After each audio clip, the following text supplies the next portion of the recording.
Bom dia, Alexandre. Como é que você tá, cara? Salve, desde já um ótimo sábado pra você, cara.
Bom dia, Dragas. Salve.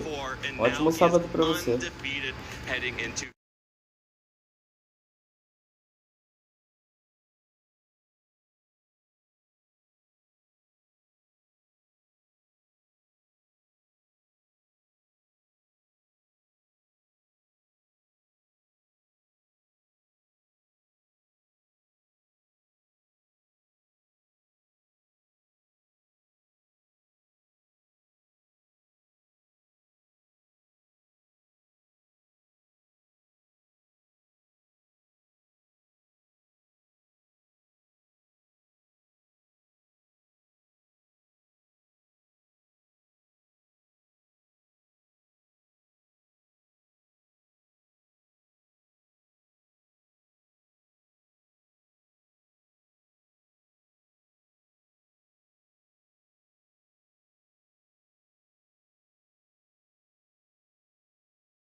Aí sim, hein? Nice.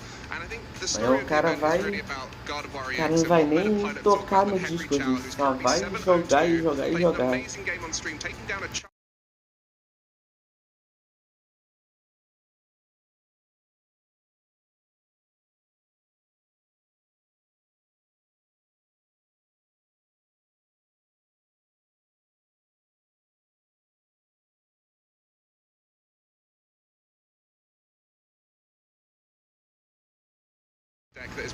Opa, bom dia, desconhecido. Gente, desculpa se eu não estiver falando o nome de vocês, é porque o YouTube trocou o nick pelo arroba. Então, se for alguém que é daqui da live, só falar o nick, beleza? Mas se não for, se for novo, vocês bem-vindos aí, ô desconhecido. Pelo menos eu que tá ali, inscrito.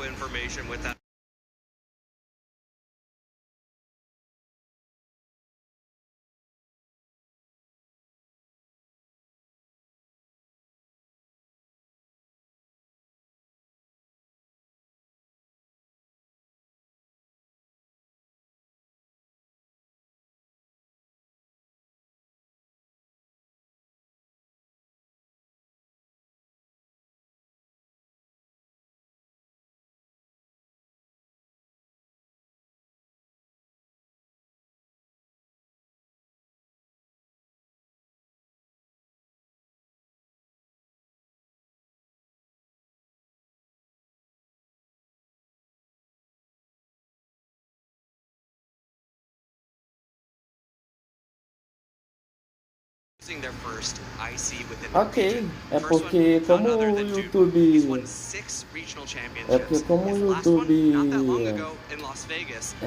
trocou o nick e colocou o arroba, aí algumas pessoas eu reconheço, entendeu?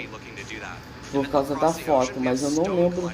E se trocou a foto e o nick tá diferente, né? No caso tá como arroba, eu vou. Talvez eu não reconheça, entendeu? Mas, ok. E, gente, desculpa se eu tiver com a voz meio rouca ou meio estranha. É porque eu literalmente acabei de acordar, então assim, eu tô bem sonolento ainda. Quer dizer, eu não acabei de acordar agora não, eu tô acordado desde as 5 na verdade, só que eu tô com tanto sono, eu tive que fazer um monte de coisa aqui e acabei não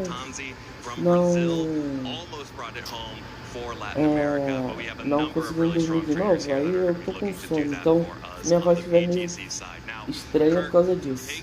E eu tô esperando o cronômetro acabar ali, porque como pode vir música e essas coisas e tal, pode acabar. Pode acabar. Como é que fala? Pode acabar dando copyright. Por isso. Se eu trocar essa foto, você ainda me reconheceria? Porque eu só coloco a foto dos personagens de filme. Cara, é o que eu falei, por nick, assim, do jeito que tá, eu não vou lembrar.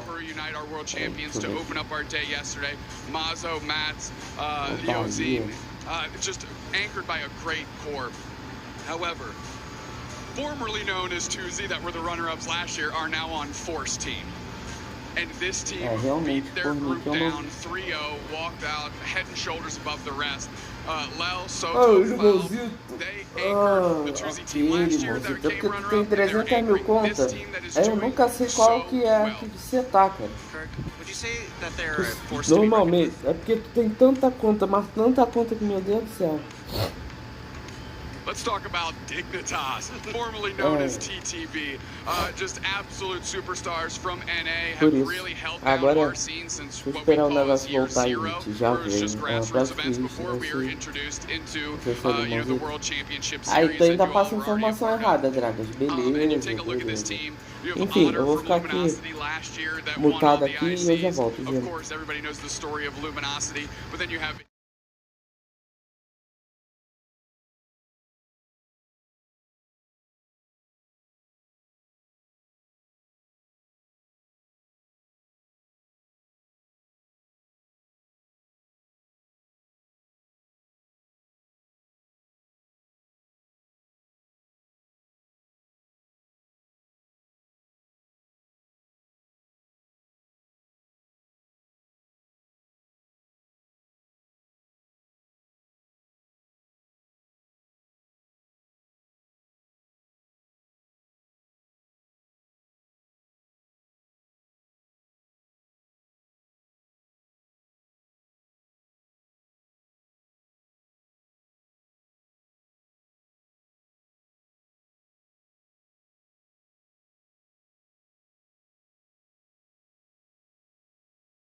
you live from one of the biggest cities across the entire world, Sao Paulo, Brazil. Yeah, baby. You know, Adam, yesterday we saw some incredible competition in day one. But if I know one thing is true in this crazy mixed up world, I know this. Day two is going to be even more exciting. Before we get started, let's talk about a few of our competitors that we are going to be following as they battle their way towards Championship Sunday. To kick things off, we've got Pokemon Go. Former LAIC champion JW Naldo is aiming to take back the title, while Dunebug 97 is coming off of a fresh win in Las Vegas, looking to claim his first international championship. Now in Pokemon Unite, your 2025 LAIC finalists and hometown heroes here out of Brazil, Tuzi went undefeated in their group stage, even delivering a loss to our current reigning world champs, Peru Unite. That's impressive. But what's even more impressive is in Pokemon TCG, we've got Gabriel Fernandez, last year's LAIC champion, here undefeated in Phase 1 with Charizard EX, is on track to defend that title. Wow. In lesser-known video game, Pokemon VGC, two players remain undefeated going into Phase 2. Kylan Van Severen and Justin Tang. Fun fact about Justin Tang, he has top cut every single event he's attended this season. And that's good. And that's going to be hard to top because all of the players that are here still in the competition, still in the running, have a chance to earn championship points towards an invite to Worlds 2026 in San Francisco, California this August, alongside the debut of Pokemon XP. And furthermore, a chance for their share of a massive $500,000 prize pool. Oh, dang. Well, with that, Sao Paulo, are you ready? Let's kick things off. Best of luck to our remaining trainers, and let's get day 2 of LAIC started. Woo!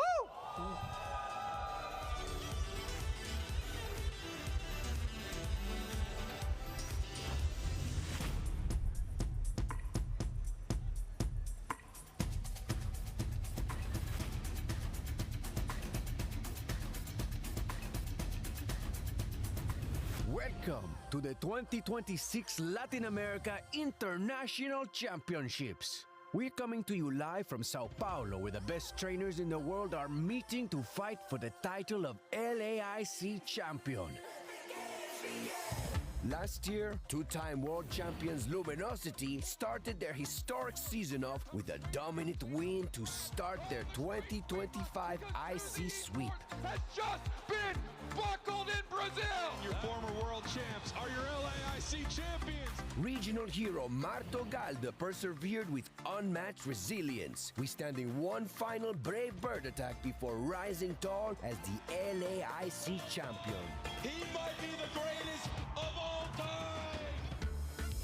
Miloslav Posledny proved that patience pays off. His highly calculated plays laid the groundwork for an inevitable victory and achieved status as TCG legend. Brent doesn't think he can do it, extends the hand.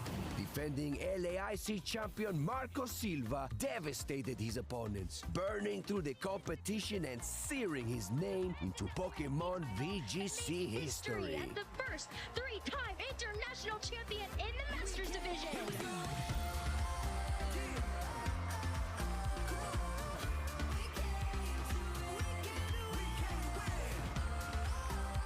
Welcome to the Latin America International Championships. Let the games begin.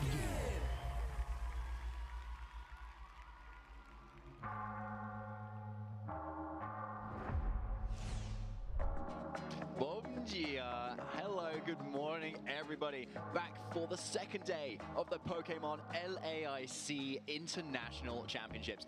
You're here on the VGC stream, which is exactly where you should be, with myself, David Partington, and of course, Costa Didymos. Mate, how are you getting on today? Just the same way as I was yesterday. Absolutely pumped and excited to be here, especially casting along your lovely self. We are here for Phase 2, of course, as what has been one of the biggest events so far this season. This is a real big stepping stone for trainers in order to be able to try to not only get ahead of the competition in terms of leaderboards and obviously the title, but also travel awards and stipends, as this is the final opportunity to be able to get those valuable CPs in order to be able to bolster yourself moving onwards to EUIC later on in several months. 100%, yeah. And we are doing the Regulation Set H format here as well, where we are kind of in that second iteration of it after having it last year, where all of those little Pokemon that don't get quite to shine in some of the more restricted metas are able to really kind of cut through. And we've seen things like Sneasler, we've seen plenty of Golden Go, obviously, Incineroar, Saluna, Basculegion, and plenty of other friends to go around as well. Yeah, and I mean, it's sort of what we've said. Since there's been a first version, there's always going to be further iteration that's going to be made, but then the usual suspects, of course, that will make another debut. But generally speaking, when it comes to the overall performance of our trainers and the general formatting of the tournament structure, we've got a lovely little graph to be able to break that down for you lovely folks.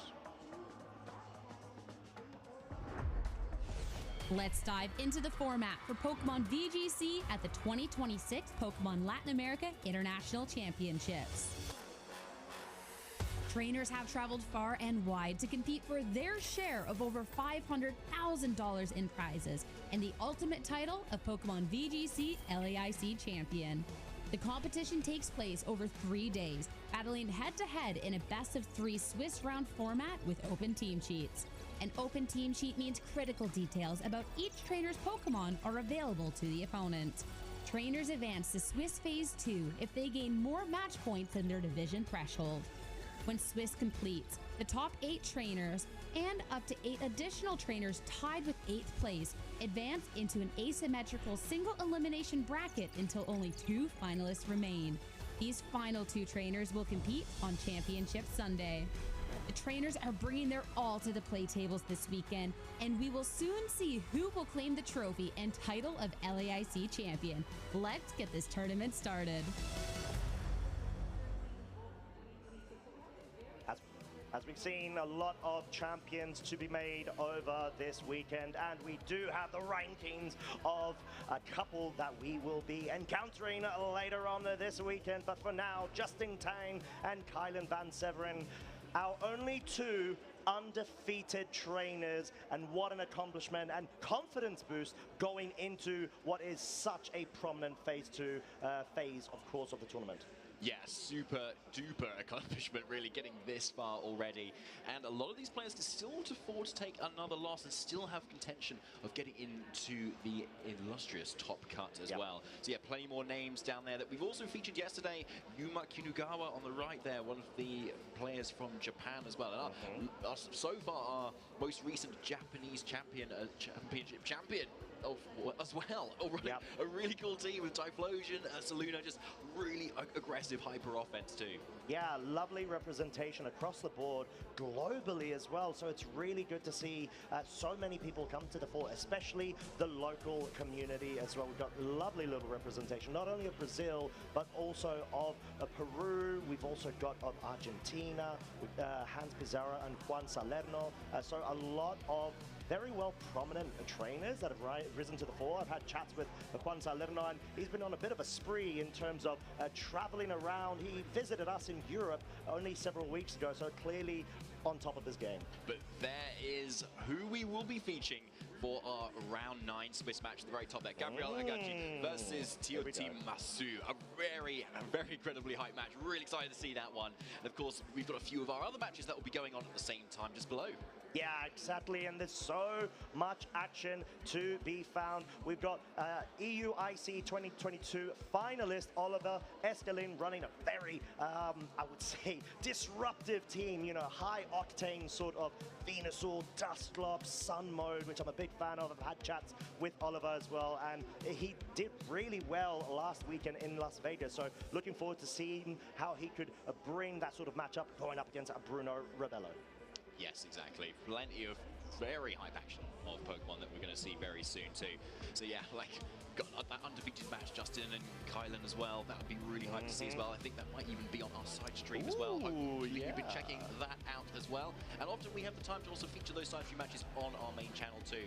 But of course, if you're ever at a loss for Pokemon action, Pokemon.com/broadcast is where you can find it. Yes, exactly that. So make sure you do not miss out at all, as we have got our trainers getting ready. They're on the floor right now, prepping for the first round of this Phase 2 segment. Gabriel Adachi versus Tail Team Muscle in what seems to be a mirror match, excluding the cheeky little toad at the bottom left. I believe that's a Politoad, David. It certainly is, yeah. So there's a combination of that rain setters and those snowy setters as well. And Gabriel looks very happy to be there, showing this team off. I think it seems like from the socials that Politoad has been the most valued Pokemon on his team, to be honest.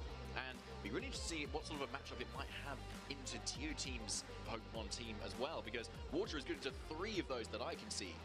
Yeah, and there's just a lot to be able to look into in terms of the set that this Politoad has. And you sort of see the rest of the 5, which are pretty much similar to the San Vito team that was able to go ahead and win in Gdansk. But then you've got that Politoad that adds a bit more of variety. The Chilan Berry, David, I'm going to quiz you. Do you remember what that item does? Yes, so it halves the damage of normal type moves once when it hits that Pokemon. And what big normal type moves do we know of, Costa? I don't know, maybe a Blood Moon of sorts, maybe even a Hyper Voice. I guess Hyper Beam, but we don't usually see that being run. That'd be insane. But it actually has Whirlpool, Perish on, Weather Ball. So Weather Ball's just as the main sort of damage output. Whirlpool is there in order to trap your opponent. So it's sort of a self-trap set of the Politoad that doesn't actually have a Gothitelle escorted by it, henceforth why it feels the need to be able to do that, and then just have its own Perish mode activated. So it's a great way to be able to face those certain matchups that seem to be the big thorn on the other side, for the mirrors in particular, because like we were talking about, the only Pokemon missing right now and different between Gabriel and Tail Team is the Bloodmoon Ursaluna v Politoad matchup.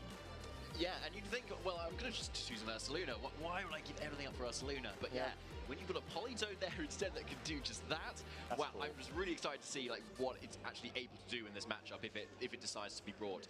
And of course, here is Tio Team's team on your screen at the moment, who we featured in day 1 yesterday as well, who up in a Volcarona setup sort of mirror versus Dorian Quinonith as well, and won it quite convincingly, honestly, really showing the mastery of the team. Yeah, exactly, and the Basculegion is such a great addition to this team composition that I feel originated from the Lele team, and then as we were talking about throughout the meta development, it's just progressed to trying to cover for the Golden Drone mirrors, and then eventually being able to have that Basculegion instead of the Sneasler, to have that immediate pressure, allow the Volcarona to have the Grassy Seed, get that proc to further make it such a powerhouse once it has been set up.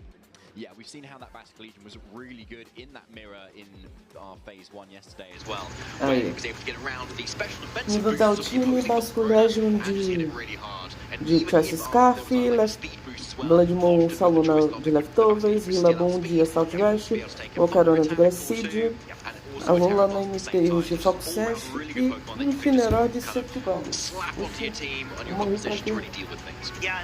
Esse é o time do Tail Team Assault.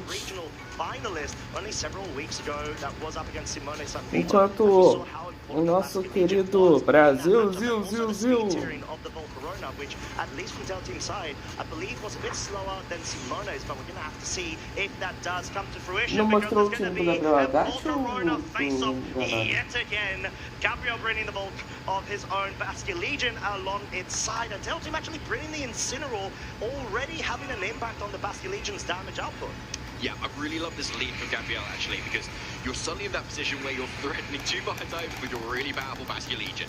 And what that's going to mean is that it's going to force some defensive play from the Tio Team, whether that's going to be a Protect or it's going to be a Terror.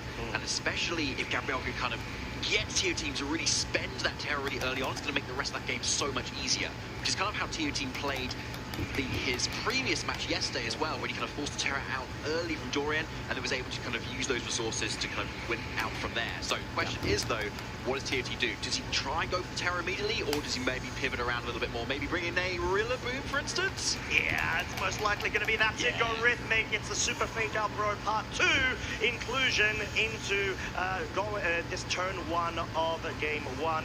Now, that means, of course, the Grass Seed has been procced, so +1 defense in this Volcarona if it's allowed to be, you know, to the point where you've got the Intimidate drop on the Basculegion. It's sort of equivalent to like half the damage that it would normally be able to take, so there's a good case that Tail Team might not even go for the Tranquilization straight away.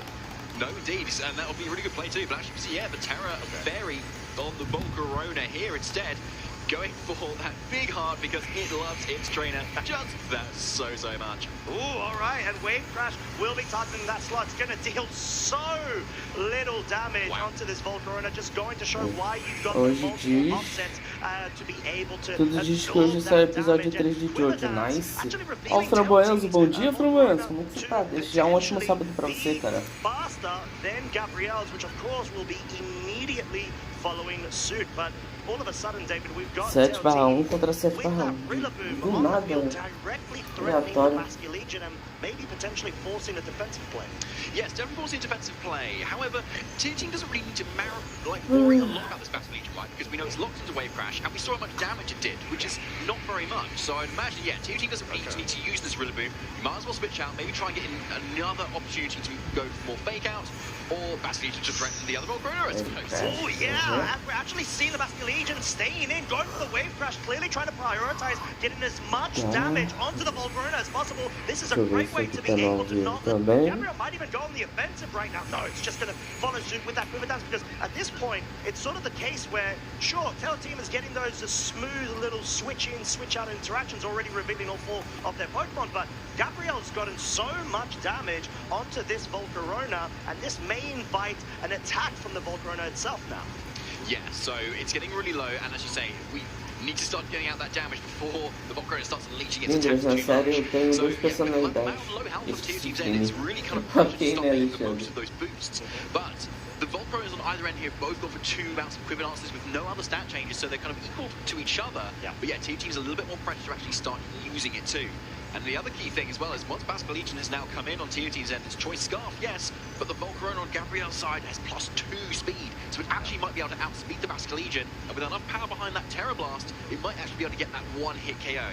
But the only thing we're going to wait and find that out is when the turn plays out. Yeah, as we do have the switch out of Basculegion, Gabriel, like we said, sort of wanting to bring in that disruption and of course the Intimidate onto the Basculegion, allowing the Basculegion to not actually deal as much damage as most likely will be going into this Volcarona on Gabriel's side, forcing the Terastallization finally, as you definitely want to be able to maintain the position of, if you can start 1v1ing against the Volcarona, you've got more HP available, and Tail Team needs to be very cautious with the amount left for themselves, as the Terra Blast is going to be going into that Incineroar, so well switched out there. I think preserving the Basculegion is so crucial in this matchup, as the Heat Wave, it's not enough to pick up the KO onto Tail Team's Volcarona, but it allows the Wave Crash to now be dispatched onto it, just bring it down to 130 hit points, and there it is. It's the Flame Body activation, 30%. O Alexandre me responde uma coisa.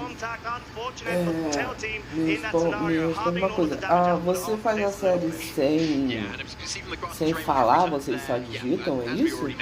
Basculegion is still the slower, but compared to Gabriel's Volcarona there too. So yeah, a really key burn there, because we saw how Gabriel used his own Basculegion to deal consistent wave crashes into that Volcarona really low. Haddad é o Marlon aí, salve Marlon, isso que eu ia falar. O Haddad não apareceu e o Marlon não apareceu. Hoje é meu aniversário, opa! Parabéns pra você, nessa data querida, muitas felicidades, muitos anos de vida. Parabéns aí, Marlon, tudo de bom pra você, muita saúde, muita paz, muitos anos de vida. É isso, cara, que seu dia seja muito bom. A gente gravar a série sem falar. Mas aí não é ruim, não? Eu tô mais próximo da série B, relaxa, ela chega pra todo mundo de uma hora ou outra.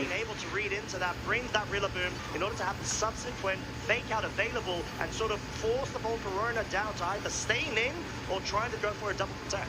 Yeah, a brilliant play, honestly, from Gabriel there. Rillaboom consistently, usually faster than both most Incineroar, and can be trained to be as faster than even max speed base point Incineroar too. So yeah, a really kind of good pin here, assuming Heat Waves can connect here. But Gabriel can also maybe just go for the Terra Blast instead. You can kind of fake out safely into the Volcarona, Terra Blast Incineroar, deal a decent chunk of damage. No KOs will happen there, obviously, and that does open up tier team to be able to go on the offense with their own Incineroar here, which does have access to that knockoff and that party shot. Oh, there it is, a speed interaction though, shows that the Incineroar moved first. Heatwave following suit, picks up the KO on the Rillaboom. Volcarona being brought down to 94 of its hit points. The question is, Gabriel, have you stuck with the single target? Yes, you have. You do not want to risk a miss. Go for the Volcarona. Does pick up the KO. It is so low HP. You have neutral offset of the stab boost gained by the Quiver Dance. Sure, there's a critical hit, but we know that doesn't matter at that HP range. And all of a sudden, Tail Team's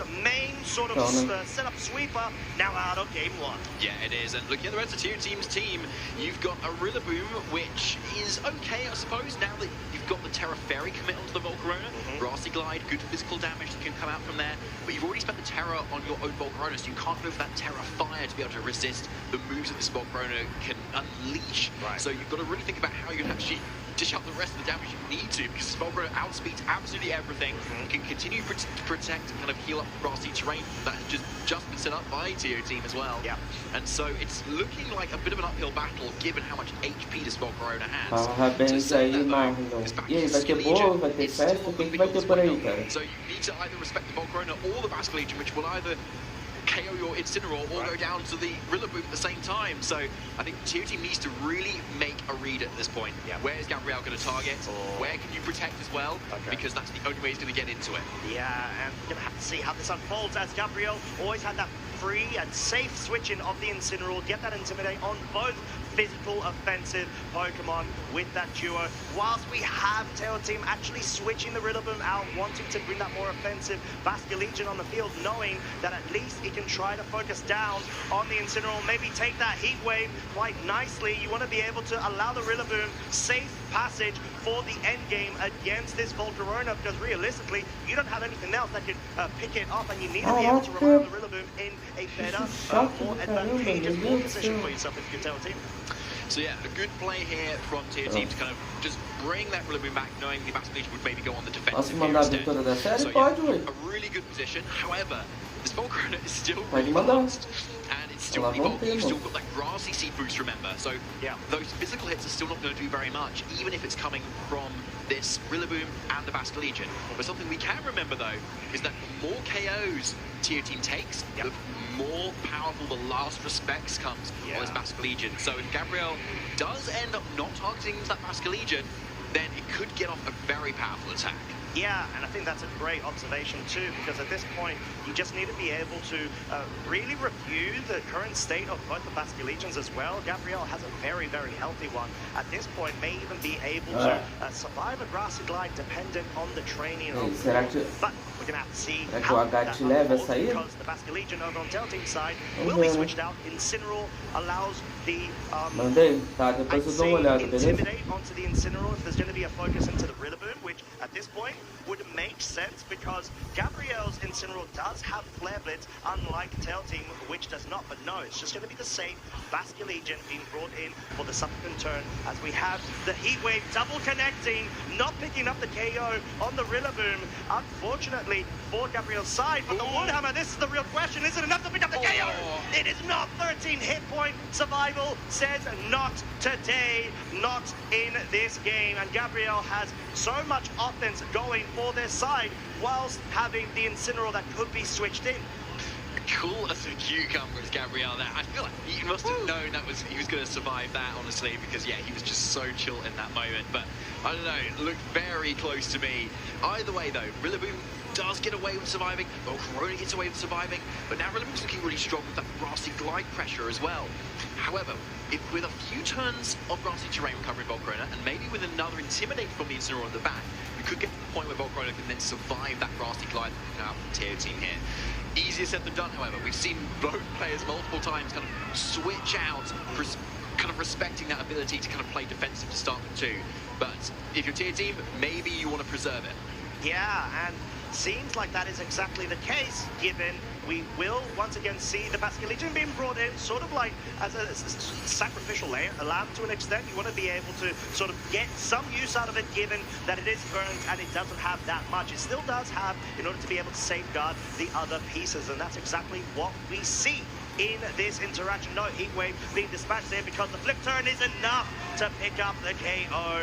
Will rotate the Incineroar back on the field right now. Sure, there's no Intimidate that will be, I'd say, influenced and forced onto the Rillaboom, given the way that the mid-turn interactions work. And the moment that Rillaboom will come in at the end of the turn. However, you got so many more resources available. 3 versus 1. Yeah, I don't think the team's going to be able to come out of this one.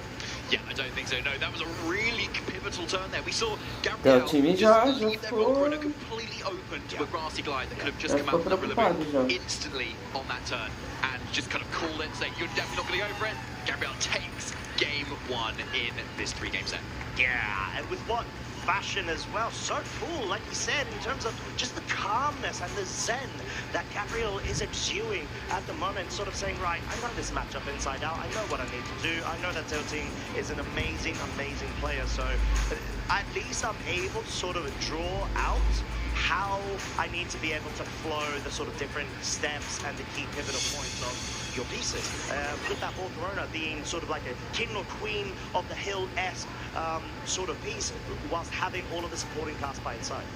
Yeah, we've seen that kind of back and forward in our phase 1 as well, and yeah, here it is again.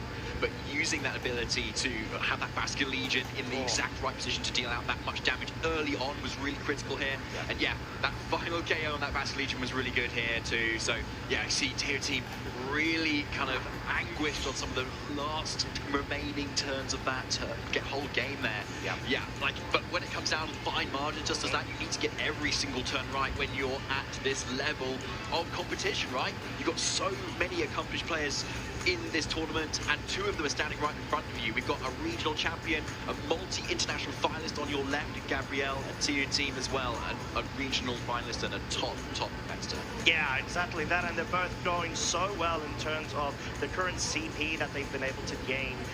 Like we said, you know, they're vying for those awards for those finalists. Tail team, very short of being able to get the first regional major title, but you never know, this may be their day as they progress on. They essentially have them back against the wall right now. You do not want to drop any sort of game at the moment. Gabriel has been able to force out Tail team to the point where you have to really think if there's any sort of adaptations that you can make, but it doesn't seem to be the case as we do have o ataque lá da Buff, que eu esqueci o nome. Yeah, so exactly. Da mãe, caramba! Honestly, things can be a lot different. We saw how Gabriel's Basque Legion targeted twice into that Volcarona, which means that if you do that again, you're not guaranteed to not be burnt again. And so it could be that Tilting wants to roll the dice a little bit here in this game, saying, right, yeah, if you go for the same play, you could still just get burnt literally in this sort of sense as well. And that could really move things around, because we saw how that Basque Legion was really good at taking KOs basta ele colocar só pouquinho de nada no ataque, ou especial ataque, eu não sei no que a Volcarona especificamente bate. Então, yeah, as we're actually going to see the Volcarona being withdrawn for the Polytone. Wow. And we were just talking before, David, about maybe Polytone's a Game 2 adaptation, but not what I would have thought when you're in the lead going into Game 2, rather than trying to readapt with a game loss. So very, very interesting sort of bring in order to maybe be able to trap that Volcarona in, expecting the sort of setup of that Rillaboom being brought in, saying, okay, well, surely you just want to go ahead along the lines of Game 1 that we saw, but Gabriel has such great potential to go on the offensive right now. That's exactly what we're seeing with the Terra Water commit of the Basque Legion. It's surely going to be going into the Volcarona. The Volcarona most likely is going to have to go supõe, né? Porque no jogo eles colocam do mesmo tamanho. If you're not going to be able to do it, as there's a Terra Fairy commit as well from Tail Team's side. The question is, you have -1 attack. How much damage will this Basque Legion do and deal onto the Volcarona? It's in the rain It does not pick up a KO, showing how valuable the grassy seed truly is. That's so much damage, especially accompanied by that weather. Transformar ele em politoad. Será que ele vai ser gigantesco? That Gabriel was able to push out there onto tier 2's Volcarona. Yeah, really denting it in just the one turn, rather it took 2 turns for Gabriel to do that in the last game. And crucially as well, no burn on that Basque Legion either. Não sei, eu sei, mas vai ser gigantesco. Opa, aí sim. Partiu comprar os EAs para fazer poucos gigantescos alfas. Isso se tiver um Poliwag no Legends, né? Tem isso.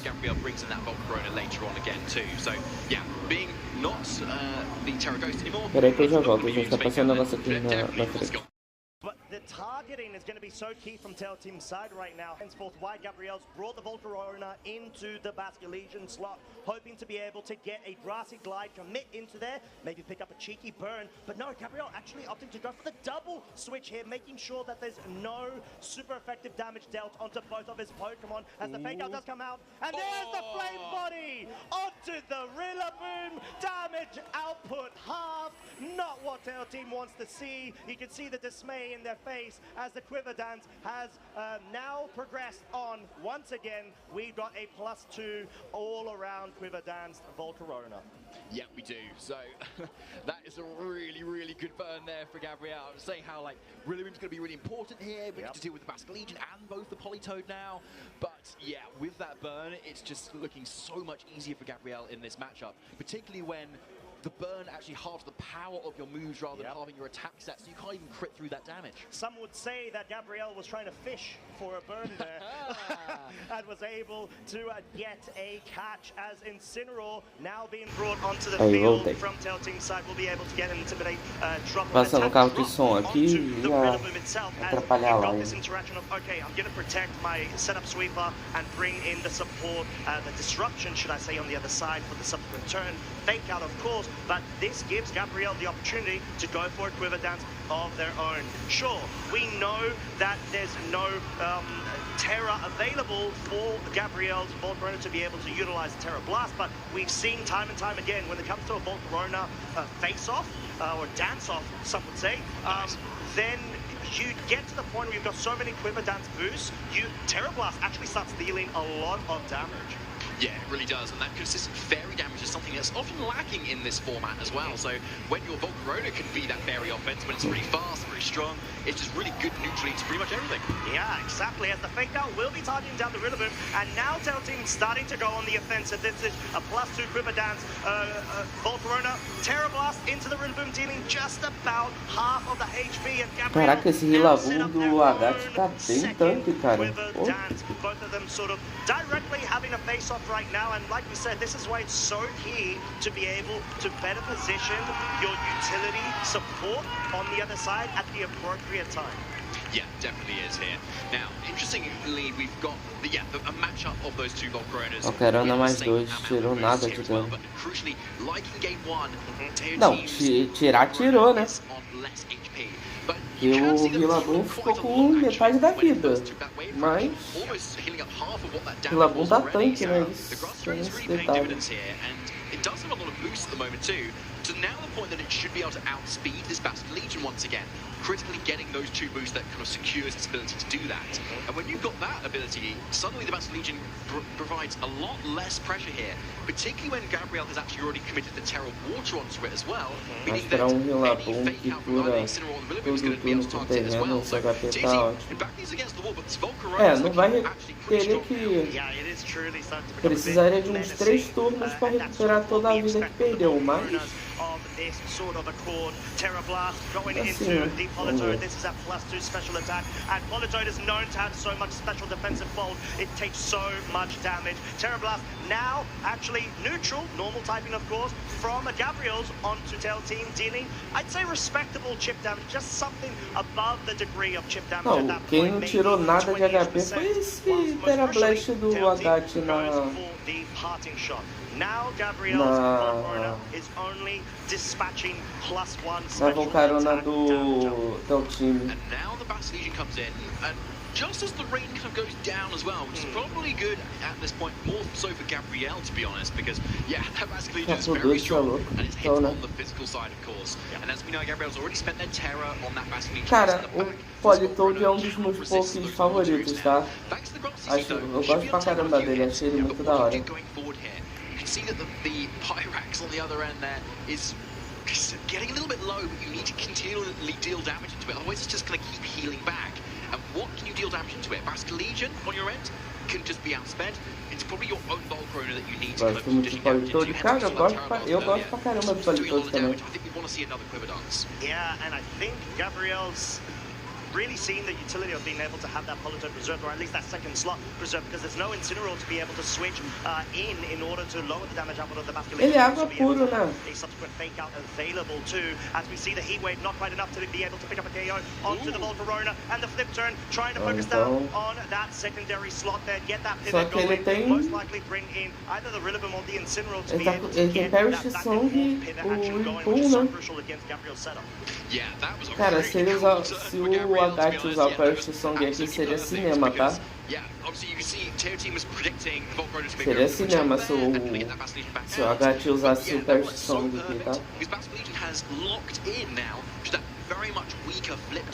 H com Perish é real, sim, pô, é real.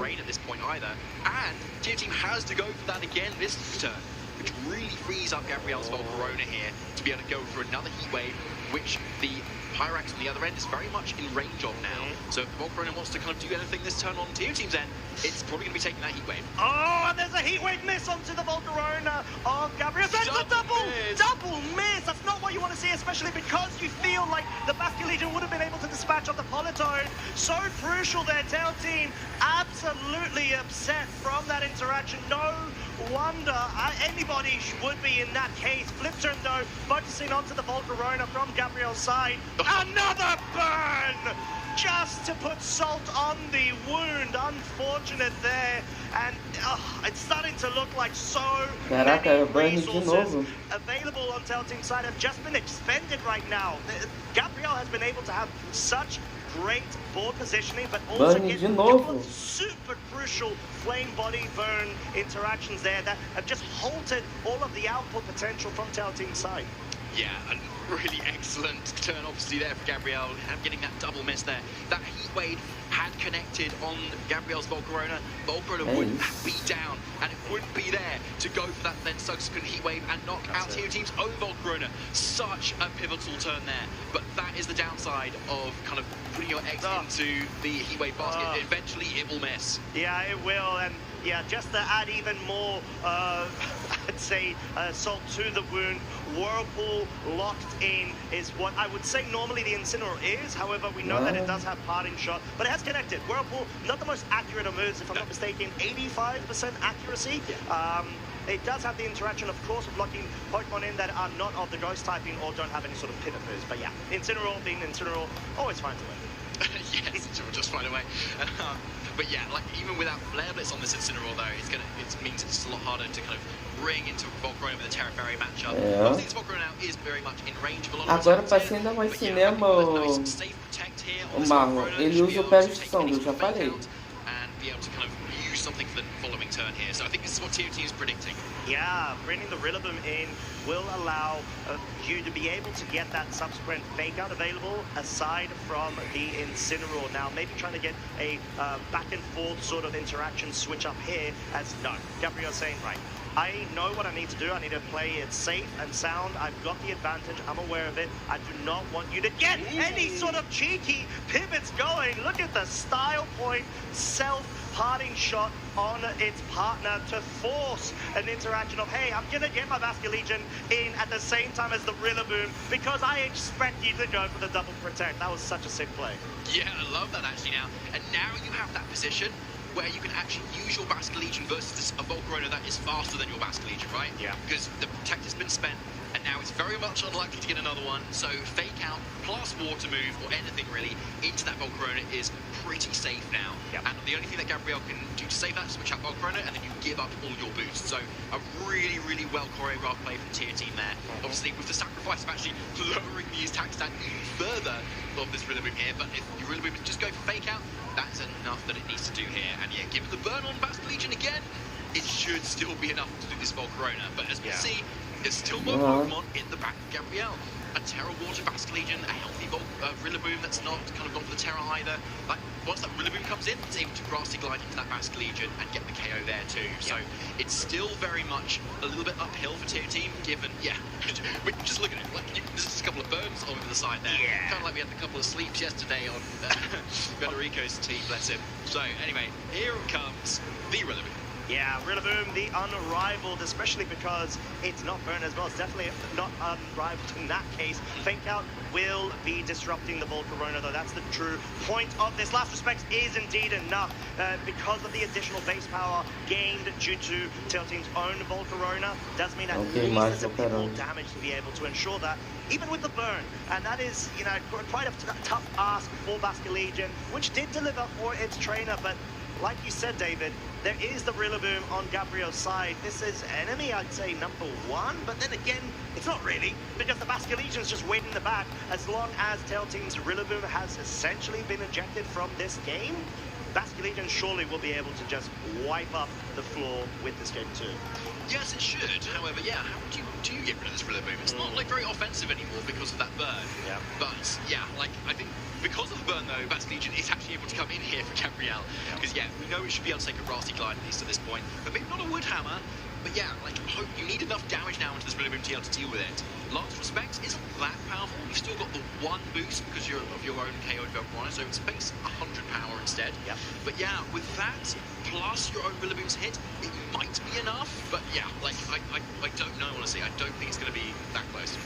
No, and it's not. So 37 hit point survival there. Wave Crash, adaptability, Water Terror, multiplier without the rain into the Basque Legion. On the other side of the field, ele quer usar o Parrish, será? now brought down to their Acho que nem final precisa. two Pokemon. Yes, of course, it is poetry. It has to be the double super fake out bro. Ele nem precisa nesse caso, ele já tá not in muito an bem. advantage situation, given the fact that the burn is so crucial on the Rillaboom. Even if, let's say, for example, Gabriel hasn't brought the Incineroar, Esse burn deu uma condição muito boa de vitória pra it's ele. just not enough. You don't have enough damage due to the halving of the interaction of the burn. Yeah, 100%, Costa. Now, we're in a position where this Basque Legion probably wants to switch out because, you need some damage into this Rillaboom still. Your own Rillaboom can't do that. Your own Politoad can't do that at the moment.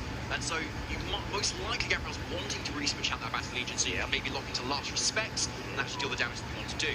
However, there is a way where Politoad, if you can get in and go for a Perish Song, that could be pretty good as long as you maintain all three of your Pokemon. But again, that looks a little bit tricky when your Rillaboom is really on its last legs here.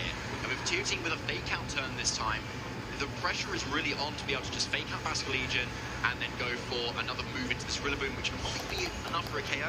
Or you double into the Basque Legion with a Grass Leaf, because either way you'll get a KO on the Politoad or the Basque Legion. Oh, okay, the Basque Legion did stay in. This means Tail Team might actually be able to get away with this. Going for the Wood Hammer into the Basque Legion slot is going to be enough at the half damage output. You can see Tail Team really hoping that it may be the case.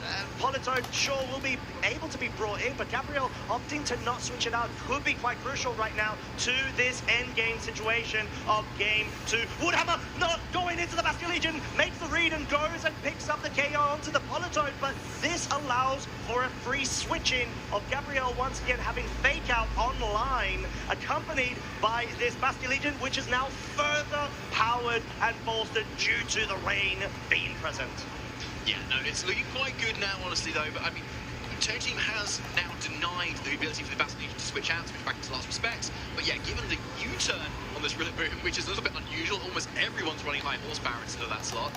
You've actually been able to deal a consistent amount of damage, where you can, as you can see, Gabriel locking in very quickly there. The safe fake out Wave Crash. That's it. It makes the most sense as the Wave Crash will be able to move first, hit targets, the Incineroar, and of course, was there ever any doubt it picks up the KO?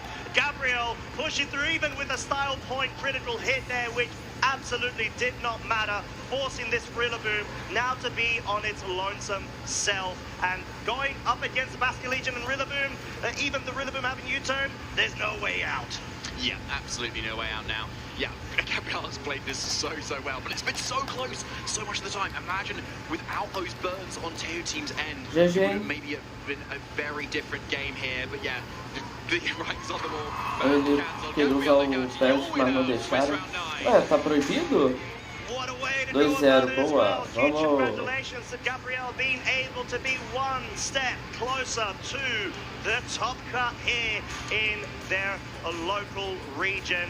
What a way. We know Gabriel, a phenomenal player. That, of course, still stands the same for Teo Team, putting up a very strong fight like we sort of discussed there, David, getting quite unfortunate with the flame body, as well as the heat wave interactions too earlier on.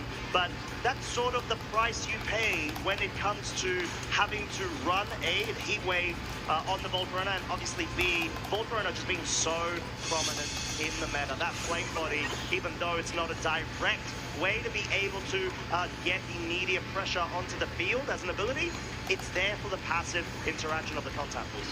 Yeah, it's a really punishing way to kind of deal with your opponents, isn't it?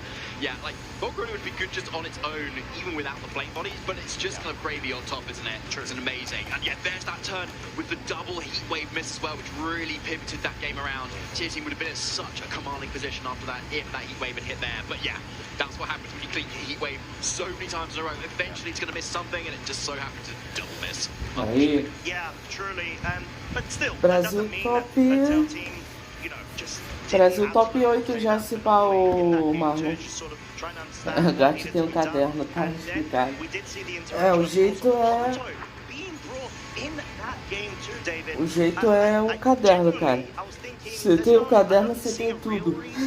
Basicamente. Because I thought Incineral surely had a lot of use when it came to sort of the interactions of the additional fake out user, the intimidate, of course, onto the opposing Basque Legion, but Politoad really pushing through with the additional multiplier, further bolstering the Basque Legion of his own to be able to just pick up some really powerful damage, especially onto that Volcarona.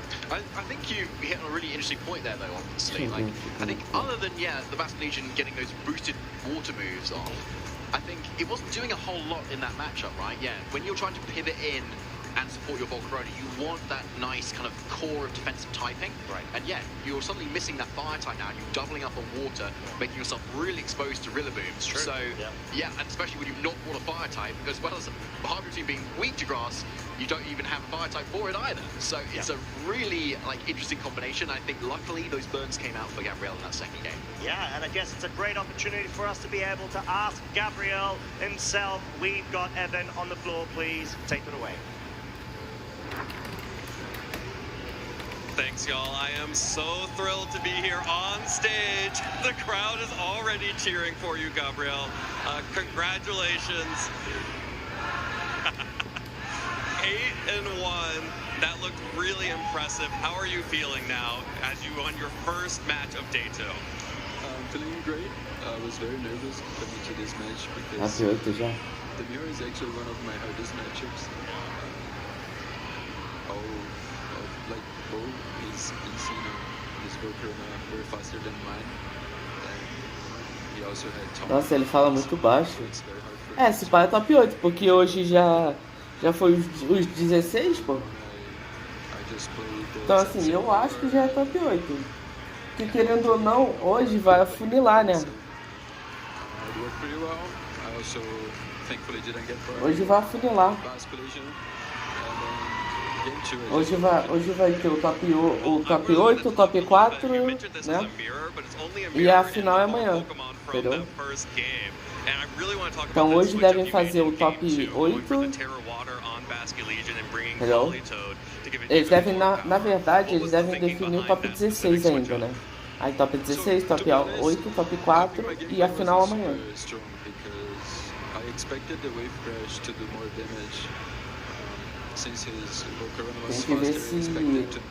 Tem que ver se essa vitória vai fazer alguma diferença pro Hagat ali na classificação.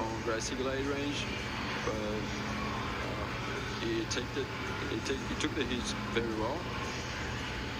So I was like, I'm probably gonna lose. But I got like really lucky with like the flank body burns and the hit rate misses. I think there was a turn that I'm pretty sure he displayed as well. So I guess that's very lucky. Paulo it's really good, but probably not for this matchup. Well, sometimes you have to Gato fala experiment and mais try alto, things não out and consigo te see ouvir. what sticks Então, and né? what's gonna work. You are no Eu stranger já volto, to the rapidinho. final stage international tournament. You've made top cut, I believe, 5 times at international championships. What would it mean to you to make top cut and potentially win Latin American international championships for the first time for a LATAM region player to win here in Brazil? So it's very funny because the first time I top cut was the first LAIC, and I was using Parrish Song Paulo back then.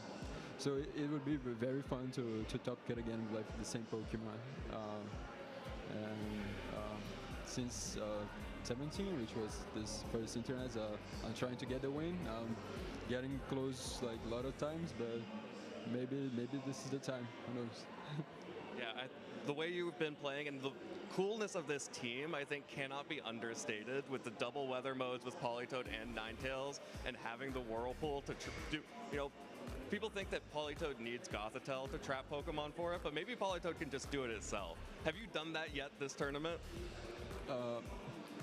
I use Whirlpool a lot, and I use Parrish Song a lot, but funnily enough, they usually like don't go together. Because so for this team, Whirlpool is more to always like win the weather war against some teams rather than trying to win with Parrish Song. And Parrish Song is more to clean late games. So for example, often I bring Politoed, Bass Collision, and Sing and Rilla in some order. And with Bass Collision I have a lot of offensive pressure. I don't know, let's suppose I get like 1 or 2 KOs, but then Bass Collision faints. This is usually very bad, even if it's a like 2v3 scenario, because I don't have offensive pressure anymore. But with Parrish Song, I actually win a 2v3 scenario because they can't switch. So Parrish is more like just Parrish, no trap. Only Parrish, no trap. I love it. Well, Gabriel, we're going to let you take a break and get ready for your next round. You obviously have a lot of fans out here in the crowd. Is there anyone you would like to shout out who's helped you along the way?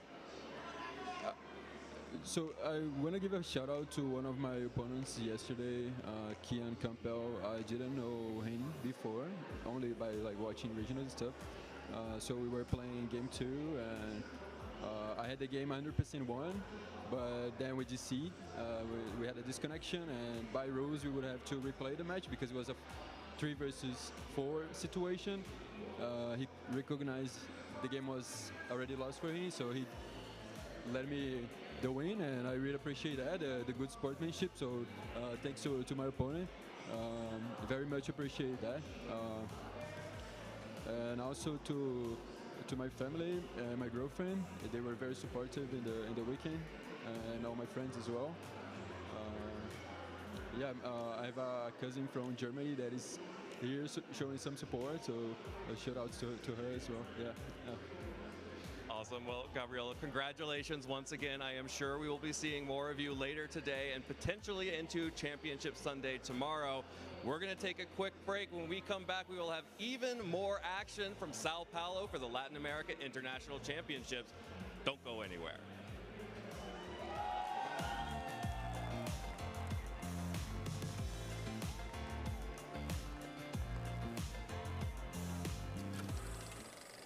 Hey Pokemon trainers, welcome to Pokemon Championship History, a series where we showcase important matches throughout the history of competitive Pokemon. Let's flash back to the 2017 North American International Championships. This was the final event before Worlds, so it was the last chance for trainers to earn an invite. We turn our focus to round 3 of day 1. Giovanni Costa is a West Coast VGC trainer that had one simple phrase, "Believe in Eevee."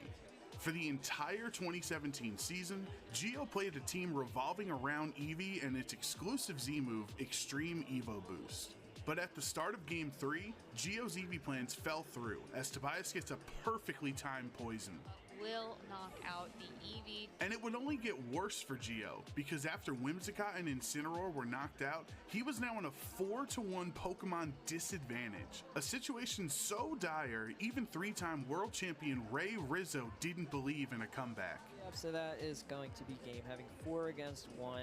With the whole world counting him out and facing impossible odds, Gio had to place his faith into one Pokemon, Dragonite, his favorite Pokemon of all time.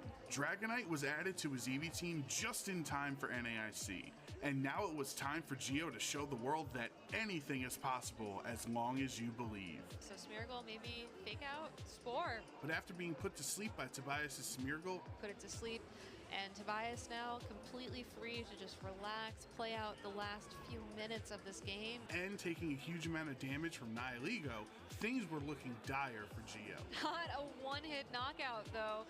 Then the unthinkable happened. Dragonite wakes up and goes for an Earthquake, targeting down this Nihilego and this Hariyama. It gets the knockout on Nihilego. It gets the knockout on Hariyama after the burn damage.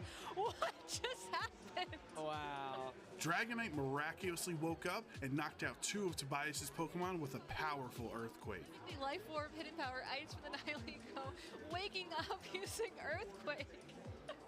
Tobias was down to his last Pokemon, Smeargle, who still couldn't knock out Gio's bulky Dragonite. The tides had turned, and Tobias could see the writing on the wall. Wow. I don't think Smeargle's able to pick up that victory, so wow, what a comeback there. Oh my man, okay, Gio defying all the odds, he believing in Dragonite. And with that, Giovanni Costa's Dragonite delivers one of the greatest comebacks in VGC history. Gio proved that truly skilled trainers can win with their favorite Pokemon. Thank you for watching, and let us know some of your favorite moments in competitive Pokemon history by using the hashtag #PlayPokemon. This is going to be a no-holds-barred match between Shiliang Tang and Justin Tang, 2 friends meeting each other in the finals of the San Antonio Regional Championships. My name is Justin Tang, and I'm born in Maryland. If I was a Pokemon, I would probably be a Dark type. Wait, no. Wait, I messed it up. Wait, can we restart that? A rising star who cannot be stopped, the 3-time regional champion, Justin Tang. If I was a Pokemon, I'd probably be a fighting type, just because of Pancham, my favorite Pokemon, so. I mean, you must be on top of the world right now. I don't know, it feels better than the first time and the second time, I guess. I don't know, man, it's too good to be real. My first partner Pokemon was Mudkip, had a copy of Emerald. Like, I didn't really know the game worked at the time, so I just gave it all the HM moves, and I was kind of circling around the sea for like hours and hours, and I don't think I ever beat the game, so yeah, I guess that's my favorite. I mean, like, I've only been playing for like a year and a half in VGC, and I'm playing against guys who've been going for 10 plus years, and it's really insane. It's really cool to not just be winning, but to meet all these people, and it's just been great. That's awesome. I got into competitive Pokemon through a lot of YouTube creators. You know, I mean, Wolf was like, you know, everyone's example, right? Cybertron, like watching them ladder and like trying to make my own teams and then trying to play the game, even though I wasn't very good back then. This should be enough to clean it up. Justin Tang, your Knoxville Regional Champion. The first team I used at Knoxville was a variant of the, you know, Wolfie Orlando team, and I think it shows that you know, you gotta start somewhere. To watch out for Justin Tang winning his 2nd regional championship here in Fort Wayne. So impressive. It's in the red, and with a 3rd surging strikes, Ice Spider Calyrex goes down, and Justin Tang, 3-time regional champion, winning the San Antonio Regional Championships. Winning an event again, it just feels unreal. This is something I've been chasing for a long time. Giovanni Costa. Winning 2 Oh, your this season thing is really a hard goal to achieve, and to try to come back at that peak, it's tough. You're kind of like falling short when you're so close, because I topped countless tournaments last year. I topped 16 almost every tournament this year. A long time coming after Justin had such an explosive start to his competitive career. And finally back. Compared from this finals to my other 2 I've had so far, honestly, it's been so long. I feel like it feels similar It's just that adrenaline that hits. Just because I've been shooting for this, like before, it was unexpected. I kind of went in blind. I didn't have those standards at the time, and having another win after chasing it for another year now, it feels really good. Is there a player or just a mentor in the same It's gotta be Xiliang Tang. You know, he's one of the most calculated players in the world. Like, whenever I watch a stream game of him, it's some of the most impressive work. Like, he sees things that most people don't see. Like, we're both grinders. Like, we both put in the work because, you know, we love this game and we want to do well. Xiliang Tang one Pokemon knockout away from moving on to the top 4 and closer to another regional championship title. We'll forfeit the match, and Xiliang Tang is our first Tang in the finals. And I feel that I'm learning something new from him every day. It's just been great working with him just because I, you know, find someone that just fits me best. So, yeah. And Justin one Pokemon away from moving on to the finals where he has to face his team building partner. Some parts of my gameplay I want to try to get better in is kind of just thinking more in turns. I feel that I can be calculated when I'm thinking right, but sometimes I just overthink. I try to cover things that I can't always cover, and I end up losing for it or trying to make overread. During my top 8 set, I almost lost because I scored to a sleeping Calyrex already because I misclicked. If I just gave more thought, I can just put out a slot. I've also had experience with that at Toronto, like trying to cover Wolf's every move. But our Caledon not going for the protect. Which wasn't possible. I was Okay, thinking things that legal. he wouldn't do, realistically, and he didn't, of course. Who do you predict to win the San Antonio Regional Championship? In my heart, he's been feeling the energy, he's been getting really into it, so I'm going to have to lock in Justin here. I knew I was going to win finals after I saw the last turn trick room. His only way of winning was if he high horsepower crit me, and he didn't. It was Cali Ice versus Land of Ursh.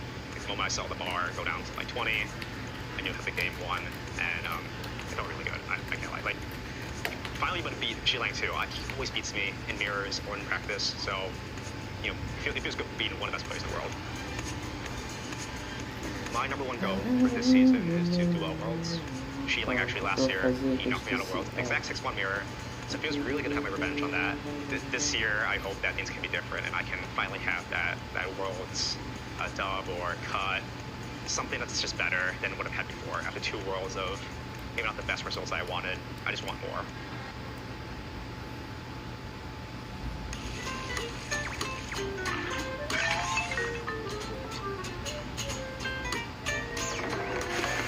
Vou esperar agora o próximo round.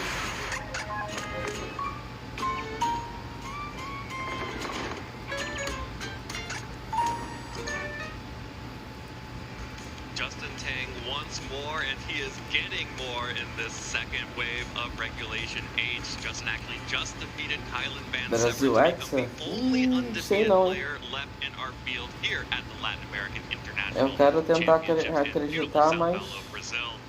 Gabby, it's great to be back here behind the desk for our second day of competition, and I could not be more excited to see some of these matches as we get closer and closer to our elimination bracket. It's always so fun to see the tournament develop as we go from phase 1 into phase 2, as this is when you start to see what the tournament metagame calls for, what Pokemon, what players are going to emerge out on the top. And honestly, this is when I think we can start calling some of the more surprises, some of the upsets that maybe weren't anticipated going into the tournament. And this is always the part that I find the most fun, because you can start to see, like, okay, maybe this person is just here because they are that good. They're making the plays, they're making the reads, and oh, this person is here because they're a very good team builder and they made the team call. And it's great to see people's different strengths shine in such a very difficult tournament. Absolutely. I had the opportunity to talk to a few players yesterday after phase 1, and I heard many people say that this was a very difficult tournament to progress in. Absolutely. I think we see that from the results of phase 1 into phase 2. Multiple world champions out in the field. Some of them are no longer in competition for the o Brasil vai ganhar o Hexa do Pokémon. Não, mas de internacional, assim, internacional é uma conquista, mas eu acho que é mais um mundial, né? Chat, bebam água, não esqueçam de se hidratar. And how that's changed coming into our second day of the tournament. These two phases are very important and very critical because in phase 1 you have the wide open field versus phase 2 when you're starting to look at, what are the things that are actually coming up on top? And what has surprised you so far, Gabrielle? Sorry, Gabriella. It's okay. I understand. There's a couple of Gabriels out in the fields here today. No, I said this yesterday. I said this today earlier to a couple people. It's been the manual sun. It will always be manual weather setting for me. We didn't see it in the top 12 Pokemon here yesterday. The only weather setting tá perdendo prioridade de certa forma. Squeaking in at the 16.5% down as our 12th Pokemon. In terms of usage on this graphic specifically, it really was the Annihilate, I think, that popped up that surprised me, as it's a very strong Pokemon, and it's no surprise that it's here, given that the Ursaluna, the Archaludon, and the Blood Moon Ursaluna have been doing so well. I just wasn't really expecting it, even though it's not surprising, if that makes any sense. Like, none of the popular teams that I had my eyes on really felt like they had room for an porque ela é muito fácil alterada, né? Ela perde muita prioridade quando tem Incineroar no time. Se o Incineroar não existisse, acho que tudo bem. Of course, these are all of the players who have only 2 losses or less make it into the second phase of the tournament. So once we are able to take a look at that, we'll be able to see, I think especially, the Pelipper now squeaks in as a second weather setter, but I think this is kind of hiding the fact that Sun is having a real great tournament here, mostly because Torkoal is only on some of the Sun teams out here. Exactly, and it really is the fact that you can set up Sun manually with that prankster ability that is distinguishing it so far ahead of the Alolan Ninetales and the Pelipper. We've seen some amazing gameplay from the trainers who are running Pelipper or Alolan Ninetales, or even Gabriel Legati, who we saw on the stream earlier with that Polytone. Não, no dia 2. Aquele foi ontem, o primeiro foi dia 1 e esse é o dia 2. Segunda fase, né? Top 12. So it's great to see that weather is sort of the name of the game in Regulation H, as it's one of my favorite ways to play competitive Pokemon, and I think it's one of the more interesting ways to approach the game. And it does kind of spice up, the standard 6 up top. Your Incineroars and Rillabooms don't feel as comfortable when there's enough rain and sun in the mix. Yeah, we've kind of stopped looking at that top line there because the 6 Pokemon are, pretty standard there, but really big change here is that Blood Moon Ursaluna is the second most used Pokemon in Phase 2. Our Phase 2 competitors are really leaning on that Pokemon. And it makes sense when you look at the fact that the Blood Moon Ursaluna has broken up the held hands between the Incineroar and the Golden Go in particular. That's Earth power, baby. Get out of the way, Golden Go. Exactly. Like being able to specifically target down both the Incineroar and the Golden Go and either force a terrestrialization or deal some insane super effective damage, regardless of if it's the Life Orb variant or if it's one of those bulkier Assault Vest or Leftovers variant. I think it's exactly why Blood Moon Ursaluna is in that spot. It's a very annoying Pokemon that can break up these 2 Pokemon specifically, and you kind of have to have a Pokemon like Rillaboom or Sneasler or the Annihilate or just something dedicated to handling it at the end of the day.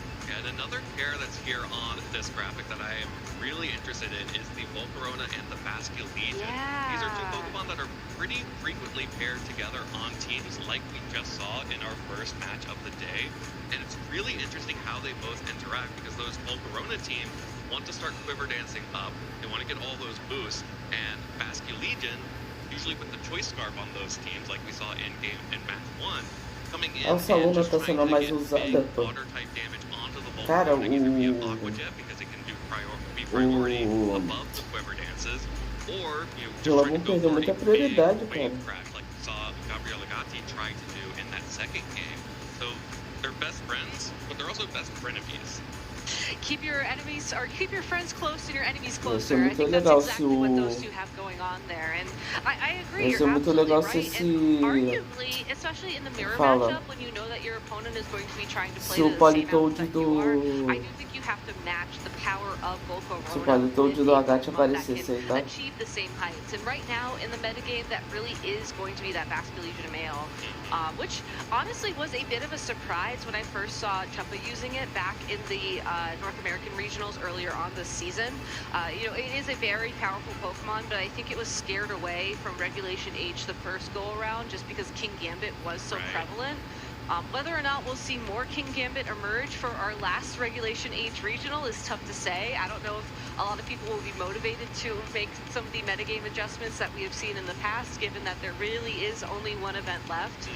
But it's great that Basculegion has had all this time to shine. Absolutely. I think it's also worth calling out the Archaludon that's still sitting here in 7th place on the usage graphic. And this is largely because we're seeing Archaludon become more prevalent outside of rain. Players like Justin Tank, who are using, who's even still an Assault Vest variant of the Archaludon, but using it as a more supportive option with the Snarl, as well as the ability to deal big damage with the Fighting Terra type body press. It's found a niche outside of just rain. Not only that, I mean, Justin Tank dropped Electroshock entirely, so I would argue that's not even a niche outside of rain. That's just accepting no rain. Yeah, no rain at all. And even the ones that are in rain are accepting the fact that maybe they won't have rain, as we have seen sort of these like fake out rain teams where the Basculegion is running adaptability instead of Swift Swim and holding the Focus Sash, or the Archaludon is carrying the Power Herb, even though there's a Pelipper on the team, to be able to get an Electroshock outside of the rain and also have that sturdy ability which allows you to have a free Focus Sash, so 2 items at once. Yeah, and ultimately at the end of the day, I think a lot of these techs are more to outplay your opponent rather than to sort of set up some sort of strategy. I think there's 2 ways to approach Pokemon in terms of how you play the game.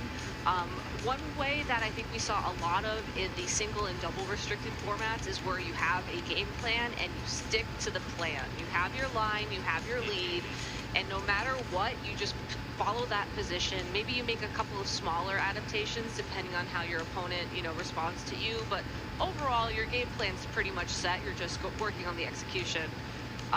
However, with something like the Archaludon that you just mentioned, it's meant to be a lot more flexible because at these bigger tournaments, when the power level is much smaller, you really need to have that wiggle room in order to respond to what your opponents bring to the table. And what better way to practice making those adaptations than to go to your local league, whether it's this weekend, today, tomorrow, next weekend, next month, next year even. You should scan that QR code, figure out where your local league is, and maybe make a plan to attend. Yeah, I was actually just checking some messages earlier this morning, and there's actually a local happening in my region. Really? Wait, really? Yes. I thought you guys were struggling there for a bit. No, we're doing it. We're making it happen in Tennessee. I love that. I would be there if not for being, you know, 1,000 plus miles away. Can you jump on a plane and make it? No. Okay. Definitely not. Next time. Next time.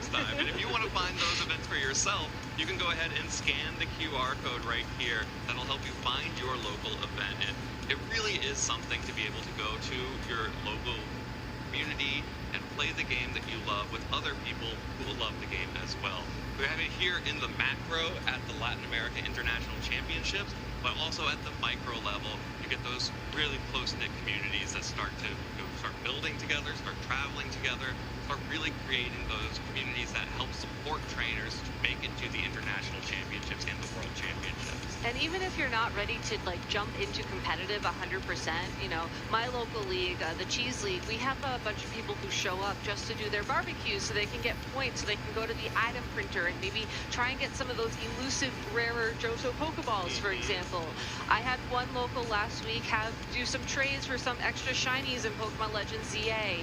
You know, it's not just about VGC, though obviously we are biased and are focusing more on that competitive aspect. And, you know, maybe once you make a couple of Pokemon friends and you have some competitive Pokemon, you get a couple of lessons, some practice in, you can give it a try. It's such a low stakes environment, and I think that's so important because, you know, when you look at us on this international stage, it can seem very intimidating to come up here and be like, I am going to play some insanely hard Pokemon in front of an audience of I don't know how many people in-house, and I don't want to know how many people online for prosperity.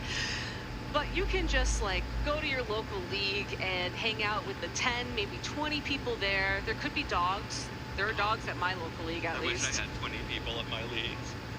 Oh, I thought you were going to say you wish you had dogs, so. No, I'm a cat person. Oh, okay, fair enough, fair enough. And it's just so much lower stakes, and it's a lot of fun. So please check out your local leagues if you haven't already, and then maybe someday you can find yourself here in the crowd. Yeah, I love the venue here. They've done such an incredible job of dressing up the place. We had the jungle as we were walking in with all the grass types and some of the greener bugs as well, which are green for grass types in the trading card game. So yes, it counts. Yes, and they also had some like photo booth style of those in the activity zone area, which is you can't see it in this shot, but if you pretended you just walked to like the right. That's where that is. Oh, did you see you can see it sort of at the very top of the screen here, the photo booth where you're in like a Pokemon Go, like cell phone. It's really cool. So yeah, if you're in the hall, check those things out. If you're at home, check out these pairings from our next round of Swiss. Evan, you sound pretty happy. Oh, I am excited to see Oliver Escalon versus Luca Ceribelli for sure. That's going to be an incredible matchup. I can't wait to get into that one. But there's also a lot of really great matchups here. Of course, Justin is our one undefeated player. Kylan dropped to him last round. We'll have to go up against Renzo Navarro, one of Latin America's greatest trainers, strongest trainers, regularly at the top tables and top cut down here. And every one of these I would like to see. Agora o Oliver escolhe o nosso... nunca sei igual. He's running a really cool sand team that I hope we can see later with Corviknight. Going to be playing Gabriel Agati. We have Yuya Tada versus Ali Datik. Ali running that sun team that Yuya's also running, I believe. And Luca Ceribelli. And Luca Ceribelli too. You know, we're starting to see that Whimsicott with the manual sun just popping up time and time again here in this topper table. So let's go ahead and jump to the stage though to see Luca versus Oliver once again. Luca even having the Whimsicott on stage with him to give some support. You gotta love that. Well, obviously Luca is no stranger to the power of Whimsicott, having been a key critical component of his 2024 World Championship winning team. And here it is. We're gonna figure it out once and for all. Is Torkoal Sun or Manual Sun Whimsicott better? I love Oliver's take on Sun here, though, because it has some components that we have not seen in VGC in a very long time. Special shout out to that Dusclops on his team.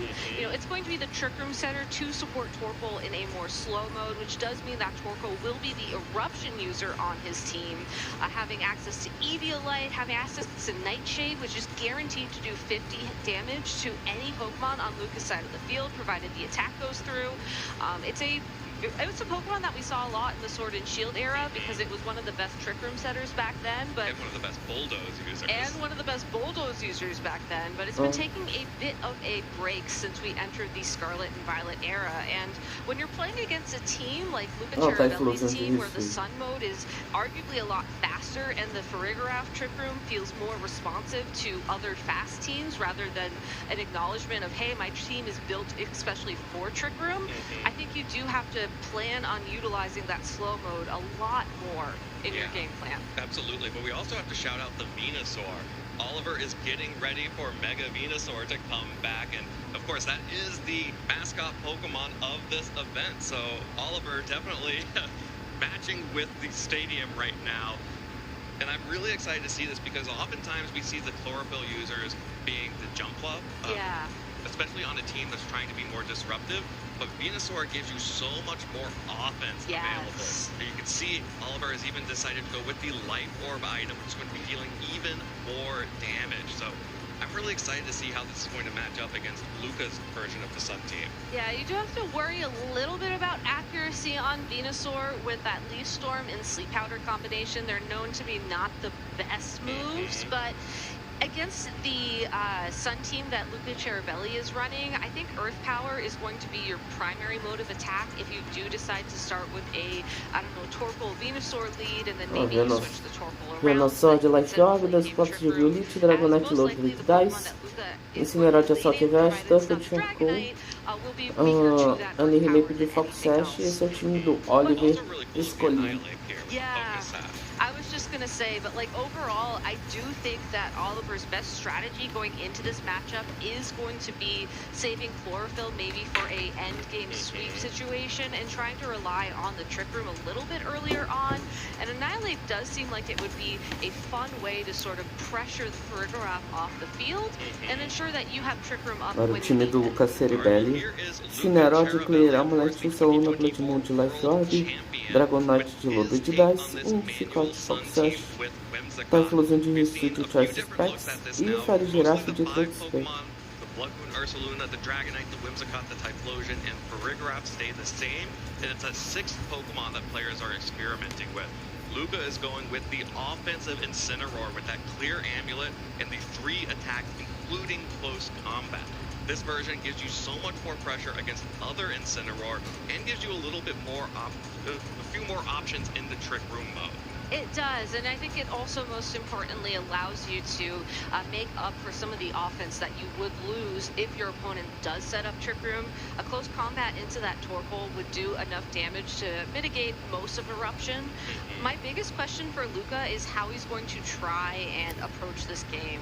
We've talked so much about how this Whimsicott is such a key component to this team, but if you know that your opponent is going to be relying on something like Trick Room or maybe just trying to underspeed and ensure that they're going to be, you know, the fastest Pokemon on the field via Trick Room, you could try an Encore Trick Room so that it's always going to be used, but other than that, I'm not sure Whimsicott's going to have the most usage. It's not going to be as effective in this matchup as other ones. Yeah, it's definitely more telegraphed that you're just doing Tailwind mode at that point. And you really have to then be able to break the Dusclops, which is so hard to do. Even in the sun when you have powerful Pokemon like this Choice Specs Typhlosion. Exactly, and certainly connecting a knockoff from this offensive Incineroar would go a long way to breaking it, especially when you remove the Eviolite. But that's still a very difficult Pokemon to take down. All right, let's hop right into it. Luca Cherubelli will be leading with the Dragonite and Ursaluna, while Oliver has opted for that Trick Room mode with the Dusclops and the Incineroar. Of course, threatening some fake out on pressure to the Dragonite and Ursaluna, unless that Farigiraf is in the back. But if you have to switch out to Farigiraf, that means Trick Room just goes up for free anyway. Yeah, and even though this will be a potential Terra Normal Life Orb boosted Blood Moon, if there's any Pokemon that can take it in the format right now, I do think that Dusclops has the bulk to take it. No fake out coming out. Instead, just going to be damage onto the Incineroar. Luca goes on the offensive with Dragonite. Scale Shot will connect onto the Incineroar for all 4 hits. Not getting the 5th hit, unfortunately, but will take that speed boost, which is going to be very detrimental for that Pokemon in the future. However, the Incineroar is knocked out off of the field by doubling up with the Blood Moon Ursaluna, and that's going to let Trick Room go up and a free switch in. But on the other hand, Oliver has now lost the ability really to pivot, as the Incineroar is the pivot Pokemon on this team. We get to see what Pokemon Oliver has in the back, and we'll be sending Torkoal in now, which makes a lot of sense. Trick Room has just been set up. Torkoal will get the opportunity to go for an Eruption after only taking maybe an extreme speed's worth of damage from that intimidated Dragonite. But the final Pokemon's going to be that Annihilate, so Oliver has to really take advantage of these 5 turns because there's really no way out of it. Well, Incineroar is a Pokemon that can resist a big boosted Eruption from Torkoal. It's holding the Charcoal item, so it's going to be dealing even more damage.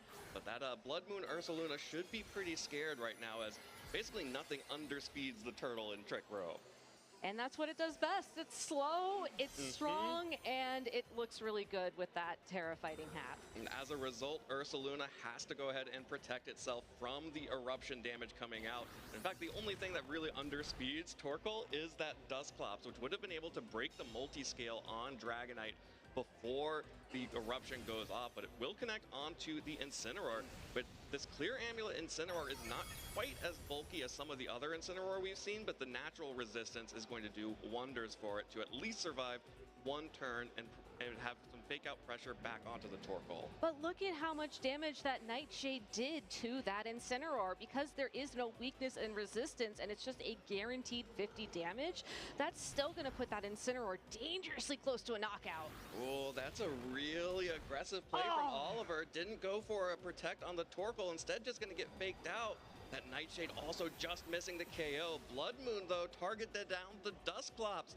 There was an opportunity to go on the offensive against the Torkoal with the Ursaluna, but Luca, predicting that Torkoal would maybe try to just protect itself, just goes for damage, guaranteed damage on the Dusclops. And now Oliver has a tough choice to make here, as Dusclops, now that it's below half of its health, you can do something a little bit different if you want to do more damage on the field. It has Pain Split, which, had it used that, could have healed it up a little bit. Yeah, but Ursaluna will just protect itself once more. It is not going to try and allow itself to take an eruption. With the fake out gone, there's no protection from the Torkoal, and the Nightshade will finally pick up that KO onto Incineroar. So Luca has been put very much on the back foot by the Trick Room mode of Oliver's Dusclops and Torkoal now. But very smartly using Protect every other turn on his Pokemon on the field to get through these Trick Room turns. And I think critically, Oliver's going to struggle to reset the Trick Room now that the Dusclops has taken so much damage. It has the opportunity to try and heal itself up in the future, but I like this switch from Oliver because you really need to find a quick knockout here to try and even up the score and even get a Pokemon advantage, and this Eruption's really going to help that. Well, Oliver going for the switch and Eruption means it will pick up the KO onto Ursaluna, breaks the multi-scale onto Dragonite, but doesn't deal full damage. Oliver switching out there may have predicted that the Dragonite was going to continue to protect itself, but Tailwind now being set up by the Dragonite as the Twisted Dimensions return to normal. So perfect timing there from Luca to go for the Tailwind and switch everything up to bring in the Typhlosion in Torkoal's own sun as Trick Room ended with the Tailwind. And this is a great adaptation from Luca, as you do not need to bring your Whimsicott if you know your opponent's going to rely on Torkoal. Typhlosion is free to go for its own eruptions now. It will be the fastest Pokemon on the field, and it will be beneficial from those choice specs and possibly even a terrestrialization of its own at this point. Yeah, and unfortunately this Annihilate doesn't have access to Protect, so it is just sitting and waiting to get taken out by a combination of attacks from both Typhlosion and Dragonite. The Focus Sash does mean that it has to be double targeted, or actually that Dragonite did not get the scale shot, it switched out, but potentially you could make that happen, but just going to be the Typhlosion going on the offensive here. It's a tough call to make because if you double into the Annihilate, you will be taking a potential full-ish health eruption from that Torkoal. So we'll have to see what the priority here is for Luca. Yeah, I don't know how full health that eruption would be after the eruption from Typhlosion. It's going to connect onto both of these Pokemon and actually pick up a KO on Torkoal all by itself. Yeah, that's just the power, the pure unconcentrated power, if you will, of the sun. Torkoal, he flew a little bit too, or crawled a little bit too close to the sun and got erupted by Typhlosion. Here's the scale shot that's connecting onto the Annihilate to pick up that KO as well. And after Trick Room has ended, Luca took control of this match, and Dusclops just does not have any amount of damage to take out these two Pokemon. And that's you know, the sun at least has ended, so the multipliers are gone, so it's not an embarrassing amount of damage to the Dusclops. I don't know. There's still a Choice Specs and a Terrifier in play, and who knows, maybe if there's enough of a pause here, there could be some Blaze activation as well, but I agree with Oliver's choice there just to lock in that forfeit. I think that Luca found the win con in that once he stalled out that Trick Room, I don't even know if you necessarily needed the tailwind there, depending on how that Typhlosion is trained. It should just naturally be faster than the Annihilate. Outspeed, Eruption, make sure you target down that Annihilate, and then, you know, you can pretty much go from there. Yeah, the tailwind at least covers for a potential last Pokemon Venusaur. That's true, yeah. But I also think that we had seen all of Oliver's Pokemon at that point, so. Yeah, but, you know, why not just get the extra tailwind there? Yeah, no, it's fair. It's fair. You know, you want to lock in your win conditions as solidly as possible, and that's why Luca Ceribelli is the world champion from 2024, and I am very much not. Absolutely. And I think this was really interesting target prioritization because Luca was able to take out the Incineroar, which would be really critical outside of Trick Room. Yes. By focusing that Pokemon down early, Luca was able to limit the options that Oliver had once Trick Room went down. Yeah. And now when Dusclops doesn't have as much offensive pressure to make the most of those turns, and if Torkoal's not picking up big KOs, the way that Luca was able to pivot around and stall out those turns of Trick Room really made it so that Oliver got Trick Room up, but at what cost? Exactly, and the downside to a team like Oliver's, you know, this Trick Roomy form of Sun is that you need the double Trick Room typically to close out games in Regulation H. So going into this game number 2, it looks like we will be seeing a mix-up in leads, and I like this because if Oliver can power through the Ursaluna without Trick Room, that could potentially free up a later game Trick Room to lock in the win. Yeah, that would be very important for Oliver to be able to make something happen in an end game if you only get the one Trick Room. Exactly. The Annihilate also immediately threatens the Ursaluna on the field, which was very threatening, even though it did go down to that Eruption. As you can see, Luca has to retreat the Ursaluna because of the pressure that Annihilate is putting down. That's just going to be Typhlosion switching in, however, a fake out onto the Dragonite, so no damage done onto the Typhlosion at all because the close combat, Ghost types love to see it.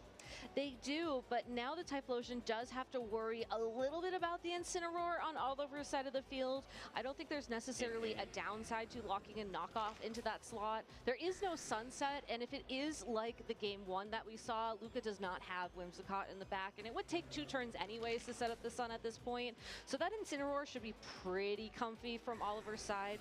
So we'll have to see if choice specs are going to be removed this turn, because look at just how much little more damage that does now. Yeah, but Annihilate is able to take that damage and fire back with a Rage Fist to connect a one-hit KO onto the Typhlosion. Because Luca did not use the Terastallization there, Oliver is able to pick that KO up. The Scale Shot comes out from Dragonite, a big critical hit there actually. That could potentially, probably just a little bit out, would need another critical hit to KO the Incineroar here after that Intimidate.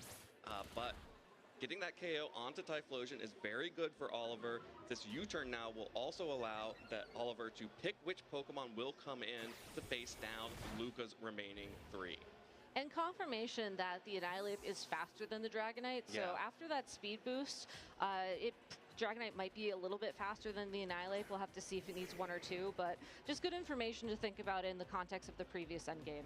Absolutely, and Dusclops now coming out. As you mentioned, maybe a later Trick Room is the adaptation for Oliver. So Ursaluna, however, is able to make it onto the field now, threatening the Annihilate because the Focus Sash has already been broken. The Dragonite will be able to pick up that KO if it wants it, but no real way to stop this Trick Room. Exactly, and that's what makes this turn so comfortable for Oliver, because there's no way to stop Trick Room.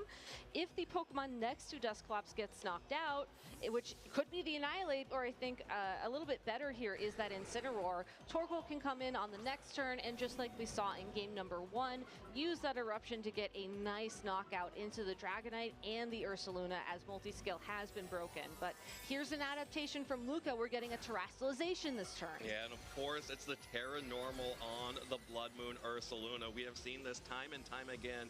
If Typhlosion goes down or is sacrificed on this team, that just means it's time for the Blood Moon Ursaluna to take the field. Dragonite will pick up the KO onto Incineroar with that Scale Shot again, but that does mean that it's just going to be this Terra Normal, potentially Blood Moon coming out onto the Dusclops to try and KO it before Trick Room can go up. And I just don't think it can without a critical hit. It's going to be close, though, as we saw it do a little bit over half, which means without the critical hit, this would do about 75%. So you're absolutely right. That was a critical hit roll needed. Yeah, but that means that Dusclops gets Trick Room up, and now the Torkoal in the back is safely free to switch in and fire off these eruptions. And we already know that the Ursaluna cannot take it from this Torkoal. What I would love to see here, though, before the eruption connects with that Ursaluna is a paint split into it, just so that the Dusclops can get a little bit of health back, or into the Dragonite as well. I think that recovering some health here is more important than just the guaranteed 50. Yeah, and of course, if the Incineroar is going to switch in, that's even also better. That's so much better for the Dusclops and the Torkoal. That's going to be one of the Pokemon that can resist your fire-type eruptions, taking damage and healing up the Dusclops at the same time. Torkoal, of course, goes for the Terrestrialization into the fire typing to make sure that it can get even more powerful eruptions. And there's the Protect from Ursaluna. So just like in Game 1, Luca is switching in the Incineroar to give Ursaluna a chance to attack. So this is going to be really close because we saw two pain splits just barely miss out on the KO on Incineroar earlier. And depending on how Incineroar is trained here, this eruption is going to do about 2 pain splits worth. So not quite, but that was such a good turn for that Dusclops. All right, and now Torkoal is forced to protect here. Otherwise, it is going to risk a Fake Out and an Earth Power from that Ursaluna, which would devastate that Pokemon and remove most of Luca's offensive pressure once again. But there still are plenty of turns of Trick Room, so you can afford to protect this turn, knowing that the Ursaluna would then protect the following turn. And regardless of if the Dragonite protects that turn or not, you're still going to be able to get one good eruption in against both these Pokemon before Trick Room expires. Yeah, unless Luca rolls a double protect, of course. Yeah, the other thing to worry about is this switch in to the Dragonite. Potentially, if the Dragonite's probably too healthy for this, but yeah, if the Dragonite could have been knocked out here, then you could have had a free switch in back to the Incineroar, but so healthy right now, it will come down to that double protect. Exactly. So Nightshade, though, will put it into the yellow, which will make the eruption roll a little bit nicer at least. There's the Hyper Voice. The Luca is covering for an aggressive play from Oliver like he showed in Game 1, just trying to get some damage onto the Dusclops and onto the Torkoal if it hadn't protected, but instead, that's going to just be a protect from the Torkoal, and Dusclops shrugs that off. All right, so this Dragonite does have access to protect. So talking about Incineroar switches, we could see the Incineroar switch in for the Ursaluna here. And I think that would be a great play for Luca, as the Ursaluna is going to be his win condition at this point in time. Get the Ursaluna through Trick Room, and then all of a sudden you have Hyper Voice and Blood Moon to deal the damage needed to finish off the game. Now, the one downside to that is as long as Oliver has that Annihilate in the back, and as Annihilate is going to be faster, you will struggle a little bit here. So I like the protect this turn, just making sure that it's a little bit risky, but you ensure that you can at least get Tailwind up to support that Pokemon in the following turn.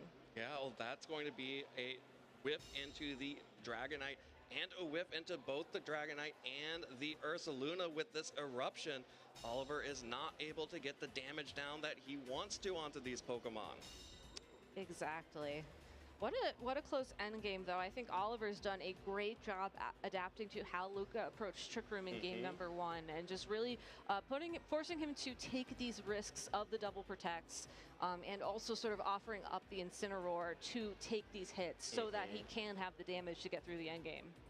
Yeah, I love this switch that Oliver is showing, knowing that Luca is going to try and protect the Ursaluna potentially. You have to make sure that you are able to not waste any time in threatening it on the next turn. And it's really going to be about this Dragonite that's at just under 50% health. If it can survive an eruption from this Torkoal, then Luca may be able to take this 2-0. But if not, then we're probably going to game 3. So Dragonite has 2 opportunities to survive, or maybe even 3. Free Defiant. That part's great. I was going to say, if it fails the double protect, this is going to be a damage roll. We'll just have to see how it plays out. Yep, fails the double protect. This eruption will knock out the Incineroar on the Dragonite. It is enough. After after the multi-scale. We saw some good damage done to it, and that means that it's just going to be the Ursaluna switching in outside of Trick Room. We know that it's slower than this Annihilate and can easily clean this one up with a close combat. Maybe even a helping hand close combat if you want to be super safe. You know, Eruption as well, I think you could just go for the double attack if you're worried about. I'm not sure what you'd be worried about at that point, but I think that it's Oliver again. Don't click Rage Fist. That's the one way. Yeah, okay, that's the one way. If you're worried that you're going to somehow misclick in that situation. Well, fortunately for Oliver, he did not click Rage Fist, and that was a forfeit from Luca, which is going to put us into a Game 3. And wow, this has been a really interesting set, and this is one of those cool moments where you're just seeing how players, especially high-level Trick Room players, recognize how to use their archetypes. Exactly. Like we called out, saving the Trick Room for just a few turns later, put Luca on the back foot and required him to go for a double protect at some point in order to stall out the Trick Room. It worked very well the first time you're able to pull it off. It's now this Game 3 situation where I think it's going to be a little bit more dicey because the surprise is gone. Right. You know, I think that Oliver also made a great call there, getting that Rage Fist into the Typhlosion switch in, and that helped him out a lot early on in the game. That was a ton of momentum lost for Luca in addition to the later Trick Room rounds. But overall, Luca now knows, I think, that Oliver's going to commit to this later Trick Room strategy, and to respond to that, I think Luca's options here are definitely keep the Dragonite, Ursaluna, Typhlosion. I think those three Pokemon put a lot of pressure down onto the field. But you can also adapt on how you approach this matchup. You know, you could maybe lead the Typhlosion and try and just go for a big eruption immediately.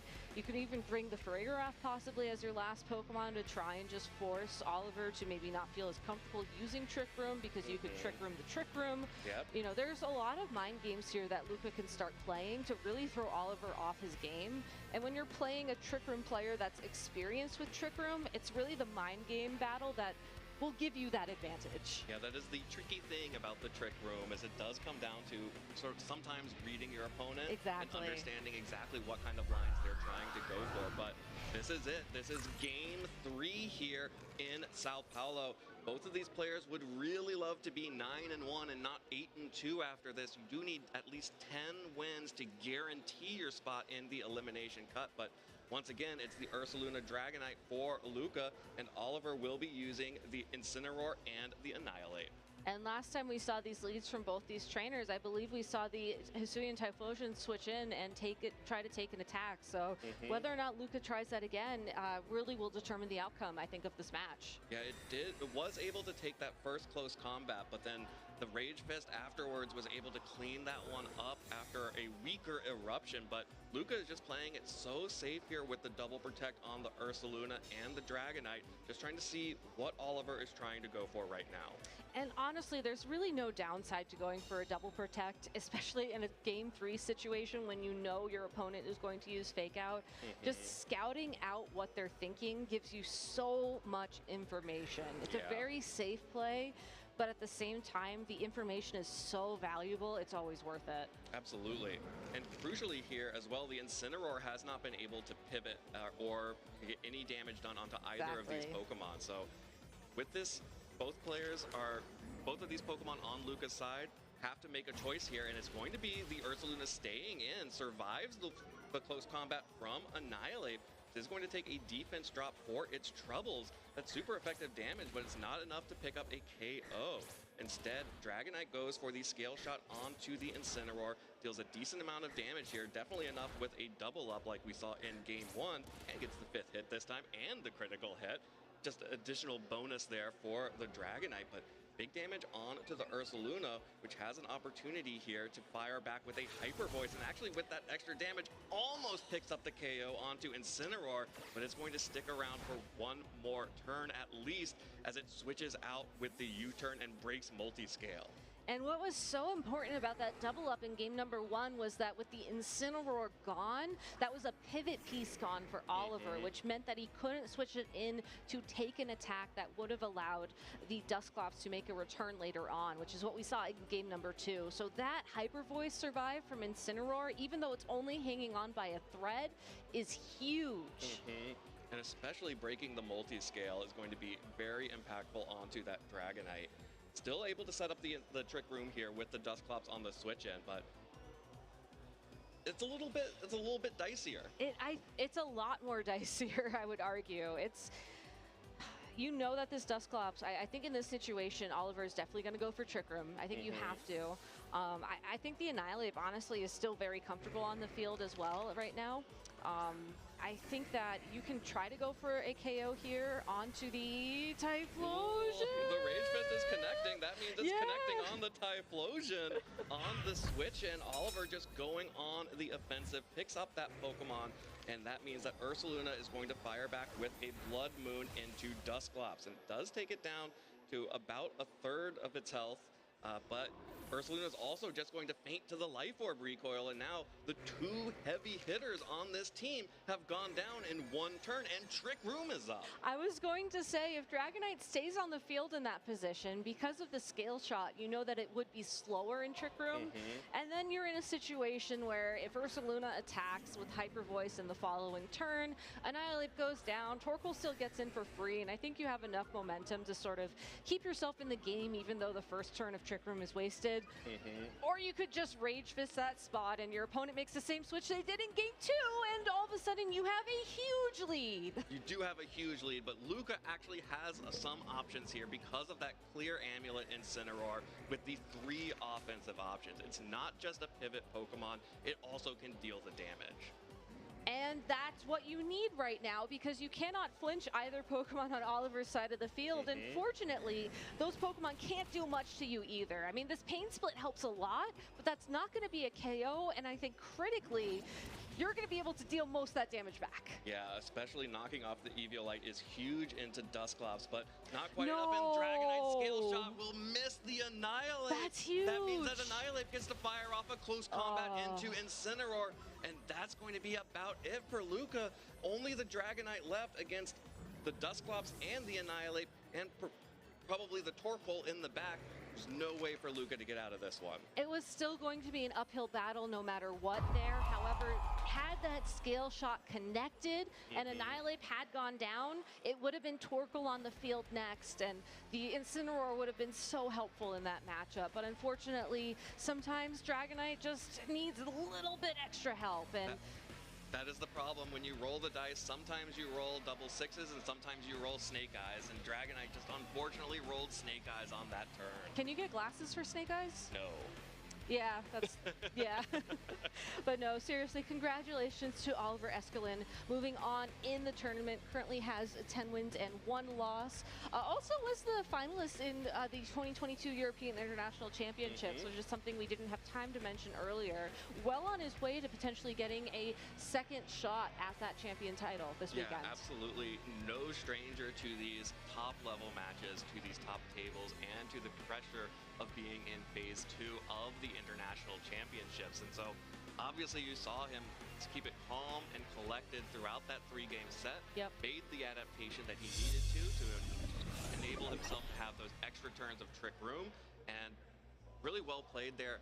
Got the break at the end there on the scale shot, but it still might have been a little bit tricky for Luca to close that one out. I agree. I think had Torkoal already had some damage down on it and Eruption wasn't going to be at full power, it would have been an interesting end game. But the fact that Torkoal had not been forced out on the field at that point in time really did mean that Torkoal was a very solid end game for Oliver. Yeah, and that's just the good thing about Torkoal. You can always rely on Torkoal, especially when you're clicking Eruption instead of Overheat or Heat Wave.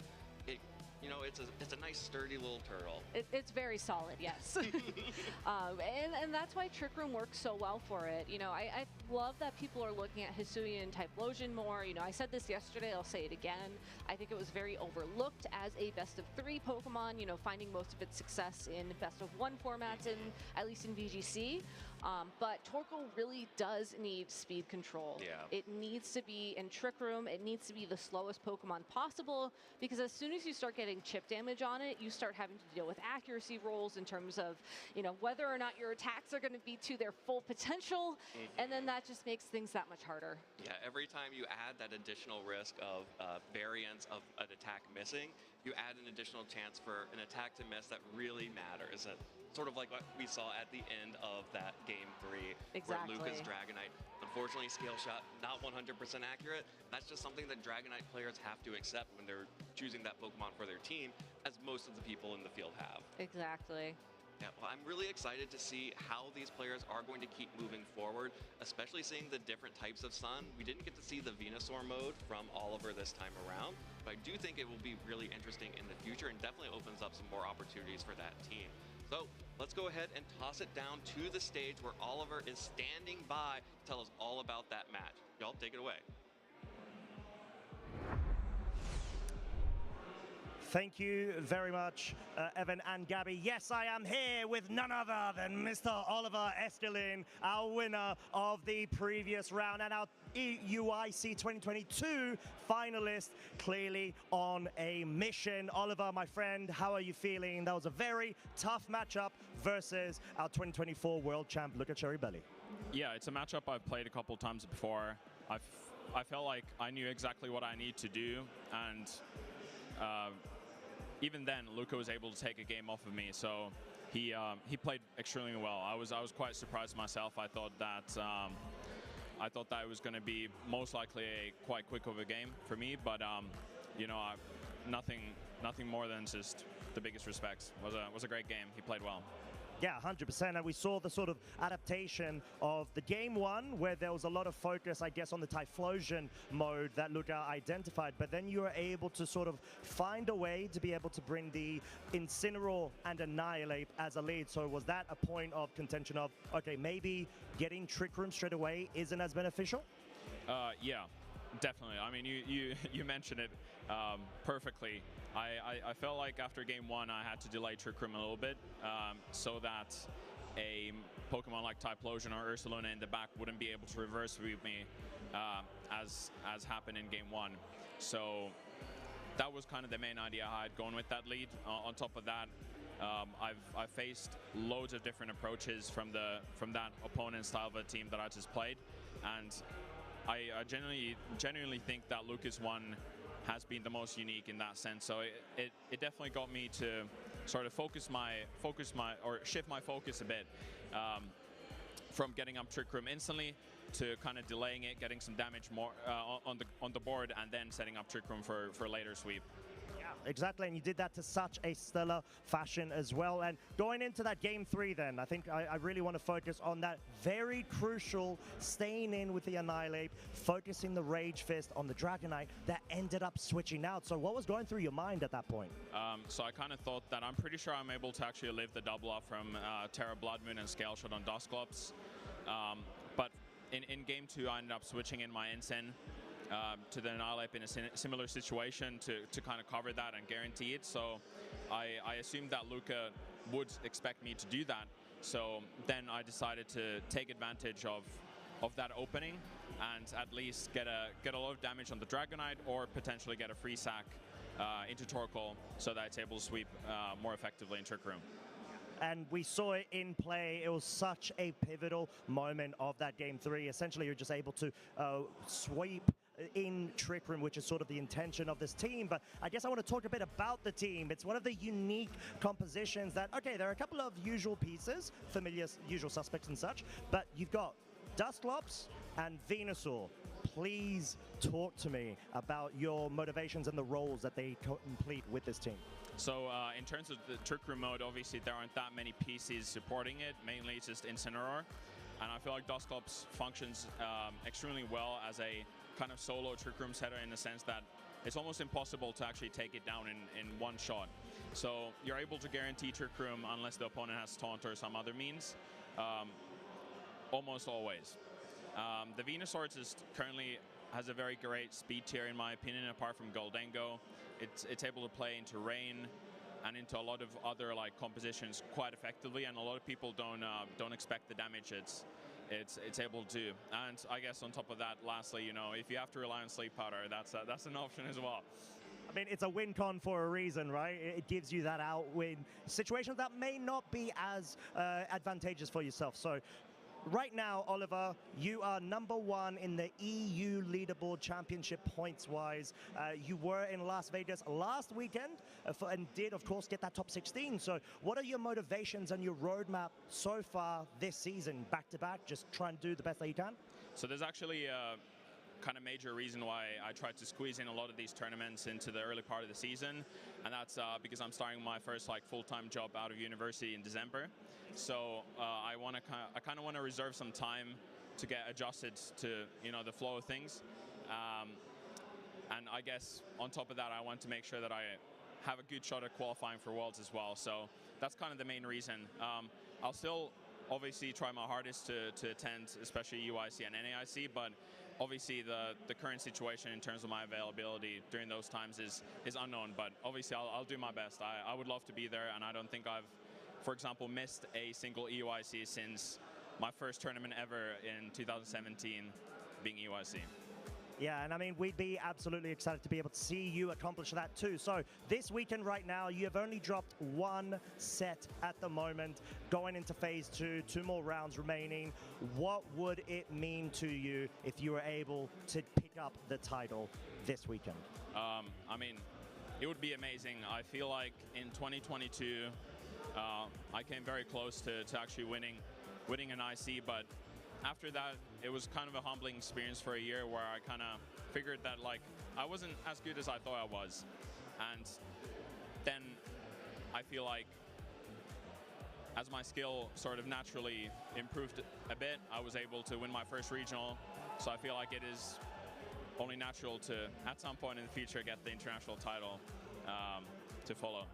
Well, I mean, from my eyes, you are definitely one of the favorites, so I'm wishing you all the very best, Oliver. Now, finally, just to close out this section, give you a bit more rest time going to the next round. Do you have any shout-outs, my friend, to anybody in the venue or watching at home?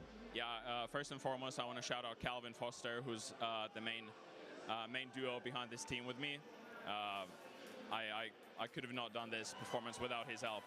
On top of that, there's a lot of people who actually help me prepare matchups behind the scenes. Tô aqui, ô Marlon. We have people like James Katsaros, Fala aí, beleza? Só tô pouco calado, mas tô aqui. On top of that, we got another Australian, Dim the Sim. Appreciate it. Dimitris Koziari. Yeah.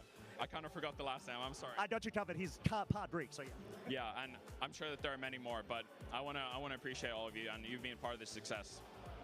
Lovely, lovely words. Oliver, thank you so much for your time. As I said, we are wishing you all the very best going into the next round, Swiss round number 11. So with that being said, we're going to cut to a very short break, and we'll be back with more action.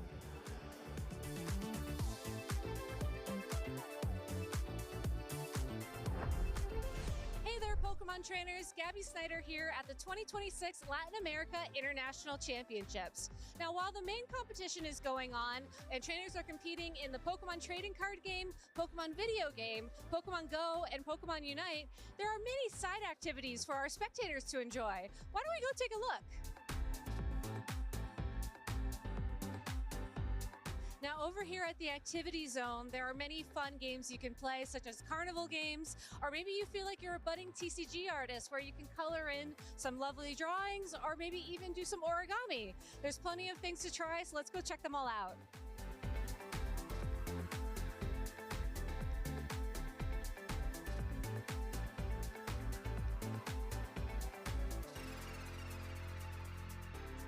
Now, I don't think my art's going to end up in the Hall of Fame. I think there's a lot of incredible artists here who deserve the recognition a little bit more. But next time you're at an international championship, such as the Latin America International Championships, make sure to check out the activity zone where you can play some carnival games, do some origami, or maybe even color in some pictures of your own. For now, though, that's enough from me. Thanks for watching, everybody.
much energy maybe that Corsola had in the back. Back-to-back. This is huge for Fields Boy. I don't know if a Spark Arch going to be enough. He goes on the Ice Beam! Wow. He goes for the Ice Beam! It should be enough to knock out here. Fields Boy, he feels it. He knows it. It's Fields Boy in 2023 World's Spectator.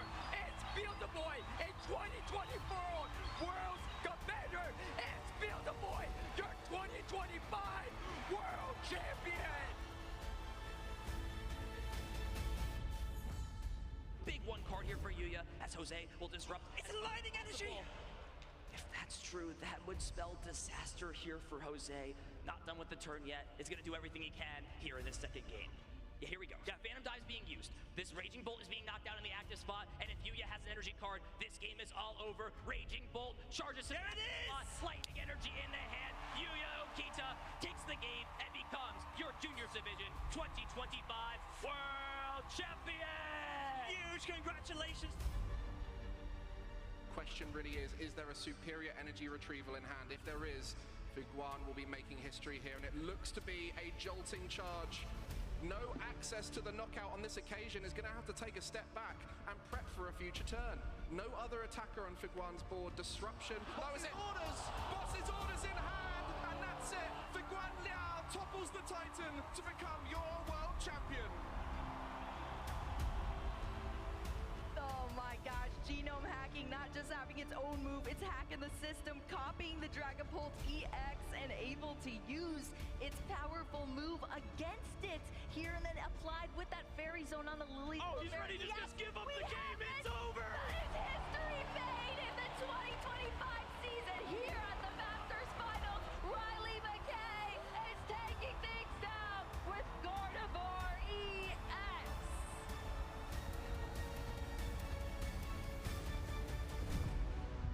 He's played this so well. Twisted Dimensions return to normal. We got a twin-star Pokemon. Miraidon right into that walking wake. It's down. It's going to be Luke Whittier. Give a big hand to your junior video game world champion, Luke Whittier!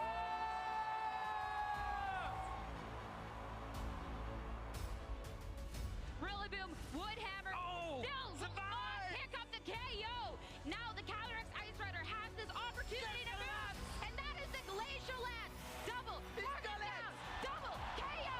Give it up, everyone, for your 2025 Pokemon World Champion,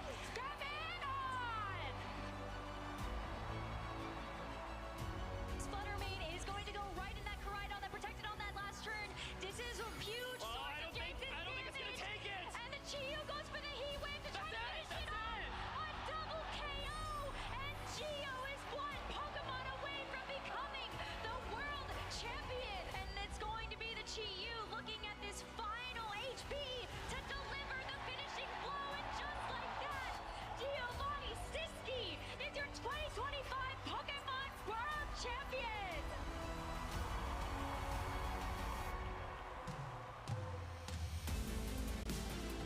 It's absolutely surreal. It's gonna take a while to settle in, of course. Me siento muy emocionado y alegre. The feeling is yet to sink in. I'm still a bit in shock. Feels so surreal to me. It's my first year of seniors, and I won the World Championships undefeated. I feel very excited. Feeling amazing. I'm feeling on top of the world. Absolutely unreal.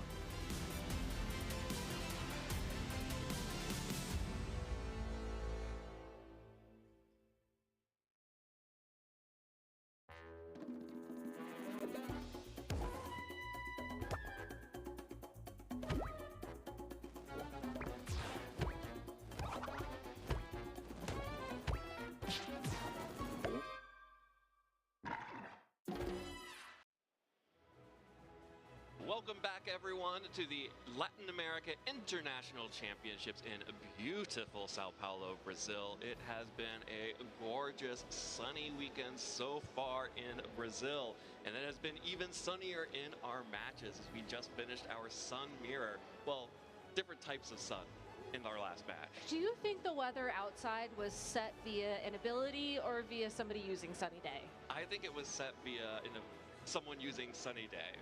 Fair enough. I was going to go with the ability of science, but, you know, we can debate that another time. Yeah, we will have that conversation off camera. But it's actually, I think, time to look at some of the other weathers that maybe other people are experiencing out there in rain and snow. Because in addition to our last match, we, of course, have been broadcasting other featured matches on our side streams. Of course, you can go to the Play Pokemon YouTube to watch in full as they happen. But for now, we have our 7-2 match, which is not quite technically an elimination match in the tournament right now. There is a long shot chance of 9-3 players making it into the asymmetrical bracket, but most likely this is an elimination match for one of these two trainers we're about to see. Yeah, so let's go ahead and get to that replay when we have it ready. This will be a match between Francisco Piero versus Georgie Casado. Francisco, no stranger to the world stage, got top 16 at EUIC last year, whereas Jordy is a bit of a newer player to this field. And Jordy will be our snow player of the match, having the Alolan Ninetales on his team, whereas Francisco, as the screen revealed, is running Pelipper. Absolutely. This is going to be actually a much harder rain team than we have been seeing in the rest of the tournament. The Pelipper has the Archaludon with the Electro Shot and the Sinistra as well. So having a number of different Pokemon that I definitely associate with hard rain versus Jordy, who will be using the more traditional Lele team. You know, I haven't looked at this team in a very long time, but this does look very familiar to that one rain team that a lot of trainers were running at the beginning of Regulation H. There is no Golden Go, which, you know, is kind of sad, as the Golden Go works very well in this composition. You know, Rain and Golden Go are just, you know, side by side best friends, but I do think adapting that Incineroar instead does give this team a lot better playability in an international championship when Fake Out Parting Shot are just really good utilities to have. Yeah, and the Dragonite, I believe, may have been the actual. Eu sei, ô Marlo, eu tô ligado. Eu tô fazendo um negócio aqui, é por isso que eu tô mutado. Eu tô deixando a transmissão rolar aqui, mas eu já volto. Like Jordy found a water type of his own, at least. Oh, yeah, the Golden Go can just go ahead and terrestrialize into the water type there. Will make use of at least the resistances of the water typing, if not the benefits of the rain itself. That just means we have Incineroars across from each other, and that is always an option for pivoting out when you have Incineroars staring each other down. Yeah, so I did manage to pull up my memory banks for what it's worth. And I do believe that the Elizabeth Rain team, which is named after the Japanese player Elizabeth, who built this team, did have Golden Go over Incineroar. You're right. Okay, thank you for that Of clarification. course. I just wanted to know because I ran that team for like 4 months, and it was more of a personal, am I going crazy moment. So you are totally fine. And this is also a throwback for LAIC, because that was the team that Victor Medina was running for the finals in that tournament. And that was when I picked it up, right after that. You and a lot of the other trainers, because it became a very popular team right after. But yeah, it looks like that Incineroar just parting shot out. The Golden Go honestly looks very comfortable on the field right now, even though the Sinistra has switched out onto the field. Ninetales, great adaptation to that, by the way. Sinistra's best form of dealing damage is going to be that Matcha Gacha, which, you know, it's nice. You can heal up some health with it. You can maybe burn the opposing Pokemon, but it's not really meant to be a damage dealing Pokemon. You're really looking to try and use it to heal up your own partner Pokemon. And given that Pelipper's already down to its Focus Sash and is staring down to one definitely faster, one potentially faster Pokemon, probably going to have to consider switching it out if you want it to stay on the field. Absolutely, and the Sinistra does not want to sit in front of a ice type like that Ninetales either, which has the ability to just go ahead and take a chunk out of it with a Blizzard. Could potentially go ahead and commit the Terra to it, but most likely not going to want to do that unless you're going for a Trick Room setup here. It's possible. I mean, a Trick Room setup in front of an Alolan Ninetales and a Golden Go, especially knowing that you did bring the Ursaluna into the game, would be pretty strong. You could always just buy some time as well with good old Fake Out. Golden Go is now susceptible to it now that it's no longer a Ghost type. Yeah, and that's what Incineroar loves to see. Golden Go does get to avoid all of the weaknesses that it has to Incineroar, but does get to be faked out in the future. But actually, it's going to just be the switch in for the Incineroar and Ursaluna getting knocked out immediately with the combination of Blizzard and Make It Rain. So Ursaluna, that big damage threat, has to go down immediately. So it's just going to be the Incineroar, that 1 HP Pelipper, and you know what? Sinistra may need to get some Macha Gotcha damage out there. A lot of Macha Gotcha damage. Hopefully, Francesco has stocked up on the caffeine. Well, Incineroar definitely has drinking down some of that matcha from the Sinistra, giving it that little extra boost for the end game here. I do have to wonder what the win condition here is exactly for Francesco. Looking at the opposing side of the field, you really want to be landing the Flare Blitz into that Ninetales and then maybe utilizing the Macha Gotcha to break the Focus Sash on that Pokemon to try and take it out into hits, which I think is exactly why Jordy is now pivoting out that Pokemon. This isn't so much for weather control, it's just for preservation's sake. Yep, bringing in the Incineroar here also gets an Intimidate down onto the opposing Incineroar, which could help it out, could help the Ninetales out in the future, especially with the boost to the defense that Snow gives Ice types. But Francesco will just go ahead and get rid of that debuff and go for a parting shot into the Incineroar now. So spreading some debuffs, Francesco retreating the Incineroar and pivoting back out the Pelipper. Again, most likely not for any type of weather control, although we're going to see this weather change hands multiple times. But more than anything, just trying to make space for some damage to start landing on these Pokemon, which is absolutely blocked by the Protect. You do now have perfectly accurate Hurricanes, which will help a little bit. This Pelipper also has Muddy Water, which will be super effective against the Incineroar, and of course a Muddy Water accuracy drop can always be a way to buy your way back into the game. I think the most important thing to keep an eye on for this turn is that unless Jordy switches that Ninetales in for the Golden Go, the Flare Blitz from the opposing Incineroar, which it does not have, so that's a moot point, it's actually going to be knockoff on that Incineroar, so that's guaranteed to do super effective damage to the Sinistra. So Sinistra not in the best spot to try and set up Trick Room and maybe twist things around to give itself more opportunities to get caffeinated. So it looks like Francisco's win condition really is going to be just trying to get as many of these Macha Gotchas in as possible. Well, there's the Muddy Water, like you mentioned, the power of the rain, boosting it just a little bit onto the Golden Go. But there's the accuracy drop on Incin, and yeah, the accuracy drop onto Golden Go, but also taking this Macha Gotcha, that's actually going to be a KO. So the accuracy drop not really mattering too much there, as the Macha Gotcha just drinks up the now water Golden Go. And there definitely was a tailwind that we missed at this point, and I just want to call that out because I think it was when I was looking in my database. Looking in the memory banks. That's the one downside. I can't look in the memory banks and also watch what's happening at the same time. I need to get some more RAM. We need some more Macha Gotcha from the Sinistra. That too. Well, there's the Ninetales coming out onto the field now, but with that Golden Go off, and with Incineroar also being able to threaten Fake Out pressure, could be able to start making something happen against just this low health Incineroar and the Ninetales, especially because Francesco is running that with the Flare Blitz. Yep. Yeah, no, you're exactly right. Sorry, I was trying to think, thinking back to how many turns Tailwind could have been in play, because I think the win condition here at this point is, you know, the Sinistra cannot be faked out. Okay, so Tailwind probably is down at this point. Yeah, Tailwind would have just ended, so Sinistra now going for the Trick Room here to regain the speed control in the other way. So then that means that the Incineroar can land the Flare Blitz into the opposing Incineroar. You set Trick Room up, and then Macha Gotcha Flare Blitz for the win condition against the opposing Ninetales. Run it, lock it in. Lock, right?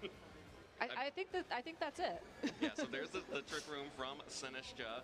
I don't know how many Pokemon we have left on Jordy's side. It's just the Ninetales. I think there's one more, yeah. That's Rillaboom? That's the Rillaboom. Yeah. So still, neither of these Pokemon going to want to stare down this Incineroar with the Flare Blitz.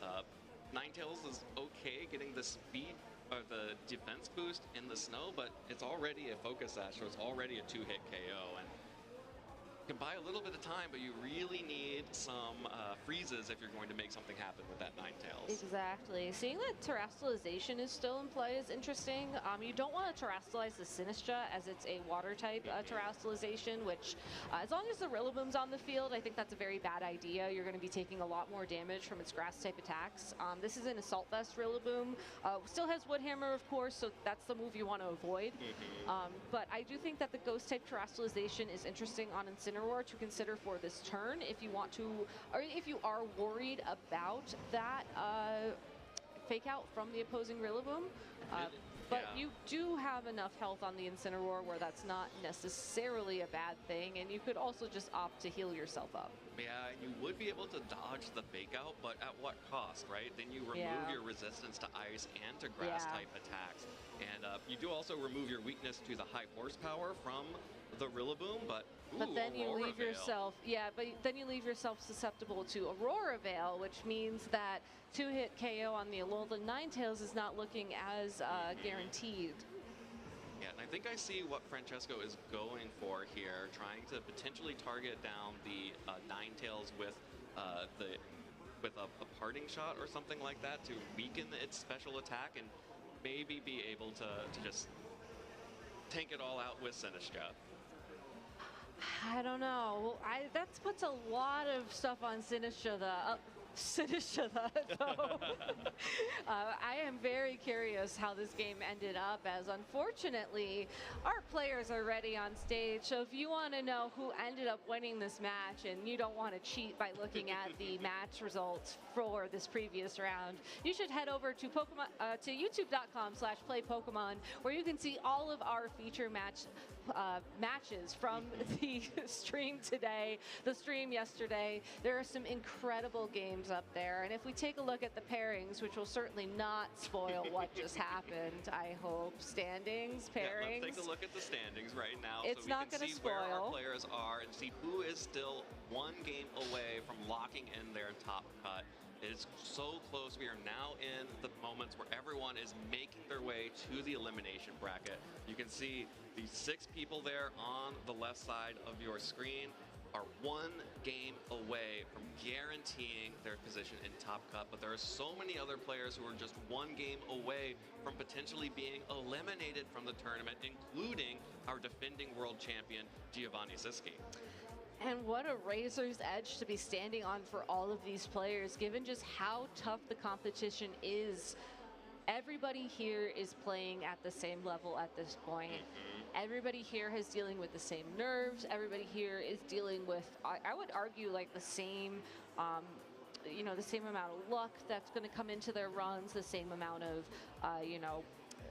the same amount of exhaustion coming into their games. Absolutely. And with only a couple rounds of Swiss left, and knowing that you really need to keep that 2-loss record in order to lock your way into top cut, that is going to be a very tough couple rounds of Swiss. But let's go ahead and take a look at our notable pairings going into this round, as we have the pleasure of featuring Justin Tang versus Yuya Tada here on the main stream, and I'm so excited to see this match. Yeah, and that is a win and end. Whoever wins this match will be guaranteed a spot in the top cut bracket, which again is something that Justin has done at every event he has played in this season so far. Regulation Age treating him very well, but Yuya Tada is also a player who is known for making it deep runs in these international championships. So I'm really excited to see this matchup coming up. Our feature stream will be featuring Yuma Kinugawa versus Eric Rios and Giovanni Siski versus Yoav Revin, and all of those matches as well are going to be win and ends. So definitely keep an eye on those matches. If you want to go back and watch them, make a note of that for later, but you're going to want to stick with us because, again, Justin Tang versus Yuya Tada is going to be such an incredible match. I cannot wait to see how this is going to shake out, as as we've seen both these trainers a little bit throughout this weekend so far, Justin Tang especially, and it's going to be a very close match, and it's going to be a really fun, honestly, matchup looking at the teams they're running. Absolutely. We'll get into that in just a moment. Of course, we have those 2 win-and-in matches at the bottom. The side streams will be showing potential elimination matches this time around, just to be clear about that. But that's going to be really exciting and really tense moments for all of those players on the side stream. So, as we head down onto stage, we have Yuya Tada versus Justin Tang, and this is going to be an incredible matchup. We've already seen Justin's team earlier on in this tournament. Actually, the very first match we streamed of this tournament was Justin Tang, who then took a victory in that match and then kept on winning all the way through day 1. And now here in phase 2, Justin Tang is 1 win away from making it into the top cut. And it was that support Volcarona and the light screen and reflect on Grimmsnarl that really took it home for him. And a team that he has a lot of experience with, getting top 8 at the Las Vegas Regional Championships just last weekend. It's the incredible bulk of that Grimmsnarl that really enables the Blood Moon Ursaluna, the Volcarona, to get this damage down on the field. Excuse me, the Golden Go to get the damage down on the field. The Volcarona provides some excellent support for that as well. And I think coming into these international championships, a lot of trainers don't expect this little bit of extra bulk, and that opens up the opportunity for these crazy powerful Pokemon to go on the offense. And looking at Yuya Tada's team, having that Blood Moon Ursaluna go on the offense here against the Archaludon, against the opposing Blood Moon Ursaluna, is going to be so key, as this is a very familiar team if you were just watching our replay. It looks exactly like the team that Francesco was running with that Incineroar over the Golden Go for the Elizabeth Rain team that was very popular here last year, where you're going to be looking at the Archaludon with those electro shots and the stamina for body press to be your main damage dealers. Yeah, so having the Rain mode with the Pelipper and the Archaludon with the Sinistcha and the Incineroar, giving that Rain core that we saw in Francesco's match, but also has the different type of Ursaluna using the Blood Moon Ursaluna and bringing in the Farigiraf for additional Trick Room pressure, not just putting all of those on the Sinistcha. That gives Yuya a few more options for setting up that Trick Room mode. And I really like that, especially against Justin's team, as there's really no opportunity to shut that Trick Room down. You could try and stop Trick Room with a Thunder Wave paralysis, but I think realistically speaking, if that is your concern, which it very much should be given this lead, you're better off trying to weather the storm. And I think Archaludon's natural bulk is a good start towards that. Yeah, it's natural bulk and the fact that Justin is using a Snarl Archaludon. Actually, both players are using Snarl Archaludon, but what's really powerful about that against Yuya's team is that by going with the special attacking Blood Moon Ursaluna, you could potentially just really negate the power of that Pokemon over time. That's going to be a Scale Shot trying to do the Scale Shot to the side onto the Archaludon, but came up Snake Eyes once again, means that that Body Press will not pick up the KO onto the Incineroar, which means Incineroar gets to go for the Parting Shot and switch out and drop the special attack of that Archaludon on Justin's side. And that is a devastating Scale Shot miss. And Yuya would have gotten this switch regardless had that Scale Shot connected, but the fact that the Incineroar is still around does mean that it can come back in and intimidate and Parting Shot once more. Getting the Trick Room up on turn 1 of this match with the Ursaluna next to this Farigiraf, though, does mean that Yuya is free now to go on the offense. Justin does have Archaludon with Assault Vest, which is going to be your best answer to that Ursaluna on the field, like you were saying with Snarl, but there's no Snarls in play yet. There's no Snarls in play yet, and the miss on the Scale Shot is even more devastating because you can't threaten with that Body Press anymore. That means Archaludon has to switch out. Volcarona will come in instead, which does also have the ability to lower the special attack of that Ursaluna with Struggle Bug, but Dragonite will also be retreating in favor of Justin's own Blood Moon Ursaluna, trying to match the damage of Yuya Tada's Blood Moon Ursaluna. Volcarona takes some big damage on the switch-in, though, but will be able to eat up its Citrus Berry and recover a good amount of that health back. Still in a 2-hit KO range of Earth Power, which means there are just no safe switch-ins there, really, for the Archaludon, but will survive this Psychic. But the Ursaluna Blood Moon on Justin's side of the field does get in without taking any damage. So Justin has one opportunity here to try and even up the damage on the field. Unfortunately for this Volcarona, it doesn't have access to protect. So it's going to be forced to either try and redirect an attack away from the Ursaluna or otherwise just buy some more time in Trick Room in hopes of getting through this these 5 turns. Well, the speed interaction between these two Blood Moon Ursaluna are going to be so important. If Justin is slower than Yuyatada, that means that he will be able to go before and potentially knock out the opposing Ursaluna with a big Terra Normal Blood Moon. However, if Yuya is slower, then that means that he will be able to move first and deal big damage, and there's nothing that Justin can do about it. And this is going to be even bigger damage with a Terra Normal plus a Helping Hand. The only way for Justin to dodge this would be to go first or protect itself. And you have to imagine, with that protect, Justin is worried about that speed interaction for sure. But even with the resistance and the assault vest on this Archaludon, that's good damage. That is very good damage, but we finally get one of those stamina boosts on the board for Archaludon. And looking at how much damage that Hyper Voice did, it's possible that even with all of the boosts on the field for Archaludon, Blood Moon is not a guaranteed knockout at this point in time. And that's great information for Justin, because otherwise there's nothing really stopping this Blood Moon Ursaluna for just going for it right now. Yeah, there's another Helping Hand for the Blood Moon Ursaluna. That is going to be a Hyper Voice again coming out. So Yuya's Blood Moon Ursaluna goes first, and that's a one-hit KO onto the Ursaluna on Justin's side. No critical hit, no nothing. That's just the raw damage of Terra Normal, Life Orb, and Helping Hand.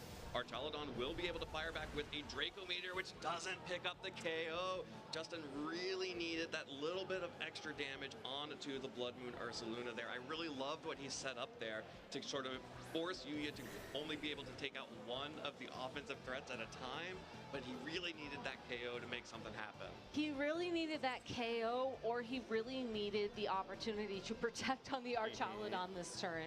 Fortunately, Dragonite can protect, so that's another turn of Trick Room gone for one of his Pokemon slots. But in order to keep the Archaludon safe, your only option is going to be to switch in that Volcarona, who cannot take another Hyper Voice. And Sinistra is going to switch in and caffeinate that Ursaluna on the other side, regaining some of the health that it took from the Draco Meteor. Justin will switch out the Archaludon for the Volcarona this time around. And this Dragonite did not go for a protect. It still has the multi-scale intact, so will be able to be one of the only things that can tank one of these Hyper Voices coming out from the Blood Moon Ursaluna. That will give Justin an opportunity to go on the offensive and make an attack here. Went for the scale shot. This one's going to connect onto the Sinistra here.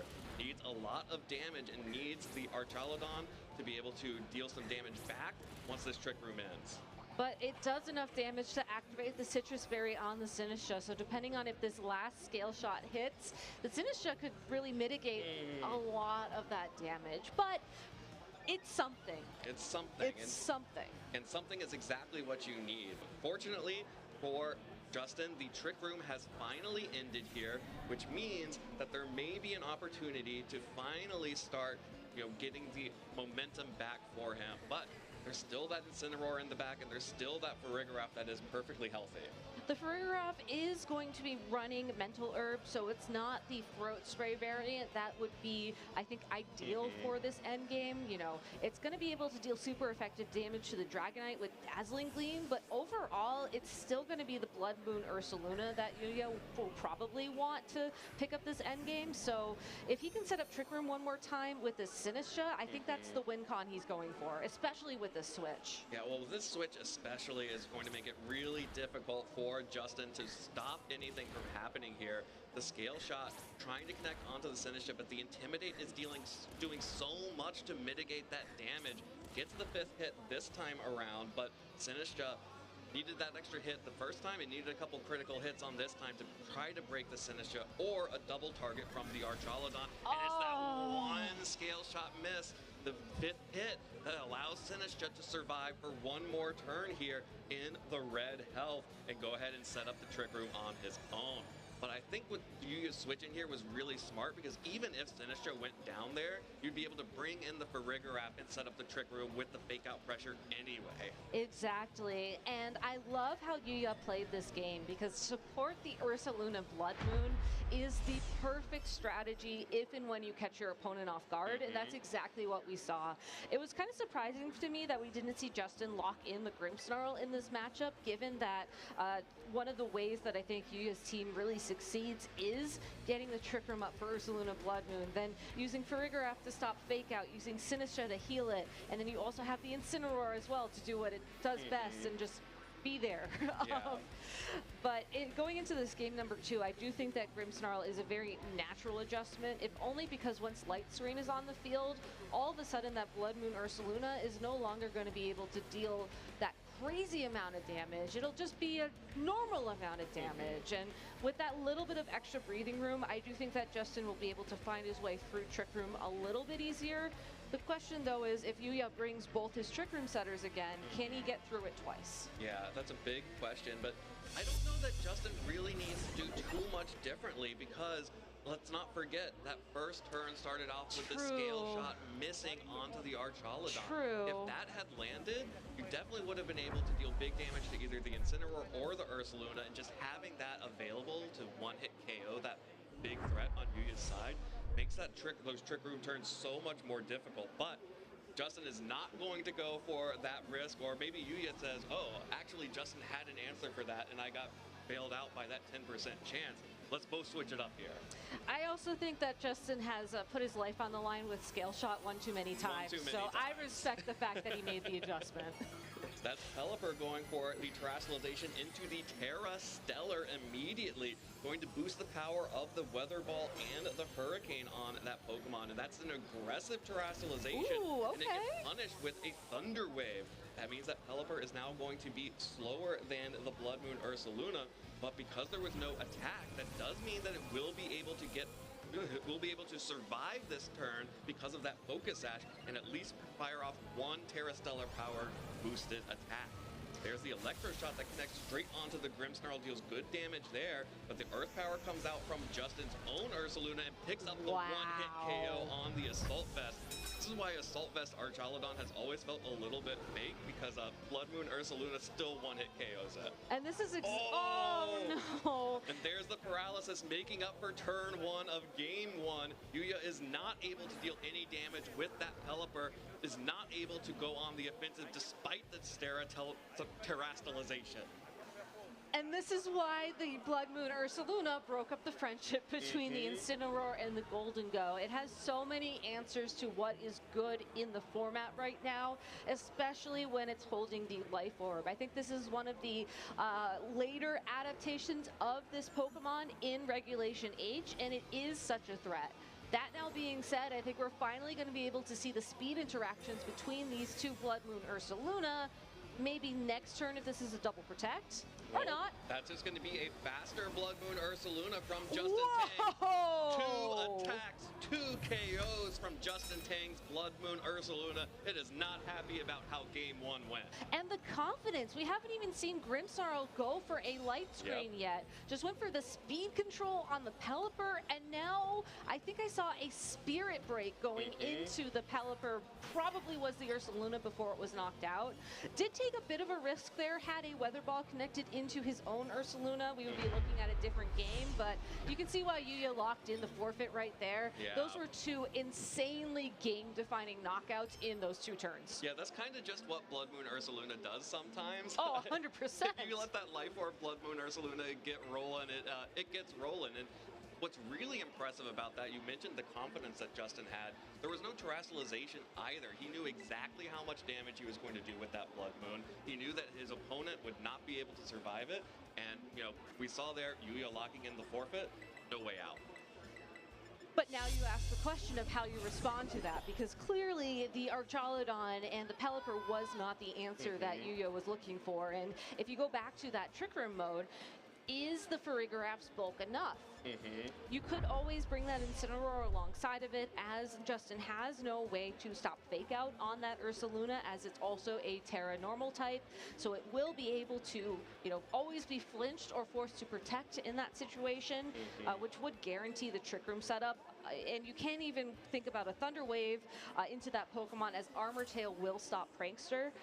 And then once Trick Room is set up, you know, assuming the Ursaluna is slower, which is what it seems to be like, you will then be in the driver's seat. And it looks like that's exactly the adaptation Yuya's going for. All right, I love this Game 3 leads here. The Incineroar and the Farigiraf against the Dragonite and Ursaluna for Justin Tang.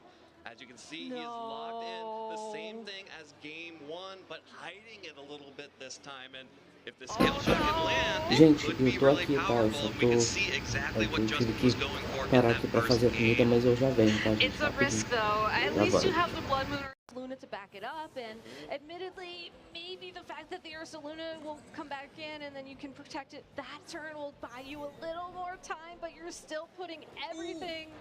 Okay, you got one stamina boost, so that's pretty good. Even better, a bonus stamina boost from the Incineroar. The No, scale shot no! Oh, it hits this time. Okay. Oh, no. That's split-second delay. Oh, my goodness. Yeah, that split-second delay, if I felt it like that, then you know Justin felt it like that, too. There's going to be this scale shot connecting onto Archaludon. The defenses will raise, and now, finally, Justin gets the beefy Archaludon he was hoping for in Game 1. That is now max defense Archaludon with that Fake Out as well. So here comes the Trick Room. Yuya, you didn't get the miss on the scale shot. Show me how you defeat this Archaludon. The nice thing is that with Incineroar on the field as well, there is no way for Yuya to immediately go on the offense. He will have to parting shot or let something get knocked out this turn. The Farigiraf as well is going to struggle to deal damage, as multi-scale is still in play, and the Archaludon will just naturally resist both of its attacks. So overall, I think Justin is in the driver's seat, despite the fact that Trick Room has been set up on the field. Yeah, and I think he's in the driver's seat because this Volcarona is now coming in. You can see Yuya is just going on the offensive, trying to get all of the damage that he can off onto the Archaludon. Knocks off the Assault Vest because you're never going to get any damage on the physical side anymore, but that Volcarona is also going to be able to use that Rage Powder to protect the Archaludon for the rest of the game. But in this situation, there's no need to redirect any attacks, as the opposing Incineroar could consider going for a Flare Blitz here, but I think what Justin is thinking with that Struggle Bug is that you want to try and catch the Ursaluna Blood Moon on the switch, because every turn that Yuya is wasting in Trick Room is another turn towards your win condition. And there's nothing stopping this Archaludon from going for body press after body press, because it's up to Yuya to answer that. Yeah, and Yuya is not going for any switches because it is too risky with this powered up Archaludon on the field.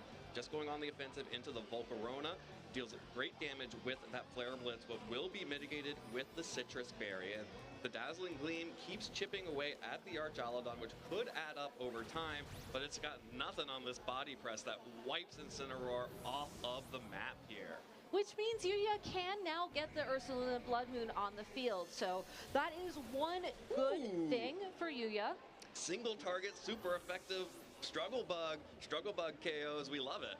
And now can also get another Pokemon in next to that Blood Moon Ursaluna to provide support if that is the back line that Yuya has. And it does look like it will be the Sinistra and that Ursaluna Blood Moon. So can't necessarily take advantage of the Hospitality ability, but can try and use some Rage Powder support of its own, which will definitely make things harder for this Archaludon. Now that being said though, several turns of Trick Room have already passed, so Justin's win condition at this point in time really is to just stall out the remaining couple turns of Trick Room. And with all 4 Pokemon remaining, that's a lot easier than the first time around. Absolutely easier said than done. And Justin is just using the threat of a Rage Powder here to potentially stop Yuya from going for a big Earth Power or even a Blood Moon into the Archaludon to pick up that KO.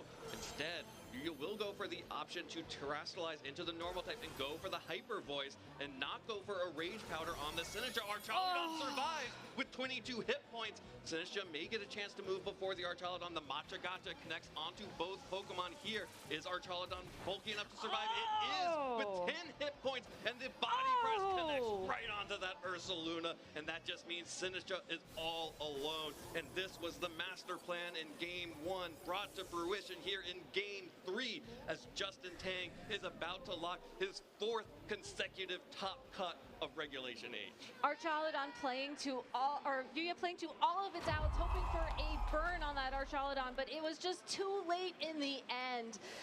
Justin Tang showing just why he is doing so insanely well in Regulation H with those adaptations. Even if that scale shot missed a second time in that Game 3, he still guaranteed 1 stamina boost with that fake out connect into the Pokemon with that switch. That was such a clever play. It gave him the opportunity to at least ensure that Archaludon would start getting that body press damage going, would have a chance against the Incineroar and the Farigiraf, which would both take decent damage from that attack, and I think more importantly would be forced to attack into the Archaludon to boost that stamina further. The fact that it connected was just an added bonus. Absolutely. Very well played there from Justin, and well played from Yuya as well in our other matches, or other games during the match. But just unfortunately in that last game, Justin had the read. He knew exactly what he wanted to go for. It was what he had tried to set up in Game 1, but just missed on the back of a Snake Eyes on the loaded dice on the Dragonite. Scale shot, of course, not being 100% accurate, but that's why we play best of 3s. That's why we don't have a best of 1 right now, because you have one of those games that happens. Okay, let's move on. It's still the right plan if I can get it set up. And Justin proved exactly why it was going to work if he could have gotten off in Game 1. And now he's in top cut for a 4th consecutive tournament. Just wild. And it's really a return to form for Justin, because we saw him take off like this in his first year of competitive Pokemon, and I think he's been struggling to find that same momentum ever since, but you know, I think it's great that he seems to have found his stride once more. I think he was a little bit surprised by that survival as well. I mean, you had lost the Assault Vest at that point. You're dealing with Ursaluna's strongest attack, and I think it was a very safe play from Yuya there, trying to go for that Hyper Voice, because you don't have to play the guessing game of that Rage Powder like you called out. But in the end, Archaludon just really feeling it today for Justin. Absolutely. Archaludon was ready and willing to body press everything on Yuya's side in that 3rd game. And I'm really excited to see how this team fares in the top cut. Obviously, last time Justin brought a version of this team, he made top 8 in Las Vegas just a week ago. And those small adjustments appear to have made him at least as good as Las Vegas. Probably better, because, you know, top cut at an international championships, maybe a little bit weightier than top cut at the North American regional. I think so. I mean, it's kind of an interesting regional to compare it to, because there were a lot of international players at said regional, but also the prizing and everything is a lot better here. Also, the venue's cooler. Also, Pikachu is here. Pikachu was not in Las Vegas, so, you know, when the boss man's around, like, it's way cooler. Yeah, when the boss man's around, you got to show off, right? Oh, yeah, 100%. You got to impress with the Mr. Boss Man. Absolutely, and definitely impressed by that performance from Justin. And I'm really excited to, again, see this team as it goes up against some of the other teams in the field. And I'm really glad we've gotten to see it twice so far, because it's been a really interesting, you know, I really loved seeing that second game where the Grimmsnarl actually didn't go for screens in the way that you expect it to, because it showed just how much command Justin has of this archetype. So he's not just going for the standard, okay, I have Grimmsnarl, that means I set Light Screen, that means I set Reflect. You know, that's the easy way to play Grimmsnarl, but it's usually the wrong way to play Grimmsnarl, except in certain matchups, and going for the Thunder Waves and then going for the Spirit Breaks to keep it down during all of that. Really impressive. Yeah, I'm glad that you brought up Spirit Break, because I do think that, as Unite's popping off in the background, I do think that there is an interesting trade-off between using Light Screen to, you know, weaken the special damage throughout several turns versus landing the 1 Spirit Break when you need it to reduce special damage, especially now when looking at the format when there typically is 1 special attacker that people are dedicating their resources to. But if anybody knows that trade-off, it would be Justin Tang himself. So we have him ready for an interview over on the stage. Let's go ahead and talk to him.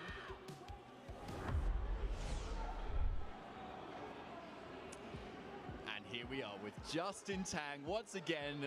24 hours later, you've already been on the stage before. Here you are again, and you've secured top cuts. Justin, put your feelings into words if you can. It's unbelievable. That's all I can say. Starting off 8-0 yesterday, and then losing my last one was it hurt a little bit because I've seen the story before of going undefeated and choking into the top cut. But I'm not one of those people today, and this is my 4th top cut in a row. So I am unbelievably happy. I am so happy. And that game was intense, and I don't even know. I'm at a loss of words, but I'm just really happy to be on stage once again. Yeah, it's great to have you here, of course, as well. Yeah, that was a really tough match, honestly, versus Yuya. So if you can kind of take us through kind of your thought process there. I mean, we saw your thought process on turn 1 of game 1, right? With the scale shot as well. And, of course, it missed as well. What were you feeling after that? Yeah, so basically, my win condition in this game was mostly the Arch. Arch is very good versus his Ursa. It's also good for his Arch, so I knew Arch Lowdown would be a key piece regardless of how I led it. So game 1, my general idea was to get the body press off in the instant. I really thought he would lead instant Sinishta, so it would force some kind of more mind games that you fake out to me. That's totally fine. That means he does get an Ursa immediately. Was my logic, but instant Fari, I guess, was a kind of good way of doing that, so he get that Ursa safely. And even if I got that body press KO on instant, I still had to pivot in and out from the Earth Power and Psychic combos. So I don't know if I had enough turns to still win that game 1, but I think my game 2 and game 3 adjustments were much, much better because it allowed my Arch and Blood Moon, as we saw, to really, really shine. Blood Moon came like 4 KOs in the game 2. It's nuts. I haven't really used it much for this weekend, but it went crazy here, so thank you to them. So yeah, got every KO, and then obviously I got a lucky Thunder Wave, but that's what Thunder Wave does. Thankful for that as well. And in game 3, the bait scale shot stuff is some of the funniest things you can do. I was able to pull it off in my round 7, but being able to pull it off here, because it's like Ursa has so much pressure on the Trick Room setter, he's basically forced to fake out. He has to hard call me out, or he doesn't get Trick Room out. So it was always safe for me to scale shot the Arch, unless he party and shot reading me that. But that was kind of unlikely, I felt, especially in a game 3, so that was able to kind of win me the game from there. Yeah, that was really interesting to hear your thought process there, Justin. Thanks for taking us through that. And now, yeah, so you got top 16 at LAIC last year, as you were mentioning as well. You're here again this time too. Yeah, is anything sort of different in your mindset for this weekend? Different mindset? Yeah, it's kind of hard to say. LIC last year was interesting. It was my first IC top cut, so it does mean a lot to me. And to be on the stage again this time and potentially do even better, that's on my mind. I want that trophy. I was close-ish last time, and this time around, starting off 8-0 was a really good confidence booster. It's a little cocky, but like, I can't help but feel good because I'm playing good and I'm doing good, and I just hope for the best. We'll see what happens, though. Okay, yeah, we definitely will. And of course, we've also got tomorrow as well, just in case you made finals too. Did you have any plans, or are you going to try and make some time just in case you make it? I mean, if I do make finals, I would have to book another flight realistically and probably get a check-in bag for the trophy because I do not have space in my luggage at all. So we will see what happens. That's a little bit picking too much. I would like to see how I do in the top 8, top 4, whatever. But if it is finals, well, we'll figure it out. Fair enough. Yeah, let's not get ahead of ourselves too much. But obviously, you're a very accomplished player, very used to winning regionals as well. But at the international stage, you are certainly ready for it, I'm sure. So finally, Justin, have you got any shout-outs you'd like to give at this point? Yes, shout out to Shaling again, once again, for the team. This team has honestly been amazing. I have used a lot of different teams in Reagindo, but this is obviously probably the best one I've used so far. It's been really insane. Using Ursula, Blood Moon, and Arch, I never used them before. It's kind of insane. I took them this long to use them. They're so, so good. To my team building group for this regional, Louis, Shanjun, Joe, William, and Gio, our world champ. So thank you so much for all the help and prep. It's been so, so useful. And thank you, Ethan, for getting my mons, and all my family friends for supporting me back at home.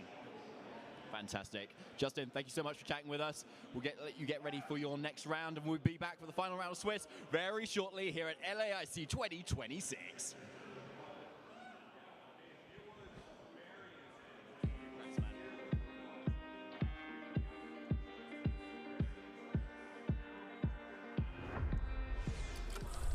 Hey Pokemon trainers, welcome to Pokemon Championships History, a series where we showcase important matches throughout the history of competitive Pokemon. Let's flash back to the 2015 Pokemon World Championships in Boston, Massachusetts. This classic moment happened in the Seniors Division Championship match between Mark McQuillan from Great Britain and Koki Honda from Japan. VGC 2015 was a season most remembered for two things: Mega Kangaskhan and Japanese trainers dominating the metagame. Japan this year came in full force. I mean, it really did. Yeah, they just took the junior division championships in the Masters division. They're pretty much guaranteed. I mean, 7 out of 8 top cut players in the Masters division were Japanese. So Japan's here to play, and I'm pretty sure Koki wants to be able to try to set up a clean sweep. This will be for what all three decides the divisions. clean sweep. Oh my goodness. Mega Kangaskhan was the queen of VGC in this era, as nearly 67% of all top cut teams across all 3 age divisions had Mega Kangaskhan on their team. Mark was the last trainer who could stand in the way of Japan claiming all 3 VGC titles in Boston. Mark was also aging up into the Masters division for the 2016 season, so this would be his final match in seniors and his final chance at redemption. Mark had been on the world stage before. At the 2014 World Championships, he fought through the tournament only to lose in the seniors finals match. So with the weight of the world on his shoulders and the fear of finishing second 2 years in a row, Mark had to find a solution for Kangaskhan, and his answer was Machamp. But before game 1 could start, the casters had one simple question. Mark M, does that M stand for Machamp? Question. Mark felt incredibly confident in this matchup. He even winked at the camera when he correctly predicted a Landorus switch in. Cresselia disrupted much of Koki's game plan by setting up Trick Room and skill swapping away key abilities. When it was finally knocked out, it was time for the crowd favorite to join the fray. There's the Machamp, the crowd is going wild right now. Machamp's ability is No Guard, which disregards accuracy and ensures that all attacks hit without fail. Mark used Dynamic Punch as the main attack because without its dubious 50% accuracy, it is now 100% a problem for Kangaskhan. That's a no guard Dynamic Punch, a move that normally has 50% accuracy, but thanks to that ability, never gonna miss. Mark finished up game 1 in convincing fashion and was now 1 win away from fulfilling his dream of becoming world champion. The crowd was captivated by Cresselia and Machamp, realizing they were the ideal brains and brawn combination that was capable of defeating Kangaskhan in a format ultimately warped by its success. Did you ever think that you'd see a Parental Bond Cresselia and a Machamp in the senior division final championships here? I don't think that ever crossed my mind once. As game 2 progressed, Mark built up momentum by making all the right plays. The will of the crowd had been determined, and Mark was eager to give them the Machamp sweep they so desperately wanted. We're gonna see Dynamic Punch into that same slot. Ladies and gentlemen, will it pick up the knockout? It picks up the knockout. It's a crit. That is a critical hit on an incoming Mega Kangaskhan. Lost its Parental Bond and now lost its will to fight. Dynamic Punch is just gonna punch this Heatran right in the dome. Is it gonna pick up the knockout? It picks out another knockout. Mark breathed new hope into VGC by showing that no Pokemon can exist without counters. The match was forfeited. Ladies and gentlemen, say hello and congratulate, applaud, give a huge hand to your new Seniors Division World Champion, Mark Machampion McQuillan. Mark and his Machamp played a flawless set in the finals and brought a title back home to Great Britain. He also redeemed himself from his 2014 loss and gave VGC trainers around the world one of the most dominant and memorable Pokemon matches of all time. Thank you for watching, and let us know some of your favorite moments in VGC history by using the hashtag #PlayPokemon.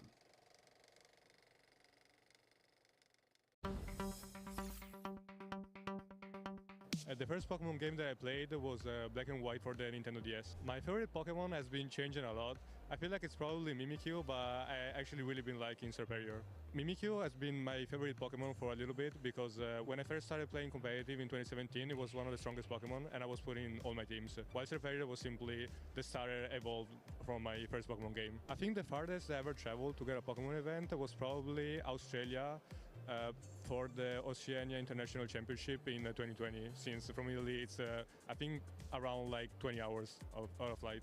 I feel like there's probably not anybody in particular that I look up to, but I really try to motivate myself by seeing also the results that my friends are getting. Like for example, Luca Ciribelli, that was able to win the World Championship this year, and also Federico Camporesi. My most memorable match that I ever played on stream was probably the finals of OCC 2020, in which I was able to play Eduardo Cunha and defeat him, since it was one of my first international and I didn't really expect to win. I actually usually don't eat any type of food like during the event. I simply go like without eating anything, and then after I'm done, I go out with all my friends to eat dinner.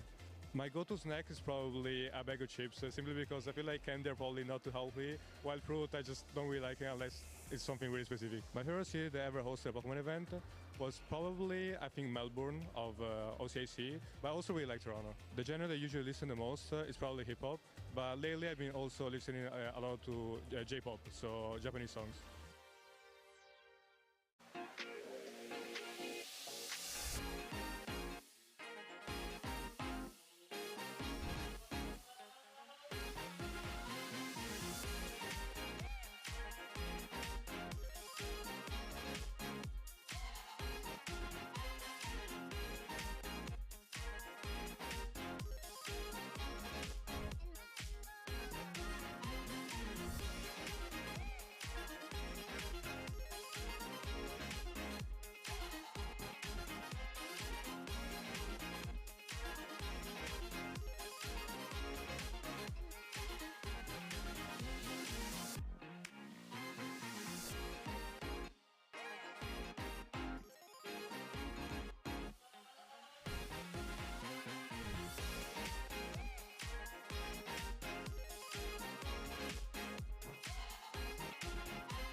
We are back in Sao Paulo, Brazil for the 2026 Pokemon Latin America International Championships.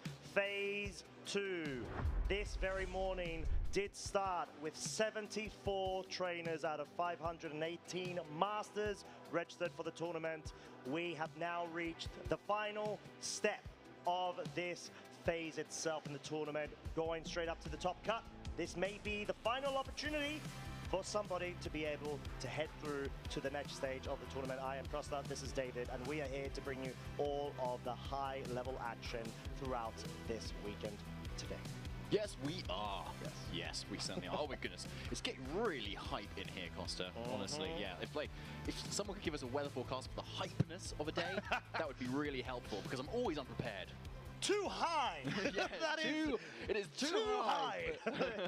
But yeah, it's just been so epic in terms of all the different trainers that we've been able to feature, the world champions, the international champions, and the multi-regional champions. You had a lovely little interview with Justin Tang just before there. Very heartwarming words, but he's looking like one of the favorites, if I'm going to be completely honest. Yes, but I can understand his kind of caution as he was talking to me in the interview as well. He doesn't want to get ahead of himself. Like, he's been here before, top 16, and once you're in top cut, obviously, it's single elimination. Yeah. So at that point, if you lose, you're out, and that is it. And so it still could be the end of his tournament if he takes one more loss. But the way things have been going, though, the way he turned that game around that we just saw as well was incredible. Lost game one. You know, it could have really thrown a lot of players, kind of getting that scale shot miss on turn one and things like that, but he just really whipped it right around and showed everyone what he can do. Yeah, exactly, and we know he is made of a metal, which, you know, he's just got so much passion, drive, and hard work put into it, like a lot of our trainers. But as we're going to be waiting to finally get our Swiss round number 2 match ready on stage, we've got a lovely little feature match from the previous round that we want to be able to go ahead and feature on show for you lovely folks. It's going to be Yuma Kinugawa versus Eric Rios, observing it from Eric's side of the field. Okay, so yeah, Eric Rios we've also featured previously, and Yuma we've also featured previously on our main stage as well. So you'll be maybe familiar with the Ashley Cox team from last year as well, with the Komodo sort of setup. He's going with something similar here with Eric Rios as well. It's got that Clangor Soul, that Throat Spray, which really offers set up and sweep. So we had Eric at the end of yesterday beating Federico Camporesi, the LAIC champion, in amazing fashion, honestly, versus Yuma on the other side. And you can see a Flamigo there. Yes, you are correct. But it's not on your kind of typical Porygon to Ursaluna type team. It's on a Typhlosion Ursaluna team, that kind of Tailwind and Go or your Trick Room and Go. Yeah, which has been popping off in this tournament. We've seen quite a few trainers running these variants to be able to have that immediate burst damage potential alongside the Sunny Day Whimsicott. But at least in terms of this match here, we see a very easy double protect from Eric's side, just wanting to scout things out and obviously make sure that he doesn't get caught out by a fake out there as the close combat focus onto the mouse hold. Makes a lot of sense. Focus Sash, you want to try to make sure that you get rid of it, and even though it is a Terra Ghost, obviously Flamigo has that really lovely ability known as Scrappy. It's able to bypass any immunities of the Ghost typing with any normal or fighting type moves coming from itself. And on top of that, it makes it immune to Intimidate too, which is a really nice addition and just kind of gravy on the top, to be honest. Yeah. So yeah, a very much of a kind of neutral turn here, just kind of scouting out the fake out. But yeah, going forward, Komodo definitely wants to set up here and avoid the Brave Bird that could come out from this Flamigo as well. Sorry, not actually running Brave Bird on this Flamigo. No. It's Close Combat, Feint, Wide Guard, and Detect. Yeah. So a little bit safer, so not needing to go for Follow Me. Yeah, exactly, and that means that it could have been an additional mind game in that turn one because of the interaction of Double Protect or Feint being able to break that Protect. And clearly, Flamigo going on the offensive, moving first. Naturally, it is a very fast Pokemon in comparison to Eric's Como-O, which is going to be able to now dispatch of the cheeky little Flamigo from Yuma's side. But at least in terms of what Yuma has been able to accomplish so far, break a Focus Sash on the mouse hold and maybe try to get that reposition with the parting shot to bring in another mode, maybe even that Typhlosion. This is a lovely position to be in. Yeah, you've taken down Flamigo, which is, you know, not like the star of the show a lot of the time, but or the co-star of the show. Hey, you beat me to it. You know over there. Yeah, I'll get you next time, Costa. Right. And then, so yeah, Incineroar goes for the parting shot as well there. Now, you would have maybe wanted it into the Komodo there, but this Komodo is soundproof as well, which is a really rare ability to see in the current regulation, and you can see why it's so useful. Parting shot being a sound move, it means it can't even be affected by Komodo, and that also would deny the potential for the Incineroar to switch out at the same time. So has to go into this mouse hold, and then you've still got this Komodo now at +1 special attack thanks to that Throat Spray. Trick Room's not up as well. Mouse hold is still next to it too. It's looking really strong. So Yuma's got to really bring something out here to really flip the tables on Eric, and Farigiraf is a great Pokemon to do that with that Trick Room threat. Yeah, I think that's such a good shout. The inclusion of Farigiraf sort of suggests that maybe there isn't a Typhlosion in the back, because surely you don't bring a positive Tailwind speed control Mon on its own without the main sweeper. Let's say if the Whimsicott is in the back for whatever reason, because I know Farigiraf is strong and I'm a big fan of it, but I don't think it could sweep the playing field, especially up against the soundproof Como-O. But the fact that we've got the Blood Moon on the field does highly suggest, like you said, David, the Trick Room surely will be going up, but you got to be careful of that taunt from the mouse hold. Yeah, that's a good shout actually, Costa. Yeah, that is something that certainly can deny it. And yeah, usually you'd pair your Trick Room Setter with something that can help it out, like a Fake Out or a Follow Me. But yeah, the Ursaluna, the Trick Room Sweeper that Yuma really wants to use here is already on the field, so can't support Farigiraf in its ability to do that. So yeah, it's really vulnerable to that taunt at the moment, which could come straight out. And yeah, this Farigiraf doesn't carry Mental Herb, which we've already seen either. So yeah, ball is definitely in Eric's court as to how he wants to play this going forward. Yeah, and I was just looking at the team list and I saw Nightshade on Farigiraf. That is so uncommon of a move, but it makes a lot of sense. You're able to deal damage equivalent to the current level of the Pokemon, 50 HP. But who needs to deal damage when you've got a good old buddy, Ursaluna, maybe being able to get this a huge attack off if it can survive, which it cannot. Superfine with that Clanging Scale combo does mean the Ursaluna, even though the Terra was activated in that case, Yuma wasn't able to capitalize off of it, so it just feels like Eric's just been able to absolutely run through Yuma's strategy in this game one. Even if the Incineroar's brought back on the field, Como-O has literally been untouched. Yeah, it has. It's been doing exactly what it needs to do. Yeah, no dragon resists or anything. This Clanging Scales has just been putting in so much work with the spread damage, and yeah, Yuma recognizes that it's probably not a winnable game and locks in that forfeit. But we're getting into straight away to game 2 here to see how Yuma might be able to pivot things around. Yeah, and just looking at the leads, it seems like Como's a bit in the way. Please move politely on the side. But no, it's a Whimsicott, yeah, because I was like, Incineroar surely is a bit bigger. I would have been able to see the silhouette. But no, Whimsicott and Flamigo. Adaptation from Yuma's side, obviously the same from Eric. So, David, at this point, seems like maybe Typhlosion might be lurking in the back? Possibly, but I think Eric is still probably happy to see that too when you've got a Komodo, right? And it resists fire, it has great natural bulk as well, and if a Clanging comes up, you're boosting your special defense even further too. So yes, I think you're right. I think Typhlosion probably is the switch up here, just to see if Eric maybe has prepared more for the Ursaluna. But yeah, with Sun and some damage, maybe resists don't even matter. Yeah, and I think because the Whimsicott's on the field, Eric has to give the respect of the potential Moonblast focus into the Chroma-O if there is no redirection on the field, because obviously Chroma-O is ×4 weak to fairy typings due to its natural dragon fighting typing. Close combat, though, will bring the Mousehold down to Focus Sash, and Tailwind has already been set up, so already this guarantees Yuma to be able to be at least faster if any of their 2 Pokemon do go down.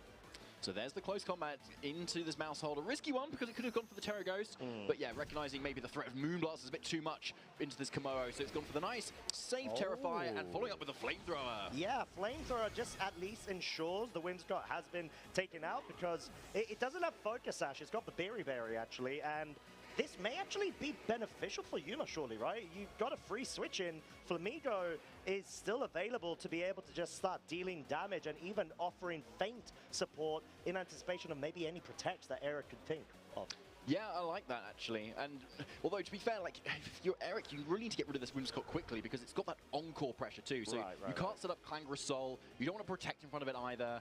And so, and Eric's team is very much reliant on protect, kind of switch to something that can support the Komodo a bit, set up as well, and Whimsicott is great at punishing that. So getting that off the board is really good. But yeah, it probably got up the move it really wants to get to up the most, which is that Tailwind. Yeah. So yeah, this Ursaluna is looking really strong now into this Komodo with that Life Orb and that Earth Power, most likely enough for a one-hit KO on this Komodo. That being said, there is the Friend Guard on the Mousehold, so we may see some crazy survival here.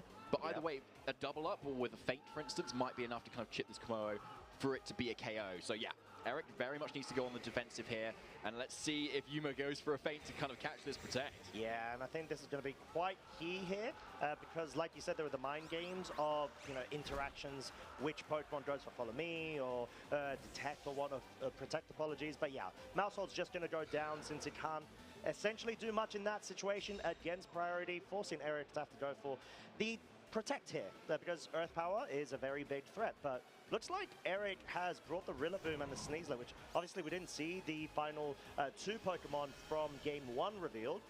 Maybe these were lurking in the back the whole time, but I guess what do you think now that the Rillaboom's on the field? You've got Fake Out available, but then again, Chroma-O is still being outpaced, though, by the Pokemon over on Yuma's side. Yeah, it definitely is. But what you can safely kind of do is fake out into the Ursaluna here and then set up with Komodo. You've got to be aware that the Frigoroth could be lurking in the back still, so it's something to kind of consider whether you think it's in the back, and if it's in the back, is it switching into? And there is something switching right now, Costa. And it's got Japanese characters, so I don't know what they are. It is the Frigoroth! It's the Frigoroth, and we know Armatail is so powerful of an ability with this Pokemon. It's just so, you know, game-breaking in terms of the board positioning. Yuma just not being stopped from going for the Earth Power. So clearly Eric was just hoping that somehow either the Farigiraf wasn't brought, or at least in this case, Yuma read 2 into the obvious play of, okay, well, surely Farigiraf, you know, gets switched in here, and Eric will respect that. So he won't go for the fake out, right? Yeah. He's just going to go for the focus into the Blood Moon. But no, that doesn't seem to be the case. And this is sort of what we're talking about, high-level mind games going either way, and, you know, how beneficial it can be to actually profit off of that interaction. Yeah, so an amazing play from Yuma there, getting that Frigoroth in so quickly and in the best possible way as well. Making the most of those Tailwind turns is a really nice way to do that, especially with Farigiraf on the board too. It's quite unusual, really, isn't it? It's like it's a trickery Pokemon, but actually in Tailwind, you can see its benefit there, making the most of your speed control that isn't going to be there forever. Yep. Now, Sneasler does come in though, and with that Grassy Seed and that Unburden boost, it's going to be very quick. It's still likely the fastest thing on the field. Yeah, and we do have the commit of the Terra Normal now, just going for pure offensive damage. I wouldn't be surprised to see another helping hand coming out from the Farigiraf, because you just want to be able to guarantee a scenario of it. But the close combat, not enough! Seems like this Blood Moon has been trained oh so well to be able to survive that, or at least in this case, go ahead and dispatch of a very powerful Terra Normal Life Orb boosted Blood Moon. Pretty much most of the time guarantee an Oko onto the Assault Vest Rillaboom. And changing it up, Farigiraf hasn't even moved as of yet. And sure, Blood Moon's gone down, but it kind of did its job. Yeah, it really did its job, didn't it? Like, it's so powerful with that Life Orb there.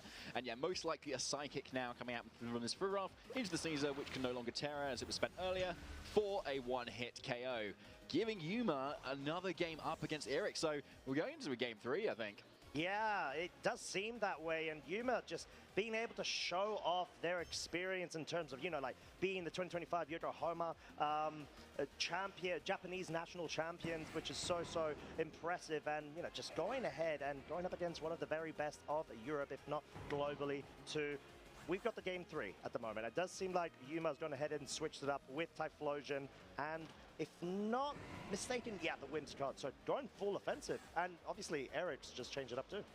So yeah, it makes a lot of sense to kind of bring this in, especially if you feel like your Komodo lead has been kind of countered, as it were. So yeah, Whimsicott, really strong lead there. Yeah, if your Komodo was there and you Terra, then your Terror is at least spent then, and you're still going to be taking some big damage anyway, especially from an Earth Power that could be in the back from an Ursaluna. Yeah. So instead we're going to see the Rillaboom actually going for that Terra Fire here. Makes a lot of sense into Fairy and Fire offense there. Going to be able to take those hits very well.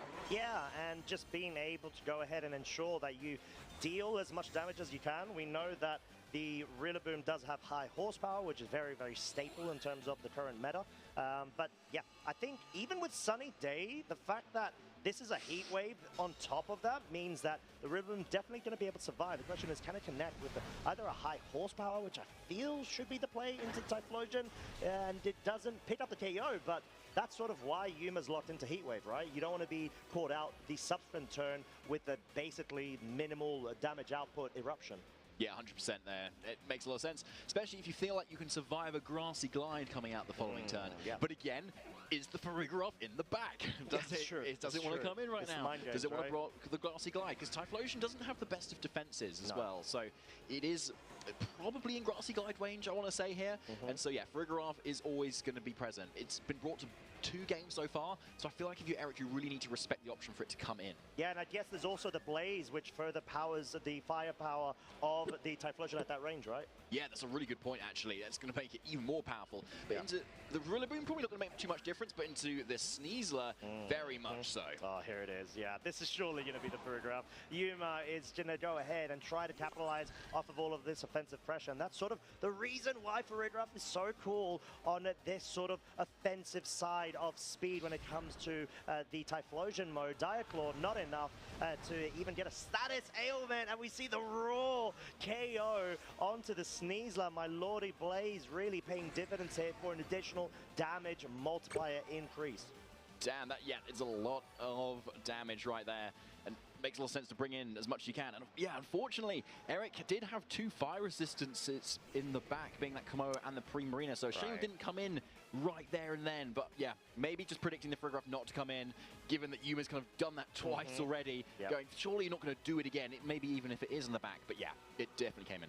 Yeah, and I feel like the Blaze should still be activated from this range. It seems like it's sub 25%. This may even pick up the KO and come. Oh, no, it doesn't. It survives with 7 hit points, but with the Helping Hand, with the Sun, with the Blaze in activation, and of course with the Specs, there's just so much damage.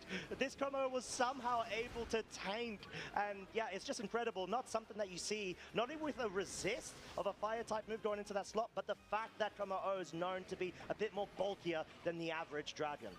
It is, but not so much on the special defensive side, unfortunately. You can see all those scales are very much in the physical aspect of its defense. But yeah, Typhlosion going down there, but very much has done its job. bringing Eric now down to his last 2 Pokemon, meaning what has Yuma got in the back? We obviously know that Whimsicott's there, Frigot's there. You've got to imagine it is that Ursaluna that is probably lurking around.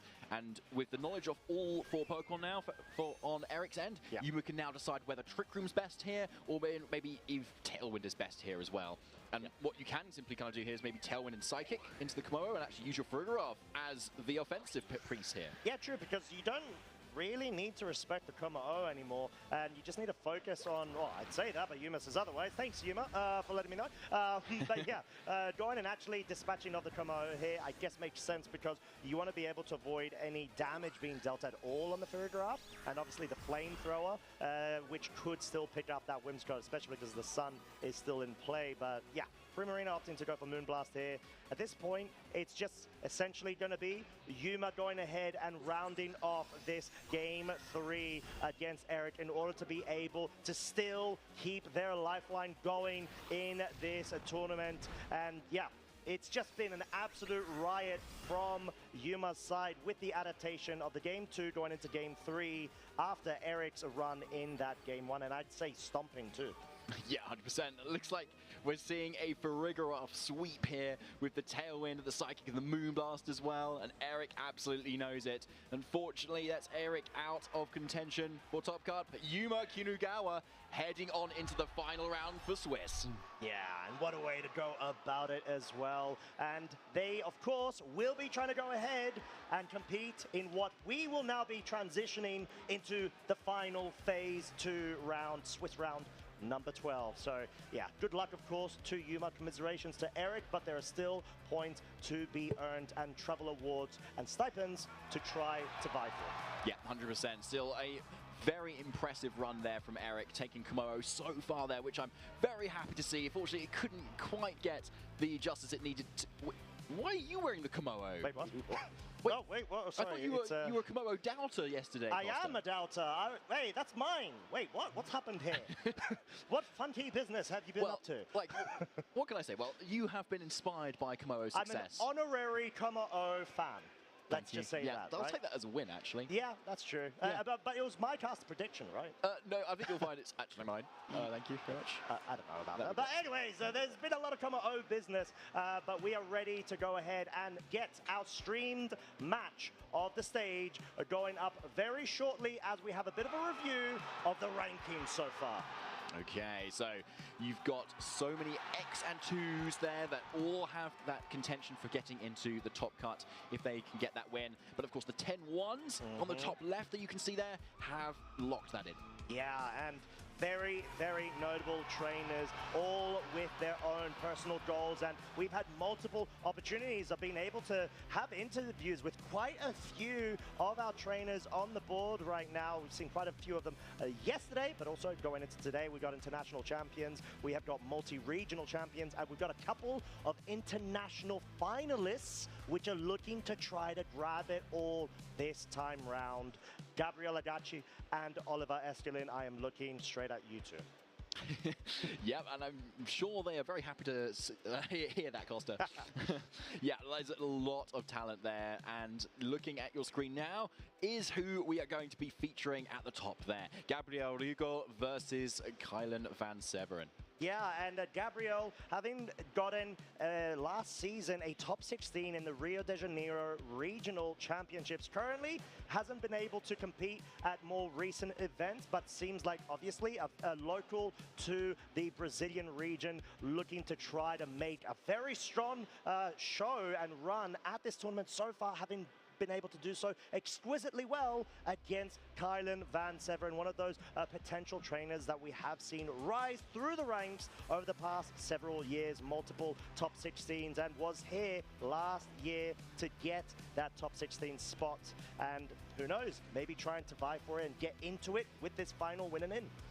Yeah, you might as well try it. You've come this far, you might as well get an extra win under your belt there to make sure you're into that top cut.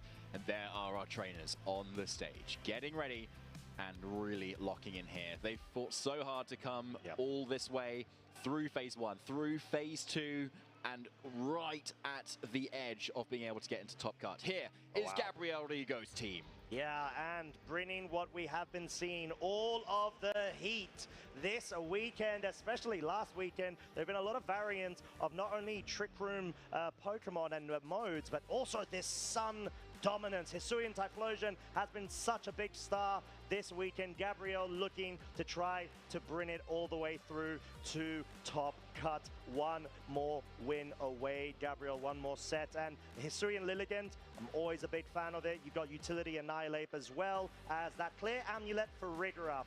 The combo that I've used and have really enjoyed this season. It's got such a dominant way to be able to force that hard Trick Room mode and not allow a lot of room for error when it comes to your opponents, maybe even forcing them into scenarios where they have to rely on double or triple protects to get outside of Trick Room. Yeah, I think that's a good analysis there, Costa. And you've got, on the face of it, you've just got some really powerful duos here. You've just got Torkoal Typhlosion as a really offensive lead with helping hand eruptions. You've got Torkoal Lilligant as well with some really powerful after you eruptions, but also just sleep powders going out here. But you've also got Incineroar for Rigour that you can lead if you want Fake Out plus Trick Room. And then you just got Annihilate, which is kind of this jack of all trades sort of role here with the safety goggles to get around any sort of rage powders and sleep powders, taunt to shut other shenanigans down, or final gambit to just get rid of that one threat you just really don't like. Yeah, exactly. Whilst over on Kylan's side, there it is. It is the Dondozo Tatsugiri, which has been absolutely missed this weekend, but no, it's been brought to the right occasion. Covert Cloak Dondozo with the Commander Tatsugiri just allows a lot more room for you to be able to not get failed into the sort of fake out vortex that we've been seeing from the Super Fake Out Bros, Rillaboom and Incineroar, whilst also having your own utility Volcarona with the support, not with the redirection, however. You've got that Will-O-Wisp instead as an option. Yeah, which I really like, because if you're trying to set up with Dondozo, I suppose you don't really need Rage Powder as much, because you're not going to have anything next to Dondozo to do it. You just kind of want to spread the burns around and then use those weakened Pokemon once your Dondozo comes in. But I want to shout out the Stealth Rock on Annihilate here. I didn't even know Annihilate got Stealth Rock as a move. Which is a really cool option. Now we know. We've seen a lot of Dondozo that used to kind of be run with Glimora, right? To kind of set up toxic debris, those toxic spikes, so that everything is kind of poisoned and you can stall out everything with Dondozo. Yeah, and I guess it's sort of a way to be able to allow the Dondozo to not get sucked into that vortex of, like we said, the fake outs or the repositionings. It punishes those quick switches of the board.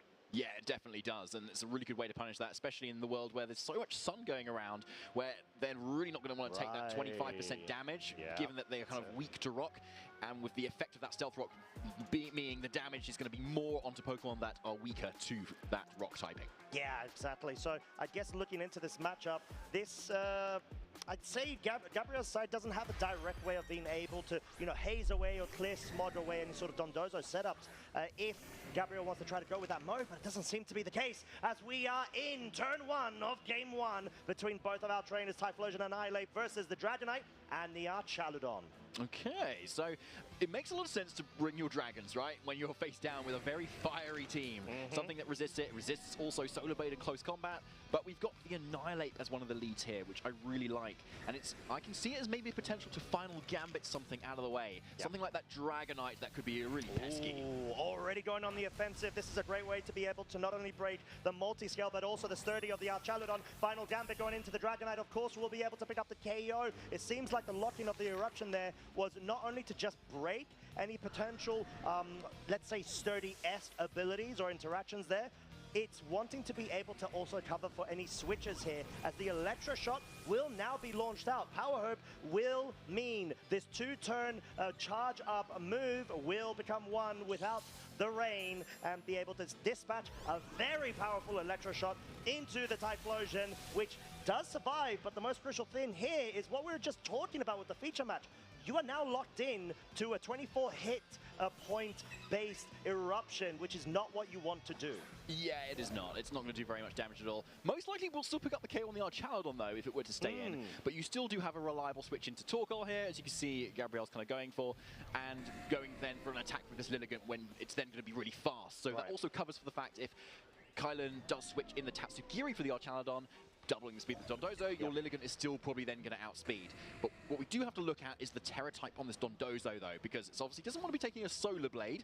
Most likely, though, can still take it, but that Steel type is going to be able to resist that Grass. But what's great about this Lilligant is it's also Fighting type, and either way, doesn't want to take a Sleep Powder, so that could be a really safe target. Yeah, and I do think that must be the way that Gabriel's trying to position themselves for that Sleep Powder mode, because they could have easily have just stuck in with that Eruption, but anticipating the Dondozo switching in means that there could be a chance the Dondozo could have outsped the Lilligant, but not when you have Chlorophyll activated. So at this point, it's either going to be a game of the read, are we going to see a commit with the Terra, or does Gabriel want to try to essentially roll the dice in terms of whether the Sleep Powder will be able to connect or not? But it doesn't seem like we're going to be having any sort of interaction of a Terrestrialization. The close combat was trying to pick off the Archaludon. Order up will mean it breaks the Focus Sash of the Lilligant, deals so much damage, whilst also being able to bolster its attack up now to +3.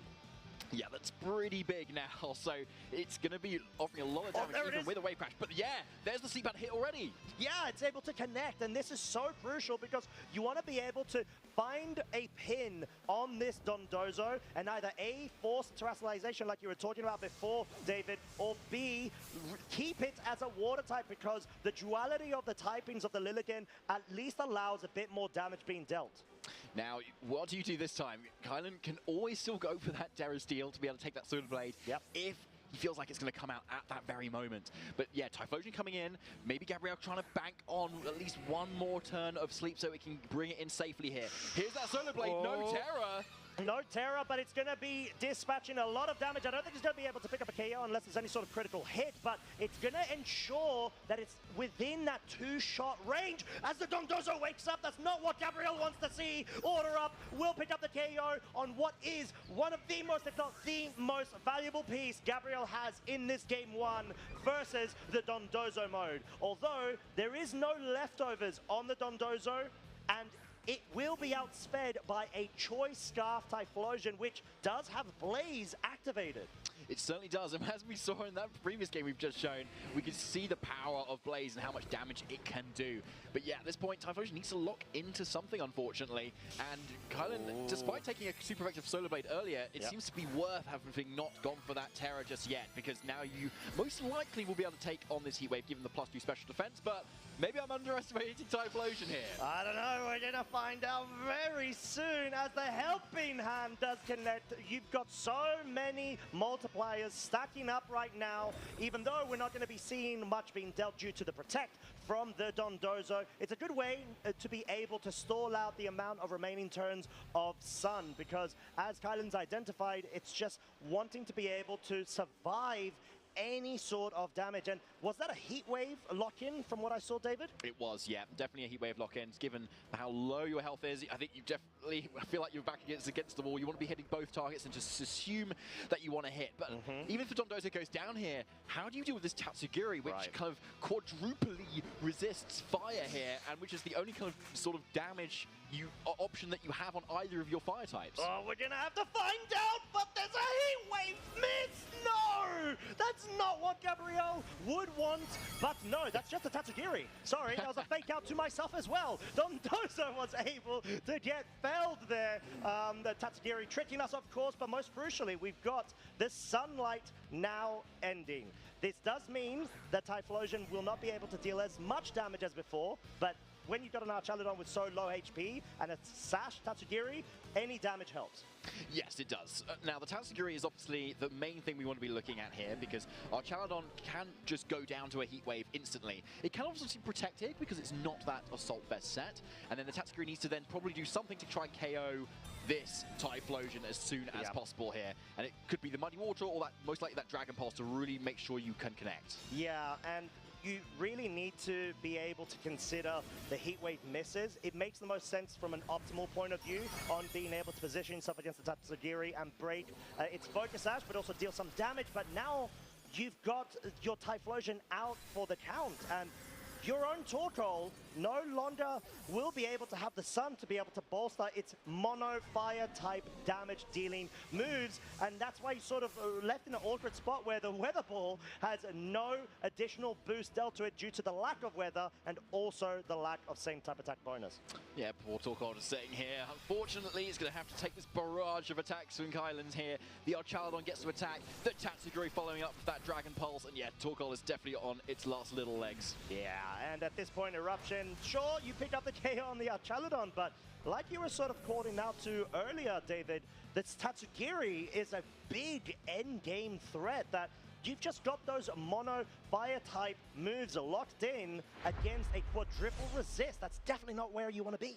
It is definitely not, Costa, and it looks like, even though Gabriel had such a strong start, right, with a huge eruption that kind of came out, right, and then you've got the final gambit on the Dragonite that Gabriel seemed very happy to kind of get. Kylan was keeping cool, and you could see how actually the Dondozo was able to stall out things really, really nicely there. Like, even without going for that Terror, because of Dondozo's just really great natural physical bulk, he took on a really powerful Solar Blade, taking like, I don't know, 40%, if that, and then shrugged off the rest of the attacks. And once Lilligant goes down, then yeah, Tatsuguri was just free to reign after that, and in some ways the Tatsuguri was the Dondozo of that game. Right, I'm kind of thinking, and I'm not sure if you agree as well, David, if Gabriel was able to get that one damage move turn off on Dondozo when Dondozo had the Tatsugiri switching in favor of the Archaladon, would that have been enough to be able to allow Gabriel more room to maybe lock up that game one in his favor? Yeah, potentially, honestly. And then there's still a few mind games to go, but the Tatsugiri was like really convincing in the end game there. There was still a little bit of wiggle room where I think things had gone wrong. Tatsugiri still would have been able to pull it out the bag. Right. And of course, also we saw the Sleep Powder connect, but then only get a one-turn sleep. And that could have also been a little bit longer too, which might have given Gabriel a little bit of free reign to kind of take this Dondozo down a bit more too. But the fact that Sleep Powder hits in the first place is one thing. So I guess then going into this game too, if you're Gabriel, what's on your mind? Do you make an adaptation right now? Do you feel like you could have played a bit more optimally in terms of how that game one went and stick with the same? Well, I think he's got to be thinking about how to deal with the Tatsugiri in the end game, what you need to save for it. Because, as we saw, even though that Tatsugiri's Focus Sash, it can take multiple hits from the Fire-type moves that only Typhlosion and Torkoal have. Yeah, I think there could be a case of seeing, it's going to be the exact same, oh, actually, no, there's a switch-up, if I'm not mistaken, the Dragonite. No, Dragonite was the same as well. The interaction that we saw, though, was the explosion, eruption in turn one, as well as the final gambit focus on the Dragonite. So there could be a case of a different target, or both trainers actually going for the same. Look, yeah, looks like the same at the moment so far. Eruption followed by a close combat, though. I like this switch up here from Gabriel. Getting rid of that Archaladon was a Pokemon that did still stick around a little bit for Kylan, but this time it obviously frees up the Dragonite now, which has broken the multi-scale, but it does free up for a scale shot potentially, which could be quite devastating to either of these targets. Oh, yeah, and I'd say the Typhlosion should be able to survive if there isn't a fifth hit, but we're going to have to find out. Gabriel is trying to make the counts as well at the time, and there's a fifth hit. Gabriel so dismayed at that situation there. And that's sort of very big, I'd say, the Typhlosion already. You've got that faster mode essentially just ejected out of this game too, so you're going to have to rely on the Torkoal Lilligant in the back. Yeah, you can see why Gabriel felt that sacrificing his own Annihilate to get rid of Dragonite was really worth it there. Because Scale Shot is so strong. It gets around the Focus Sash of Lilligant. It resists all of Lilligant and Torkoal's moves as well. And the Scale Shot allows it to outspeed things, even like the Choice Scarf if Typhlosion doesn't have it. It's just such a huge threat in this matchup here. Plus, it's got extreme speed to kind of get around any other kind of speed control options too. And now it's left for free reign here. And a 50% chance to get a fifth hit as well, to get rid of Typhlosion, is a really decent chance as well. So kind of very strong position right now. Yeah, so I guess it sort of like brings to the point of a mind game right now. Do you try to go for the scale shot into the Lilligant, anticipating it staying in, not anticipating the Dondozo having its Tatsugiri join on the board? Because I feel like Dragonite is such a big threat right now. Yeah, it is, but it's a little bit of a 50-50 in some ways, because the Scale Shot definitely is really threatening us into an Annihilate that has already lowered its defenses, but it is the Torkoal here. We'll have to see what the Annihilate does following, though. Yeah, and the Dondozo hasn't actually gone for Protect. It stayed on the field, which means it may be susceptible to a final Gambit if Gabriel's been able to get that read and feel like the Lilligant in the back is more than enough to be able to better position himself against the Dragonite and the Tatsugiri towards the end of the turn. But the final Gambit is going to go into the Dragonite, which means the Dondozo is well opened to be able to go for a focus and get some damage onto the Torkoal, maybe even pick up the KO because of the double up. Let's see what it goes for this time, and it does outspeed the Torkoal. Heavy slam doing absolutely nothing, honestly. But yeah, it's still in a position where it's healthy, and it can now be put next to that Tatsugiri, of course. But you've got the Pokemon that you want at least for it, which is this Lilligant that can hit this Dondozo, whether it's gone for that Terra or not. Well, obviously, things are still on the board here. Torkoal, you don't need to worry about too much.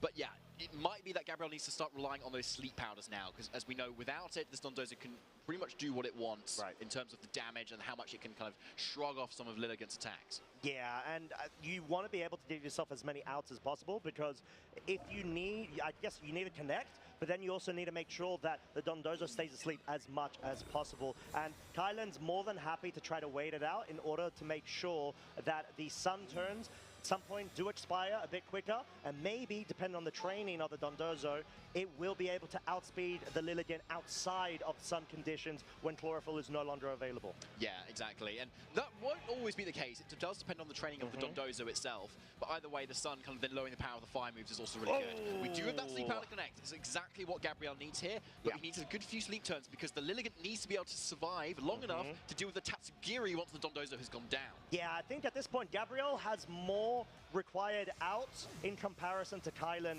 Kylan's very straightforward, one-dimensional. I need to wake up and I need to start A, breaking the sash on the Lilligant, or B, just, you know, avoid the constant sort of sleeps, because as every turn goes by, that means you got more of a chance to be able to run into a mind game of, do I get close combated or Solar Blade, and can I call it? Yeah, 100% there. So, yeah, you've got potential opportunity to do that here. But yeah, either way, you take something super effective, and then you resist the other thing. So either way, you don't really need to commit the Terror in either aspect here. So yeah, Solar Blade, it's just going to take it.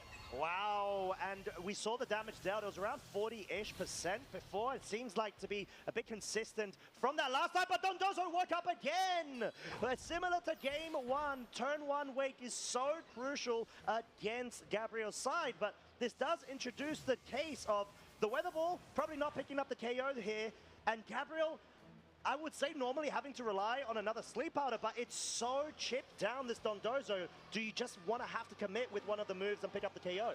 Yeah, most likely you can just pick up the KO with like a close combat, for instance, at this point. Yeah. But I think kind of might be going for the Protect here to maybe stall out the last turn of Sun, I believe, and that means that it's just a lot less threatening from the Torkoal's perspective. Yeah, because the Solar Blade has 5 more base power than a close combat. So close combat's 120, Solar Blade is 125, which means you've got a tiny bit more damage that you're able to deal with it.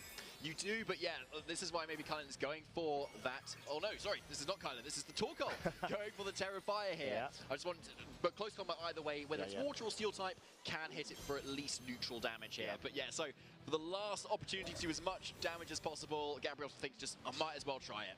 Yeah, and it makes sense, and sort of what we were saying to as well, if there's a case that you can outpace this Lilligant, your Tatsugiri will be able to 1v1 the Torkoal, so it really does come down to this, of course. And yeah, there's the Sun gone. Which Pokemon's faster, Dondozo or Lilligant? Yeah, so that's what we do not know yet, and maybe Kai doesn't know either, but yeah, that's a fast Dondozo. Picks up the Lilligant there, and there is just no way Torkoal can take this game versus a Tatsugiri that is still yet to reveal itself from the mouth of this giant fish. Yeah, and this seems to be over. The Weather Ball at this range with no Sun available cannot pick up the KO. We have got the writing on the wall, surely. Gabriel will not be able to progress on to the next stage. Gives the helping hand to Kylan's Triumph in their opportunity to be able to progress through to the top cut. Huge congratulations to Kylan Van Severen. Massive congratulations, honestly. Huge win for Kylan. After being undefeated for so long in Phase 1 and then taking a couple of losses here today in Phase 2, they finally got the win that they need to kind of secure top cut and do the team justice as one of the very few Dondozo Tatsugiri players in the entire tournament. Yeah, what a way to go about it. Dondozo, Tatsugiri, not something that we had seen crop up, I'd say. Aside from perhaps, was it Lil Regionals, David, where we did see it reach top 8 with some variant of Pelipper Choice Scarf, if I'm not mistaken. But that, I think, had a Weavile comp to it. But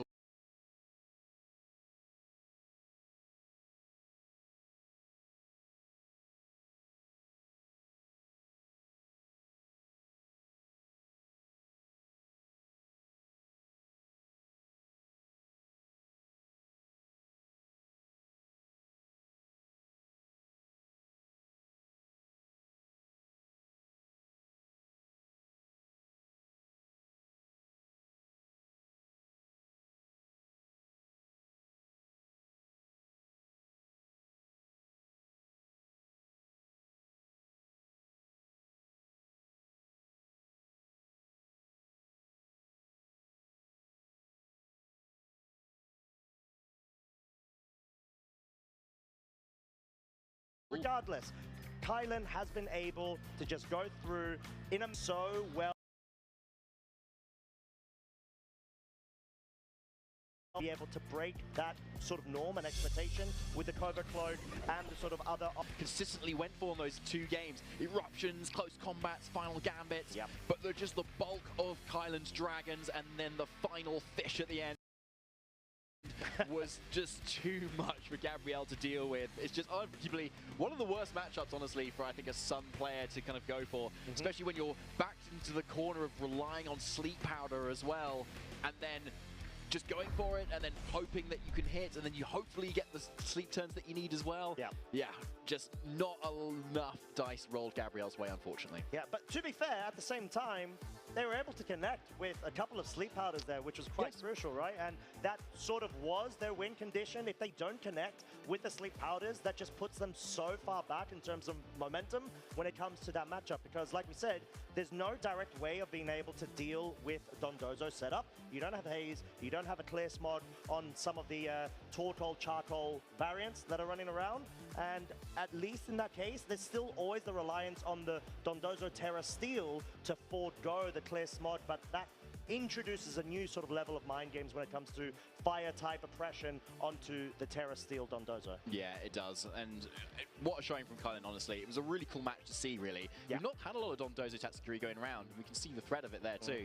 I'd be interested, though, as to how Kylan had been doing versus a lot of the Dragonite teams that had Haze on their Dragonite, which we do have a lot of as just this one big, awesome move that can just shut everything down. That is true, and we will be able to hear from Kylan straight away as we've got them ready on the stage for the interview. Thank you so much. I'm here with Kylan Van Severen, who just cut LAIC for the 2nd time. Back-to-back top cuts. How does it feel? Feels pretty good. I mean, my opponent played very well, but I got kind of lucky with the sleep turns, and here I am. I mean, you mentioned that it was very surreal for you. Your mind was blank after the win. Did you have any expectations coming into this tournament?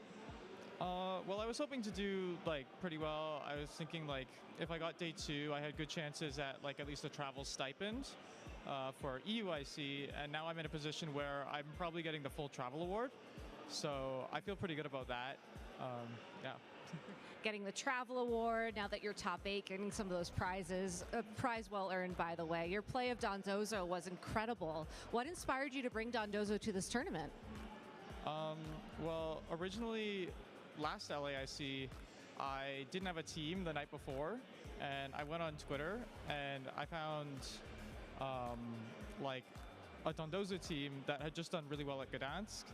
I feel bad, I don't remember the player's name, but it was a European player. They did really well at Gdansk with it, and they posted their full paste. And so I took it and I brought it to LAIC, and I went 7-1 in day 1 last year, and I was able to get top 16 there. And I've just been using that team ever since, because, I don't know, nothing else has really felt too great for me, so. I mean, all that experience paid off. You went undefeated in the tournament yesterday. How did that feel? After every win, were you nervous that you were going to ruin it? Were you in the moment? Well, I felt like I mean, I kept anticipating that I was going to lose yesterday because I kept looking at the matchups and it's like, okay, this is a bad matchup, this is a bad matchup. I don't think Dondozo's like a particularly great call for this event. There's still a decent amount of Haze Dragonites, and there's been some Dusclops that have been running around. I just lost to Oliver Eskelin last round. He's on the Dusclops, and that was a really difficult matchup. So I'm not sure if it's like the best call or anything, but I was able to get through it just with comfort for my team. Yeah. That comfort can really go a long way. So let's go ahead and talk about your matchup against Gabriel. You know, Sun Team does feel like a very nice matchup for Dondozo if you can get rid of the Lilligant. What was your strategy going into game one? Well, I was anticipating a Lilycold lead. I haven't really played the matchup too much, so I wasn't really sure what to expect. Him going for like the final gambit into my Dragonite game 1 and then close combat into Archaludon game 2, it made it a little bit more difficult for me to deal with that Lilligant. So, and because I'm Terra Steel on the Dondozo, I can't even play to like Terra Grass and then like hit the Torkoal and not take too much damage from that. So I have to play the sleep turns to some extent. Maybe if it went to a game 3, I could have made some sort of adjustment to try and not play with the sleep turns, but game 1 and 2, I got the turn 1 wake up, so I got pretty lucky there, and that definitely helped me win. He played pretty well. Like I think at the end of game 1, I thought maybe if he locked into Shadow Ball, there were some more chances for him, but he went for the Heat Wave, and my Tatsugiri didn't take too much damage, so that was okay. But he played really well in the set, like overall, and I had to get lucky with some wake ups. Yeah, that's just how the game goes sometimes. So, I mean, now that you're here, going into Top Cut, what's your plan? Just gonna try and do your best? Do you have any strategies that you learned from being in Top Cut last year? Well, I'm gonna try not to lose, I guess. You know, that's. But I'm pretty happy with where I'm at, so I'll try to go further. But I'm content with this run so far. Yeah. Well, congratulations. You've really accomplished a lot. Back-to-back Top Cuts is a true amazing feat. Do you have anybody in the crowd or anybody at home you want to give a shout out to?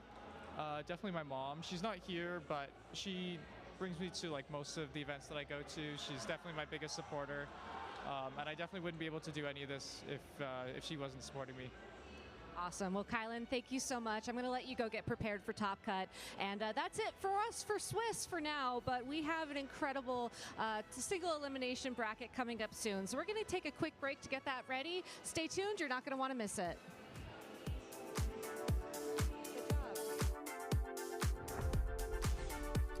Hey, Pokemon trainers.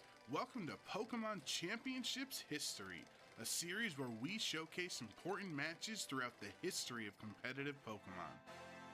This was the first World Championships held in the Alola region with Pokemon Sun and Moon. Our classic battle took place in the top 4 match between Tomoyuki Yoshimura and Ryota Atsubo. Japan was guaranteed to have a representative in the finals, but who would come out on top? Tomoyuki had experience playing in multiple World Championships, and this time around he made the right call on the metagame. With Ultra Beast on his team like Nihilego to deal with the Tapu Pokemon running rampant in the format, and Buzzwole to handle Snorlax teams, Tomoyuki was in a prime spot to claim the championship title. But Ryota was not to be outdone. As the reigning Japanese national champion, Ryota wanted to solidify his claim to being the best player in the world. With a twist on the common double Tapu core, Ryota brought a team to support his choice specs Tapu Fini. But the real star of his team was Celesteela, the launch Pokemon. Many trainers feared Celesteela's ability to single-handedly bring back games from the depths of defeat, and Ryota would need a heroic effort out of Celesteela to win this set. In a game that lasted over 30 minutes, Celesteela showed just how unstoppable it can be thanks to Leech Seed recovery. If Tomoyuki wanted to keep his championship hopes alive, not only did he have to win game 2, but he needed to do it fast. There wasn't enough time left in the round to play another slow game against Ryota, so Tomoyuki would need to be on the offensive. But sometimes the best offense is a good defense, and Assault Vest Salamence was just bulky enough to keep him in the game. That is a big boy Salamence, taking a Choice Specs boosted Moonblast from a Tapu Fini of all things. And I know it's not known for its really big special attack, but it's still one of these Tapu Pokemon. As the trainers actually round out the game, shaking the hands, Tomoyuki will be the victor. The clock was ticking, and 50 minutes wouldn't be enough time to finish this epic set. This meant our trainers would be concluding this match in the most dramatic way possible, +3 turns. If a match exceeds the round timer, 3 untimed turns are to be played, and whoever has more Pokemon remaining at the end of the 3rd turn will be the victor. Time was just called in the round. We are a couple of seconds out, so this is turn 0 in the game. And in this turn 0, Metagross taking so much damage, but after the Intimidate, it's not enough. Rounds don't commonly go to time in VGC, especially not in top 4 of the World Championships. Only 3 turns stood between these trainers and their destiny. What would ensue could be considered the most intense +3 turns in VGC history. A climactic 50-minute set came down to these final turns, and only one of these worthy trainers would be victorious. Celesteela wasn't the only Ultra Beast to show up big in this match. While the fighting type Buzzwole faced off against a fairy type and a flying type, Tomoyuki made an incredible read with his Z move to try to make Buzzwole the hero of this story. All out pummeling from your boy Buzzwole. It's not your boy Guzma like it is in the trading card game. In this case, it's a Buzzwole. It's going to be dealing some pretty sizable damage. It would like to get that on Celesteela, I think, a Pokemon that sometimes people try and bust through the defensive of with all of these fists. But instead, the Crocodile is going to get knocked out by this all-out pummeling, leaving Ryota down with just 2 Pokemon on his side of the field as we go into the final turn of this game. With a 3-2 Pokemon advantage for Tomoyuki going into turn 3, Ryota could see his hopes of victory slipping away. This was Celesteela's last chance to launch Ryota into the annals of VGC history. It's been so close coming down to the wire, but Buzzwole doing what it does best with the Z move. No, it protects from Tomoyuki. Instead, Sludge Bomb into that Tapu Fini. Not going to knock it out. Instead, Moonblast into the Buzzwole for the knockout. Ryota's clawing his way back. He still has a chance. The Heavy Slam from the Celesteela into the Nihilego. Will it knock out without the Intimidate? A critical hit! It does it in the last second! Ryota gets into the finals thanks to a critical hit from his Celesteela in the final turn of this game. Tapu Fini hung on with 1 HP, and they crit from his trusty Celesteela. Ryota won an unbelievable set against Tomoyuki and would go on to leave Anaheim as the VGC 2017 Masters Division World Champion. Thank you for watching, and let us know some of your favorite mais ou VGC menos, history né? by using the hashtag LAIC. Basicamente eu tô... Como é que eu vou fazendo comida? Eu tô... Daqui a pouco eu tenho que ir lá conectar e já tá no top cut, pipoca. Mas vou deixar ela montada aqui. Mas eu tô aqui, tá, gente? Eu vou trocar e beleza. Vamos acompanhando aqui.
Welcome back, everyone. It has been heating up in Brazil here, and it has been heating up in our matches. We have completed our second phase of the tournament, and that means, Gabby, it's time for Top Cut.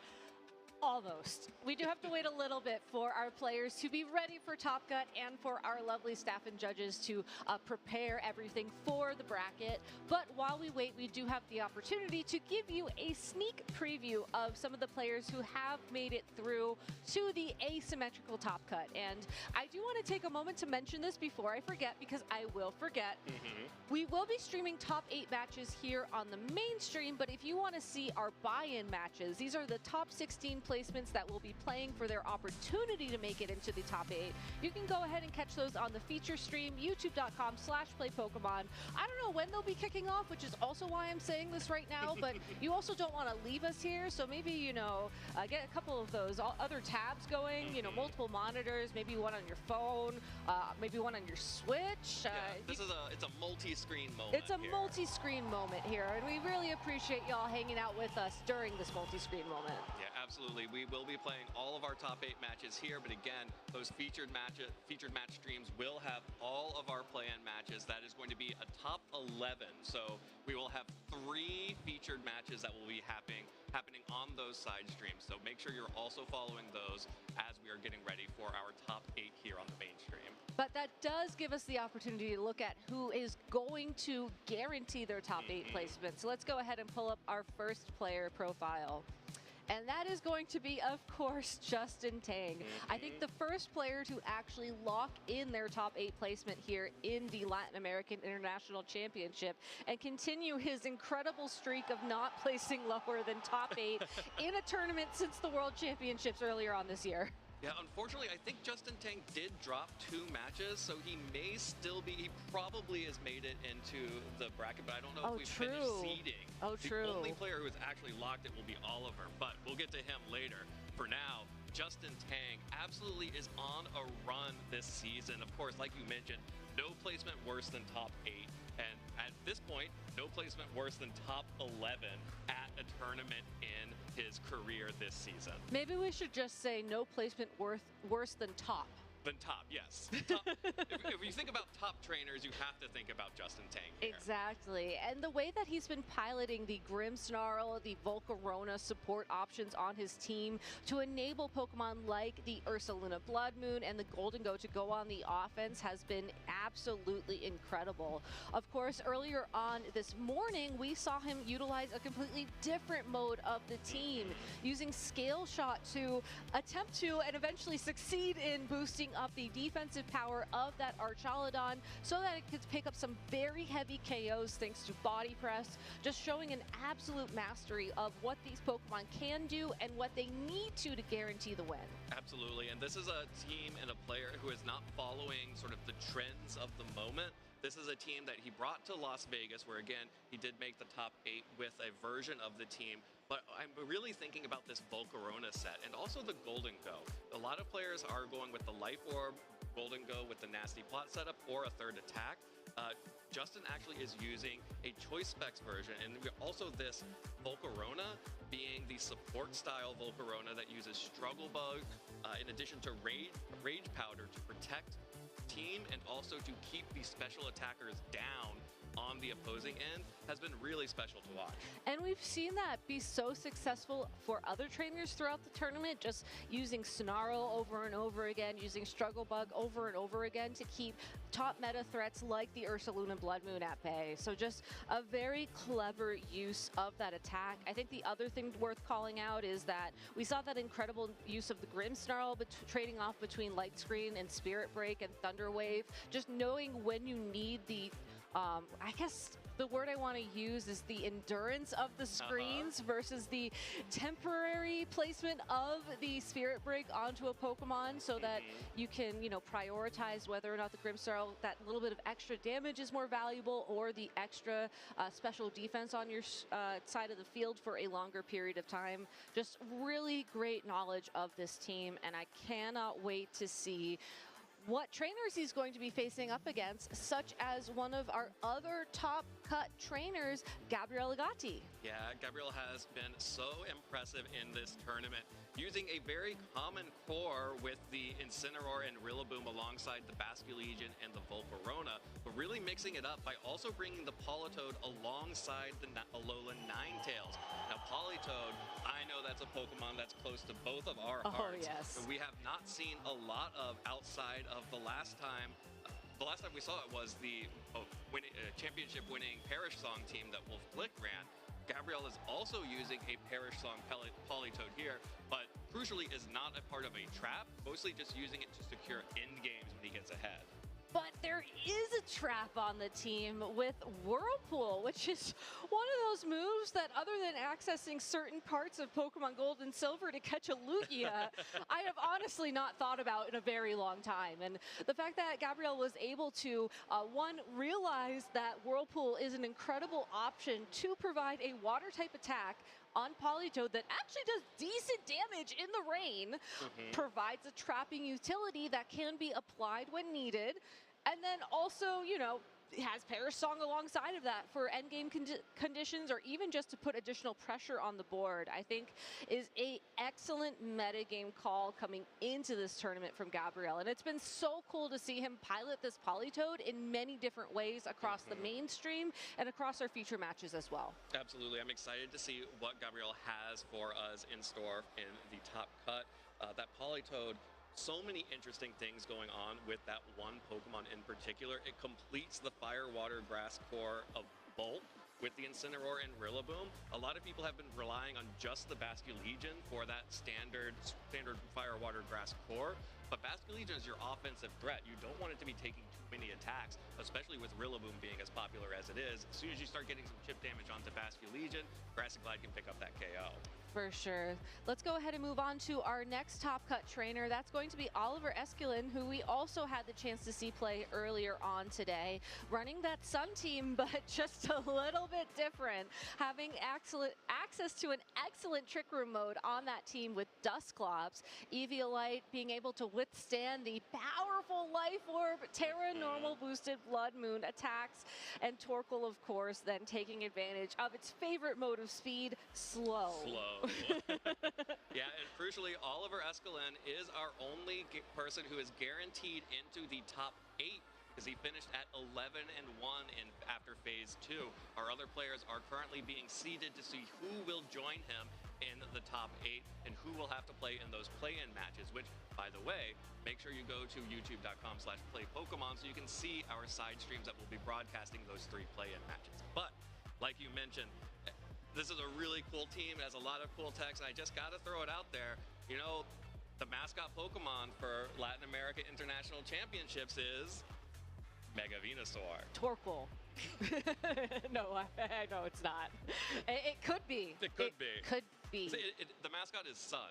That is the truth. Yeah, I'm trying to make like really powerful eye contact with the camera, which you can't see, but I'm sending those waves into the universe for next year. Really intense eye contact with the graphic. But you're absolutely right. No, Mega Venusaur is the mascot here. We haven't seen this Venusaur in use yet on this broadcast, at least, but it's such a fun Pokemon to see in use once again, as it can make excellent use of Chlorophyll and its access to Earth power to really threaten a lot of the common metagame threats. It's also one of those Chlorophyll users who can take advantage of their speed Boa tarde, under the Saulo, sunlight como é que to você tá? threaten Quem tá sleep ganhando? powders. I mean, Tá we saw no... how just Vai começar o top cut agora, né? previous round of Swiss for that Aí, Lillian. começar o top...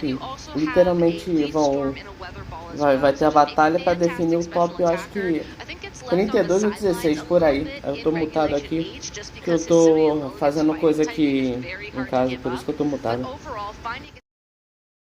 Absolutely, and I think I wouldn't actually even be surprised to see Venusaur if it showed up in sort of a mixed Trick Room mode, because one of the benefits that Venusaur has over some of the other Chlorophyll users when you're using it on a team like this is it actually has kind of a weird middle speed tier, and so you can get to that point where you're outspeeding everything in the sun, and maybe you're underspeeding some other key threats under Trick Room, which can make it really difficult to figure out how you want to face off against this team. And that's one of the amazing things I love watching when watching a Trick Room player who has these different modes is whether or not they know those key numbers. Given that Oliver has made it this far in the tournament with such an incredible record, I think he has to have that game knowledge, and I really hope we get to see it play out on stream. Yeah, and there's also a couple of other interesting things here in that this Dragonite has a unique set for this tournament. Most everyone has been using the Scale Shot with Tailwind, with Haze, and Protect, but Oliver has actually decided to go with 3 attacking moves on that Dragonite with Scale Shot, Ice Spinner, and Extreme Speed. We've seen Extreme Speed be very useful in a few of the matches that we've seen this weekend, just to be able to add that a little bit extra damage, especially if like a Typhlosion gets into Blaze range and tries to go for the Terrassalization to get even more damage, or same thing for a Basculegion going for a Water Terrassalization and barely surviving a Grassy Glide, but then getting picked off by the Extreme Speed. And having the Ice Spinner is really a throwback to making sure that you have control of the terrain, which can be really important when you're trying to worry about different priority attacks like from the Rillaboom, or even in the field if you're worried about the Psychic terrain with Expanding Force matchup. All right, talking about someone who has access to grassy terrain on his team, Juan Salerno also making it into our top cut here in the Latin American International Championships. Going to be running one of those more traditional style Regulation H teams, but has shown a commanding understanding of this team, having used it literally all around the world recently to great success. Was able to get top 4 in Gdansk, the regional championships there just a couple weeks ago, and really it's such a powerful team and has so many different ways that you can pivot in and out of situations. You can rely on your game knowledge to sort of carry you across the finish line, and when you're playing at such a top level and playing trainers that have so much game knowledge that you also have, I think giving yourself those opportunities to pivot, utilizing the, what did Costa call them, the fake out brothers? The super fake out the brothers? Super fake out brothers. I prefer the Pivot Pals or the Fake Out Friends. I'm gonna call them the Pivot Pals because I like the alliteration on that a little bit better. It's just a way to open up opportunities for your Pokemon to deal the bigger damage, to give yourself that lead and to slowly advance through the game. Yeah, and this is absolutely a very strong 6 Pokemon. You might recognize them from the top 6 usage Pokemon on our list. These are the Pokemon to beat, and it turns out when you put the top 6 Pokemon in the meta on one team, it makes it very difficult to beat as well.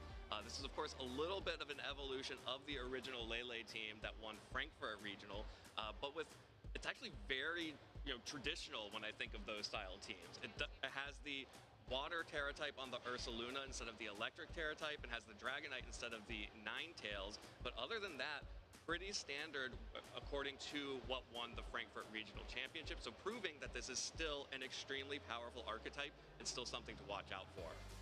Something to watch out for indeed. Let's go ahead and move on to our next top cut trainer. This is going to be Teotihuacan Musso, who I had the opportunity to talk to yesterday after he won an incredible matchup. And I really loved watching him play that game because that was one of those Volcarona mirrors that we saw where it was really a matter of knowing just how the Volcarona needed to be positioned in the match because it was encored into Quiver Dance. And a lot of times when you're encored into a move, you're like, well, this is great.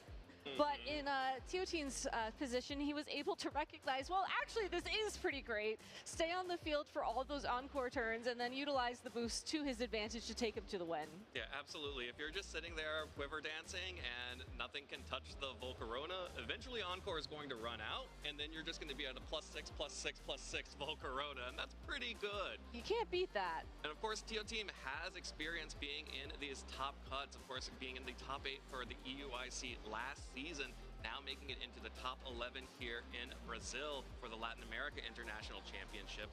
And I have to really shout out just the level of composure that Teotihuacan has shown to be able to get here. We saw him have a really difficult match at the very beginning of our day today, where he had a bunch of rolls go against him, but he did not let that keep him down. That's just one game, and he still had other games to play, and he won out from there and was able to make it all the way here to the top 11. That is such a position to be in as well, because every single person in phase 2 of this competition was insanely talented. I think you mentioned this earlier today. We've had world champions not make it through to the top cut phase of this competition. That's just how difficult it was. So that level of cool-headedness is going to be needed to progress beyond top 8 into top 4 and to have your chance to vie for the championship title this weekend. Yeah, there were 4 or 5 world champions here this weekend, none of whom are in the top 11. Sorry for the spoiler on that, by the way. Apologies. But let's go ahead and continue to dive in on this, because I also love the Encore and Disable Ninetales. That's something that I think people have stopped really seeing it as.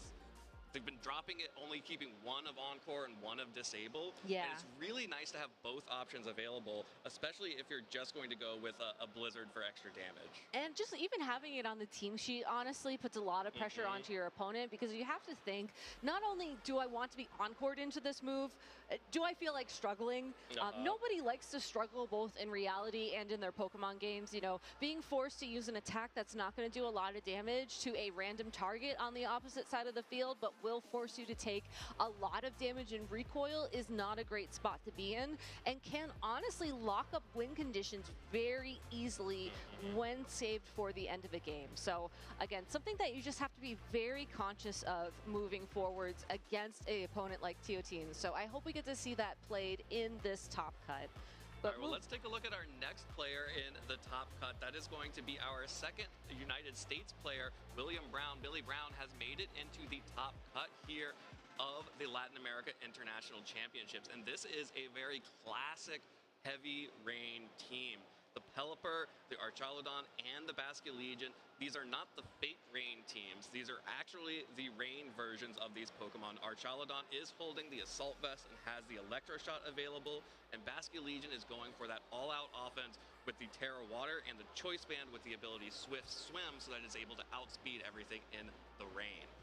But that does open up some opportunities for a couple of different changes on this team. For example, the Incineroar is going to be the super offensive variant where you're holding Clear Amulet and you're running knockoff Flare Blitz in close combat. We've seen that Incineroar be able to change the tide of battles very quickly, pun slightly intended there, for trainers both this weekend and in Las Vegas and previous tournaments in Regulation H 2.0.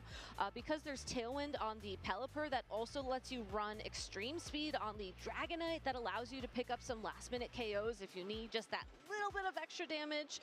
And of course, Farigiraf has turned out to be its own very powerful attacker. And we've seen like the Whimsicott sort of take on the offensive role a couple of times this weekend. Given that Billy Brown is running the Farigiraf with Throat Spray, I do think that there is a high likelihood that we'll see the Farigiraf kind of take on that role as well. Yeah, and I think we have to also highlight this Incineroar and Farigiraf combination. Oh, this yes. is something that has been really popular since the Las Vegas Regionals and since the Global Challenge right before it. And in previous regulations in Scarlet and Violet, because let me tell you, I was leading that before my Calyrex Ice Rider when we were back in the single restricted format. It just covers for so much, because you have the ability to pivot out immediately if you're an Incineroar. Getting an Intimidate down on the field is never necessarily a bad thing, and even though William Brown's own Incineroar doesn't have Parting Shot or U-Turn, just going for that manual switch there after an Intimidate, like that little bit of chip damage is way less important relative to that drop and attack. Yeah, and it's really been interesting to see this pairing evolve over time, because now we do have that offensive Incineroar, which is what has really been making a splash in the last couple of tournaments. Having the Clear Amulet on it, everyone just sort of remembered that Incineroar learns close combat so it can defeat other opposing Incineroar, and that's been really huge for that combo. And of course, Farigiraf with Throat Spray, we all know it can deal some good damage, even if you don't expect it out of the Farigiraf. All right, let's go ahead and move on to our next top finalist. I just spoke to him a couple minutes ago. Kylan Van Severen, the only Dondozo user in Phase 2, and I believe one of the few Dondozo users in the field here this weekend. He actually just told me that this was the same team that he ran last year at the Latin America International Championships. Yes, where he was able to get top cut there as well, finished top 16 in that tournament. And I think it really is his mastery of this team over time that showed in his run. You know, when we saw him finally on stream in that final round of Swiss, you know, did acknowledge that he got lucky with those one-turn wake-ups on the Dondozo, but overall, that just felt like a nice to have. You know, it still felt like he was very much in control of the momentum. The Dondozo was able to get those attack boosts where he needed it, and ultimately, the Dondozo wasn't really too threatened by the Torquil endgame that Kylan's opponent kept trying to set up. Yeah, and I think it's actually really interesting, this particular combination. I don't think it doesn't surprise me once I started thinking about it a little bit that it's doing well here. You know, this is actually a team that Kylan has brought, since you said since the last LAIC, that means it's been probably the last 4 or 5 tournaments in Regulation H that Kylan has been bringing this same six Pokemon. Yep. Which is wild to think about, but in this current moment where Pokemon like Typhlosion and Torkoal are so powerful and so strong, even just the lone Tatsugiri outside of the Dondozo having the water and dragon typing to quad resist fire type, it's one of the only, it has a focus sash, so it was always going to survive, but actually it can survive multiple eruptions from those top threats with that resistance. Yeah, the end game in one of those matches, I know we were watching backstage, was like you needed to somehow land, I think, 3 or 4 hits on that Tatsugiri to secure the knockout, and as long as Muddy Water just decided to cooperate, which Kylan didn't even go for, as he knew he had enough time to rely on Dragon Pulse, which was the better play for sure. That was able to lock him in this top cut. So just amazing knowledge of the team, amazing knowledge of the outs that you need. And I think a lot of people weren't preparing for Dondozo for this tournament because it's kind of gone away, which, you know, I think a lot of people were thankful for, myself included. But then you always worry about, well, what if I hit the one Dondozo player in the field? What is my matchup into that? And you have to wonder if our top cut players have a matchup into Dondozo, and if they don't, this might be Kylan's ticket to go even further than last year. Yeah, I guarantee our top cut players are rethinking their Dondozo matchup right now. Absolutely. But I think what's really interesting is that, you know, I think a lot of players in Regulation H, especially once Dragonite became so powerful and so common, started thinking, oh, I have Haze on Dragonite. Of course that means I have a Dondozo matchup. All I have to do is use Haze. We saw some really powerful plays from Kylan in that match, focusing down the Dragonite with that final Gambit Annihilate, just to wipe it off the map. So could not use Haze ever, and clearly Kylan has been really focusing on how to counter the Haze Dragonites that are all over the field. Yeah, and I think it's actually impossible to have Dragonite survive a final Gambit, especially after if you're able to somehow get a little bit of chip damage on there with an extreme speed. I don't think you need it, but if you're like worried, you have that option. Yeah, really cool tech there from Kylan to go for the Annihilate, and that Annihilate also has Stealth Rock, so it gives you that sort of pseudo hazards ability like we saw in the earlier Dondozo metas. That's so wild. Which were the slower Toxic Spikes Glamora version.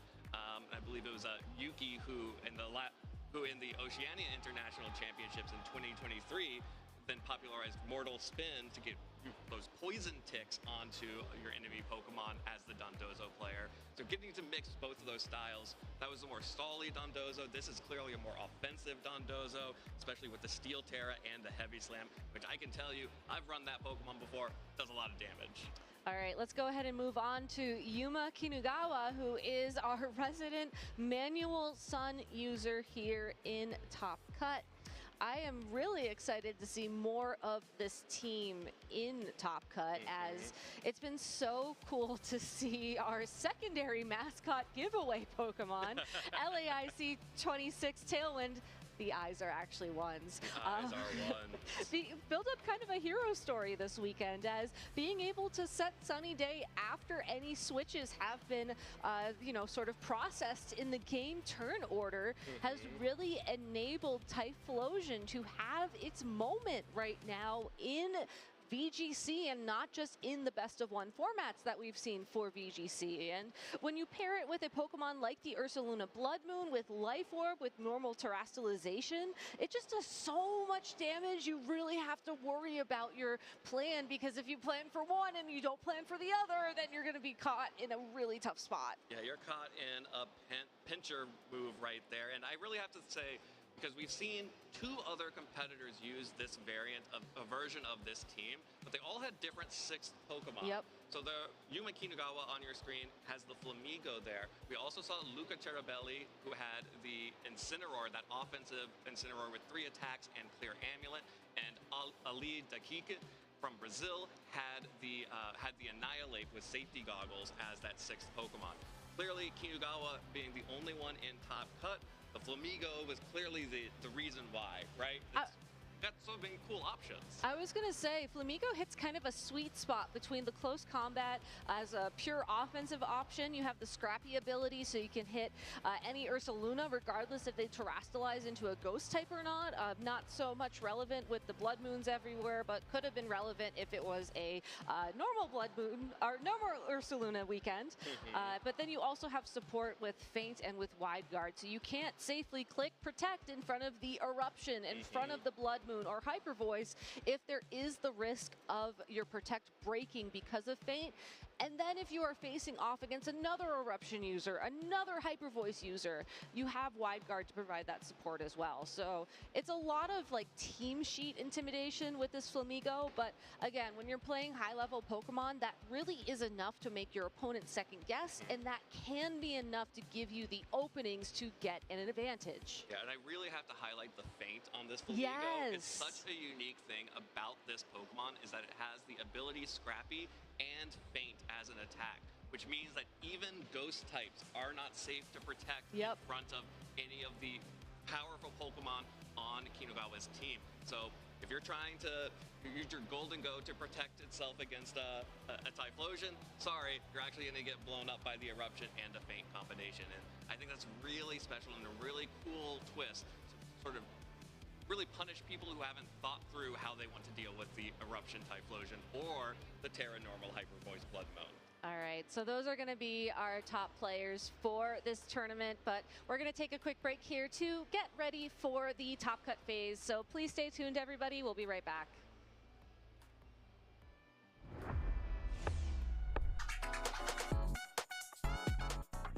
My favorite Pokemon is Xerneas. I just really enjoyed clicking Geomancy back in 2019. I really like its design, and being a setup Pokemon with so much power and pressure, I just really enjoyed using it. My favorite generation of Pokemon, I think it's both Gen 4 and 5. I started playing Gen 4. I love the Sinnoh region, I love the Pokemon of Sinnoh, and Unova also have great games with Pokemon Black and White and Black and White 2. I learned VGC pretty much by watching better players than me on YouTube. Back in the day, we didn't have official tournaments in Brazil, so my role models were pretty much players playing Worlds. There are a lot of people that I look up to in the competitive scene of Pokemon. I think mostly it has to be Wolf and Edu. They are two of the best players, and I really like their approach of the game. And also, there's a lot of videos of them playing on the internet. So when I was younger, I was able to watch a lot of their play style and their team building. And yeah, they're just so good.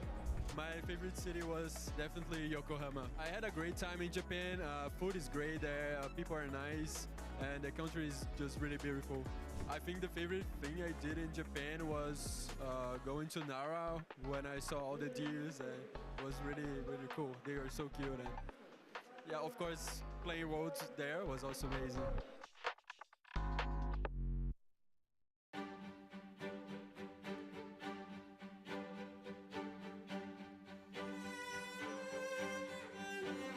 Tell me if we had to start from the beginning once again, would it be worth it? Ai, voltei. Pronto. Bom, eu tive que dar uma parada aqui, gente, que eu tava fazendo comida e tal. Mas peraí. Tá passando música? Peraí que eu já explico, depois eu explico.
Voltei.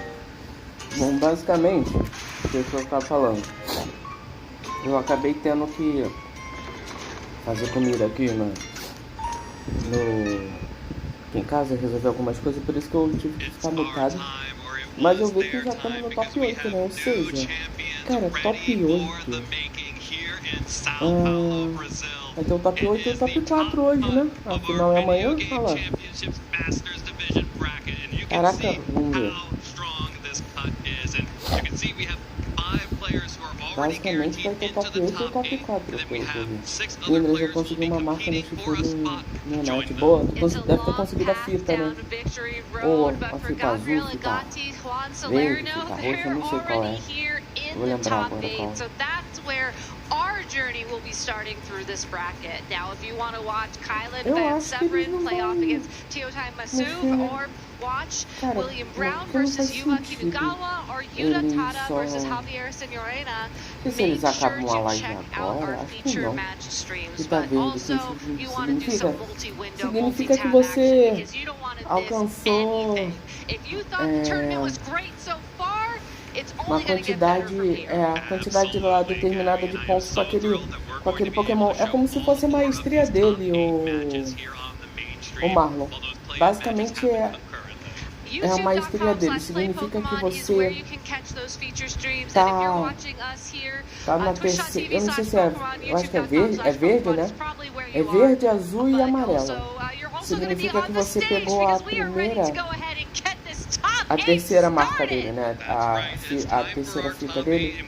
E significa que você tem uma certa quantia de pontos com ele. Aí vem a azul, e quando você tem a dourada ou a amarela, significa que você basicamente só joga com esse Pokémon. Então ali a Gatti de novo aí, entendeu? Well, Gabriel Agati certainly has gotten close to being an international champion in Europe and in North America back in 2023 and 2022. Also was able to win a regional championship last year and currently has a fantastic resume to match that as well. Got top 16 at Worlds in 2019. His opponent, Juan Salerno, though, no stranger to the regional championship title. Yeah, no stranger to the regional or special event champion title, and also has made it to the top 4 here in Sao Paulo before, way back when in 2020. And of course, both of these players are often top competitors at the World Championships as well. So I am thrilled that we get to kick off our top cut with these two titans. All right, let's go ahead and jump into team preview for these trainers as we've been fortunate enough to see. Nossa, e o Agati tá contra o Salerno, cara. O cara joga pra caramba, tá? Jogaço esse aqui. Jogaço esse aqui. Ó, o time do Gabriel Agati vem de Vasco Legion de Choice Scarf, Volcarona de Prestige, Incineró de Civic Goggles, Rilabum de Assault Vest, Alola na MD de Fox Session e Politoad de Chilean Berry. Então, também não.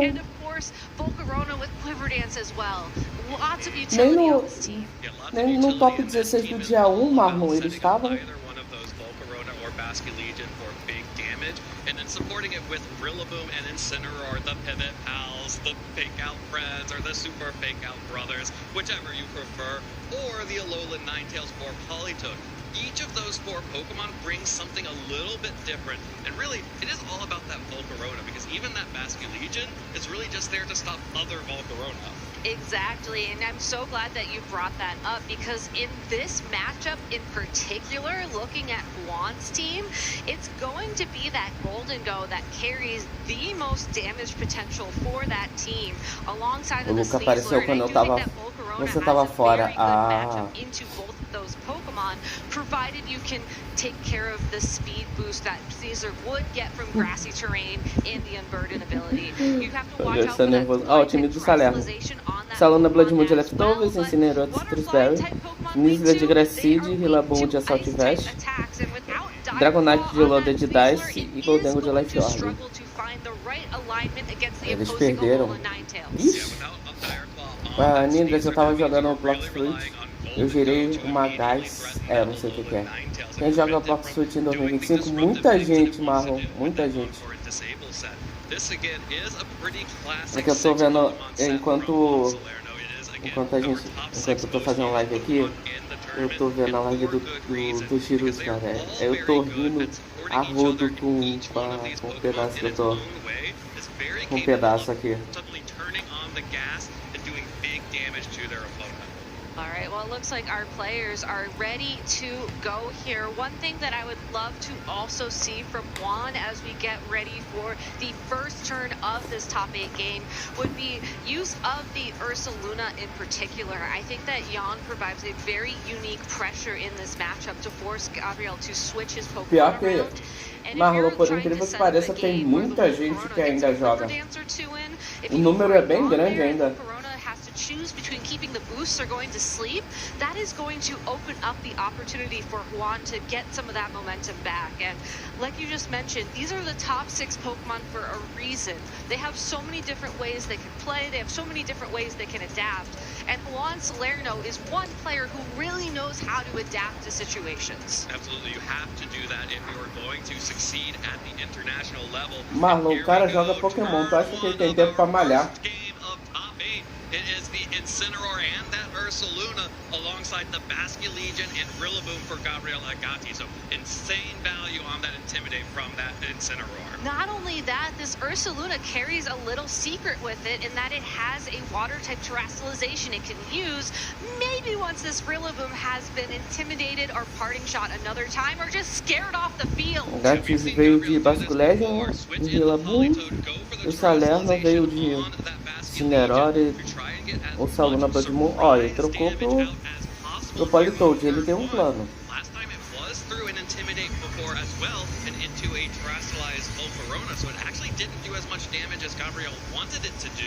This time around, that Basculegion is still intimidated, but there is no terrestrialization here in the fake out, activating the Chilan Berry on Politoad. Unfortunately, you would rather have that happen on a Hyper Voice or a Blood Moon, but for its trouble, Basculegion will get almost a one-hit KO on that Incineroar, activating the Citrus Berry. That Intimidate remains crucial in controlling the power of that Basculegion. But a very safe target there from Gabriel, avoiding the Ursaluna Blood Moon on the off chance it went for Protect that turn and guaranteeing that you can pivot the Rillaboom right back in. Diminui o dano do tipo normal. Pra cauterar o Saluna Blood Moon. Prevendo só que o Saluna não detera ou ela dando terra? Able to drop the Intimidate from that Incineroar at the beginning of the game. It's back on the field, it's at full power, it has the grassy terrain, and it's threatening a huge wood hammer into the Ursaluna Blood Moon. Absolutely, regardless of if it terrestrializes. Exactly. There's Incineroar switching out. It is feeling very threatened, staring down this Politoad. That's going to be the Rillaboom switching in for Fawn. And Ursaluna, under threat of that Woodhammer, will protect itself as Rillaboom also just pivoting on Gabriel's side. A perfect call out there, deals so much damage into that não dá terra, tenho certeza? A Blood Moon normalmente dá ou terra elétrica ou terra normal, pô. Por isso que eu perguntei. It's the Ninetales staring down a Rillaboom and a Blood Moon Ursaluna that just protected. And now, Rillaboom, you are stuck in here with this Ninetales. So maybe you can fake out one more time, but unfortunately your pal in the back of your party will not be able to substitute in for you to dodge any threat of a blizzard from the Ninetales. Ninetales could also opt to try and go for an Encore here. You know, we did just see a Pokemon use Protect, and it's always a little bit tempting to go for that, but I do think that if Gabriel tries to land an Encore at this point in time, it's a little bit risky. It's not necessarily the fake out. Exactly. Like, you don't have to go for that big of a risk when you have this much of an advantage. You can pretty safely go for Protect here, maybe try and set up a Whirlpool onto the opposing Ursaluna, and that way you know your opponent can't switch next turn, and then you can start going for those Blizzards. I mean, regardless, you can just go for the Whirlpool on whatever is there and just prevent any of this pivoting happening from the Incineroar or the Rillaboom. This is why the Politoad has been so strong. Fake out connects into the protect. Gabriel is really Mas excited normal, ele about dá that o one, getting the aeroball na call relação correctly. And Ursaluna is now stuck in this field alongside the Polytoad and the Alolan Ninetales as well. And that's the Blood Moon into the protect as well. Gabriel gets everything on that turn. I think it's about to get a little chilly in here, and it's about time as the sun has been turned on. Yeah, the sun has been blazing all day in this convention center, and that's exactly what Gabriel wants at this point in time. Juan could try and go for a double protect here, let the Rillaboom go down, and then the Incineroar can come back in and, you know, provide fake out support, and you can try and wiggle your way around, but Gabriel has such a huge lead, and it's all thanks to Whirlpool. Ô Marlon, tu sabe que o Agat criou um novo meta depois disso, né? Você vai ver os outros usando o Impul agora direto. Pode ter certeza disso. Se não usarem Politoad, vão usar esse ataque com certeza. Ele criou um novo meta. Doesn't even necessarily have to stay on the field at this point. If you switch out, Whirlpool will expire. But one Blizzard is probably all you need at this point. Yeah, you're at least going to deal big damage to one of these Pokemon and force a Terastallization on the other, as Juan is going to go ahead and decide that the Ursaluna is the more important Pokemon to protect here. Goes for the Water Terastallization on that Pokemon to resist an incoming Blizzard, but Gabriel recognizing that perfect play, in comes the Rillaboom, takes that Grassy Glide, and is now ready to punish that Terastallization. Faz a mesma coisa. Mas o Fire Spin tem chance de burn? Porque se tiver, com certeza é uma coisa que vai entrar. Ou até quem sabe o Will-O-Wisp, né, de volta. Cara, isso pode... Esse negócio pode dar tanta possibilidade, cara. Ó, o Impul, Fire Spin, os caras podem trazer o Will-O-Wisp de volta. Mas ele prende tanto... Ah, então... O still susceptible to that Woodhammer, but instead it's actually going to be the Sneasler coming in, activating the Unburden ability, getting that defense boost. Sol de água, ou sol de água, ou sol de fogo, ou os dois prendem um pouco em campo, Marlon? Only because now the acrobatics will also threaten the Rillaboom in return. Yeah, there's certainly a risk that switching in the Incineroar is a little bit too passive. Exactly. And you may just want to save that Intimidate for a higher value target like the Basket Legion. Exactly, and after Unburden as well, that Sneasler will outspeed the Alolan Ninetales, so going for another Blizzard, not that you would necessarily want to with these two Pokemon on the field, doesn't feel as comfortable anymore. You also are stopping the threat of an Encore or Disable from this Ninetale, so you're forcing Gabriel to really be on the back foot once again, and that's how you stop the momentum. Yeah, and this is actually a really awkward position for Gabriel. The Sneasler is exerting a lot of pressure here. Politoad will switch back in so that there is more risk of trapping to trap the Sneasler and then deal with it as it wants. But the close combat is enough to pick up the KO onto the Ninetales. Politoad switching in removed the defense buff of the snow on that Pokemon. And instead, Ninetales goes down. Politoad switches in, will have to take this Blood Moon from the Ursaluna, and does not have its berry to reduce the damage because it was blown by the fake out earlier. But look at how much damage Marlon, você tem noção de que se o pessoal cogitar... Going into a potential game 2 or game 3, but still, the Politoad is known to be one of the more bulkier, if not the bulkiest rain setter in the format. Se o pessoal cogitar em usar isso, talvez a Gottstelle volte. Into positions where Politoad can afford to take damage on the switch. Alright, well here comes the Basket Legion alongside the Politoad, so now the rain is going to be powering up that Basket Legion significantly alongside the Será? Cara, se isso aqui deu certo, isso aqui vira tendência, você pode ter certeza que o pessoal vai voltar com o Will-O-Wisp. O pessoal volta com o Will-O-Wisp, volta com esses tornadinhos, Gottstelle, Shadow Tag. Entendeu? Tudo isso. Mas Perish Trap tá muito difícil. Não, mas não precisa Perish Trap. Você não entendeu. O Impul, ele é pra ficar dando dano durante o turno, né? enquanto estiver em campo, né? Porque prende, né? Aí você faz só tu falar. Agora ele deu Perish Song. When the Parasong ends, the slowest Pokemon on the field will be the last Pokemon to faint. And you know what? I think Gabriel would be totally happy for these two Pokemon to be gone from one side. Exactly, but it is worth noting that the Ursaluna is actually the slowest Pokemon on the field. So you definitely want to consider getting the Sneasler out of there, and it's possible that with the rain, with the terrestrialization and the adaptability ability on that Basculegion, Flip Turn could threaten a one-hit knockout after the defensive drop as well from the close combat. But if the Ursaluna, hypothetically speaking, is on the field when Parasonic Song expires and Gabriel doesn't switch out his own Pokemon, that's now a win condition for Juan.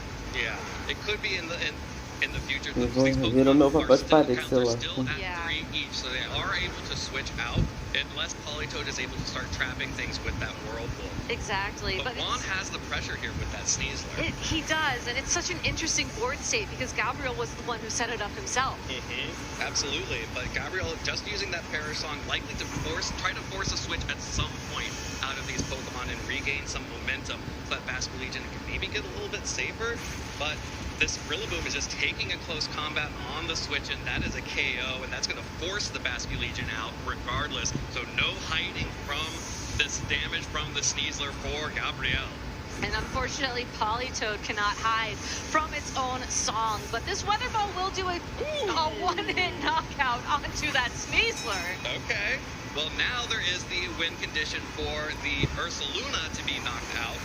But likely the Basculegion... Pô, se o Agat for campeão, ele precisa escolher esse...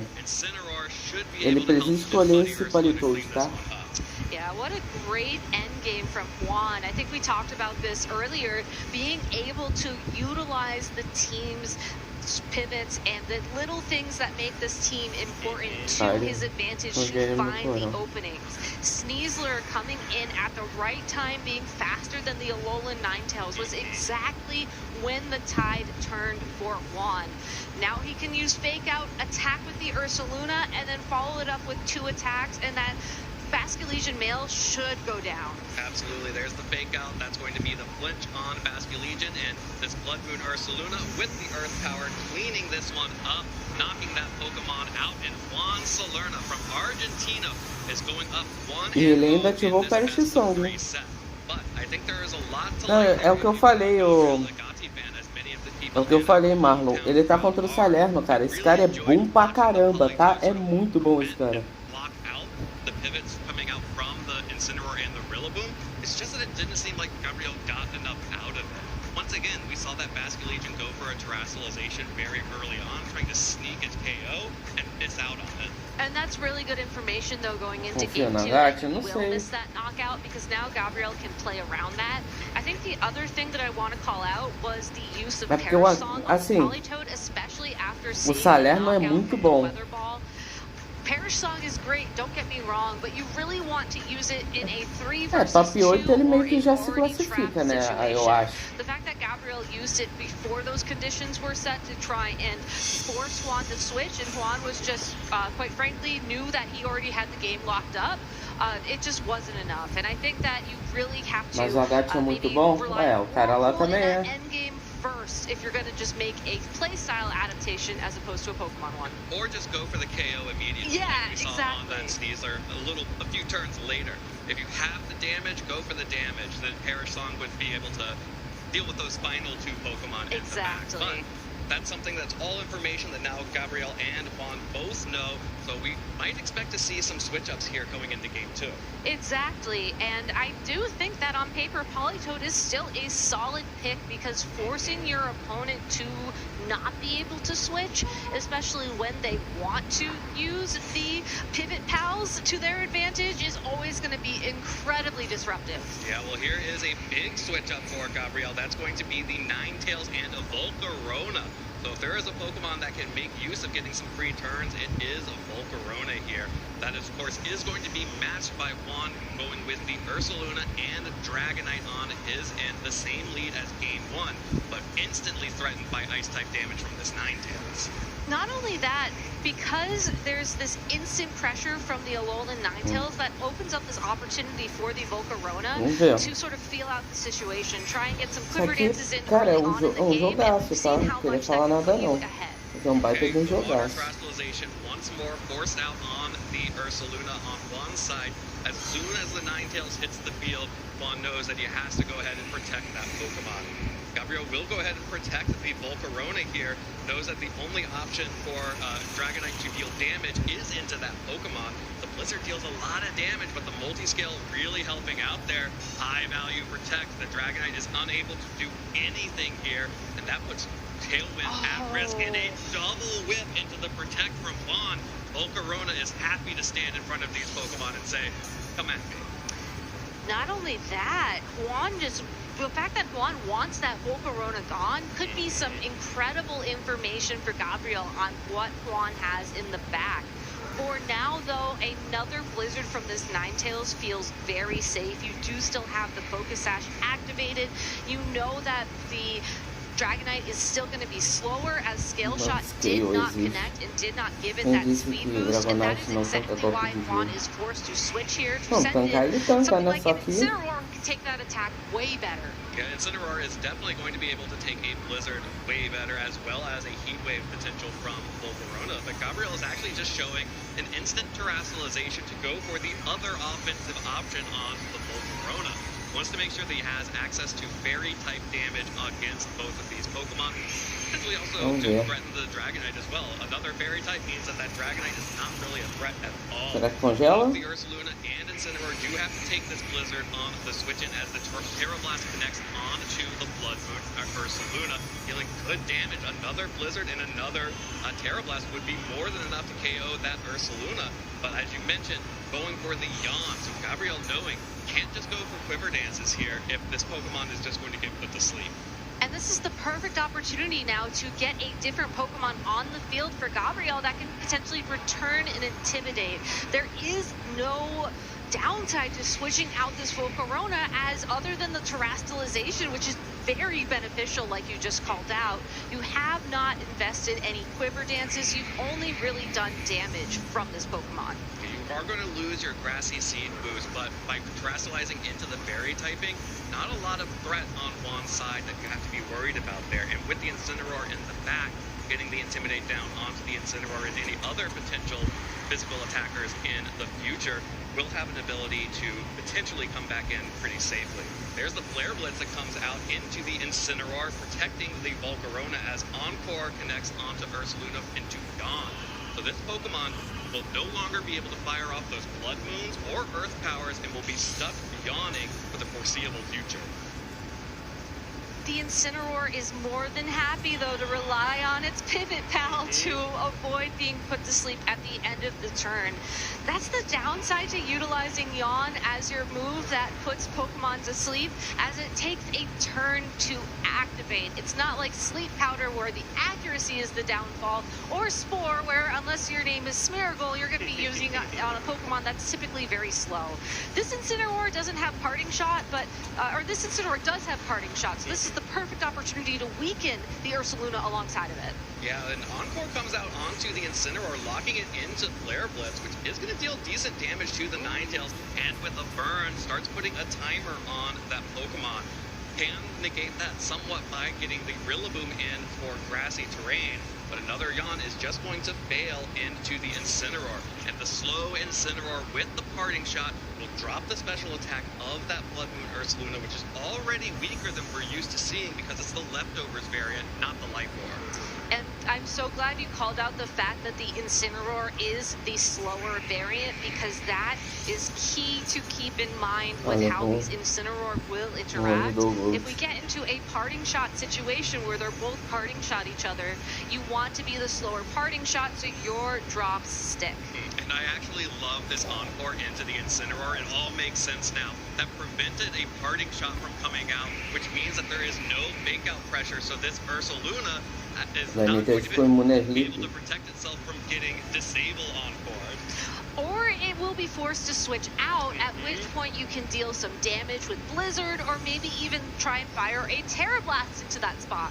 Yeah, and that also opens up free space for the Volcarona to start buffing itself, and Rillaboom is forced to switch into a Ninetales and a Volcarona. That feels really, really bad. And actually, the Grassy Seed had not been activated yet. It's only on the switch-in that Volcarona is able to get that defense boost. The disable will fail, but it did force out the Ursaluna, and now Volcarona is starting to dance. And getting that boost in defense right before you're the potential target of a Flare Blitz as a now Fairy-type Pokemon. What incredible timing! Wow. Perfect timing there on the disable and on the encore previously.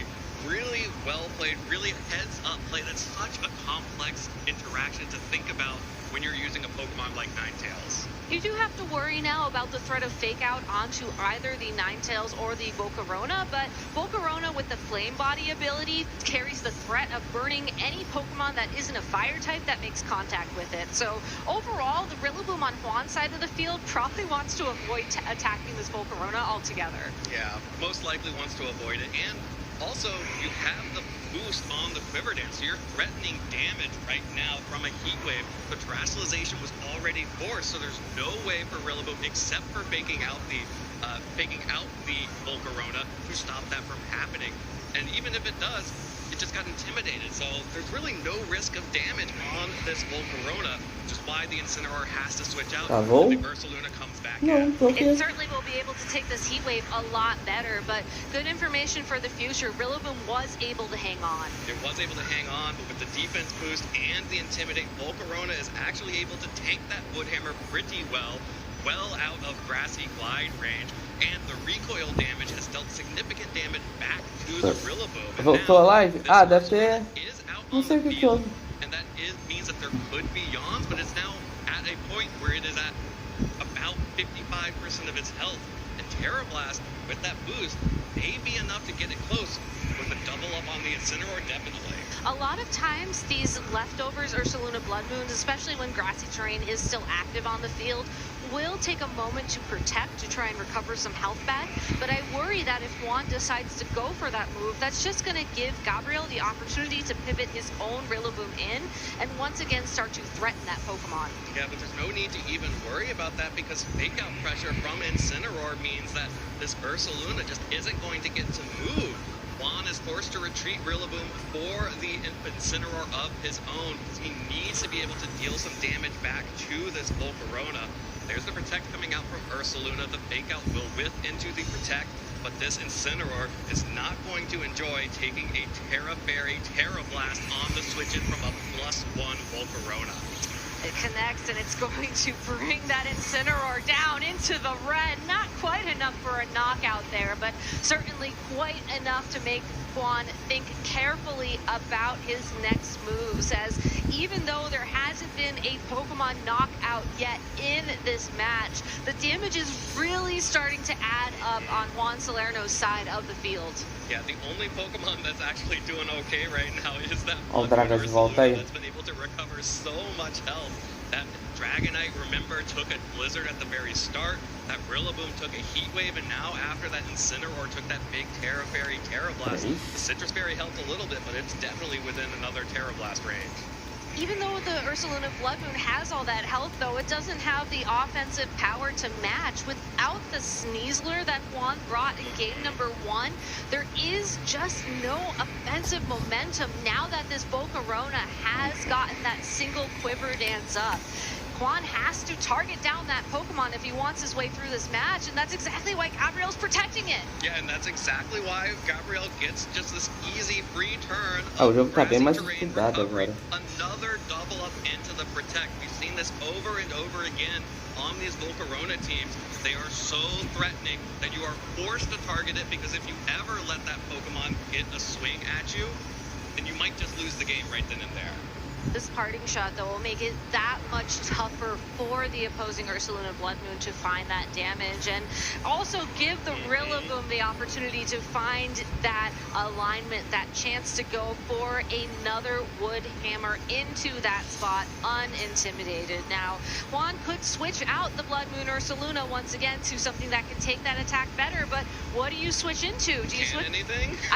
Do you switch into your own Rillaboom, who's already taken damage and could just have to take a Heat Wave? Do you switch into the Dragonite, who's already taken a ton of damage?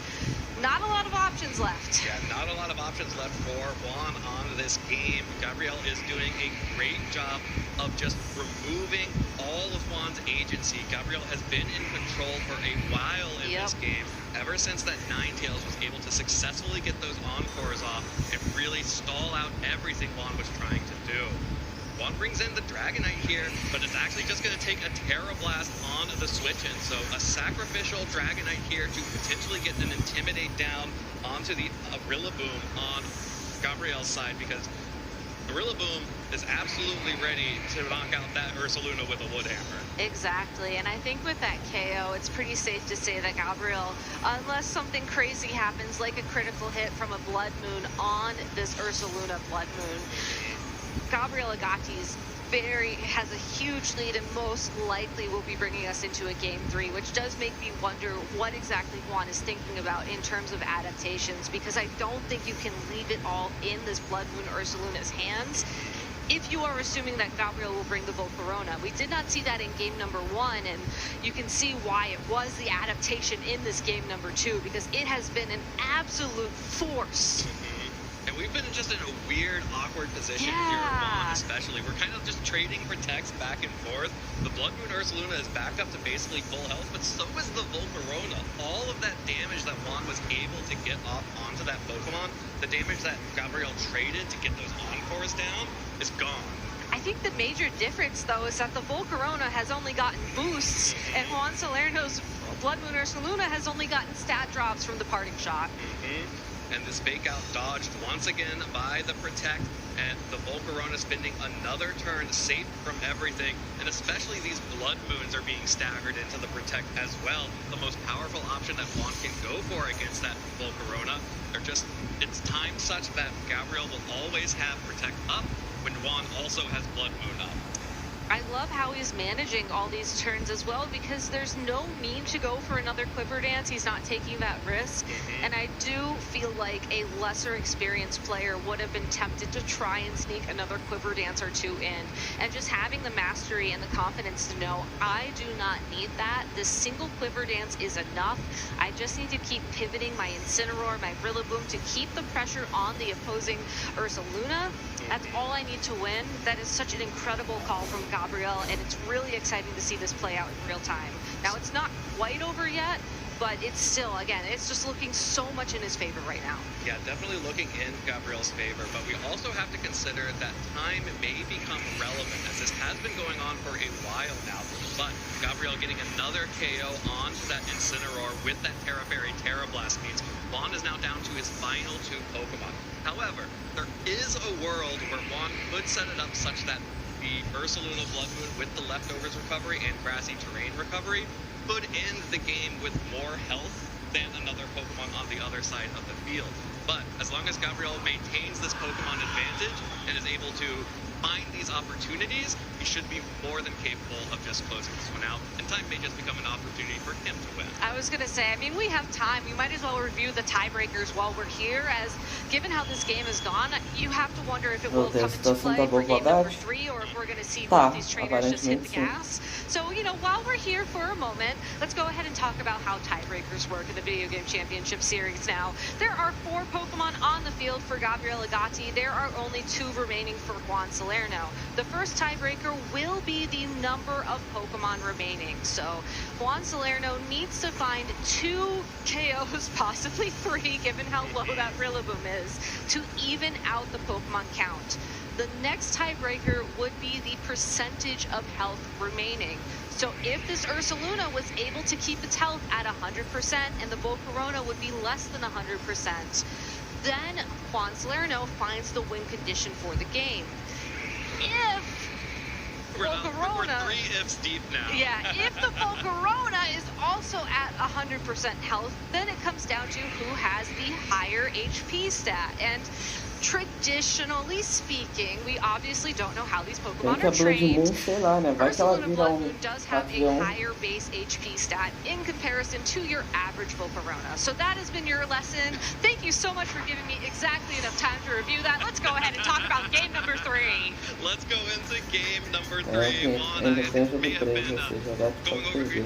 wanted that refresher on the tiebreaker as well, and got his information and is ready to go to game 3. I'm happy I could help. Absolutely, good job, Gabby.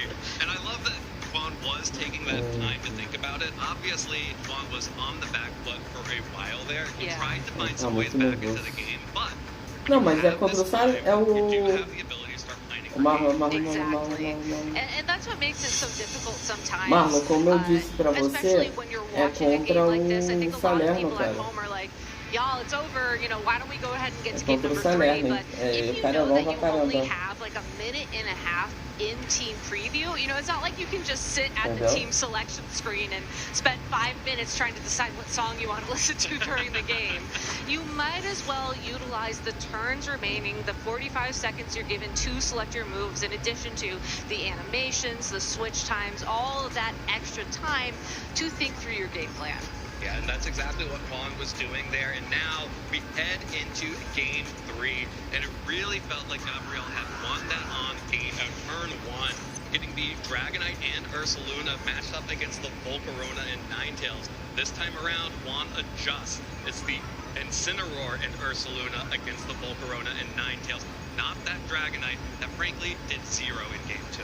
So already Juan Salerno has a huge advantage with the pressure of fake out from that Incineroar, but Gabriel Agati has the perfect response. You can just protect twice this turn. See what the Ursaluna Blood Moon does. If it goes straight for a Blood Moon into the Volcarona, even better. Even better. And of course, fake out open. If Juan does go for the fake out, that opens up threat of Encore to lock that Incineroar into that attack. So there's a very safe double protect here. Juan will go for the fake out onto the Ninetales, so just trying to see what this Ursaluna is going to do. It was the Blood Moon, so the Blood Moon is now once again timed with the protect on Volcarona. There's also an interesting option from this Ninetales. You could Encore the fake out like you mentioned. You could disable the Blood Moon if you're worried about a water type terrestrialization, or you could just utilize Blizzard if you think there is going to be a Rillaboom switching in. Now, we saw Gabriel play very safely in that game number 2, especially around the usage of the Volcarona, and I think moving forwards he needs to keep that safety in play to keep that momentum again. And Juan Salerno already forced to respond. Not a turn 1 terrestrialization, but still essentially the same board state we saw in game number 2. Yeah, but that's kind of an uh-oh moment with the Ursaluna going for the terrestrialization. That means that the Incineroar did not go to switch out. That means that this Heat Wave is only going to connect onto a water type and a fire type, and of course it misses the Ursaluna to begin with. So there is just damage coming out from the Flare Blitz on Incineroar. Juan is not threatened by that Encore at all, goes straight for damage, realizes that he needs to make an aggressive play and stop reacting to Gabriel's abilities. And now, the Yawn is down on the Volcarona, and it will have to switch out or else it will go to sleep. And with no boost, Volcarona doesn't want to be here. But it looks like Gabriel is comfortable making the same play we saw in game 2, encoring that Ursaluna into Yawn, so it can't do damage. Crucially, that Ursaluna being removed as a damage source does help Gabriel regain some of that momentum. But here is the Incineroar once again on the field, getting the Intimidate down onto Juan's Incineroar, so making sure that that Pokemon is not going to be able to deal as much damage. Previously, we had Juan stick around for the Flare Blitz, but this time it's just the parting shot, so it's going to get out of here and not be stuck on the field, giving up that momentum to Gabriel. I think if there is another Pokemon adjustment here from Juan, and honestly, now that I'm saying it, even if there isn't, I would be very curious to see the real... Okay, there it is, the Sneasler. I was like, how do you set up the Sneasler for success? This is it. Sneasler comes in against the Incineroar, which does have fake out pressure, but is not intimidated at all, and also has the ability. The Ninetales has just been yawned by the Blood Moon Ursaluna, so it will have to switch out or else fall asleep. And Sneasler has Swords Dance, loves a free turn. Loves a free turn, and not just that. Even though it hasn't activated Unburden yet, because the Ninetales has to decide between staying in and switching out, staying in and going to sleep and switching out, it really does give the Sneasler the opportunity to set up, to feel confident in its placement. And if Gabriel does decide to switch in his own Rillaboom, he is going to be boosting the defenses of that Sneasler and also giving it a speed boost. This is a very costly play for Gabriel. And it's going to have to pay off, because if not, and Juan calls this and does go for the Swords Dance, this is going to be such a huge leap in his favor. There's Rillaboom switching in for the Ninetales, activates the grassy terrain, which activates the grassy seed on Sneasler. Juan is reaping all of the benefits of this grassy terrain right now. Gets the defense boost, gets the Unburden boost, and finally switches out the Ursaluna for himself. That is going to be the Incineroar coming back in to get an Intimidate down onto both of the Rillaboom and Incineroar on Gabriel's side. High value Intimidate. Fake Out will connect onto the Sneasler, but that's okay. There's no threat of damage back to that Pokemon. And Juan, if the Fake Out had not come through, would have taken a huge advantage.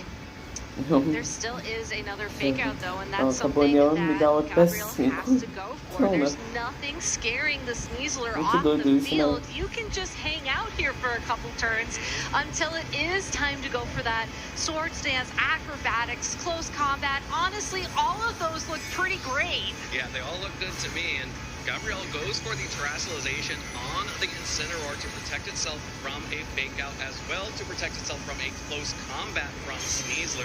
Gabriel has decided, I'm not getting any value out of Terrestrialization on any of my other Pokemon. Let me just get this Incineroar through this turn, and we'll reevaluate from there. But that's the Swords Dance coming out from the Sneasler. Fake out onto Rillaboom opened up the opportunity here. Parting Shot will try to start controlling the attack here, but because Swords Dance boosts 2 stages, it's still going to be at +1, and in order to try and keep that under control, that Incineroar is going to have to keep switching in and out, and every time that happens, there's a risk of damage on every other Pokemon. There's an easy switch for Gabriel, though. Certainly you have to make a tough decision right now. Do you send in the Ninetales, risk breaking the Focus Sash next turn, or do you send in the Volcarona? You do get the defensive boost, but you're already at down half porque tu só experimentou coisa ruim também, né? A parte ruim dos states. Connecting with that Rillaboom at least, because Incineroar feels like a decent switch into that spot. And then you also mitigate that final attack boost from the Swords Dance, so not the worst way that could have played out for Gabriel, but still on the back foot. Ninetales really only offers one support in this scenario. Blizzard's not going to be doing the damage you need to turn the tides. And Ninetales was also forced out onto the field as soon as As partes boas chamam as partes ruins? Sim. Não sei se você quis dizer que quebra. Sim. That's going to make Ninetales feel really weird about being out on the field right now, potentially locking into an Encore or a Disable to try and disrupt what Juan's got going, but in a complete reversal from Game 2, Juan is in the driver's seat right now. He is absolutely controlling this match. And it's all because of that Sneasler. It's such an incredibly powerful Pokemon, especially when you're relying on the pivot pals. You have to respect it, and Gabriel is really struggling to respect it right now. Now, this Ghost-type Incineroar, like you mentioned, kind of feels safe to switch in, although it does have to worry a little bit about potential knockoffs coming out from the opposing Incineroar. Ninetales will get the Disable off onto Sneasler, which means that they will no longer be able to use Acrobatics. That makes Rillaboom a little bit safer, but the knockoff will connect onto the Ghost-type Incineroar on the switch-in. Not enough to pick up a KO, but the combination of that Acrobatics and that knockoff has dealt a lot of damage to that Pokemon, and you need those Pokemon healthy to get those pivots. Without the defense drop from a close combat, though, that turn, the Sneasler, I think, is going to stick around even longer. And yes, you can't use Acrobatics anymore, but close combat into that Ninetales or into a Pokemon that switches into the Ninetales is still looking pretty great for Juan. You have to worry about the Volcarona coming in and maybe a Flame Body activation starting to ruin your plans towards victory, and I do think that's a win condition that Gabriel has to start thinking about, given the Pokemon that Juan has remaining, but Juan is just getting closer and closer to that top 4 placement here at the Latin America International Championships. Okay, well, this is a great opportunity for Gabriel. However, there is no switch from Juan, which means that Ninetales can lock the Incineroar into a knockoff. And of course, the Volcarona switching in means that it has used up its grassy seed, so this knockoff is dealing very little damage. Additionally, because the Sneasler has had the acrobatics disabled, Volcarona has finally found an opportunity in this game to get a free turn. And that free turn has to be used effectively. You want to get some damage on the field. Vamos You need ver. to start evening up the Porque score. deve estar chegando ainda a época mesmo de neve ou marrom. Blizzard and Heatwave, they can be your friends. Let's just hope. Be your frenemies. Let's just hope that Gabriel gave his Pokemon plenty of sandwiches before this battle. There is still very safe switch in here from Juan. The Incineroar can absolutely switch out here and bring in the Ursaluna instead, which has been terrestrialized into that water typing. Will be able to absolutely resist all of the attacks. While Sneasler just goes for a Sword Stance. Make sure that it wants to be able to deal as much damage as possible, but in the future turns, Assim como no Halloween, eles fazem isso, né? De arrumar as coisas I cedo. love the sword stance from Juan in that turn, because if Sneasler is able to outlast this disable, which it should be able to protect this last turn, it will, or this couple of last turns, it will be able to deal so much damage. And that is something that Gabriel has to deal with. Now, there's a little bit of a guessing game here, as I do think that Sneasler could go for a protect this turn. Peraí que eu já volto. An attack from that Ursaluna Blood Moon into the Ninetales to pick up the knockout into that spot and get the Pokemon advantage. It's all just going to come down to reads. Well, the read right now for Gabriel is, I want to see what you're going to do. Which is a very safe play to make when there is so much on the line. Yeah, that's a double protect. Close combat was going to try to target down the Ninetales from Juan's side. Of course, it does have +2 because it took that extra Sword Dance. And the Earth Power double up, Juan is trying to remove this Ninetales from the field. Now, though, with the protect from Gabriel, that does ensure Juan can protect the Sneasler this turn. No more disable. No more disable. The disable will be free.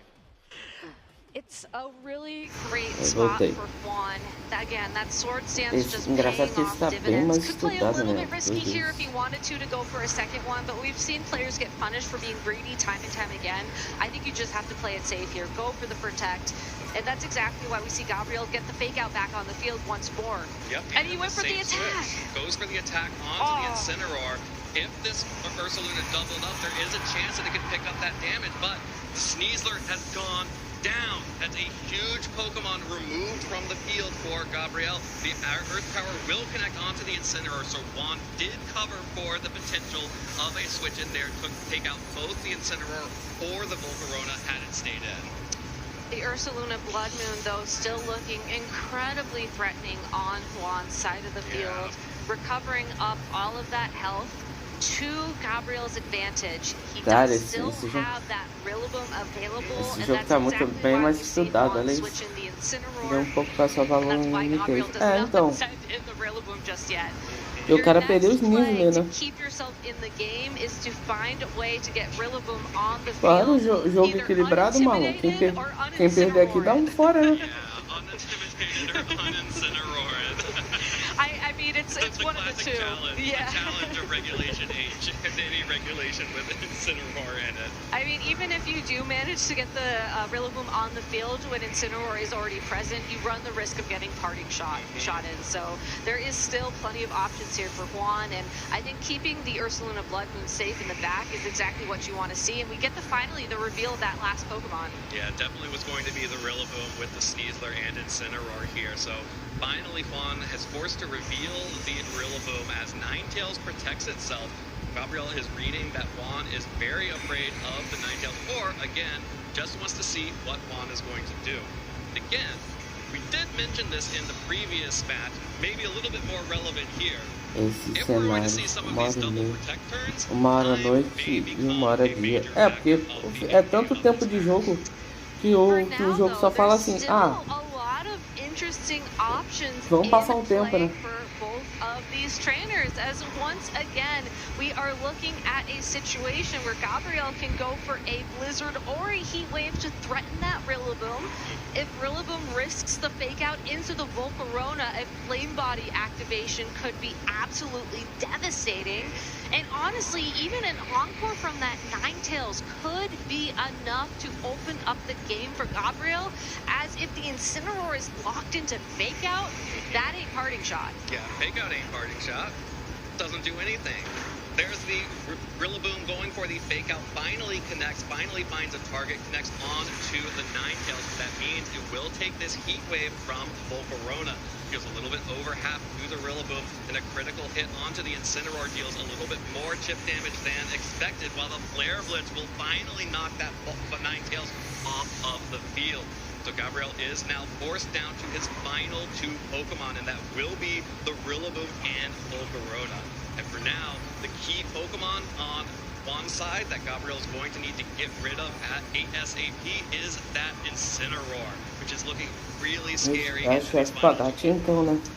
Rillaboom on Gabriel's side of the field is running U-turn over high horsepower, which would be great into the opposing Rillaboom, and decent into the opposing Incineroar, but overall not going to be as helpful as a higher base power attack. Rillaboom is in a very tough position here, as another Flare Blitz from Juan's own Incineroar is going to be doing a huge amount of damage to that Pokemon, and Volcarona, really this Heat Wave is not going to do enough to match that. Okay, and the Pokemon that Juan needs to get rid of right now is the Rillaboom, so you can see the targeting there. Yep. The Heat Wave will miss Incineroar, but knocks out the Rillaboom. So getting that Pokemon off the field will bring, Calma que ainda tem jogo. the Blood Moon Ursaluna back out onto the field. But in a preview, the ver. claws of Incineroar are out for Rillaboom. GG. And Juan has gotten the Rillaboom off the field. Just this Volcarona is not going to have the damage against this Incineroar and this Blood Moon Ursaluna with the yawn. That's going to be Juan Salerno advancing to the quarterfinals. Showing us just exactly why his 6 Pokemon on his team are the 6 most o Salerno é muito bom, cara. Salerno, não sei o que o pessoal falaria. Eu não sei o que o pessoal falaria, mas pra mim, sinceramente, o João, ele é fortíssimo candidato a campeão mundial, tá? Ele é fortíssimo a ser campeão mundial. O cara é muito bom, é muito bom. No último regional, tudo bem que ele ficou top 4, se eu não me engano. Mas no dia 1 e no dia 2 ele ficou em primeiro sem nenhuma derrota. Ele foi pro top 8 e top 4 sem nenhuma derrota.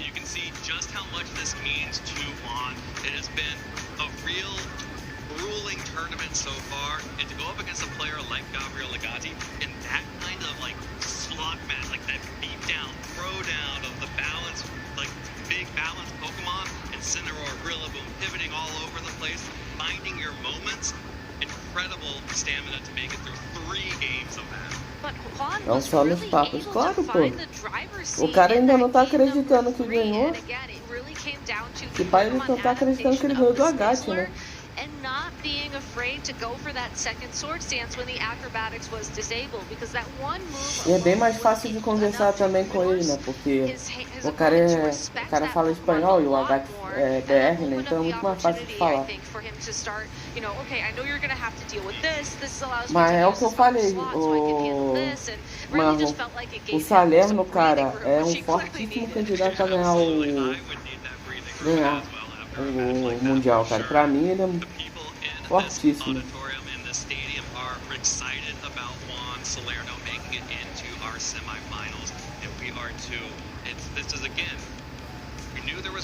Latin American representative in the quarterfinals, with both Gabriel Agati and Juan Salerno being lined up in the top 8.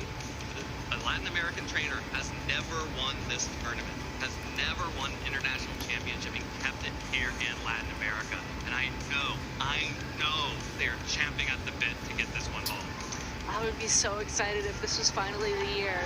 I believe. I want to believe. Then do it. Okay, I will. I can. Wait, I can. Importante que o Brasil foi bem representado. Great. No, I want to commend Gabriel Agazzi as well. You know, that game number 1 from him, I think, was just really a masterclass in what this team can do, and really the creativity he had coming into this tournament. You know, seeing the Polito try and just find those openings using that whirlpool, that Paris song didn't quite work out the way that he wanted it to in the end, but was able to completely run a different mode of the team in game number 2. Hoje é top 8 e top 4, então é de boa. That takes a lot of knowledge and a lot of skill to be able to pivot so E aí amanhã é a aggressively in the final. middle of such Amanhã a são todas as finais de todas as categorias que tem no LAIC. They are in fact incredibly difficult, and these players have already played 4 rounds of Swiss today, and now into the top cup, where each match is an elimination match. It is really incumbent on these trainers to stay focused, and it's really difficult to, and I'm always so impressed by our trainers. Kudos to Gabriel Agazzi for making it this far. Kudos to Juan Salerno for making it into the semifinals, and an incredible display of his decision making and his board game awareness. This is so exciting. I'm sorry, I'm just like soaking it in. You can still hear the crowd cheering a little bit for him as well. And I'm sure they're going to cheer even more as we are ready to go to the stage to talk to the man himself, Juan Salerno, our first quarterfinalist here in Sao Paulo. Infelizmente.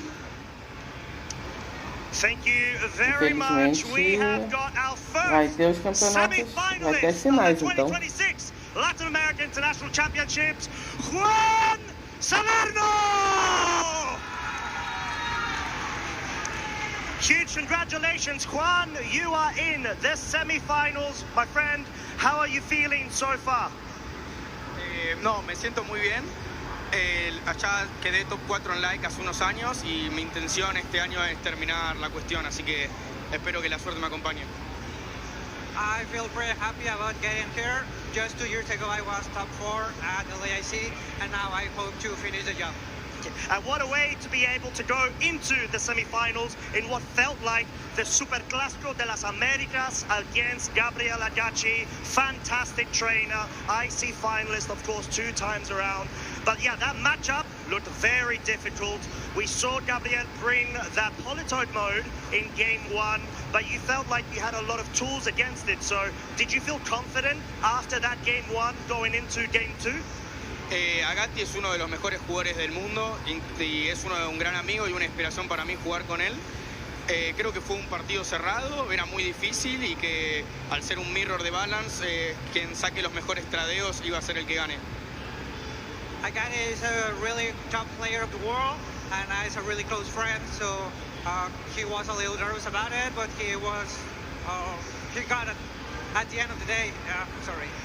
That's okay, that sounds fine. I mean, exactly that. And I believe you also played against him in Swiss round number 12, so just before going into Top Cut. Were there any big differences between that set and this one?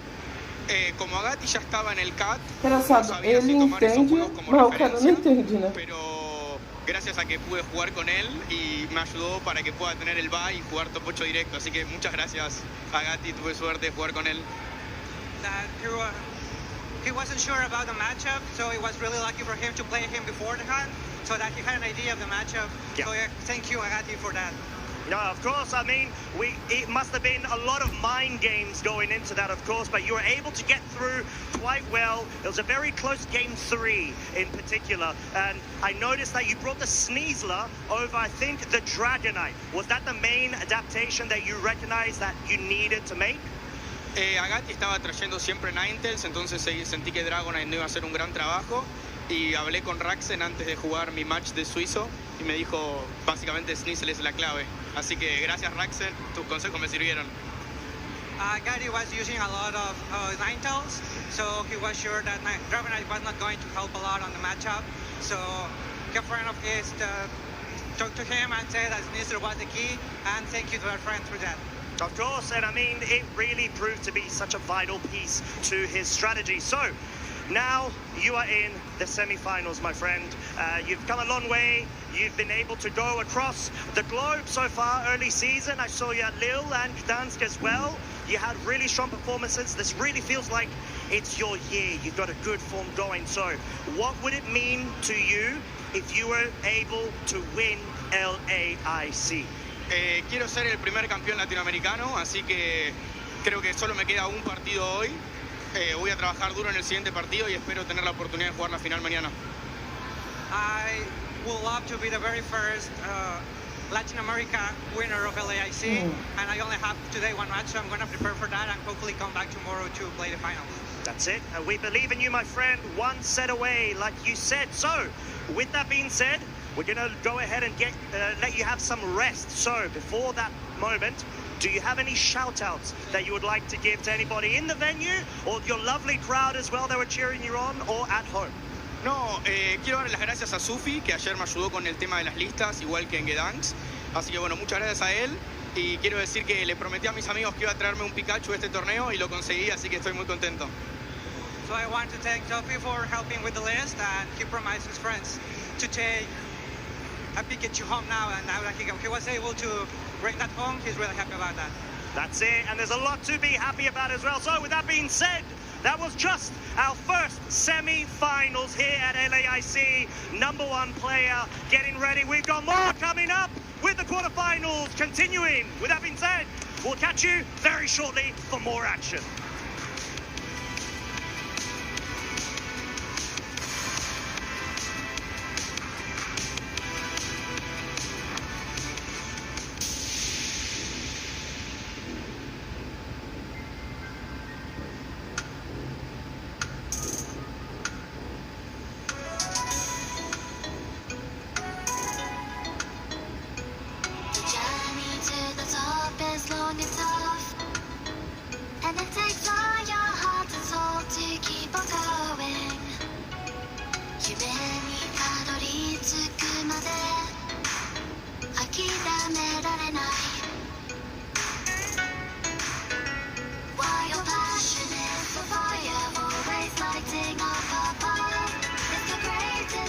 Então já volto, gente.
Hey Pokemon trainers, you are joining just in time for the second top 8 match of the Masters Division of VGC at the Pokemon International Championships here at LAIC.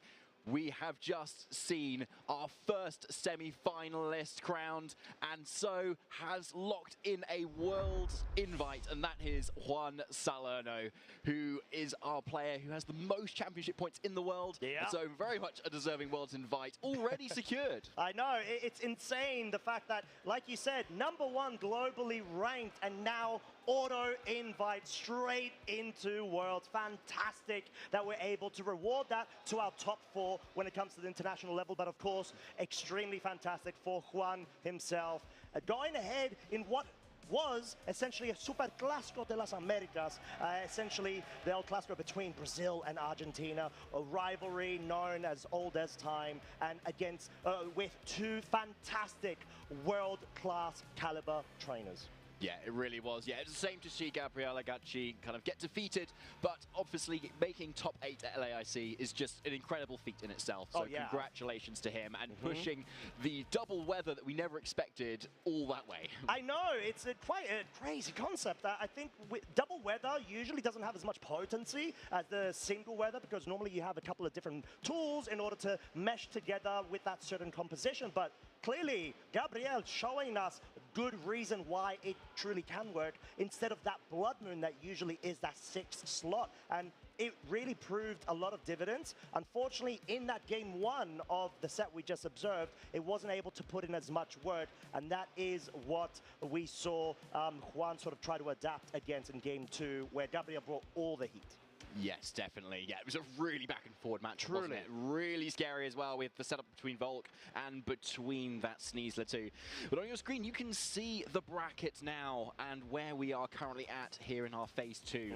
We've seen the outcome of a few of our top 16 matches there on your far left, which have been on our feature stream, side stream going on as well. So catch those in your own time, but because we are going to be focusing on our top 8B very shortly as well. So it looks like Yuma has gotten the win, and Teo team as well. Yeah, we've got such great trainers rising to the fore right now, onwards towards the top 4. And now, top 8, of course, we are going to be featuring Oliver Eskelin versus Teo team Maso, 2 of the best and in-form EU trainers are battling it out now in front of our screens. You can see them all prepped and ready to go on the stage. Oliver on the left-hand side and Teo team on the right. Yes, so we've seen Teo team a couple of times already for the last 2 days, using that Volcarona setup team that he piloted to 2nd place at the Gdansk Regional Championships, just losing out to Simone Sanvito in what was the mirror, basically. So, but we've seen him also play the mirror throughout these last 2 days, and we've seen him do very, very well. So now, very much deserved to be up here on the big stage in top 8. Yeah, exactly that. Going up against Oliver, who is a previous season Gdansk regional champion. So being able to accomplish what Teo team was 1 step away from doing so. So who knows, there could be additional layers of competitiveness between both our trainers, but fantastic quality achievements across all the board. We know that Oliver is a previous EU IC finalist, so definitely not a stranger when it comes to this high-level international play. And here is Oliver's team, the team that's been really shaking up the meta here this weekend, that almost no one's been using, especially including that Venusaur, which we love here this weekend. Obviously, Mega Venusaur being our kind of mascot this weekend. And here is Oliver with all the protagonist energy with that amazing first partner Pokemon. And with a really cool set with it as well. That Dusclops that we've often known back from the Dynamax era. Oh, yeah. At risk of sounding a bit too old there. But don't worry, I'm there with you, my friend. Okay, and with a lovely supporting cast, and of course that Torkoal. Yeah, and I do really like the Dusclops inclusion. We had a bit of a chat on the stage during Oliver's previous interview on the utility of Dusclops being such a I'd say, tank in terms of being able to take all of the damage. It's such a good sort of Pokemon to be able to set its own Trick Room up, but then get a bit of self-recovery through the interactions of Pain Split, but also the Nightshade, which deals 50 damage per, of course, the level across the board, and the format being 50. And yeah, generally speaking, it's a great way to be able to function and utilize your Trick Room user whilst being able to extend its longevity on the field. And then you've got Annihilate, which is a focus sash variant. No protect to be found, but it does have taunt. Yes, it does. And slightly less need for that focus sash when you are ghost type already. You can get around fake out regardless too. So it seems like these players can maybe see or kind of really like sense the achievements that they're already there and the support that they've got from the crowd, which is amazing to see as well. So yeah, a bit of camaraderie from our trainers there with the fist bump. Looks like we're going to get into it shortly, but first we need to have a look at Teo Team's team. Yeah, well played there, my friend. Yes, it's a team composition that we've seen time and time again. Of course, like we mentioned, Teo Team did go up against in what was a pretty much 6-mon mirror. Simone Sanvita Dance seems to be the exact same 6. And Basque Legion Male being one of those Pokemon opted in, as well as the Volcarona for the switches to the regular LAIC team composition. Yeah, 100%. That Basque Legion has been a really big fish amongst the pond of other Pokemon here this weekend, making sure that you're hitting on the special, or the physical side rather, with its really hard-hitting moves. Some would say it's made a bit of a splash. Ah, there we go. Yeah, feel free to kind of splash in with a few more of those as well. Sorry, I used your previous one there. Yeah, it's a cheap one. I like it. But yeah, I think sort of what we're saying is that there's a lot of different ways to be able to protect the king or queen of the hill with all of the supporting partners. The Rillaboom and Incineroar, notorious for their fake out spam, pivot shenanigans, but then also you've got Pokemon such as the Ninetales, which offer a different sort of level of disruption. As make some noise, everybody, we have got Game 1, Turn 1 in play. Oliver leading with the Incineroar. Annihilate versus Teo Team's Blood Moon Ursaluna and that Rillaboom. Okay, so we can see that the grassy terrain is going up first before the Intimidate, confirming that the Rillaboom is most likely faster than Incineroar. Already big information going into this matchup when the two fake-out buddies often want to be using that at the same time there. So Teo Team having a little bit of a good matchup there too. But obviously not into the Annihilate, which can move very much next. And if that's a close combat into the Ursaluna, this could be big. Yeah, it truly can be, and it seems like it will be. It's not enough though to pick up the KO, but it definitely puts it within range of being able to pick off at a later point. But this is leftovers.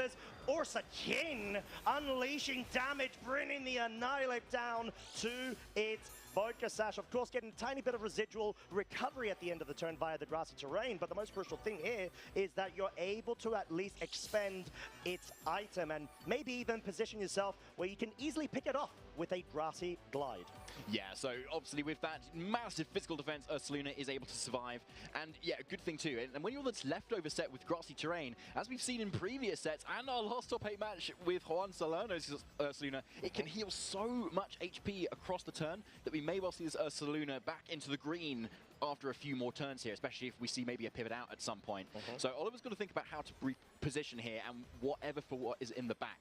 Most likely, let's say that Torkoal, that jump, that Dragonite looks all really good as well, and the Venusaur has been really popping off for him this weekend too. But here it comes, it's going out, saving itself from that grassy glide. Yeah, and from Oliver's point of view, you want to be able to position yourself to the point where Trick Room can be set up as long as the big disruptors over on Teo Team's side have been dealt with. And we're seeing the Frisk interaction coming out, of course. The reason why the abilities are utilized is just in case to scout out for any sort of Zoroarks that may be on the playing field. There's a bit more advantage in that interaction, but none to be found here, as we do see Teo Team bringing that Incineroar in and maybe position himself up for a fake out in the subsequent turn as Grassy Glide does pitiful amounts of damage onto what is such a bulky Dusclops, and Oliver going for the pivoting of the Incineroar now.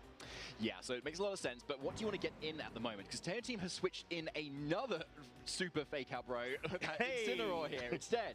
So you can kind of continue to slow down the pace of what Oliver's trying to do.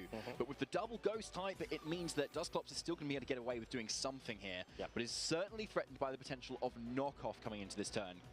particularly as Torkoal can only go for fire moves if Teotihuacan were to maybe commit the Terra onto the Rillaboom to the fire type or switch into a water type, then even if Torkoal is let loose, it's not going to do loads of damage, but at least then you can still pressure this Dusclops. Because either way, if the Dusclops goes to that Terra, getting rid of that Eviolite could make it so much easier to remove from the rest of your team as well, which are they're basically going to be doing at least 50% more damage onto it. For a Pokemon that can also heal on top of that with Pain Split, it is amazing. Yeah, at the same time, being able to, you know, detract away, or should I say subtract, the health of the target it doesn't lock into, which could be quite crucial in order to be able to get any sort of damage calcs with that Torkoal by its side. But Volcarona switching in right now will be having its Grassy Seed proc, and Oliver trying to reposition as well. Bringing that Incineroar in allows you to not only get Intimidate off of both of what were physical offensive Pokemon, but also have that Fake Out available. Maybe even go for a very raw Eruption in front of Tail Team's Pokemon. So there is the Terra from the Storko, yeah, and there is no water type switching in on Teo Team's end here. It's obviously not been brought, so it's only the Incineroar that's going to want to take this damage. But yeah, there's definitely going to be an attack here, but it's going to be a fake out instead. So give me things safe. I mean, it makes sense because Tail Team wants to make sure that they keep that Torkoal in check, because if you let out a Terra, Fire, Charcoal, Eruption, it's just going to take so much resource availability from your side, which is definitely not what you want to be able to sort of have to deal with from this resource allocation sort of battle between them both. It certainly isn't. But you can see there's a missed opportunity there for Oliver to actually set up the Trick Room, which is unfortunate. So Tail Team either reading into that or just knowing, right, I've got a bit of a game plan where I know if Trick Room goes up, I can still try and stall it out with the options that I have. Yeah, and now the Volcarona on the defensive, most likely going to try to make sure that the Volcarona has a best spot in a place where the Incineroar lowers the damage output of this Torkoal in two ways, not only through a damage, but also through knocking off that Charcoal item, which means it's going to be dealing substantially less damage at the cost of being able to deal, resisted damage onto this Incineroar, which it's going to be able to take quite handsomely with that recovery at the end of the turn. So all of a sudden, Tail Team knows that they're not being pressured since Trick Room is not currently being set up at that point, and they've got the speed advantage. Yes, exactly. So Tail Team still in a very nice position because that Dusclops is just still not on the field. Oliver, with those 4 Pokemon, definitely wants to try and get it in at some point to be able to get off that Trick Room once more, because then you can suddenly unleash the damage potential your Torkoal has. Otherwise, you're kind of just relying on Annihilate and Incineroar at the moment, and yet versus the defensive boost on that Volcarona, you might be able to hit past it too hard. Oh, as Heat Wave does come out in the sun, will deal respectable amounts of damage to both of Oliver's Fire-type Pokemon. Knockoff will now finally be able to get rid of the utility of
the Scarlet and Violet meta where Dondozo and Tatsugiri were running riot everywhere, and now they're back at sort of towards the end of it, which is amazing to see. Absolutely, we're in that weird cycle where people left. As long as it can avoid a grassy glide, it looks really strong actually into the rest of what Teo team's got. You've got close combat into either slot. You know the Terra's been already committed, but obviously you can only target one slot. So there needs to be Annihilate on 1 HP and another Pokemon still around on the field in this game if Oliver has a chance to clinch it. Now Rillaboom doesn't have Protect, so maybe targeting to this slot again might be able to get it close to being picked up. Yeah, and at this point, it's actually going to focus in on the Dusclops. They're going for the Grassy Glide, but the Earth Power seems to be the target, trying to pick off the Total, guaranteeing, of course, the KO. But Nightshade at that range is not enough to pick up the Rillaboom. At this point, I think you really pointed out such a strong, you know, sort of win con, or at least the strategy that Oliver's trying to apply. The Annihilate end game after the grassy terrain is no longer on the field because, like you said, it outspeeds everything on Tail Team's side of the field, and that's at the cost of not trying to switch the Torkoal out to bring the Sun back in. Yeah, exactly. So you can see Torkoal's been putting in the work without actually having to switch out yet, because as soon as you switch out, you are really risking any sort of hit into that Annihilate and it will go down. Now, interestingly, Dusclops is no longer taunted, so can go for that Trick Room. But then that takes away the win condition of the Annihilate.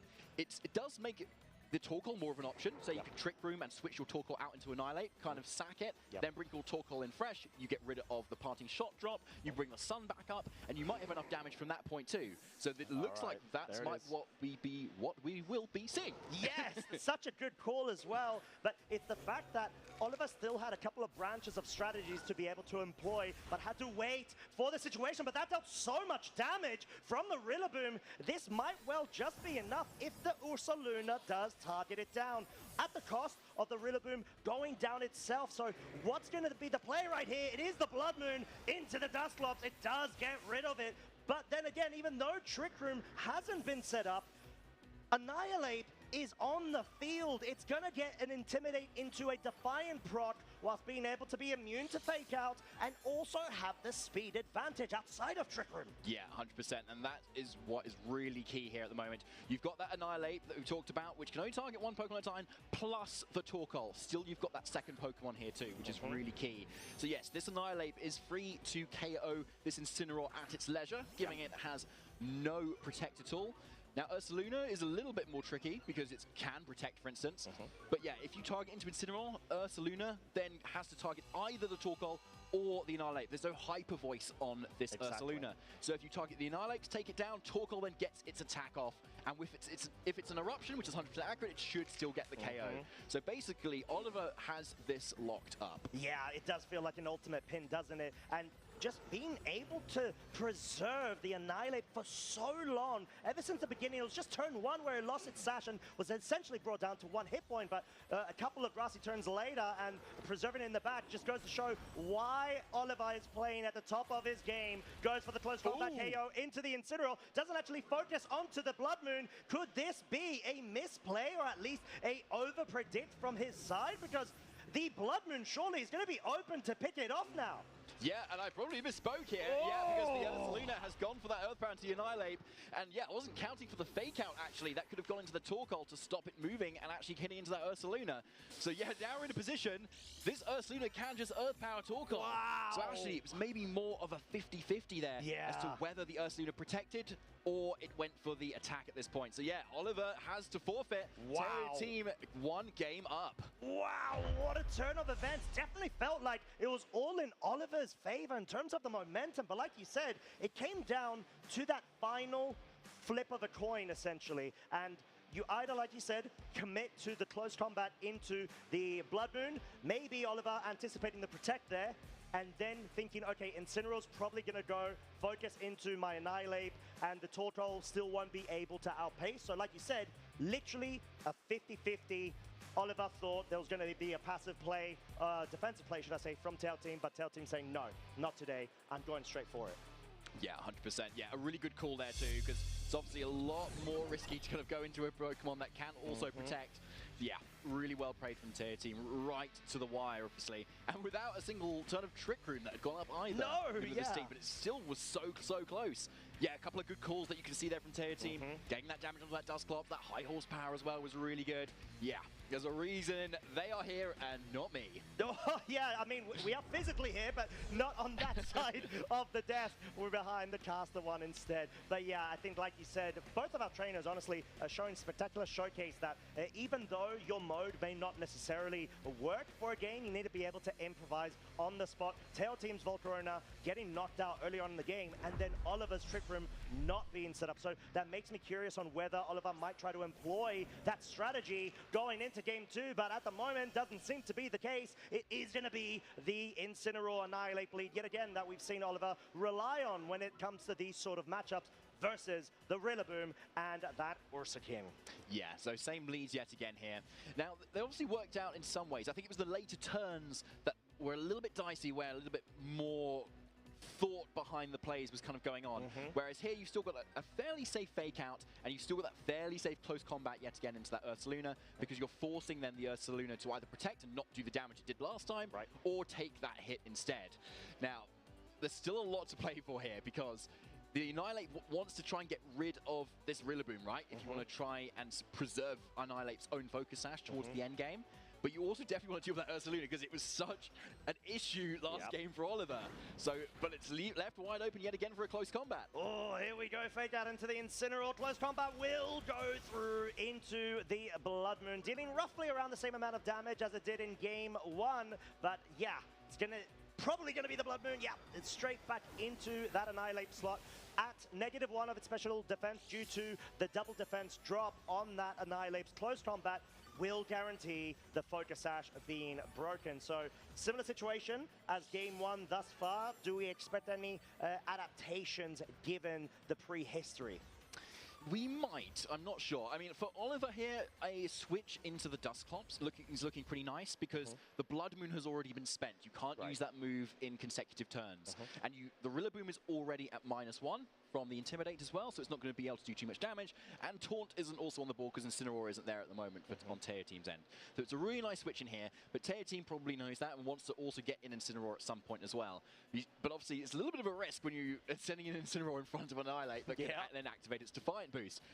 And then a safe close combat into a certain slot could really deal a lot of damage. So you might see the safe Grassy Glide into the Annihilate, which we saw last time, plus a swap to the Incineroar to kind of cover that too. So yeah, here's the Annihilate swapping once again. Yeah, it sort of depends on how much Tail Team respects the sort of flow chart of Oliver when it comes to this. Oliver sticking to the game plan, does bring that Dustclops in a similar fashion as to game 1, and the Blood Moon switching out.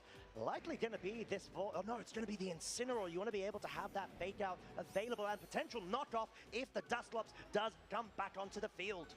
Yeah, so there's the Incineroar, making sure it's on the field when the Dustclops is there as well to threaten all of those amazing supporting moves.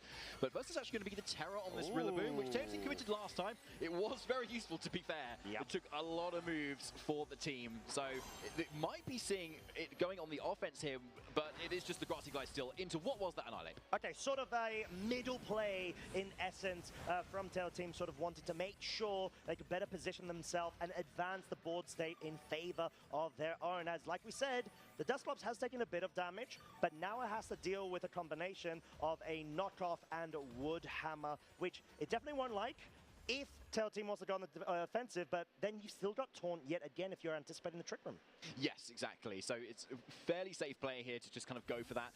Really deny the strategy that Oliver most likely has, because Tail Team most likely has guessed that Torkoal is in the back as well, given Dustclops is already here. Right. Yeah, and Ursaluna being brought back onto the field, and Dustclops at the same time, we've got a bit of a revolving door of Pokemon being switched out, Torkoal being brought back in, and this is starting to sort of show that it truly is a game 2. Both of our trainers trying to make those adaptations, get that one step ahead in terms of the board progression. And Torkoal, sure, it's fallen for a taunt, but this allows Oliver to get that reposition going, the pivot of the U-turn into the Incineroar. You get a tiny bit of chip damage, but most importantly, you can choose to bring either the Dustclops or the Annihilate, and Annihilate is going to, of course, have that speed advantage. Yeah, this is really nice right now, because suddenly you are threatening that Incineroar with so much damage here. Plus, we know that Tail Team has already committed the Terror on on that Rillaboom. So neither of these targets can get away from their fighting type weakness on this turn.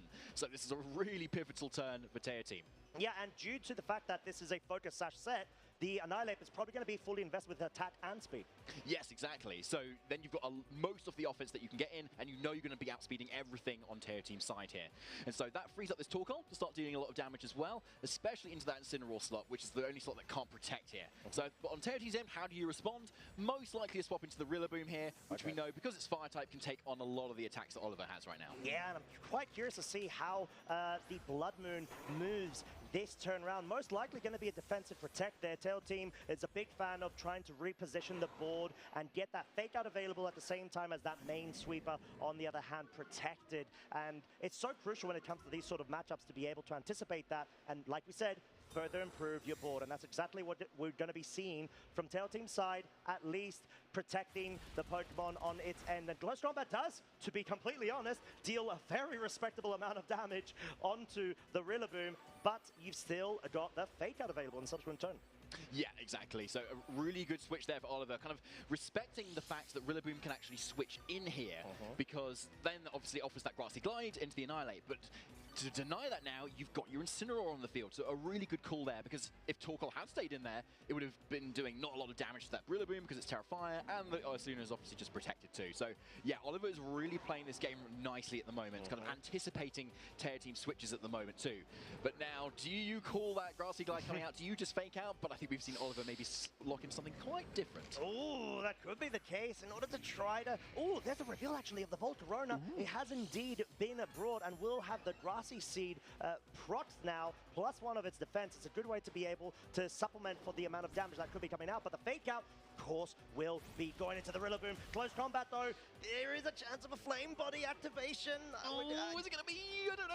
Does it come after the stun drops? Like no, not what Oliver wants to see at all. Currently has his back against the wall. You do not need a burn on top of that. This has absolutely ruined the strategy of the Annihilate's offensive prowess available outside of Trick Room. You could see the expressions on his face. This does most likely, David, mean Trick Room may be the way out, and you need to try to prioritize getting that set up. Yeah, you do, 100% there. I mean, you've got an Incineroar that has a decent amount of offensive pressure. As we've seen, like in the sun, Flare Blitz does a lot of damage into whatever that Teo Team has there. So it's not the end of the world, but yeah, still, that could have been a KO right there. It really could have. Yeah, exactly. And that's sort of why it's so crucial in terms of the different interactions, especially when it comes to the Flame Body. But Heat Wave, talking about interactions, will actually double miss both of Oliver's Pokemon, trying to bring a bit of a reward back, or some sort of balance, should I say. However, U-turn, not enough either with that double up into the Rillaboom slot. But like we've seen before, this allows the opportunity of Oliver to bring in the Dusclops. Now, at least, you can go down the run of enabling the Dusclops, whilst maybe even allowing the Annihilate to go down. Yeah, so quite interestingly there, I think Teo Team kind of wanted the Rillaboom to go down there, actually, on his end, because then you get Incineroar in that can then start going for taunts, and it most likely survives the close combat as well. So Teo Team doesn't actually too happy there, because now the Dusclops in a position where it can most likely get up that Trick Room fairly safely, particularly if Annihilate wants to lock in the attack that just KOs this Rillaboom, or even you could go for a coaching, for instance, as well. Actually give you Dusclops a defense boost, which could be quite nice as well. But either way, Dusclops is in a nice position now. Despite all that burn, this might start to turn things around for Oliver. Yeah, I think you touched on some really good points there, and Tail Team, acknowledging that, needs to be able to bring in that offensive pressure with that Ursaluna, which is able to handily take that close combat burnt, of course, damage to remain on the field, as Volcarona opting to go for Quiver Dance. So sure, the Trick Room may be set up at this point, but you want to be able to essentially hedge your bets when it comes to allowing the Volcarona to be set up to the point where even under Trick Room, you can have enough special defensive bulk and play around with the protects to be able to extend and further peter out the amount of remaining turns of Trick Room. Yeah, that's a great point. Yeah, Teo Team probably identified the Trick Room is going up there, so yeah, how do you slow that down? Well, yeah, the Super Fake Out Bros obviously are very good here too, versus the Torkoal specifically, given the load of ghost types that Oliver has. Yep. But yeah, like also that Quiver Dance giving that special defensive boost, being able to hopefully take on some more fire type attacks. Unfortunately, Annihilate is kind of stuck in here, doing not a lot of offense at the moment. So now the Ursaluna is going to underspeed it within the Trick Room. And of course, being normal type, Dusclops cannot KO it either. Yep. And so it kind of wastes a turn of Trick Room already at this point. And so Tear Team can kind of safely deal with the Annihilate with one hit and then continue maybe to set up on the other as well. Now, obviously saying that, Dusclops does have Haze, which can kind of get rid of those boosts. But either way, it has to Haze first, and then Quiver Dance will come up with another boost. But it looks like Tear Team doesn't want to try that yet. Okay, and willing to sacrifice the one Quiver Dance setup there in order to be able to bring that Rillaboom in. Sure, you're able to sort of position yourself to the point where maybe you're wanting to try to further extend the amount of turns or waste away the Trick Room, like we said, because the Nightshade. Oh, wow! That was a very high Q, a high IQ. High Q, I like it. Yeah, I've lost my low IQ clearly, but yeah, that's a high IQ play from Oliver. You want to be able to sack that Annihilate. It's not going to help in this scenario. You want to bring that Turtle in ASAP and have the Incineroar available to switch in, get another Fake Out available in the subsequent turn to be able to capitalize off of your Trick Room. Yeah, love that play so much there. At least, as if Annihilate wasn't angry enough, its own partner KOs it. Você fez o que, Dragas? Você fez o que eu não entendi? A live é tua, tem certeza? Luna, but then going forward, it will start to be in the position it wants to be in, but it will most likely want to protect here, but then only have a couple of turns of a couple of turns of Trick Room. But it looks like Tear Team's really popping off here, because if you're going for the Terror, you're most likely not protecting Costa. Oh no, I wouldn't expect the Terror to be able to supplement for a Protect. This is going to be big. Nightshade goes into the Rillaboom. Terror Team, is this moment he's going to be able to pop off? He looks like he's generating a very, very powerful expression right now. Oliver may be seeing the writing on the wall. We're going to get the confirmation of the Earth Power into the Turtle, already picking up what was such a key piece to Oliver's strategy. You got Trick Room set up, you got the Turtle Terrifier committed, the Charcoal, so much damage coming out, but it's all gone in one turn. And now Oliver's going to have to depend on the Assault Vest Incineroar and the Dusclops to see this out. And I'd even say you need the Incineroar to pick off the Blood Moon, or else your Dusclops cannot touch that Incineroar. Yeah, exactly. I mean, you can Pain Split all you like, but yeah, you're never actually going to get that KO when it comes down to it. So Incineroar coming in, Intimidate coming out first from Oliver's Incineroar, and then the Incineroar on Tear Team's end. So we know that because we're still in the Trick Room, the Incineroar on Oliver's end is the slower naturally, and so can outspeed this turn too. So yeah, only thing for it now is to just kind of try and predict Tear Team in so many different ways. So hopefully maybe the Ursaluna protects here, you get the double into that Incineroar, because yeah, as you say, Costa, this Incineroar is the last hope for Oliver to deal with this Ursa King. Oh, and no Protect from the Blood Moon either. Nightshade as well as the Fake Out doubling up into the Incineroar Earth Power, into the Assault Vest. Incineroar Dusclops has been left on its lonesome self versus the 3 Pokemon of Tear Team that it looks like will be guiding his way through to the semi-finals. What a way to go about it as well. Very unfortunate because of the read interaction, and there we go. We've got confirmation. Tear Team Muscle, your second semi-finalist! Huge congratulations to Tear Team there. Amazing play as well. Battling through that Trick Room matchup. Battling through so many mirrors, so many Pokemon, so many top trainers. And there is the realization. He's made it. He's got that World's invite as well. You are in the semi-finals, Tear Team. Congratulations. What a way to go about it as well. Oliver, as we know, a previous European International finalist, Gdansk regional champion. He's got so many accolades to his name. And yeah, what a tough match, and such an interesting team as well. He's been able to pilot to the top 8 of Gdansk, of the Las Vegas regional last week, top 16, apologies, and now through to the top 8 of LAIC. But Tear Team is on an absolute riot of form, pushing through from last season with their own EUIC debut, or should I say outrageous performance, only losing against Wolf Glick, the eventual winner. Yeah, exactly. So it has bested all of their previous accomplishments here and absolutely knocking it out of the park with the team they've practiced with so much across multiple tournaments too. So yeah, here we saw it. The reliable Terror, Fire, Rillaboom, and that really crucial burn as well, which I was obviously very not pleased to see either. Yeah, but really cool to see that, adaptation's going to get the self-KO, so making most of the trick returns, but top 4 a gente tá indo. Faltam mais 2 jogos, eu acho. Suddenly target into that Torkoal. Eles devem deixar just amazingly well played. Yeah, did not want to give any sort of beat final pra amanhã. moment of opportunity for the Torkoal, and Tail Team played it right. I think you always need to rely on the safe play in that scenario. The moment that you let the Torkoal sort of unleash those powerful eruptions under the trickle conditions that it really creates, you just gonna get your team swept, and you can't afford that.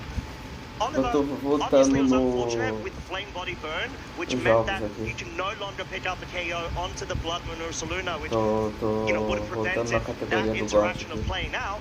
But you need to be able to make sure that you cover your grounds and you don't give your opponent any sort of moment to be able to bring themselves back into the game. Yeah, exactly. And there was that moment there, as we talked about too. So yeah, really good to kind of identify that. And maybe identify the fact that even if you're not targeting the dust box at that point, then it's still probably fine too. You know, the Nightshade isn't doing a whole lot. You've still got Incineroar in the back, Princess too. You've got room to maneuver, and you could afford to make that risky play as well. Yeah, exactly that. But we have got Tail Team Masol ready on the stage for their interview. Please take it away.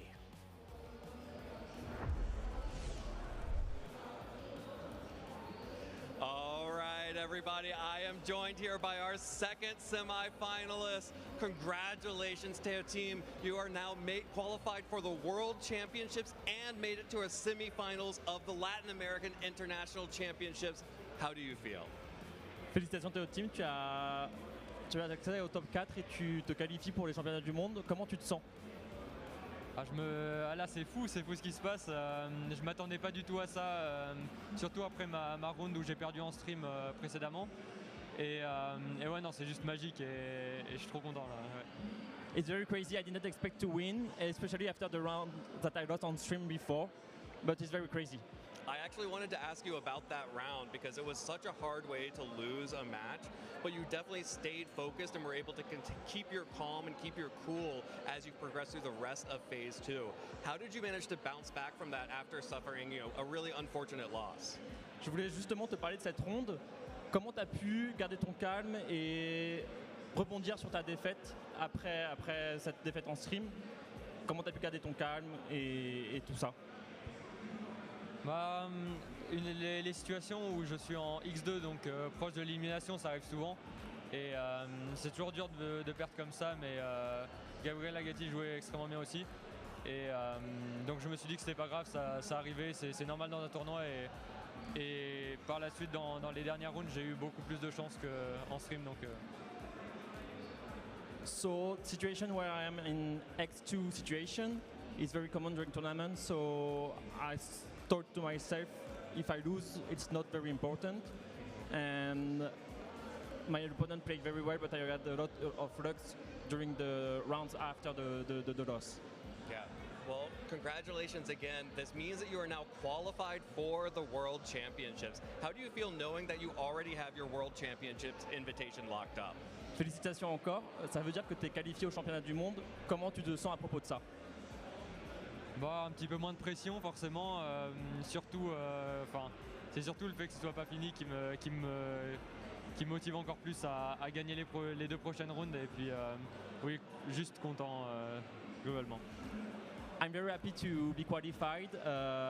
It lowered my pressure a lot, but I'm very happy that it's not finished and there is still 2 rounds to play. And it motivates me to give my best. I love it. That's the perfect attitude to have right now heading into your semifinals match. We're going to go ahead and get into our next match ASAP, but first, Teo Team, I want to make sure you have a chance to shout out who are the people who have helped you and supported you along the way. Teo Team, félicitations encore. Avant de passer au prochain match, on voudrait te demander si tu avais des gens que tu voudrais remercier avant de passer au prochain match. Ok, bah déjà, toujours hein, ma team Peps qui me soutient beaucoup pour mes tournois, même les supporters qui me soutiennent, etc. Ça me donne beaucoup d'énergie encore une fois. Donc je les remercie encore. Et à mes mates de préparation, donc Audrey David et Adam Cherfaoui, et puis à toute la communauté française qui regarde le stream. So first of all, the team Peps for supporting me since a long time, and especially my friends and my teammates, Adam and David, who I'm training with. Awesome. Well, congratulations one more time, Teo team. You are now qualified for the World Championships, advanced to the semifinals, and I can't wait to see more out of you later on today. But first, we have to find out who is going to be joining Teo team in the semifinals, and we've got that action ready right now. So I'm just going to toss it right back to our casters. Costa, David, get us back into game. Oh, thank you very much, Evan. We are indeed back in the game. Great words from Teo team there. Thank you very much for the insights. But now they are our second trainer getting through to the semifinals. Our second trainer at this event that have been able to get that direct invitation through to Worlds. But 2 more sets to define who will be joining them in the semifinals. Yeah, so we can see that it will be Teo team and Juan Salerno up against each other in those semi-finals too, so I'm sure they are racking their brains thinking about the matchup as well. But yeah, we've got a couple more to still focus on here. And yeah, we can see the results of that final top 16 as well. Yuya having conquered over Javier Senorena as well. And they will be facing off against Hans. But first we'll be doing Justin Tang and Yuma Kinugawa, 2 trainers we've already featured as well. And with some cool teams too. Yuma with that really hyper-offensive, Whimsicott Typhlosion stuff, but also for Rigrov, Selena, and we can't forget the only Flamigo in Phase 2. I know, which is such an incredible sort of statement piece, I would say. And Yuma being able to absolutely pilot it to such a great extent and results. But yeah, we've seen quite a bit of Justin both yesterday and today. And of course, Yuma through even a couple of our side feature matches, which don't forget, we had been previously showing on Pokemon.com/broadcast. However, that is our next set right now. Both trainers are vying for that spot in semifinals. And yeah, from Justin's side, we've got 3-time regional champion. Last year was able to accomplish that top 16 placing here in Sao Paulo, Brazil for the LAIC. And now trying to go I'd say 2 steps forward. Yeah, and already getting that top 8 is pretty incredible, isn't it, at LAIC? And just the consistency, the sheer consistency that Justin's been showing, just like consecutive top cuts, it's incredible, isn't it? And only starting in the 2023 season as well. Oh, don't remind me. It's just my goodness. He's so good. So talented as well. Talented. Yeah, I dare to ask what else he's good at, because it'll just make us feel even worse. Probably. But no, I was able to have the pleasure of seeing both Justin as well as Yuma just before backstage, and they were both looking really focused. They were pumped, they were ready, but of course they were still exchanging pleasantries with one another, and that's sort of the spirit of the game that we're talking about. Even though we've got all of this high stakes competitive things on the line, in the end of the day we're all like-minded people that just love and have such a big passion for this game and community. Very philosophical, Costa. I love that. Love that, exactly. Yeah, and we got to talk about Yuma as well, being the Yokohama Japan Championship champion as well, most recently too. Conquering over Shohei Kimura in the final as well, like previous world champion too. Really showing what an amazing trainer he is, and coming not just from that season, but also into this season as well. Coming into our internationals as well, and doing incredibly well with just really innovative teams. Yeah, exactly that. And both of our trainers are on stage. They're prepping, as we mentioned, and Justin on the left, Yuma on the right. Oh yes, they must be really thinking about the matchup right now. What sort of strategies they want to bring here too, particularly as they've played across the entirety of the Swiss rounds, both in Phase 1 and Phase 2. They're most likely starting to get familiar with what each other's Pokemon are as well. And of course, these trainers have not actually faced each other yet at all, which is going to be really key as well. Whereas a lot of trainers may have already faced while the time they kind of get to top cut. This is a fresh new matchup as well, but one I think these trainers have probably started to think about. Yeah. No.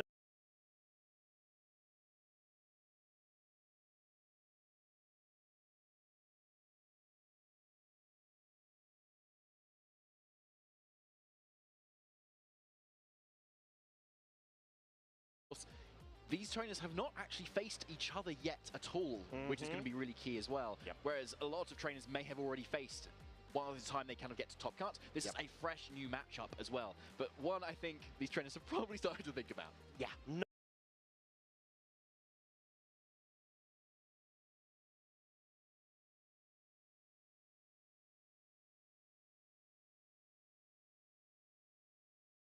No doubt about it, and I do want to call out, let's not forget everybody. And that goes both ways.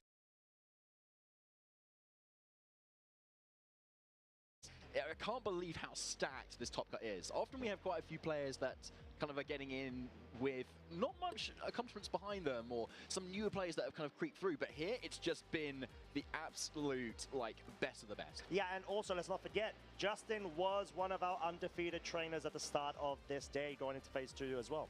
Yeah, it's true, and he took a couple of losses as well, going along it too, and saying, you know, Jumpluff wasn't a great matchup here. And that Jumpluff had a Typhlosion on the team as well, when he was facing it earlier in the Swiss rounds today, and there's a Typhlosion there on Yuma's team too that he's going to contest with too. But without a Jumpluff though, so there's got to be ways to kind of get around it.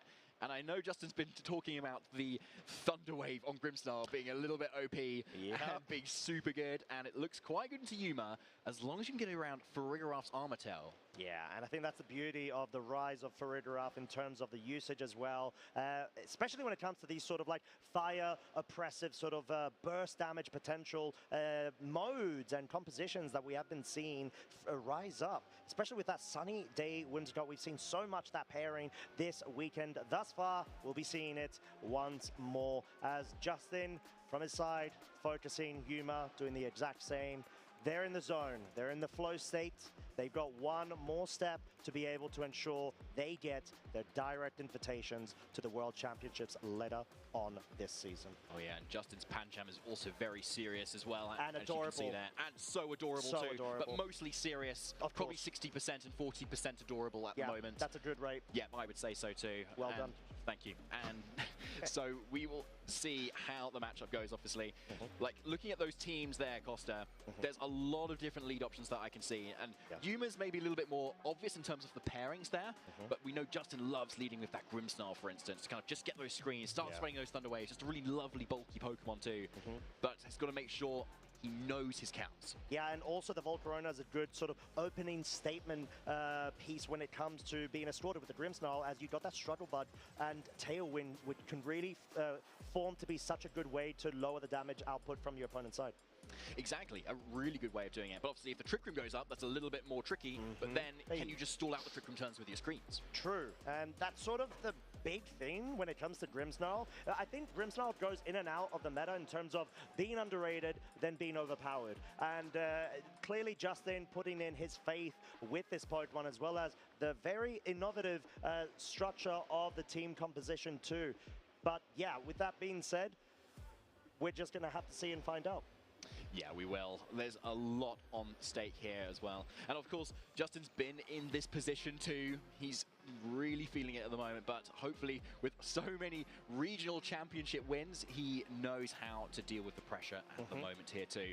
Like 3 regional championships as well. Like when they're all kind of listed, you can't list them all on the graphics as well. No. Like, there's just so many to count in such a short space of time. Yeah. But Yuma still up and coming as one of the best Japanese players and players of all time. Yeah, truly, you know, I think what we've spoken about time and time again is the Japanese meta and the sort of influences that a lot of the Western sort of meta games take in from it in terms of inspiration and even direct sort of influences when it comes to what is dominant in what kind of different formats, because as we know, being not only having one opportunity, let's say if you stick to the Japan Nationals in order to qualify for the Worlds, is already high stakes and pressure. Yuma being the 2025 champion and having to undergo a best-of-1 tournament initial phase going into a state of best-of-3 means you need to be able to have such creativity and well-grasped sort of understanding on how to take advantage of both of those states within the same tournament structure, which is so bonkers. Yeah, that's a really good point. You've got that high variety, don't you, as well? We've got a replay here as well from a little bit earlier where we had Justin Tang really going for those targeted scale shots into his own Archaladon to be able to dish out so much damage into the opponent, into the Incineroar as well versus Yuya. A really cool set. Yeah, exactly. And then Sinister going in and proving why it's such a good Pokemon to be able to sort of bring to this meta. And yeah, like we were saying, the Archaladon, honestly, from Justin's side of the field, the fact that it is an Assault Vest, it doesn't have Electro Shot, and its Terra Fighting is so innovative when it comes to how the rest of his team works and how they blend in. And you can see Justin overwhelmed by positive emotion there, ensuring, if I'm not mistaken, that was progression into Top Cut, if I remember correctly. But yeah, that being phenomenal player. Like we said, put in all of the work to reach the top 16 phase, now at the threshold of entering top 4. And you know how much this means to him. He has been such a fantastic sport trainer as well as person that we've been able to have the pleasure of meeting. So yeah, we are getting everything ready for you lovely folks, just making sure that both of our trainers will be able to give it the all. Yeah, so for any of you just joining us, it is our third top 8 match at the moment here at the LAIC 2026 International Championships. We already know it's Juan Salerno and Teo Team Maso that have made it into our semi-finals, and who will be facing each other as well. So the other side of the bracket, the other semi-final, it's going to either be one of Justin Tang or Yuma Kinugawa.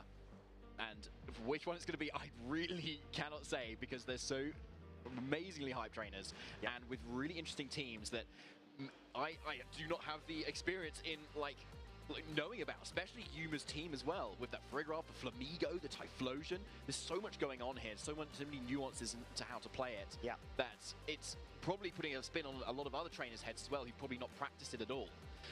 We've seen Typhlosion picking up though on a lot of other teams, most likely with Lilligant and Friggrath and Torkoal on more of a hard trick room sort of scenario, but not necessarily alongside Whimsicott or alongside Flamigo. I know I keep talking about it, but it's Flamigo, people. I know, and sort of what we're saying, it's just one of those Pokemon that have fallen under the radar. They were quite prominent in the past season, and Yuma being able to bring it back to the spotlight. Their fellow co-star, some would say, when it comes to being able to be a bit of a jack of all trades. You've got that scrappy ability, you've got the feint and wide guard utility tools in order to be able to break through protects, but also wide guards on the other side of the field, whilst also being able to provide that sort of spread damage protection on your end. The last time we saw Yuma was yesterday in Phase 1 versus Victor Medina as well, with a Rain team on top of it too. So something that could really shut off what Typhlosion wants to do. But yeah, Yuma was able to really position in really expertly too. Because there was a game 1 where the Basculegion got the critical hit flip turn onto the Incineroar, just getting an instant KO. Whereas then when Yuma ran it back in a future game, he was able to survive that hit instead. Incineroar got to do what it did, switch on out, and was able to really just sweep. Even when Typhlosion, with that choice picks, was in the rain, having been set up by Victor's Pelipper. It was an incredible feat to kind of see and bring back from a 1 game down to take the set 2-1. Yeah, and it's so tricky because we know that the Typhlosion, it's locked in to that choice specs, at least with the move that Yuma does decide to stick with. And we've seen interactions from the previous sets that Yuma tends to be willing to stick with the Heat Wave lock-in in anticipation of, let's say, a powerful move coming out, which will lower the damage output of an Eruption if that's locked into. But then again, if it's put within just enough range of sub 25% of its HP, it's got Blaze activation. It's going to be dealing so much more firepower, which sort of offsets the utility of the Heat Wave for the subsequent turn. Yeah, it is. It's a very powerful attack. Yeah, especially given the abilities, just the normal abilities, obviously, of these first partner Pokemon, which we don't often see used. It's usually the hidden ability that we've seen. You know, Exhibit A is Intimidate on Incineroar, obviously. Yep. But yeah, Blaze has a lot of usage here on that Typhlosion. Well, particularly maybe because Frisk isn't that useful. That's but obviously, yeah, but it still makes use of it, though, right? As soon as that health gets a little bit low. But something that's been really picking up across the entirety of this weekend is the Life Orb on that Ursaluna. We've seen a lot of Assault Vessel leftovers, particularly on Juan Salerno's team, for instance. You've got that leftovers, and same on Deo teams, but Life Orb has really picked up here, and Salt Vest is somewhere, another item that's been nowhere to be seen. Yeah, and that's sort of the testament to finding ways to be able to break through and make a crack into the meta. And when it comes to this sort of team composition, it makes sense. But going over to Justin's, we've spoken about it before, we've seen it before, but let's see it again. There's so many great utility tools, as we're talking about. The Grimmsnarl and Volcarona add such a great layer of being able to limit the amount of, I'd say, damage, but also speed control to an extent with the Tailwind and the Thunder Wave, which is why he's relied on it so well in order to be able to support the more offensive pieces to his 6. Golden Go, Choice Specs, Terra Steel, hit like a truck. Blood Moon, Ursaluna, Life Orb, Terra Normal, yet another same type attack bonus commit when it comes to the Terra typing.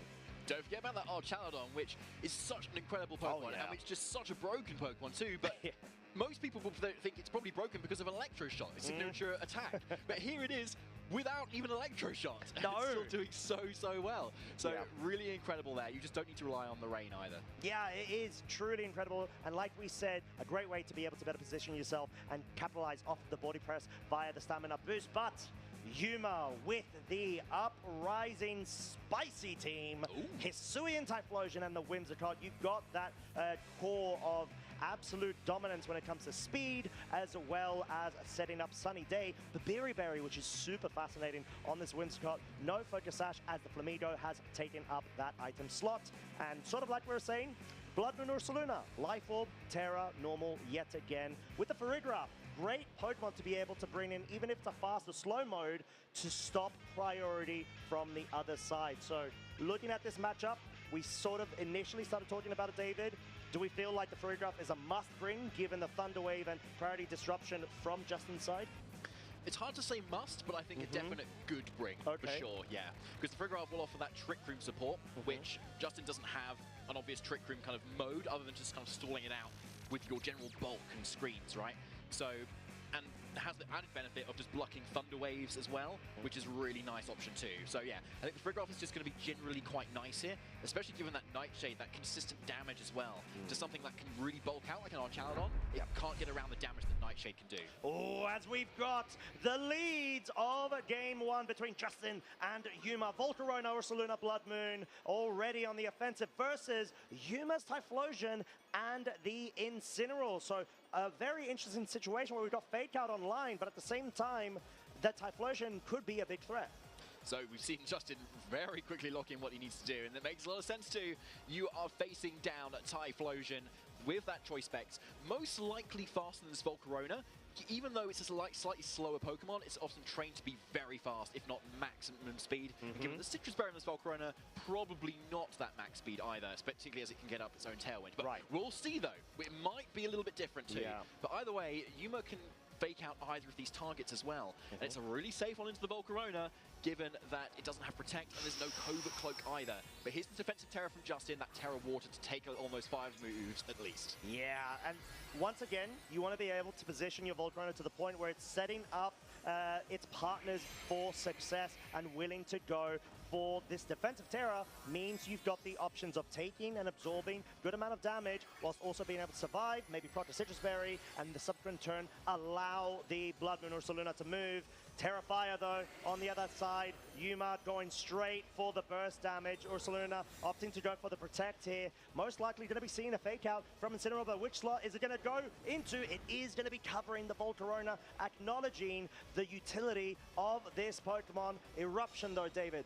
It's going to be dealing a bit of damage. I'm not sure if it's going to be enough to be able to proc a Citrus Berry, but the fact that this is a Choice Specs, it may well be able to, and it does! Easily, that's a lot of damage. Yeah, and interesting to see how much damage that is. That's 120 HP of damage there, and now Citrus Berry has put it at 110 HP. So now we know another Eruption is just going to clear the board. This is not Assault Vest Ursaluna either. Yuma could just click Eruption. Wow. There's nothing Justin seems to be able to do about this either. And it's just but except for the speedy Volcarona. Here we go, it's able to outspeed, and this is not a choice scarf Typhlosion. Earth Power is going to be going straight into the Typhlosion slot, picking up the KO, already getting rid of the Terra Pokemon piece from Yuma's side. This will leave Incineroar a bit more room to at least go, most likely for a parting shot into the Blood Moon Ursaluna, but you are already down one of your main offensive pieces. And this may even necessitate Yuma to be able to have another mode available in the back, most likely a Blood Moon Ursaluna of their own. Yeah, such a critical outspeed there from Volcarona, showing off what an amazing moth it really is. Yep. And with the supportive set too, amazing to see. And yeah, so here is the Farigiraf that's coming in at the moment, which I really like to see. So you've got to imagine that Ursaluna might be in the back as well, if you want to set up that Trick Room to really flip the speeds on what this Volcarona has now provided too. And the question is though, can you take the double up, though? That's the question. But Incineroar coming in, though, could be very safe to be able to get it to do what it needs to do. But it's not. It's actually the Ursaluna coming in here. Fascinating. And this sort of brings to the question of, does Justin go for the just absolute damage output now, the Blood Moon focus, into the Farigiraf in recognition of a potential Trick Room setup? Or expect a defensive play from that slot, maybe a switch in, and the Blood Moon Ursaluna from Yuma's side going on the offensive? So the Ursaluna's going to switch out here, a little bit afraid of what Yuma's Pokemon are going to be able to do in front of all this Tailwind as well. Our Chaldon, a good switch in there too, but catching a Protect there as well. But where has this Volcarona targeted? It is both. Struggle Bug, a really nice defensive option to support the team. Yeah, and even though Yuma will likely go ahead and get that Trick Room being set up, critical hit is actually a bit annoying in terms of the amount of HP resource available on that Farigiraf. But like I was saying, the fact that you've got the Archaludon now on the field, it doesn't have the option to Terra out of the Earth Power incoming from the Blood Moon Ursaluna, sort of forces a point where we know this Volcarona has Rage Powder. It's going to be able to redirect that and maybe force Yuma to have to decide which Pokemon to really try to go for in terms of, do you go for the Blood Moon, do you go for the Hyper Voice, or do you go for the Earth Power? Yeah, all really good questions, Costa. I mean, like, it would have been closest to where the Farigiraf would have gone down to maybe a double off in that previous turn, but I think something else is about to happen right now. Yeah, it is, and it's just going to be the redirection from the Volcarona for now, but which move has the Blood Moon gone for? It's going to be the Hyper Voice, wanting to make sure that it can at least pick up the KO onto the Volcarona, deal as much damage as possible onto the Chaludon, and now we have got a +1 defense boosted Chaludon by the stamina ability interaction. It could be a case of trying to go for the body press straight into the Blood Moon Ursaluna. It's not that bulky, but I would say the safer place, it seems like, is the Snarl. You're not only able to get some good chip damage onto both of Yuma's Pokemon, but you start lowering the damage output of their special offensive prowess. Yeah, it's a really nice option there. We've seen Volcarona do exactly what it wants to do. We've seen the Struggle Bug, we've seen the Tail, we've seen the Rage Powder. It's doing exactly what it needs to. But yeah, because you're that fast on Volcarona, you don't have the bulk to be able to take on those Hyper Voices, so it does obviously go down here. So Justin is a little bit of a battle here to try and stall out his own Tailwind and top of the Trick Room as well that Yuma's got up at the moment too. So yeah, Yuma's still very much in the driver's seat at the moment. But yeah, given that special attack drop, we might start to see these Pokemon survive. But there's where the Nightshade comes in on Yuma's end. The damage of that has not been mitigated. So I do wonder if something like a Nightshade and Earth Power could still be enough to KO this Archaludon. It looks like Justin is a bit wary of that too. Oh yeah, so I'm curious to see if Yuma's been able to sort of anticipate this and go on the full offensive, maybe interact with that Dragonite slot instead, which at the moment it looks like there's been no Protect on that side. Earth Power is enough though to pick up the KO thanks to that helping hand. Such a crucial KO onto that slot, leaving Justin down to the final two Pokemon. You can see Justin nodding his head, does connect with the Scale Shot, but even though the Blood Moon Ursaluna is more of the offensive set with that Life Orb, it's got so much bulk when it comes to its physical defensive side, and that's only 4 hits. It's able to take that and have a couple of more attacks in its slot available before the Life Orb recoil is able to pick itself off. Now here's something interesting, is where the Archaludon is now in, the Tailwind has expired. Now, if you're running an Ursaluna that has a Tailwind on the team and Trick Room on the team, there's a chance that Archaludon could underspeed the Ursaluna here. But Yuma seems confident that it will underspeed the Archaludon, I think. Yeah, it does seem to be the case. Up in hand, Earth Power into the Archaludon. Yet another Pokemon KO'd from Justin in consecutive turns, leaving the Dragonite on its own. At this point, yes, it could go for the scale shot. It will potentially get the KO on the Farigiraf if we see all 5 hits and maybe even a critical hit at this point. But you've got the Incineroar in the back. And this just looks like Yuma's been able to run away with this game 1. You've got Trick Room still remaining and a lot more resource available versus Justin. Yeah, 100% here. It's 3 versus 1 at the moment, but obviously 2 Pokemon who are very low on HP here. So what you might want to try and do here is switch in the Incineroar, so at least you've got a Fake Out turn to if you want to then set up Trick Room at the same time. So, but if Justin can get the KO on this, like, Farigiraf, then maybe there's a shot. No, as the multi-scale has been broken, Blood Moon at -1, special attack is enough. Life Orb, of course, means this bear is a monster of mass destruction, giving Yuma game 1. I would say not very comfortably because there was a lot of back and forth between both of our trainers, and Justin definitely felt like had the initial sort of momentum in their favor, but it just seems like the bring of the Trick Room in the back was able to give Yuma so much more room. Yeah, it really was. So you could see the kind of the bait of the Typhlosion in the lead, right? Going like, you need to get up Tailwind, otherwise I'm gonna like just destroy the rest of your team. So Tailwind goes up, but then suddenly Farigiraf comes back in. And that is where the tables completely flipped. All the speeds were flipped. Now, maybe a missed opportunity there for Justin to have actually targeted into that Farigiraf on that turn specifically with a Blood Moon. Double up with that Struggle Bug. Might have had a chance to KO there as well, given the Struggle Bug did get that critical hit as well. So they might have looked at a different game. Even if it didn't KO, it would be in range and there would be less helping hand. But interestingly, we had so much damage from that Ursaluna, even at -1 from Struggle Bug. Yeah, I know, and that's sort of the beauty of having a helping hand user on the other side of the field.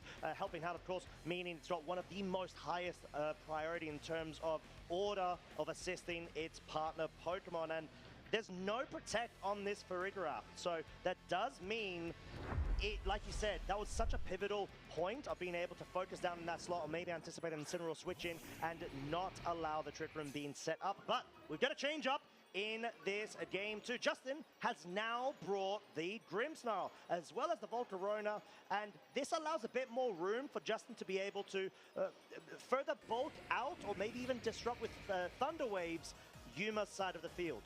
Yeah, exactly. So what is safe here is maybe a Terror on Grimmsnarl's end, plus, say, a Light Screen to get around Fake Out that could come out here. And obviously, we've seen the Terror on the Volcarona before as well to get into that Water type too.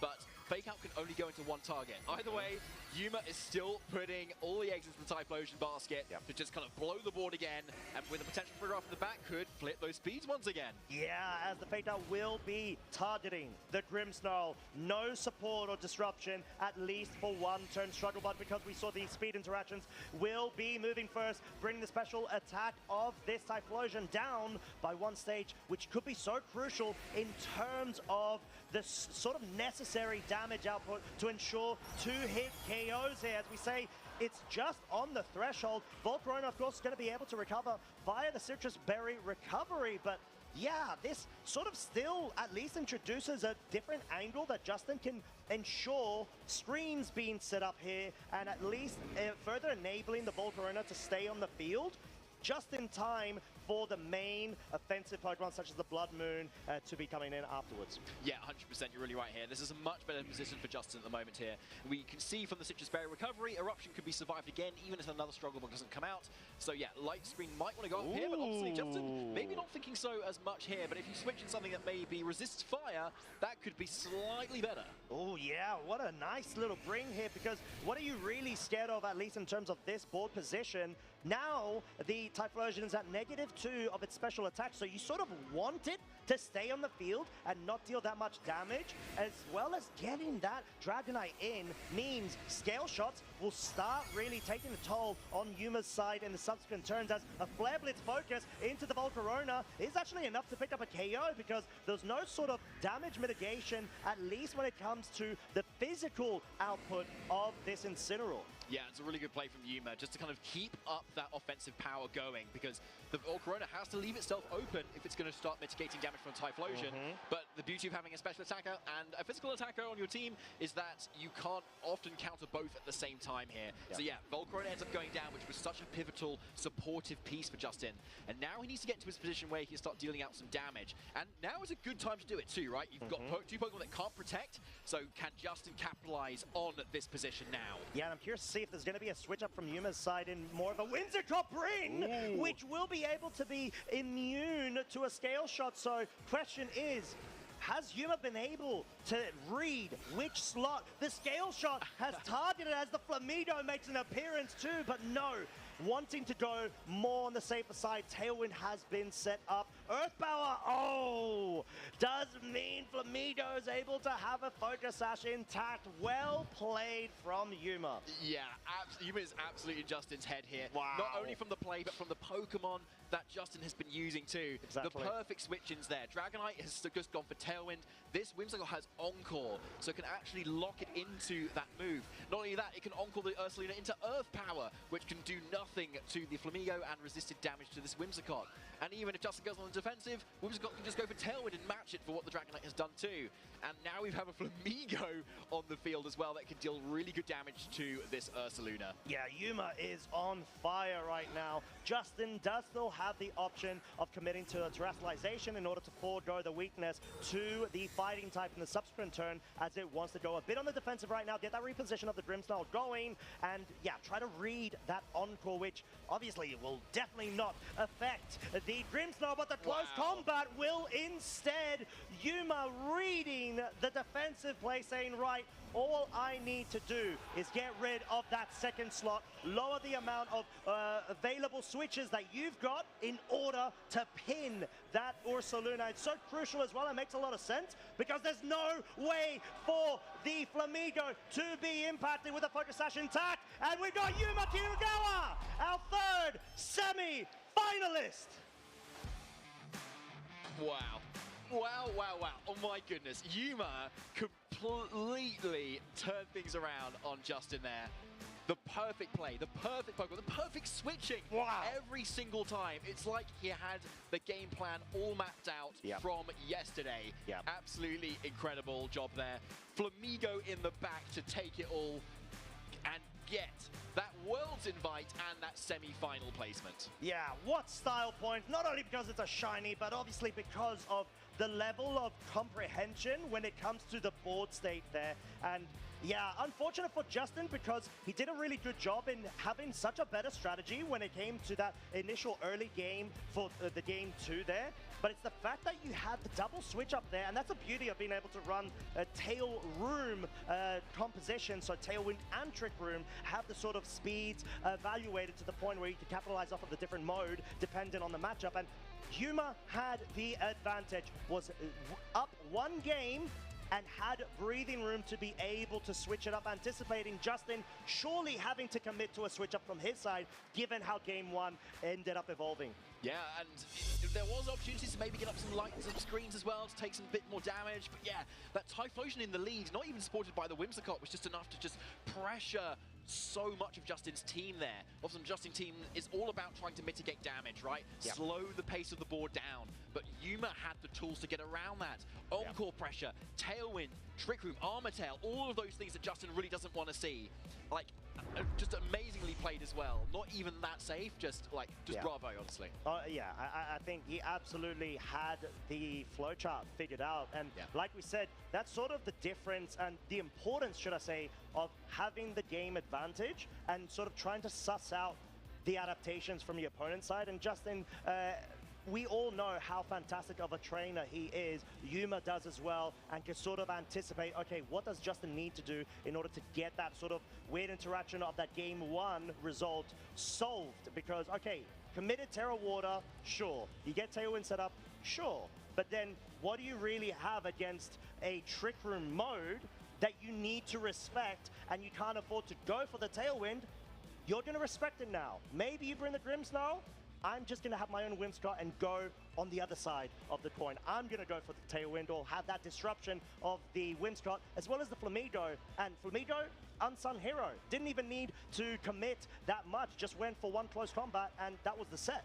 Yeah, that was it, exactly. As soon as you deny that support in that Grimmsnarl as well, it was just over from there. It was, yeah. And the Whimsicott, the defensive typing of the Whimsicott in some ways was just so good there, right? It was. That Grass and Fairy, you're immune to Dragonite Scale Shots, you resist the Earth Power from Ursaluna as well, and you just have the ability to just lock down any sort of defensive play at all that Justin kind of goes for. Yeah, and it's not like it's a focus sash set of a Whimsicott as well, right? It's Babiri Berry, which means it's most likely going to have a lot of investment when it comes to its bulk in order to be able to survive very crucial commits of attacks into that slot. And clearly a style that Yuma has been able to like in being able to switch the Whimsicott in that sort of interaction. I'm sad we didn't get to say Babiri Berry too much. I just really love saying it. Babiri Berry. Babiri Berry. Well, you said it now. Okay, thanks. That's Well what I wanted played. to do. But with that being said, we are going to go ahead and cut to a very short break to give you, lovely folks at home, an opportunity to get more refreshments as we will be debuting our final quarterfinal to determine who will be our fourth semi-finalist here at the 2026 Pokemon Latin America International Championships. Be right back.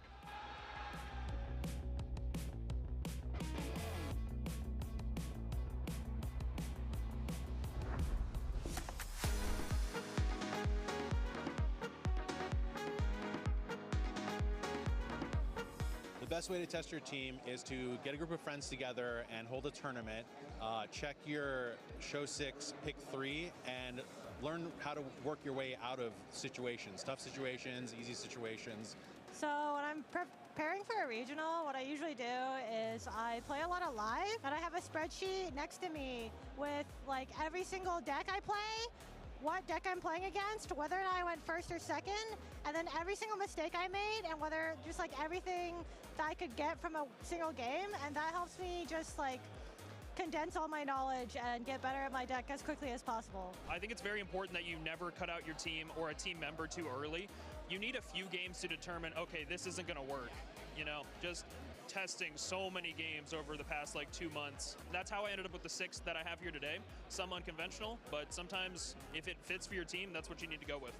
Practice with, I'd say, the Great League or the Ultra League. Go on the app and just like practice. Learn some strategies and just practice, basically. Practice makes perfect, so. Personally, live and going to locals, I go once or twice a week as best as I can. Último game do top 4, gente. It's good to get the reps in. É só mais esse e amanhã saberemos and going out and getting real experience with other players, because sometimes what looks good on paper doesn't always do well in practice, so that's always good. Also ainda tem o top 4.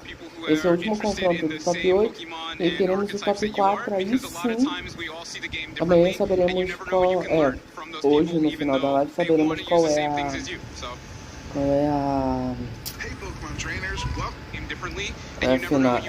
qual vai ser a final para amanhã, no caso.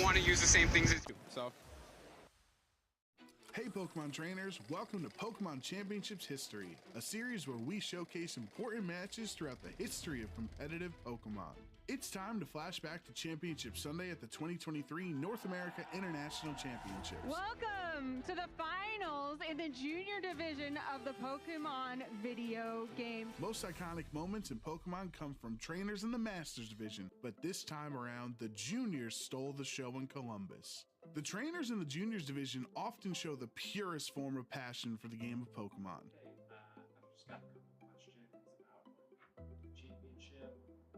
I've never been to a championship. Oh, this is a national, whatever. Avery's energy made him an immediate fan favorite. We got Avery from the United States and Takumi from Australia. I am enchanted with these trainers. Avery made it to the finals with the help of his hard Trick Room team. Trick Room can be a difficult strategy to implement, especially when relying on an unconventional Pokemon like Oranguru. Oranguru is my favorite of all time. I mean, he supports other Pokemon. Oranguru is carrying a very interesting move called Instruct. So if you're able to get the Torkoal into position or something that's just going to be a little bit slower, then you can start firing off some big damage that way. Trick Room teams flip the game on its head by having the slowest Pokemon on the field move first. Tell us about your team that you're about to play. It is hard Trick Room. Hard Trick Room game plans can even be difficult for Masters Division trainers to pilot, but Avery was ready to show the world that juniors are wise well beyond their years. For his strategy to work, Avery's Oranguru would need to twist the dimensions. We're going all in with a terastallization on the Oranguru. Well, the game plan is being executed for Avery very, very quickly here. With Iron Hands going down, Avery brings Torkoal onto the field for free. Under Trick Room, Torkoal is one of the strongest Pokemon in the game, with the Sun boosting all fire attacks by 50%, and Oranguru's Instruct allowing it to attack twice in one turn. This Torkoal was ready to erupt. Of this Torkoal across the way as we see the eruption come through, and that's going to help a little bit, but Tinglu still takes a ton of damage on the switch in. With the momentum in Avery's favor, Takumi's savvy defense turns the tides of Game 1 and punishes Torkoal, putting the Australian youngster in a winning position. Despite properly setting up Trick Room, Game 1 got away from Avery. But even if Oranguru didn't work the first time, it was important for Avery to trust the process and rely on the strategy that got him to the finals. This one is going into Game 2 with Takumi up 1-0. After the exact same turn 1 play in Game 2, Avery's Torkoal was ready to take over, which meant it was time for Oranguru to do it again. Avery once again has the opportunity to bring in the Torkoals. Let's do it again. Yep, there's the Instruct. Learning from his mistakes against Tinglu in Game 1, Avery made an adjustment to keep momentum on his side. This was where last game got a little bit different because he went for the overheat into the Protect. Let's see if Avery goes for it again. It is an Earth Power! See you later, Chi-Yu. Although it didn't have a single attacking move, Terrifier Oranguru was the star of the show. The ability to instruct your teammate to attack again would lead to more offense than Takumi could handle. Doesn't hit this time around. It's going to be another overheat from the Torkoal. Avery's confidence was back, taking down Takumi's team one by one. This championship would be decided in Game 3. The crowd became enchanted with Avery and Oranguru. It was incredibly amusing to watch such a simple yet repeatably effective strategy from a junior. With the first two games playing out the exact same way on turn 1, there would be no surprise what these two trainers would do in Game 3. This is 3 games, 3 identical turn 1s. If it ain't broke, don't fix it. With Trick Room set up, the crowd was chanting, "Do it again," knowing another Instruct was on the way. Avery's bravery, relying on a 90% accurate overheat to connect twice into Chi-Yu, would put him into a commanding position. With Takumi's back against the wall, he would put all his hopes into Terra Water Fluttermane, but Avery's Oranguru had one final instruction: become champion. So we know what's coming, and even with that defensive Terra, Avery is getting another bite of the cherry. Avery will be a well-deserved champion, showing a crazy strategy. I think people had forgotten about it too. Avery is immortalized in Pokemon history as a champion, captivating the audience's heart with his charming personality. As for the Oranguru that clicked Instruct 13 times in the finals, Avery summed up its role on the team perfectly. So, tell us about your Oranguru. How do you use it? It doesn't do any damage. Who knows what the future holds for Avery, and who knows what Iron Hands was going for in all 3 games. But we can be sure that Avery's future will be bright in Pokemon as long as he remembers to do it again. Thank you for watching, and let us know some of your favorite competitive Pokemon moments by using the hashtag #PlayPokemon.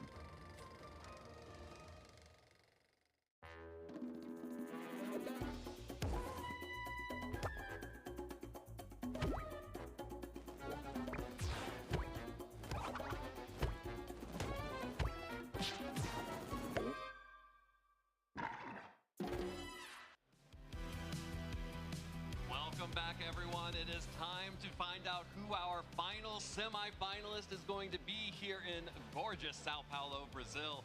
My name is Evan Lattin. I've got Gabby next to me getting ready for our next matchup, and I could not be more excited. We've seen so many incredible matches so far that this fourth one is going to be as good or better.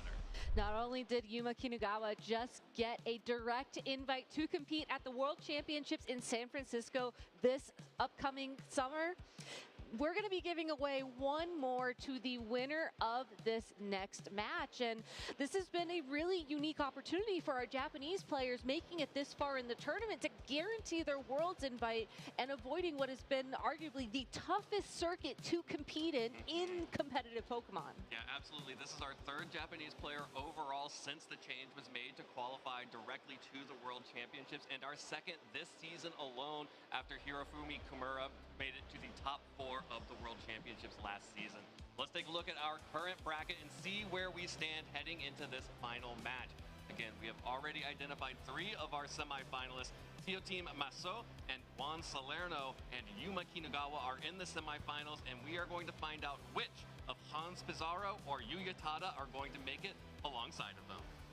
And Yuya Tada could increase the number of Japanese players to get a direct invite to the World Championships by 1, but will have to defeat Hans Pizarro to get that prize. And this is going to be such an exciting matchup. I don't think we should keep people waiting any longer. Let's go ahead and jump straight to the stage and get into our final top 8 match of this Latin America International Championships. Yeah, I am so thrilled to see this final matchup and finally see who our semifinalists are going to be, because already we have 3 Titans there, and whoever will be joining them will also be an incredibly powerful trainer, which means we are going to have 2 incredible matches later on today. I am thrilled to see we have Hans Pizarro on the left-hand side of your screen and Yuya Tada on the right. This is going to be such an interesting matchup too, because it's return of one of the VGC favorites. This is a sun versus rain showdown, but let's go ahead and take a look at our players first. Hans Pizarro won the Santiago Regional Championships back in 2024, got top 32 at the North American International Championships last year and the Latin America International Championships 2 years ago. So no stranger to this international stage, and his opponent Yuya Tada has the same level of comfort competing at this level. Yeah, absolutely. A regional finalist in Brisbane not more than a couple of weeks ago. Yuya Tada is here in Sao Paulo, ready to repeat the top 4 finish of his OCIC finish in Melbourne in 2023. Of course, Hans Pizarro is our second remaining Latin American player here in Sao Paulo. Again, a Latin American player has never won an international championship, and it would be so meaningful for one of our 2 remaining Latin American players to bring that trophy home here to Sao Paulo in Brazil, in the Latin American region, and keep it in the region for once. Hans is going to be piloting a team that is a bit of a throwback to the first time Regulation H came around, but of course has been updated to some of the more modern techs. You do have that Jump Fluff and the Hisuian Typhlosion and the Torkoal that work very well together, but Dragonite holding that loaded dice with extreme speed and haze. You have Garchomp with the Life Orb and King Gambit with a Salt Vest and Defiant. This is a very well-rounded team. It's going to be looking to go very fast, deal a lot of damage, and I love this Torkoal in particular because of the access to Burning Jealousy and Helping Hand. This Torkoal is such a great support Pokemon against what Yuya Tada can bring, which is going to be one of those more traditional rain teams. And unfortunately, it is going to be a bit heavier on the special side in terms of damage, so we'll have to be very careful about how you play and how you approach it given that. But if you can find the openings for, let's say, your Garchomp to get set up and get going, that's going to be a huge threat for Yuya to contend with. Well, Yuya also has plenty of threats on his side to contend with against Hans's Sun team. Of course, when you're talking about a Torkoal, a Sun versus a Rain matchup, you have to look at the Pelipper. This is a very offensive Pelipper with the Focus Sash and the Stellar Terastallization, not going for the Ghost typing that sometimes is used to avoid fakeouts. Instead, just the offensive power to boost the weather Weather Ball and the Hurricane. So keep an eye out during this match to see who is remaining in control of the weather at any given time. I do think that the weather is going to be slightly more important for Yuya in this matchup because if you look at that Archaludon, it has the Terra type of grass, which means the Torkoal and the Typhlosion are going to threaten it no matter what. And if you look at the rest of the team and you look at that Blood Moon Ursaluna in particular, yes, it is going to be that more offensive Life Orb variant, and you can kind of pick up some of the missing damage from that Pelipper. But if Hans is able to keep the weather in his favor, I think Yuya's going to struggle to keep up the damage alongside of it. Okay, well, Yuya is not leading the weather, but Hans is. It is the Typhlosion that has been a breakout star of this international championship, next to its best buddy there, Torkoal, facing down the Blood Moon Ursaluna and Incineroar. But not for long, as the eject pack item activates. And this is such a cool tech for Torkoal in particular, because after one of your stat drops, regardless if it's from an Intimidate or maybe from your own Overheat, you are able to switch out. So Torkoal is now safe, so that if Pelipper wants to switch in, Torkoal can also switch in. And you can also pivot to get Garchomp or maybe even another attacker in, unafraid of an Intimidate. Yeah, Hans gets to preview what Pokemon Yuya led and select which Pokemon in the back he thinks is going to match up best against them. And that Garchomp, no surprise, another powerful offensive threat to whittle down these Pokemon. And because it's both the Typhlosion and the Garchomp on the field now for Hans, if there is a weather pivot from Yuya, you're still going to do some nice damage to both of these Pokemon. Garchomp can't necessarily go for an Earthquake, as you will be attacking your own Typhlosion. That's not ideal. But going for a Stomping Tantrum or a Dragon Claw in this position from Garchomp will do good damage to that Blood Moon Ursaluna or that Incineroar. Do have to worry about this possibility of a fake out into that slot, but that Incineroar is too scared to stick around. Yeah, the Incineroar doesn't want to take any attacks from Hans Pizarro's Pokemon, but more importantly, Yuya needs the rain out on the field to limit the damage of this Typhlosion. Hans is going for that Terastallization to get the additional damage on all of the Fire-type attacks that Hans's Typhlosion is carrying. Does have the option to go for spread attacks like the Eruption or the Heat Wave, but instead the Dragon Claw connects onto the Blood Moon Ursaluna, and Hans is going to go for the Overheat into the Blood Moon Ursaluna, but it does miss. Ursaluna is able to avoid it and fire back with an Earth Power, and that means Yuya Tada gets the first KO of the game in a one-hit KO. Hans recognizing that the odds of Pelipper switching in were so high that you needed the additional damage from an Overheat plus the Dragon Claw to threaten a knockout into the Ursaluna.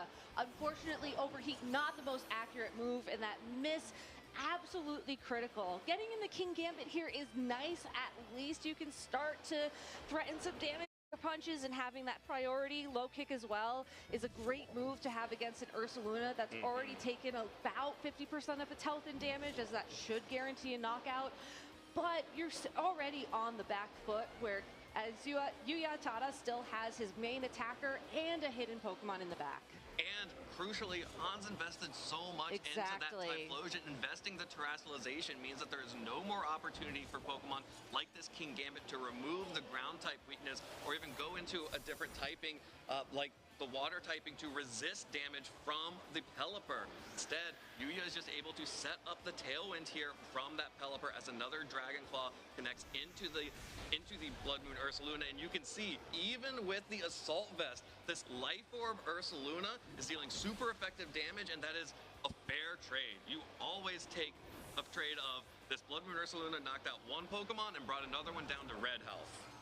But the Pelipper now is also down a lot of health, and thanks to Sucker Punch on that King Gambit, I don't think it's going to be as comfortable attacking until we saw that Sinistra take the field and offer up some hospitality and offer up some health. Now, the nice thing is Garchomp is still relatively healthy, and this Pelipper will not have a way to deal consistent damage to the Garchomp once the rain is no longer on the field. Weather Ball will change type depending on the weather, and Hans just has to switch in that Torkoal to make it a fire type attack, which won't do as much to the ground dragon type Pokemon. Yeah, but the problem is that the ground dragon type Pokemon doesn't also have great ways of attacking the Pelipper either, especially with the Sinistra out on the field, threatening Rage Powder to redirect any attack. Instead, Yuya is just going to preserve Pelipper because this is one of those moments where you definitely need to make sure that you are keeping your weather in the back, and you're even willing to trade a Defiant boost onto King Gambit for it. But a call by Yuya, switching in the Intimidate user, knowing there was so much pressure to get the Torkoal on the field that King Gambit did not stick around. Yeah, King Gambit is retreating just when it got the attack boost, and instead, it's going to be the Torkoal on the field. Garchomp gets a little bit of damage down onto what is now an Incineroar, but we really wanted to knock out that Pelipper, and of course, again, Torkoal has set the sun, but Yuya always has the ability to turn it right back off, and this Sinistra is still looking pretty okay right now. I feel so bad for Hans because I think his best option here, unfortunately, is to try and land another overheat, but this time into the Sinistra for the same exact reasoning we were talking about all the way back in turn 1, with the threat of the Pelipper constantly switching in, and with just how scary the Sinistra is in its ability to just keep using Matcha Gotcha consistently and continuing to whittle down, and honestly threaten to burn that Garchomp as well, his final damage-dealing Pokemon. You want to get rid of it as quickly as possible, but not only does it run the risk of missing, you also, again, have to worry about the rain returning to the field. Oh, this is kind of an awkward position now for Yuya, investing the Terrestrialization himself into this Sinistra. That will be the fire typing, so any type of overheat or burning jealousy from the Torkoal are not going to be super effective, but you did just add a weakness now to the Garchomp's ground type attacks. And with that Protect, Garchomp has protected itself from the knockoff, which means it will keep its life orb and, more importantly, keep its hit points, as the Matcha Gotcha is just going to do not very effective damage to this Torkoal.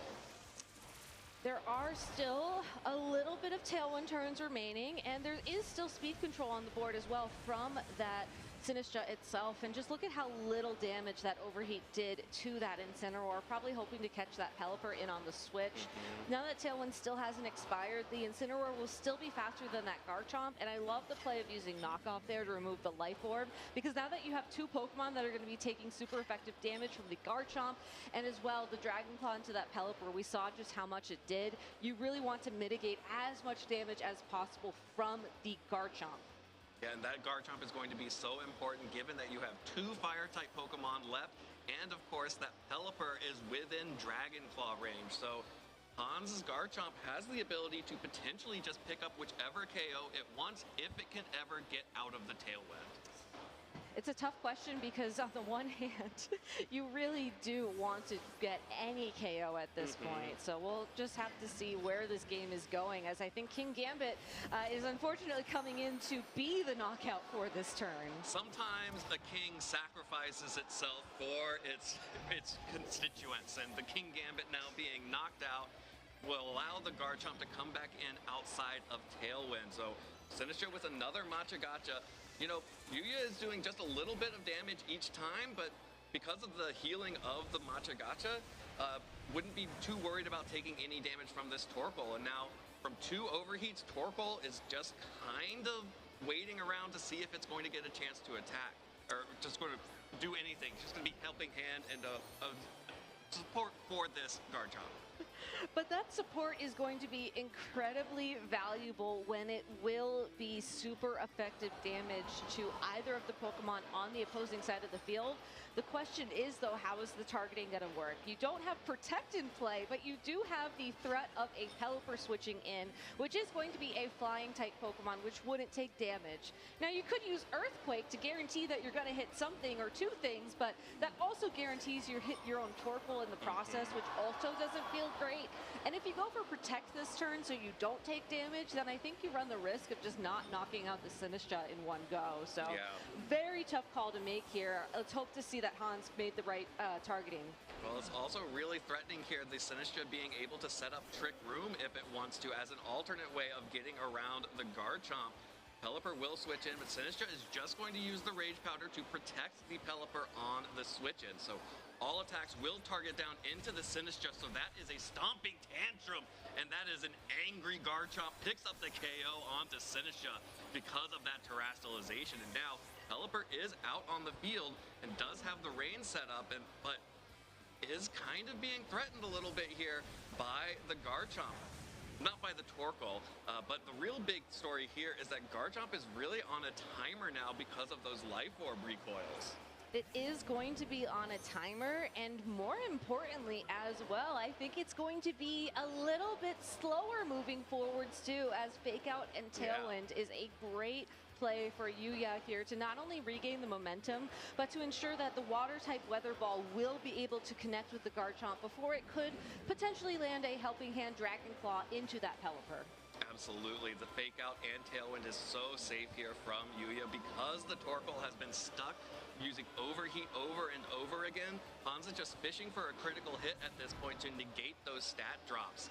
There's the Fake Out onto Garchomp, of course, takes a little bit of damage from the Fake Out and also the recoil damage from the Rough Skin, but there's the Tailwind, and that's going to mean that this Pelipper and this Incineroar are going to be able to target down the Garchomp at their leisure after this. That overheat miss early on in the game was huge. You almost wished you could have traded that for one of these overheats missing, as these are unfortunately inconsequential, whereas not being able to land the Terra boosted overheat into that Ursaluna gave Uyatada such a leg up in this top 8 set, and honestly allowed him to take this game number 1 very comfortably. Absolutely. He was able to take that Pokemon advantage, taking the one-hit KO in return on the Typhlosion. That's big damage away from Hans. Didn't have any other options there to get that big damage because was never able to get the Torkoal in a good position, and the Garchomp was always slower than that Pelipper because of the tail whip. Exactly. So you have to talk about adjustments now, right? Because I think the big adjustment is, do you go for the overheat again, knowing that this is a best of 3 situation, and odds are you won't run into the bad luck a second time, knock on wood, trying not to caster curse here? Or do you try and mix up your play style to guarantee that Sun is on the field so you can go for a safer play, such as the full health Eruption? If you look at the speed interaction of how switching works in Pokemon, it's always going to be the fastest Pokemon switches first and then the slowest Pokemon switches in. And if you think back to the Eject Pack activation, Garchomp was the Pokemon that came in, and unfortunately Garchomp was the fastest Pokemon on the field, so there was no option to just immediately switch the Torkoal back in. So another way you could approach this would be send in a slower Pokemon, and then you do have the threat of sending the Torkoal in again. All right, well, it's actually a big switch up here from Yuya, going to go ahead and lead the Sinistcha alongside the Ursaluna here. He is presenting some very tasty targets for some sun-boosted fire attacks. I mean, everybody loves matcha, so I can't blame Hans if he is tempted to target down that Pokemon. But it has to be a very specific temperature. If it gets too hot, it ruins the matcha. For sure, but I don't think you need a specific temperature to try and target down that Life Orb Ursaluna once again, given just how critical it was landing that Earth Power for the one-hit knockout in game number 1. All right, well, Yuya has options here to redirect any single target attacks, but because of the fear of these powerful fire type attacks, the Sinistcha will be retreating, trying to reduce some of the damage from a fire type onslaught from these double fire types by bringing in the Pelipper. That is going to be matched by a Terastallization here. Typhlosion once again is going for the Fire Terra. Let's try again, this time to see if we can actually land one of these fire type attacks and deal the damage we're hoping for. But there's even more investment this time with the Helping Hand on the Torkoal. This is huge! And it is going to be able to connect to its intended target this time around. But it's not enough to pick up the KO, but that is significant damage that Hans missed out on in game 1, and specifically did not get knocked out by an Earth Power here. Instead, the Hyper Voice will deal damage and knock the Ursaluna itself out with that Life Orb recoil. So a complete change up to what happened in game number 1, because now the Typhlosion can safely switch out and change its attacking move of choice if that is Hans's priority. I don't think you need to feel pressure to switch, as Typhlosion still should be one of the faster Pokemon on the field until Tailwind is set up, but given that Overheat is now at -2 special attack, and given what we saw in game number 1, I do think it's a bit of a risk to keep it around on the field. Yeah, at this point, Typhlosion has done its job. It dealt the big damage to the Ursaluna. You would have maybe liked it to do a little bit more so you didn't have to take that Hyper Voice in return, but you're happy with that trade. Torkoal is going to switch out here to allow Hans to preserve that Pokemon and the threat of weather control for the future. That's going to be the King Gambit switching in.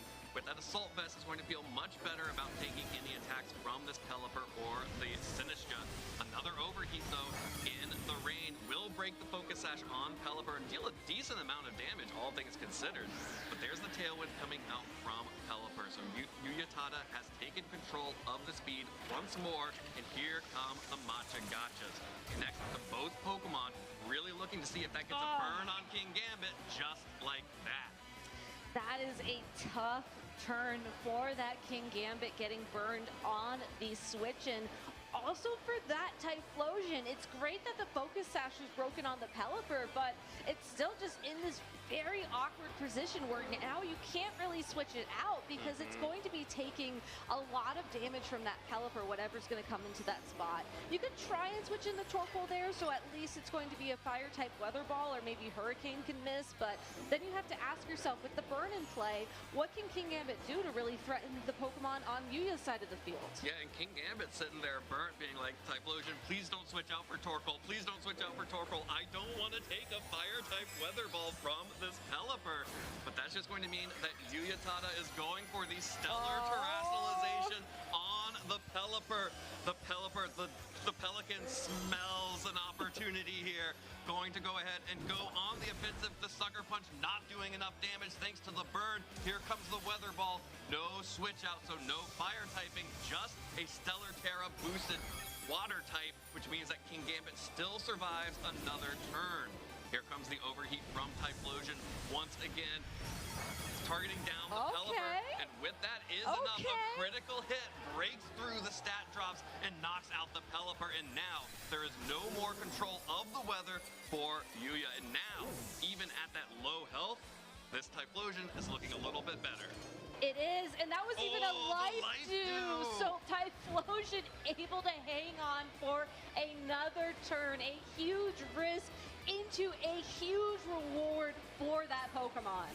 And it's Incineroar as the final Pokemon, trying to give King Gambit a little bit more of its a little spring in its step after getting burned with that Defiant boost. But man, with that critical hit on the overheat, knocking out the Pelipper and making Sinistcha waste that turn of Life Dew, Hans is getting that momentum right back and may be able to force a Game 3 here. You just have to wait out Tailwind at this point in time and really hope that Garchomp does not get burned by a future Matcha Gotcha. Now, the best way you can ensure that would be to try and double target it down with your Fire-type Pokemon and with your King Gambit. One of them's probably going to flinch this turn, but if you get lucky with another crit, you could be looking at a 4 versus 1 situation. That Defiant boost is dealing a good amount of damage to the Sinistcha. Actually gives it enough damage to activate the Citrus Berry here. Sinistcha restoring its health. The Sucker Punch connects as Incineroar goes for the Flare Blitz. That will finally clean up the Typhlosion here, as the King Gambit will be taking a Matcha Gotcha from that Sinistcha. And while this is only going to do, it will do slightly more damage now that it will be a single target attack. I think more important here is going to be the potential recovery it's going to get from this Matcha Gotcha. It's not a lot, but when you're a Sinistcha and you have that natural bulk, you're absolutely right. Every little bit counts. Well, King Gambit is still taking that burn damage and having an opportunity to consider what Pokemon to bring in here. You have the Garchomp and you have the Torkoal, and this is putting a really nice pinch on Yuya, because Garchomp being able to outspeed outside of Tailwind means that Yuya may want to go for a Trick Room mode, but with that Torkoal in the back and with Terrassalization used on the Pelipper, Sinistcha is not going to be able to be safe from any Fire-type attacks from the Torkoal. You still have to be very careful about how you approach this, though, because other than the Sinistcha, that still is a Incineroar on the opposing side of the field, and it is running Flare Blitz. If it were running knockoff, it's possible that Torkoal could win the damage trade, or only knockoff, excuse me, but it's going to be getting a Sun Boost for those fire type attacks. Yeah, and also going to be knocking off the Life Orb on the Garchomp, which is going to significantly reduce the amount of damage that Sinistcha is taking from that Dragon Claw. Means it has enough to set up another Life Dew here, healing right back up. So this King Gambit is going for the Assurance. It's not boosted by the attack, not boosted by having taken damage in an attack, but the Defiant attack boost is enough to knock out the Sinistcha and leave Yuya Tada alone on the field. Just the Incineroar facing down a Garchomp, and Tailwind is expiring. And that Assurance was enough to prevent a potential Trick Room from being set up as well. So now Hans Pizarro able to force a game number 3 with an overheat and a will and a way. Yeah, there is something about this arena that is making it happen for Hans Pizarro in that game.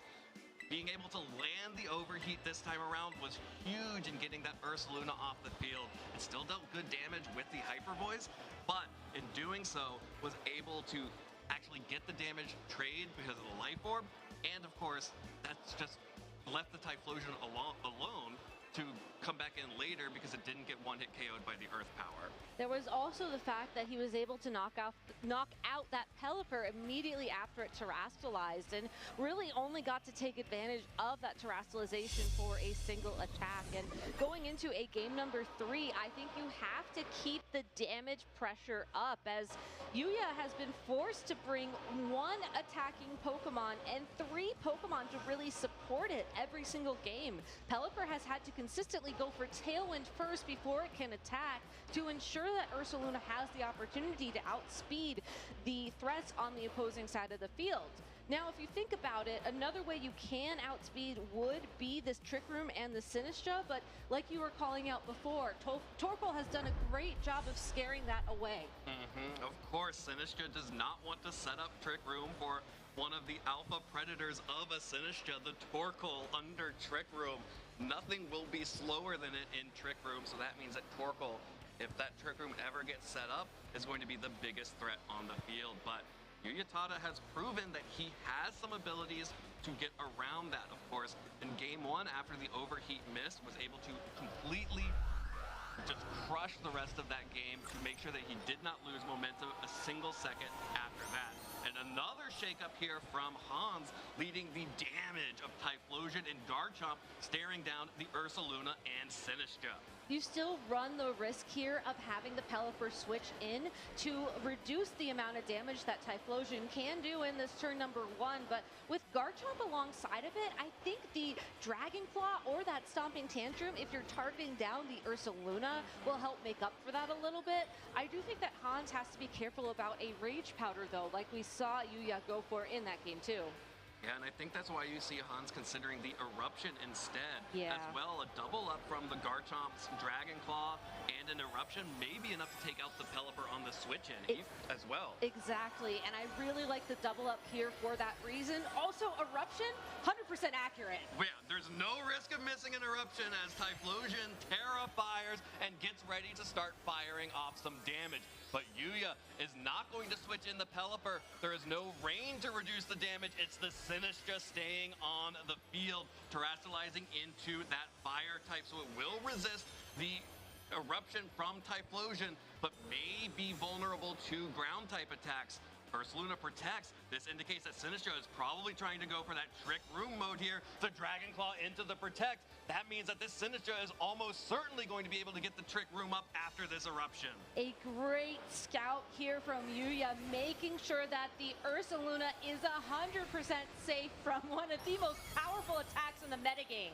Yeah, well safe here on the Sinistcha. Doesn't even activate the Citrus Berry. Who needs Pelipper? Sinistcha can do it itself. And now under Trick Room, this Life Orb Ursaluna is extremely frightening. It is, but if it wants the guaranteed one-hit knockout onto that Typhlosion, it will have to use Earth Power, which is a single target attack. It's possible that Machagacha plus that damage would be enough to knock out the Typhlosion, but Machagacha not really accurate, also going to be very resisted by the Fire-type Pokemon, so it's not necessarily guaranteed. So I do think that Hans has the opportunity to make a switch here and start stalling out the Trick Room turns. Okay, that's the Incineroar switching in for the Sinistcha, activating Fake Out pressure for the next turn, as well as limiting the damage of that Garchomp. Typhlosion retreating as well, going to swap out instead for the King Gambit. That's kind of a risky switch in that position because an Earth Power into that slot would be pretty devastating and cover for the Typhlosion staying in and the King Gambit itself. Unless... Yeah, that is a lot of damage. I mean, we did see that take the attack earlier on in game number 1, but it's also possible that you wanted a quick turnaround here so that you can get Torkoal in while Trick Room is still up. True. This does, however, open up the opportunity for this Incineroar to have a free fake out into that Assault Vest King Gambit, and a Hyper Voice here would just do a bunch of damage to the Garchomp in addition to picking up that KO. But it does again force the use of Hyper Voice rather than a Blood Moon or an Earth Power. So Garchomp, even though it's intimidated here, will have the opportunity to attack. And I think that's exactly what Hans is hoping for. You need to get damage on the board, and unfortunately, you are sacrificing the King Gambit once again for the benefit of its constituents, but it will, again, keep you in the game. Okay, there's the fake out onto King Gambit. That means King Gambit will not get to attack this turn. That's the Blood Moon actually from the Ursaluna. Not trying to knock out the King Gambit. Instead, just going for a one-hit KO onto that Garchomp. Like you mentioned, this does open up the opportunity for Hans to just bring in the Torkoal now. Not only that, we saw the King Gambit move first. So the King Gambit and the Torkoal, if Hans decides to send it in, are going to be the two Pokemon attacking first under Trick Room. Now, it's not the best situation to be in, as the King Gambit will be KO'd by anything at this point in time, and the Torkoal will be forced to rely on an overheat for significant damage. But again, we are working our way through these Trick Room turns in hopes of forcing out a Pelipper and in hopes of setting up the Typhlosion for Hans's endgame. Yeah, absolutely. Hans is going to try and pick off that Pelipper, force it out onto the field, and knock it out. Does have the option to use that Sucker Punch to make sure that it moves before that Ursaluna and double up with the Torkoal, rather, would be a lot of damage onto that Pokemon. Just the overheat alone may be enough with the Sun, given how much damage that the Ursaluna has already sustained from its own Life Orb recoil. Will protect itself this turn, so won't take any damage. Will allow the Incineroar to go for an attack. Overheat into the Ursaluna, will go into the Protect.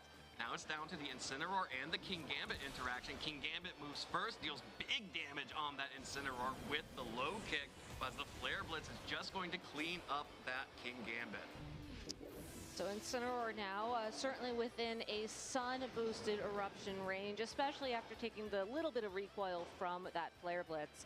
The big question is just how long is the Sunlight going to stay around, as Yuya has done a fantastic job throughout this entire game of keeping that final Pokemon a secret. Yeah, and if it is the Pelipper, then Yuya is in an extremely good position here with just the Typhlosion and Torkoal. Remember, that's a Terra Fire Sinistcha in the back.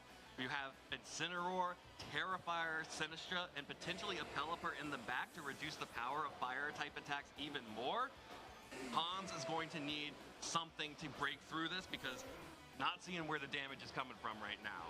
Well, I do love how he approached this turn, as Overheat will at least get some damage on the board, but I don't know if that's enough. Oh, that's definitely not enough. The Earth Power coming back out from the Ursaluna will pick up the KO onto Typhlosion, and Yuya Tada is so close to being our fourth semifinalist and our second Japanese player in this tournament to get a direct invitation to the World Championships. Torkoal may be sturdy, it may be eternal, but unfortunately it's too slow to stop the game. Yeah, that is the forfeit, and Yuya Tada advances to the semifinals, setting up a showdown with his countryman Yuma Kinugawa for a spot in the finals. That does mean we will have Japanese representation in the finals of the Latin American International Championship.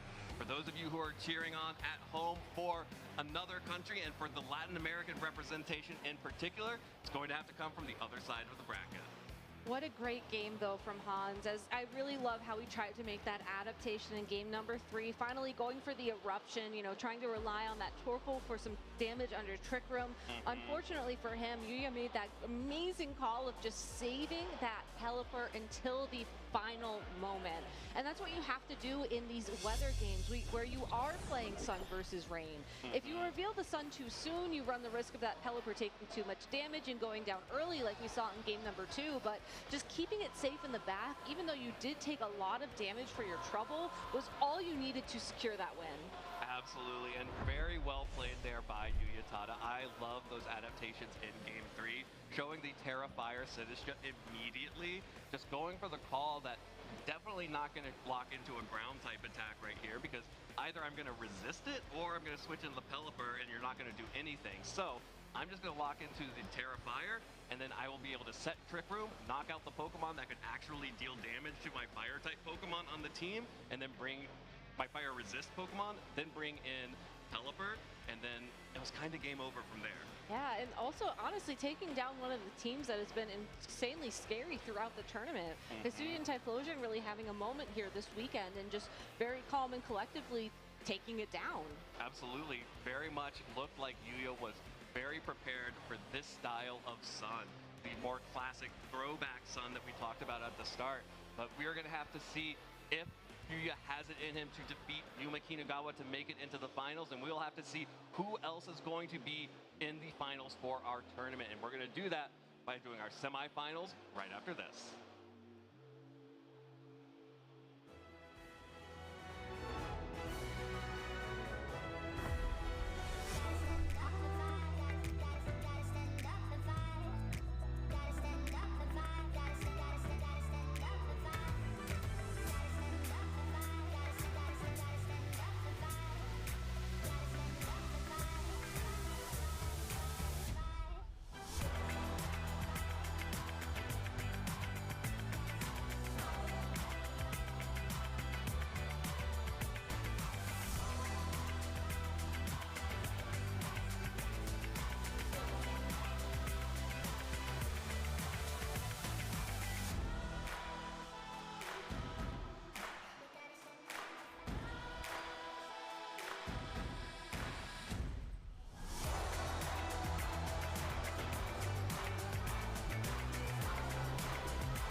Saldana here, and I'm joined by Pablo Meza. We're live here at LAIC, and I was lucky enough to walk around the city and, of course, find some Pokemon packs.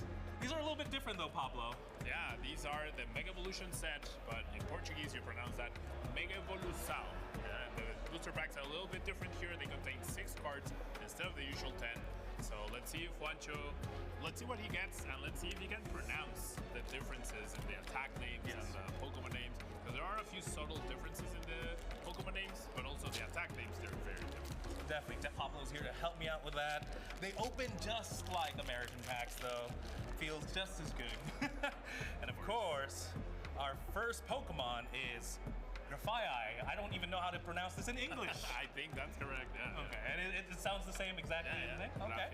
Let's do one attack here, and it is Tinta Miraculosa. Almost. Okay. Tinta Miraculosa. Perfect. All right, that's the first card here. We have Helioptile. Yeah. No, same thing. And it's attack. Aranyao. Yeah, perfect. Actually. Duplo. Yeah, perfect. Oh, Perfect I'm doing pretty good. I mean, Okay. I'm not native Brazilian, but yeah, I feel like that's pretty good. All right. Pyro. Same thing. How would you pronounce it? Maybe Pyrori. Pyrori. Yeah, I like that. The last letters tend to have like that I emphasis or E emphasis. Yeah. All right, it does have an ability. Let's do the ability only. It is Presa Intimidadora. You're a natural, Juancho.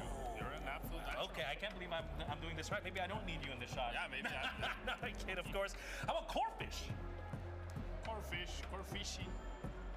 Maybe it's Corfishy. I'm not 100% sure on that one. Yeah. I like it. It's very cute. And its first attack is Agarramento Compressor. Juancho, you really don't need me. That's pretty good. Yeah, that's pretty good. I'm not gonna say flawless, but it's pretty good.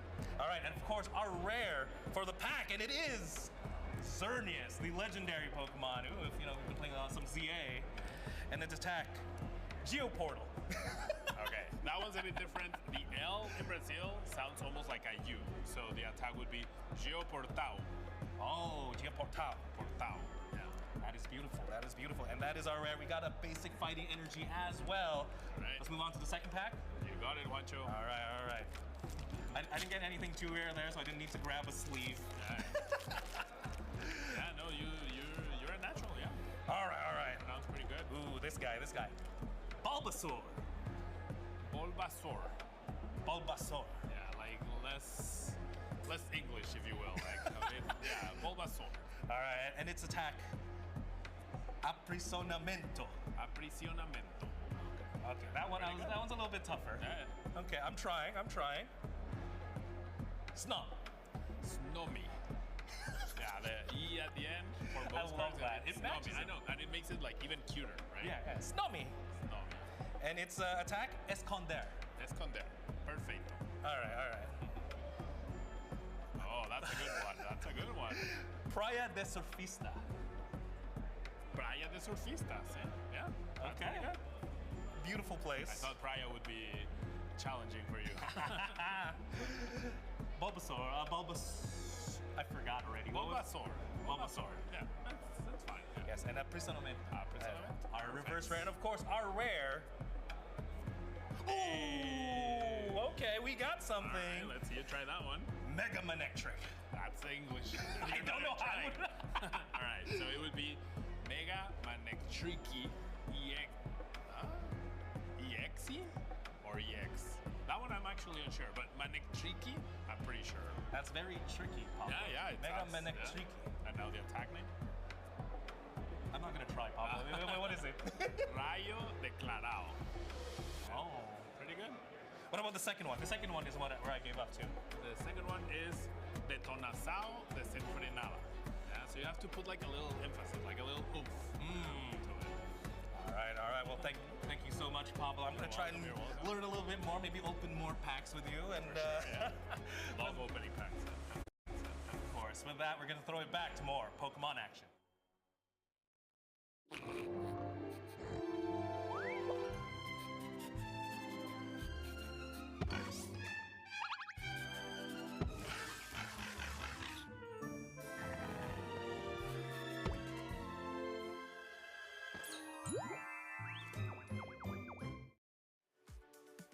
Welcome back, trainers. This is the moment we have all been waiting for. We are about to embark on a journey to find out who will be our two semi-finalists.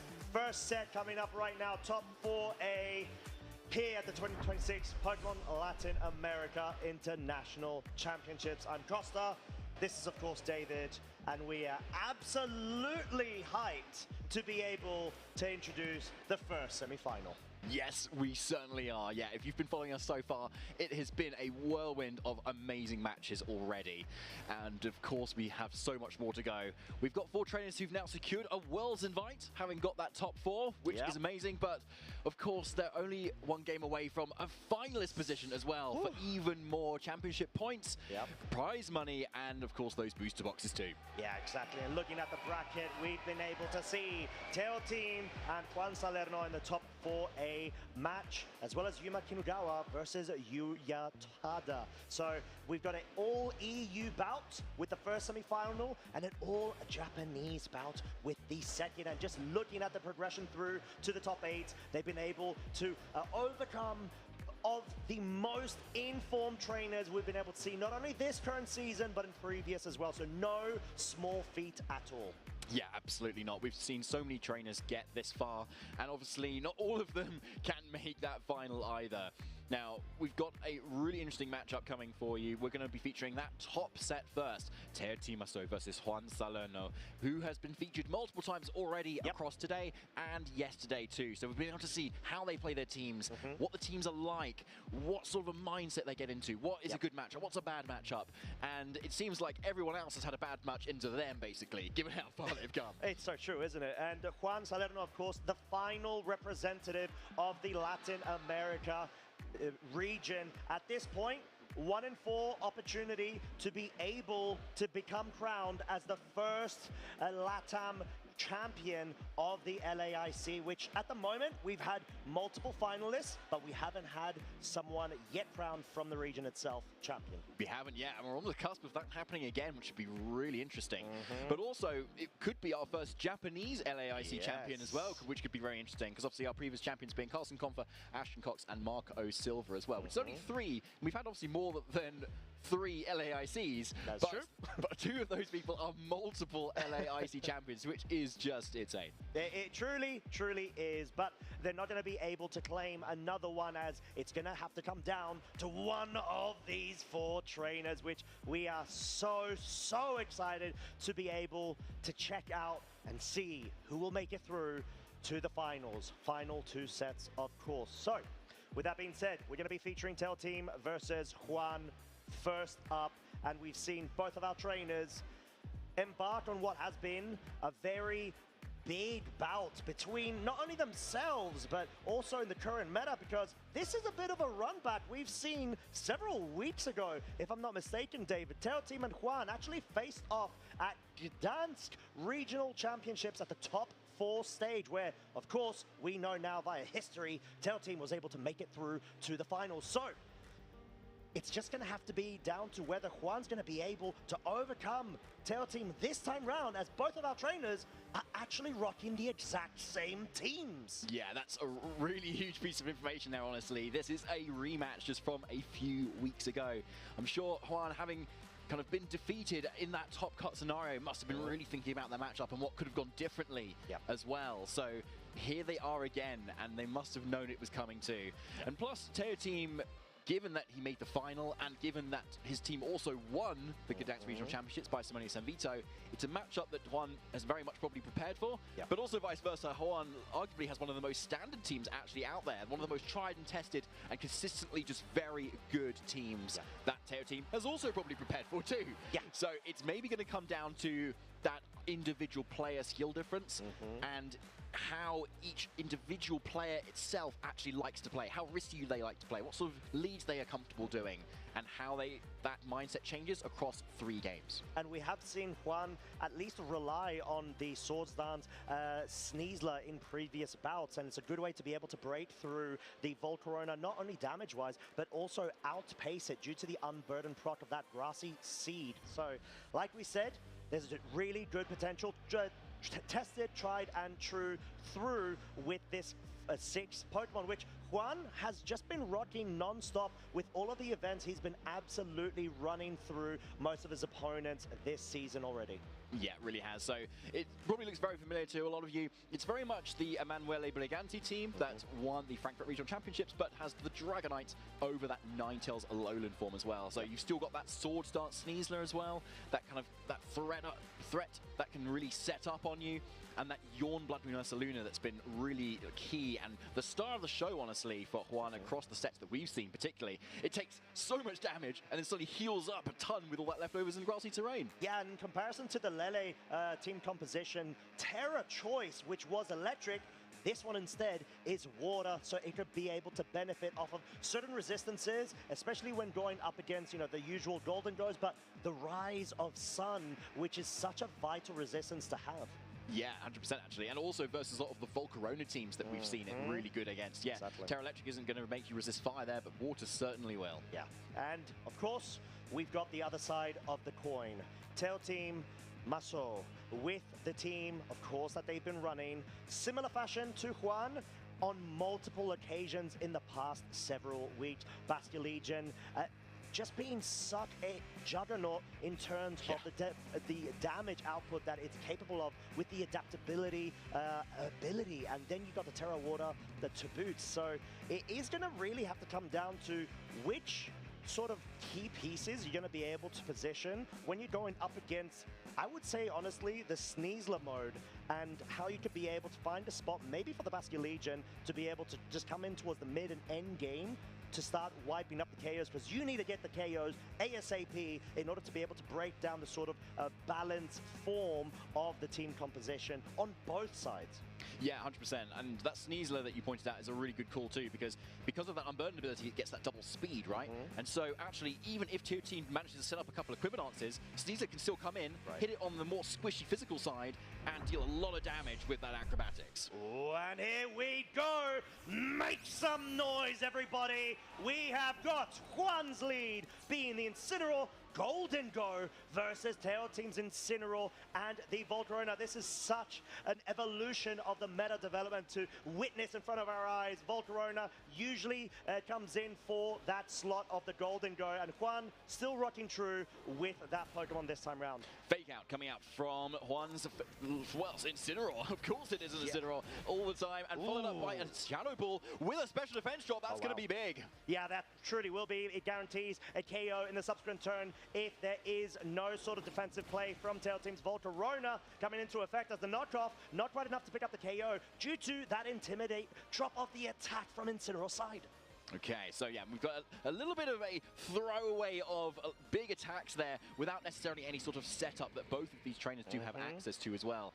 And yeah, that special defense drop is going to be big on that Volcarona, because without that, you could have maybe gone for a Quiver Dance and guarantee you then take another Shadow Ball from that point, but that's no longer the case now. So Tail Team has to really go on the defensive here with that Volcarona if he wants to save it. Yeah, and both of our trainers rapidly inputting their actions, given the sort of prowess that they've got in terms of the flow charts when it comes to this matchup. They're so keen and tuned in to what it needs to be done. Shadow Ball targeting what was that Volcarona slot. Sure, not dealing anywhere close to good amount of damage due to that Assault Vest. Able to sponge up all of that damage, even if it is, of course, going to be from that Life Orb Golden Go. And Juan's Incineroar moving first. Getting that pivot action going with the parting shot allows that potential Sneasler to come in and maybe even start trying to set up, or at least even if not, you can directly threaten that Rillaboom. Yeah, you really can. It's a very strong Pokemon. Obviously, not having that Dire Claw access here, but the acrobatics itself, especially when combined with that Terra Flying, that Juan's maybe been saving for it, could be really strong. But first, another parting shot from Tail Team here, yelling insults at each other. Yeah, truly. And at this point, actually, Tail Team's slower Incineroar really getting the fruits of that speed interaction advantage, because you can at least ensure the Sneasler is now at -1. So already feeling like it's having to work back a bit more and maybe even force Juan to consider a Swords Dance setup from the get-go. Yeah, exactly. You need to kind of get some sort of boost if you want to muscle through a Rillaboom specifically, I think. Or you're going to go for that Terra, and that might also be enough that once you kind of commit that.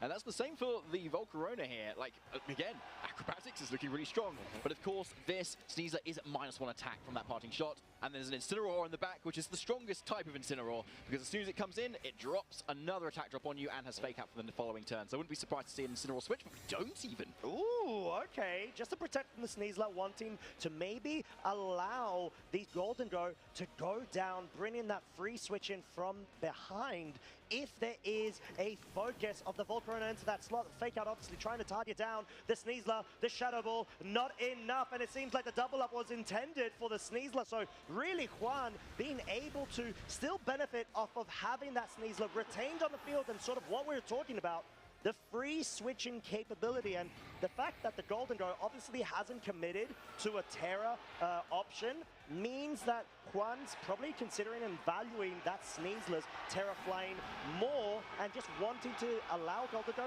to just start chipping away the health of Tail Team's Pokemon.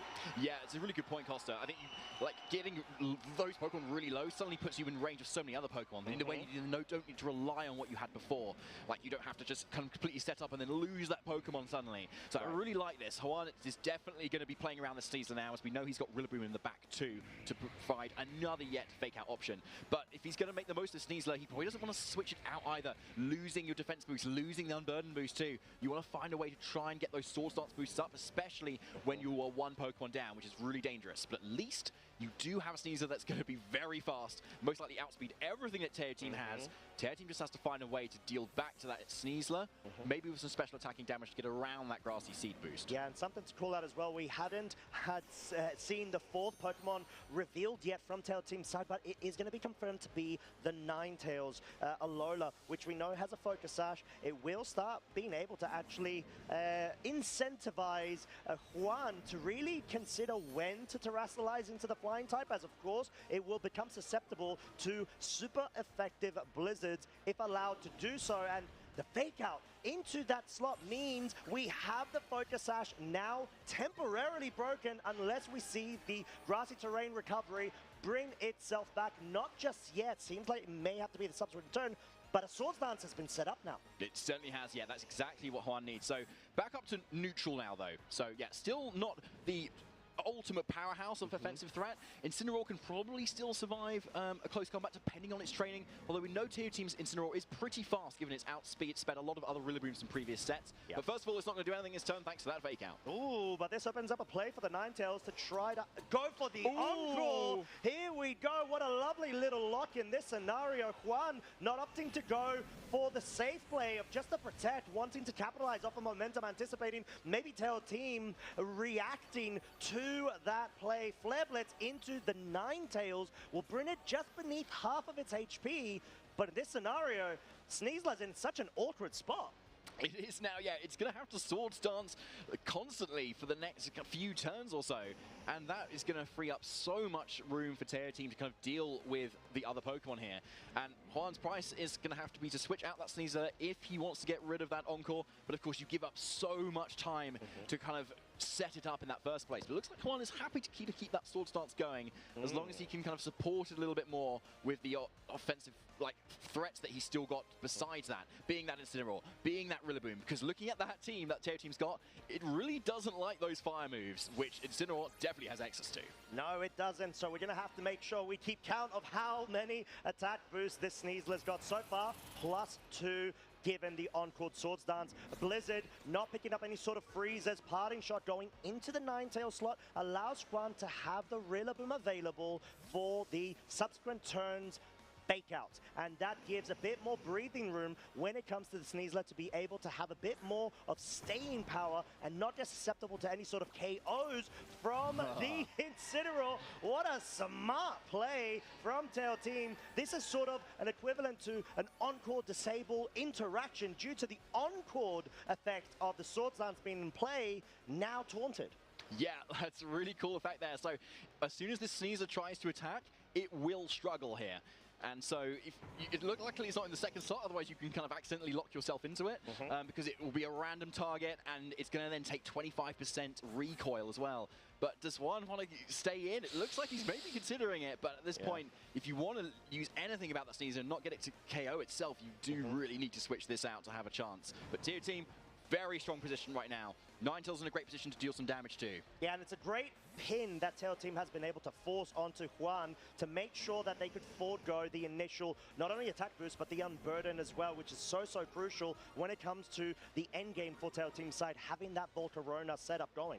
And so there is the Sneasler switching out as what makes sense. Ninetales switching out too, maybe wanting to set up that snow for a little bit later on. And it's good old Pyrax, the Volcarona coming in. Yeah, and this is sort of the positioning that Tail Team definitely wants to be able to capitalize off of. But at the same time, Juan does still have the Incineroar on the field, whilst Tail Team is going to be burning their Terra option onto the Rillaboom. No pun intended, it is Fire Terra, of course. Nice. Apologies, that is from Juan's side. Going for the Wood Hammer means that not only do you guarantee a KO onto that slot, if it's a Volcarona switch in, you're not going to fall susceptible to a burn due to the flame body interaction of the ability knockoff. Going into the Rillaboom will finally actually be able to get rid of the Assault Vest, but at this point, Volcarona's gone.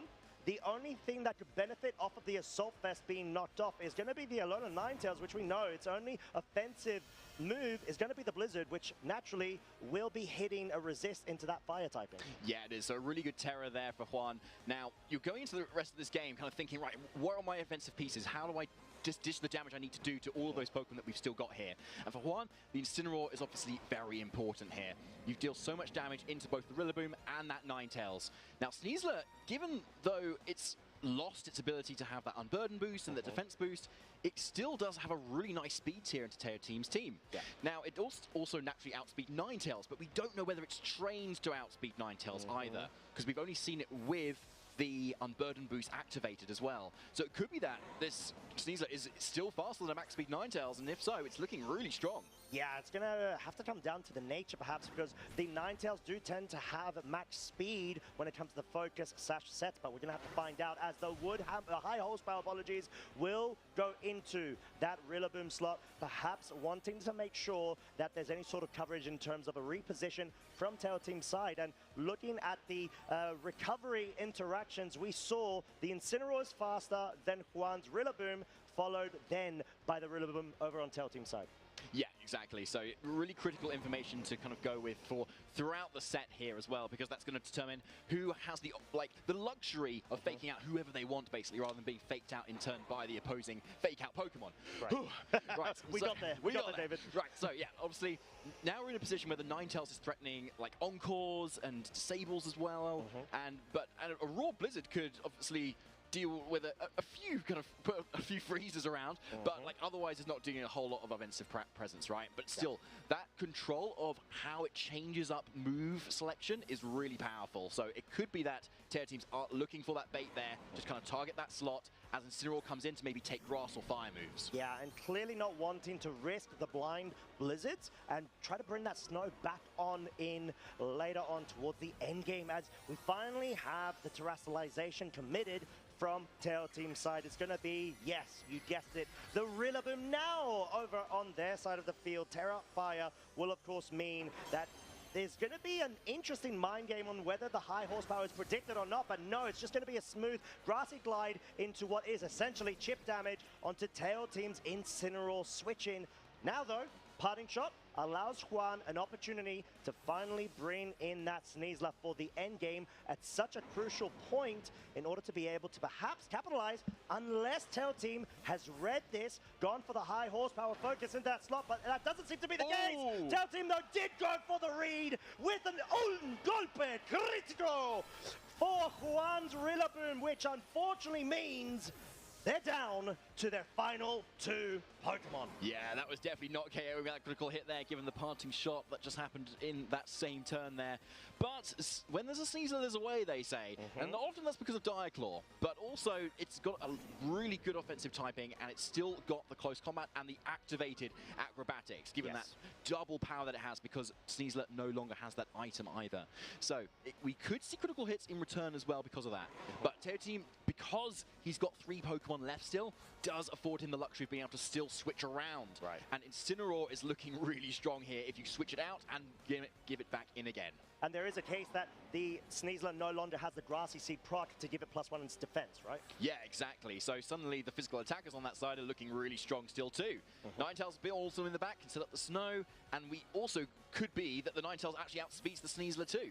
Oh, as we're gonna see the Rillaboom switch itself out, Ninetales bringing the snow along its side, maybe just wanting to make sure that that slot, if it's gonna have a focus down on, will preserve the Rillaboom for the following turn. You can see Teo Team very happy with that interaction because the Incineroar did not go for the following opposing Incineroar. It's going to be stopping the Sneasler completely in its tracks whilst getting additional chip damage via another critical hit. And we saw that from the grassy terrain confirmation that Teo Team's Ninetales does indeed outspeed Juan's Sneasler here. So that means it's such a safe Blizzard here, assuming Sneasler doesn't try to protect in this scenario. So Juan is definitely needing to rely on this Incineroar now to do the rest of what it needs to do. Oh, and there's the Encore to force the Incineroar into a locked state, and with no switches means it's most likely not going to be able to move for the remainder of, at least say, the next couple of turns, if not the rest of the game. Close combat enough to, of course, pick up the KO onto the Ninetales, but Sneasler now susceptible to, I would say, the Flare Blitz on Teo Team's side. -1 of its defense is not quite nice, but there's no KO focus. Teo Team preserving himself in terms of not wanting to play around with some awkward damage calcs, just in case there's a bit more investment when it comes to the physical defense of this Sneasler. Yeah, and Incineroar doesn't even have Flare Blitz either, so most likely not able to kind of get that KO on either side. So doing it what Incineroar does best, switching out so it can come back in, so it can fake out even further. So here, Teo Team has a really nice safe play here. We know the Incineroar on Juan's side is locked in to that fake out as well, so it means it's a really safe target for just a general attack at this point. So Incineroar can fake out Sneasler, and then you have the high horsepower from Gorhythmic to go into this Incineroar to deal a lot of damage. Yeah, this does feel like a complete lockdown, even though the Sneasler opts to go for the Protect by a bit more time in terms of the remainder of the turns from Juan's Incineroar, now locked in the spot. We see the fake out interactions. Juan's Incineroar going first, still unfortunately locked into the Encore. And now we've got the follow-up. The high horsepower connects, does not pick up a KO, does proc that Citrus Berry, but like we said, I think it's just a little too late in order to be able to bring this back, especially because of what we've seen, the speed interactions would be, although something to note, the Rillaboom is actually slower than the Incineroar on Juan's side. Yeah, exactly. So we still can see a lot of damage come out from there. So maybe a double up from the Incineroar and the Sneasler, but I think we still got another fake out turn still to go on Incineroar here too. So it's still a sitting cat when it comes to just being dropped at the moment. So it could be that Teo Team wants to commit, say, a Wood Hammer into that slot to make sure something hits. Yeah, and the close combat is of... Oh! It's enough! Because of a critical hit! Does that mean the Sneasler has been able to bring Juan back into this game, which looked so dire for himself? And we're going to have to find out the interactions. We know for a fact the knockoff is not enough. Even -1 defense, Sneasler holds on. What a turn of events, and what a way to bring yourself back into the game. Yeah, absolutely huge. We saw Juan kind of hover over their own Sneasler, seeing how low all those stats were there. It was going to do pitiful damage, but yeah, critical hit, critically timed as well. Sneasler loves its trainer so much. Oh, and the Flare Blitz just to make sure you get as much chip damage as you can in order to seal the deal with the close combat knockoff. Of course, not enough to be able to do any sort of respectable damage. Teo Team anticipating the Protect, but I think it is definitely not enough. The Sneasler in a situation where You had to go for the critical hit. Juan was able to get it, and this is sort of the end of the process in terms of this game one. What a way to be able to get back in and force an advantage game against Tail Team. Yeah, so just putting that Incineroar in range, most likely of another Flare Blitz now. Yep. So Sneasler going down. We've seen that Juan's Incineroar has been faster than Teo Team's Incineroar very consistently, unless Juan's been winning speed ties this entire game. This is most likely a KO. Yeah. And yeah, Juan stealing up game one. Wow, there we have it. Juan not giving up. There were 3 minutes remaining of that game one. Tantalizing back and forth between both of our trainers. And, you know, every little count of RNG matters so much when it comes to this sort of interaction and matchup, because it's just all down to the fine margins between both of these trainers. They played multiple times before in the past, and Juan clearly has a bone to pick with Tail Team this time round. And we saw how critical hits actually went both ways in that set, right? They did. We saw Tail Team actually get the high horsepower crit on the Terrifying Rillaboom as well, and then the fake out crit a little bit later to put Sneasler a little bit more in range of other attacks. Yep. So yeah, that's one kind of really biting back there, saying, right, I'm going to get you where it counts this time.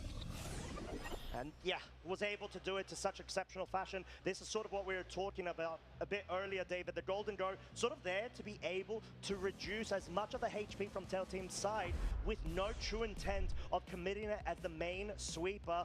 But we've got to change up. This is game 2 of our first semifinals. Blood Moon Ursaluna now making its way through onto the field, accompanied by that Incineroar in the same lead over on Tail Team's side. Yeah, so no Golden Go this time for Juan. So bring the Volcarona instead, which is the Ursaluna instead, which is obviously much less threatened by the Volcarona on the other side here. And obviously, Juan did get a little bit lucky with the Shadow Ball to special defense drop a little bit last time, so maybe not wanting to rely on that again here. So this time, Ursaluna's most likely going to go on the offense, get some Blood Moon damage out there to do as much damage as possible to put things in range. Yeah, Juan's Incineroar first to move and get the fake out going over on Tail Team's side whilst the Quiver Dance has been set up, but this does mean the Blood Moon Ursaluna is open to go for the Yawn in order to trap in, or at least initiate a Yawn Vortex, and this sort of already nullifies the Quiver Dance being set up unless Tail Team can find a way to navigate around this by going for another Quiver Dance commit and hoping that you're able to survive the next couple of turns and wake up. Very interesting as well. Yeah, we've seen Tail Team kind of just commit when this Volcarona has been locked in. So there's a knockoff that's going to get rid of that Grassy Seed, which has not actually been activated yet. So a really big play there from Juan. But the parting shot from the other side is going to bring in something else to support this Volcarona and help it buy more turns. Yeah, and this is so crucial because it already skews off those damage calculations in order to be able to allow the Volcarona to survive those physical hits from Juan's end. And yeah, even though the fake out is now available on Rillaboom's side, you're going to be able to give yourself one more turn of rest whilst the Blood Moon is showing that, you know, such a powerful move is not able to deal a very big dent in a +2 Quiver Dance Volcarona as we take that immediate sleep status condition now applied. Yeah, that's a really big deal there, especially for that knockoff that Juan went for there. Absolutely huge, because suddenly the physical attackers that Juan had a lot of, right, in the last game, can suddenly hit this Volcarona for so much more damage. Tier Team, we can obviously see, is trying to go, right, I'm going to accept the sleep, but I've got enough supportive pieces to try and stall out the sleep, wake up eventually, and with the bulk of the Quiver Dance, I should be able to survive. But that is not quite the case right now. Incineroar is in a very, very good position, assuming an attack can come off, but most likely getting faked out this turn. Yeah, Blood Moon already doing what it needed to in that scenario, getting that Yawn initiated, allowing the Sneasler now to be brought in, +1 defense. It is unburdened. It will be able to outspeed a +2 Quiver Dance up Volcarona, whilst being able to capitalize off of what is one of the freest switch-in turns that I've seen throughout this tournament. Fake out into the Incineroar. Not going to be able to get any sort of motion going for Tail Team. Yeah, it's not. So yeah, this is looking really strong at the moment. Now, we have seen Volcarona Rocket's Flame Body multiple times across the last couple of days. So even if the Sneasler can get the KO on this Volcarona with an Acrobatics, it still is risking itself getting burnt here, particularly, which could be really key to Tier Team's plan, especially based on that parting shot that the Volcarona is kind of providing in that sense here too. We also haven't seen the interaction between the speed of Sneasler at +2 and the Volcarona at +2. So I'm assuming the Sneasler is going to outspeed, but we don't know for sure. That is true. At the current moment, we do not, as Tail Team feeling forced to try to get the pivot action going between the fake out siblings, let's say, in this scenario. Incineroar now making its way on the field whilst forcing Sneasler down to -1 of its attack. Most likely going to be seeing a Sword Dance coming out, but the Volcarona going on the offensive, or at least the defensive, to make sure there's no acrobatic focus onto that slot. Not able, of course, to wake up. Mandatory turn off sleep. Acrobatics, not enough to pick up the KO, but that's sort of what we're talking about. How Tail Team is forced to be able to already go for that terrestrialization button. Yeah, so Tail Team breathing maybe a moderate sigh of relief there that the attack can go into the Volcarona to KO it, obviously. But yeah, we saw there that there was still no wake up yet there, and the Sneasler still able to kind of push through and deal a lot of damage. Rillaboom coming in though, it could still provide that fake out, but yeah, this Volcarona, if it does manage to wake up, could be pretty scary here. And I believe we saw an attempt at a protect, actually, from the Volcarona, potentially, or it was still going on the attack. But it does depend, because you could say Terra Fairy in case you don't wake up, and Terra Fairy, and like if you the attack does kind of go through instead. So yeah, we still don't know if this Volcarona is going to outspeed the Sneasler. Oh, let's see if we're going to find out. Tail Team not trying to go, I'd say, a bit on the aggressive in order to have subsequent and continuous fake outs available. Immediately switching that Incineroar out. The Volcarona does not wake up. Fake out just to make sure the Volcarona does not move, as we have a Sword Dance now set up, trying to guarantee the next couple of turns where we're going to see the Sneasler capitalize off of so much damage that it needs. So Tail Team is really trailing right now in terms of the offensive availability of the field. Yeah, this is the risk of letting your Volcarona go to sleep here. You're very much at risk of taking a full 3 turns of sleep, and Juan's been really making the most of it. We've now got a very powerful Sneasler here that possibly could outspeed this Volcarona still. Now, the Volcarona, because it's still asleep, even with protect attempts, could still get a successful protect. And therefore, we could see Rillaboom kind of switch around, get Incineroar back in, provide more fake outs. But crucially, this Volcarona, having sacrificed the Terra option, is now very vulnerable to the grassy glides that this Rillaboom on Juan's end provides. Here we go, no switch outs, fake out into the Rillaboom from on Juan's side, and Acrobatics does pick up the Volcarona. Tail Team's main setup sweeper has been knocked out of this game, really setting back the offensive, I would say, availability, like mentioned before, that the Volcarona is going to be able to dispatch. This is so big, because this Acrobatics Sneasler is looking so dangerous and menacing, especially when you got the Ninetales on the field, which, to be fair, still has its Focus Sash intact, but with some timed turns and switch-ins of the Incineroar, is going to be susceptible to big damage. Yeah, big damage is the word here. So, Tail Team still back against the wall a little bit, but still has the opportunity to switch things around. And that's when the Incineroar and Rillaboom combination is still really powerful here. Combined with Protects, you can still kind of keep your opponent guessing as to what target they're going to slot into and where they need to call. As we do have the Incineroar now joining the field, and terrestrialization being utilized from Juan's side. Terrafire, Rillaboom will make sure you're not going to be susceptible to the super effective Ice-type Blizzards from that Ninetales. Close combat into the Incineroar, picks up the KO. Juan is not messing about. There's so much momentum advantage for himself. He needs to not let his foot off the gas in any form. This allows the Blizzard to come out. I think the count now is to try to go for the freezes. There's no freeze. Wood, however, breaks the Focus Sash on the Ninetales, and Tail Team now forced down to its final 2 Pokemon versus Juan's 4. This is looking so rough, and Juan has got the advantage. Yep, definite advantage in so many ways here. Pokemon advantage, the boost advantage, and really utilizing that Sneasler, one of the unique Pokemon on his team that Tail Team does not have, that so many players have dropped from their teams, and really showing off how much damage it can do. So much, nearly picking up the KO onto the Rillaboom. The Blizzard, however, does get rid of the Sneasler, which has been such a thorn in Tail Team's side. No freeze on the Rillaboom, which was needed, and the Woodhammer enough to pick up the KO onto the Alolan Ninetales. Juan has a free switch in right now. We've got a Blood Moon Ursaluna in the back that has been barely damaged, even though Juan's down to his final 2 Pokemon. You've got Fake Out, you've got Intimidate via the Incineroar, and the Blood Moon has Yawn. This is looking like a wrap-up.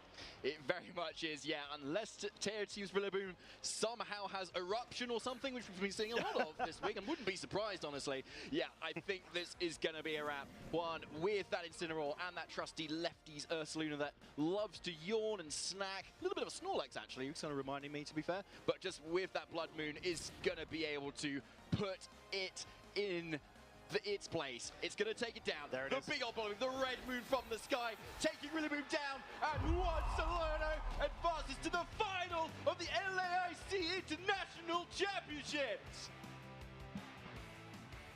What a way to be able to clinch yourself in to Championship Sunday versus Tail Team Maso. Like we said, both of these trainers, this isn't the first time they have bouted against one another. They have history. And Juan has been able to come out on top this time round to clinch himself into the finals as the final representative of the Latin American region. Huge congratulations. You could hear the crowd chanting for their hometown hero here. And he's so close to tasting it now. That final is just in reach. We could have our first LA LATAM representative champion. Yeah, one more step. That was just our first semi-final. Of course, we've got another one coming up, but my lordy, was it such an explosive set between both of these trainers. Game 1 had RNG from both sides of the field. We see everybody in the stands waiting with anticipation of how things evolved. And let's not lie, that crit at the end of Game 1 was so crucial and allowed Juan that game advantage in what seemed to be Tail Teams all the way through. Yeah, incredibly well done, honestly. Like, masterfully done as well. Just with the Ursaluna as well, with that lead, forcing the Yawn as well into that setup. It's not often the answer that you see into Volcarona all the time, right? You just, try Basculegion maybe, do a little damage there. But yeah, having that pressure of deciding, right, are you going to stay in and stick with your guns and kind of keep boosting up? Or are you going to take the nap and then just sacrifice the offensive's momentum? And yeah, I think that crucial knockoff from the Incineroar, knocking off that grassy seed, meant that Volcarona was so threatened by all of that physical damage that the Sneasler was provided, the Incineroar and the Rillaboom that we saw was taking so many hits in that game. And the beauty of that Volcarona set, right, like you said, with the Grass Seed, you get +1 in defense stat. Cool, lovely. You've got the Quiver Dances to help buff you out from the special defensive side, but then because, sure, Rillaboom's one component of that, you've got the Incineroar with the Intimidate on the other side of the field to be able to sort of offset and act like a pseudo additional stage of defense that you get. And because of the nature of those two as a pairing, you just keep rotating them back and forth to the point where Volcarona is just such a beast that's been set up, you cannot stop it. It just goes through everything, takes all of the damage, and unfortunately Tail Team wasn't able to position themselves to the point where they could capitalize off of that strategy because that Sneasler proved to be such a key component in being able to be that offensive piece. But then the Blood Moon Ursaluna bring, instead of the Golden Go, from Game 1 to Game 2, put it in its place in terms of the Yawn and slowed things down. Yeah, it was really nicely done as well and perfectly positioned in front of that Volcarona, as you were saying, Costa. But yeah, obviously, kudos to Tier Team to kind of still make it this far. Like, absolutely amazing to get to top 4 here. Like, and it's definitely a huge accomplishment that they should really be proud of. Exactly, and they have officially gone ahead and gotten that direct invitation to the World Championships later on. But with that being said, we're going to leave you lovely folks the opportunity to get refreshments because guess what? We've got our second semi-final coming right up in just a few short moments.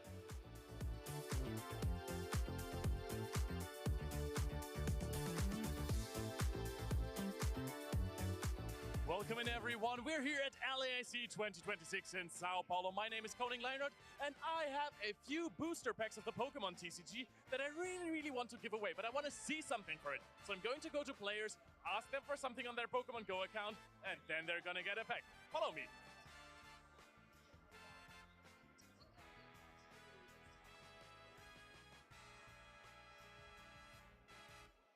Hungry Wolf pack. Can you, for a pack, show me a shiny 4-star Pokemon on your Pokemon Go account? Yes, you can. All right, show it to the camera.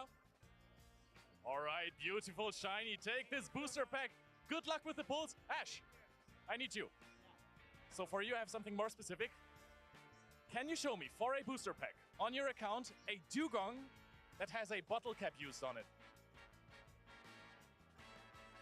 I do have one, yeah, I have one. All right, show me. Long story short, I wanted to bring the Dugong Slayer, right?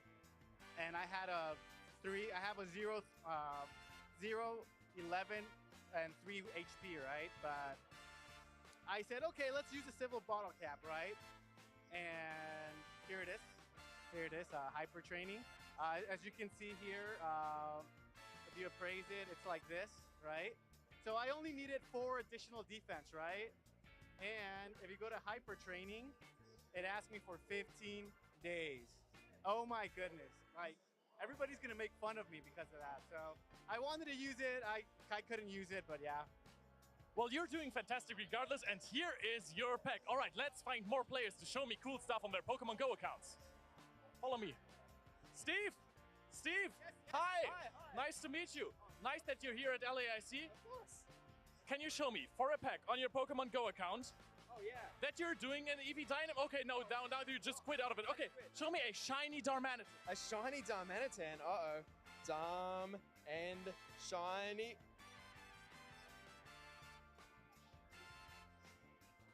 That's no pack for you, sorry, I don't make the rules. I do make the rules, but he's not getting one. All right, take care, good luck on your journey. All right, follow me.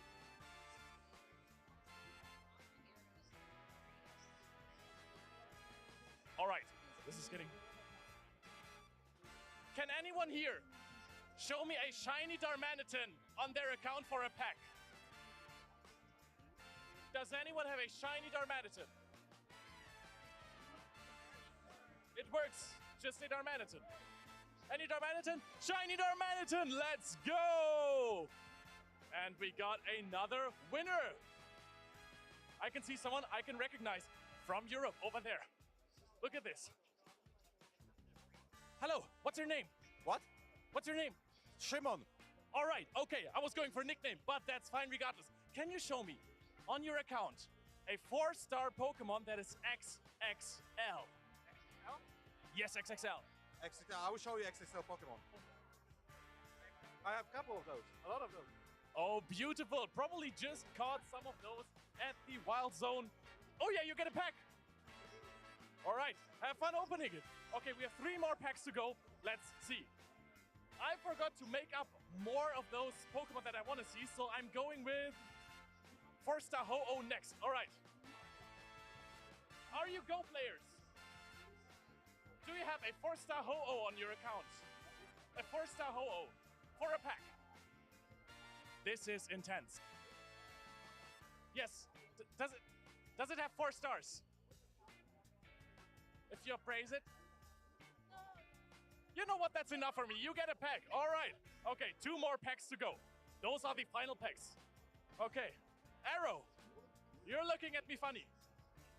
My friend, can you show me a 4-star Lugia on your Pokemon Go account for a pack? Let me see. I don't know. The microphone's scaring me. I'm sorry. It's harmless. Is it? Kinda. I cannot. I have an 98. Oh, you're letting me down here, right there. Okay, we have 2 more packs we want to give out. Can anyone show me a 4-star Lugia on their Pokemon Go account for a pack? Oh yes, we got one! Perfect, congratulations, good luck with the pulls. Okay, all right. The last pack. I kind of want to open it myself, but I won't. Good sport. Hey, can you show me A 4-star Darmanitan on your Pokemon Go accounts for a pack. A 4-star Darmanitan, a Hundo Darmanitan. Can anyone show me? Darmanitan, yeah. Oh, you got one? You got one? That is perfect. A 4-star Darmanitan. If you're wondering why Darmanitan, it is my favorite Pokemon. Congratulations. Good luck with the pack. That was it. That's all the packs we've got. I enjoyed this quite a lot. It's always fun to see cool Pokemon, and we're going right back to the action.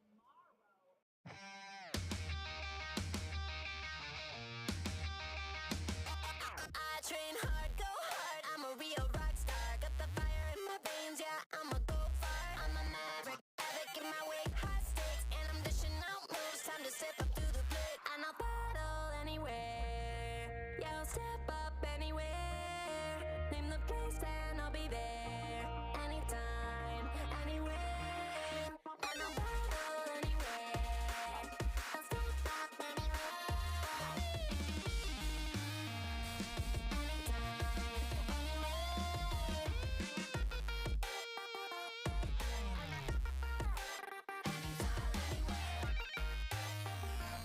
Anytime, anywhere. I'm a battle anywhere. I'll step up anywhere. Name a place and I'll be there.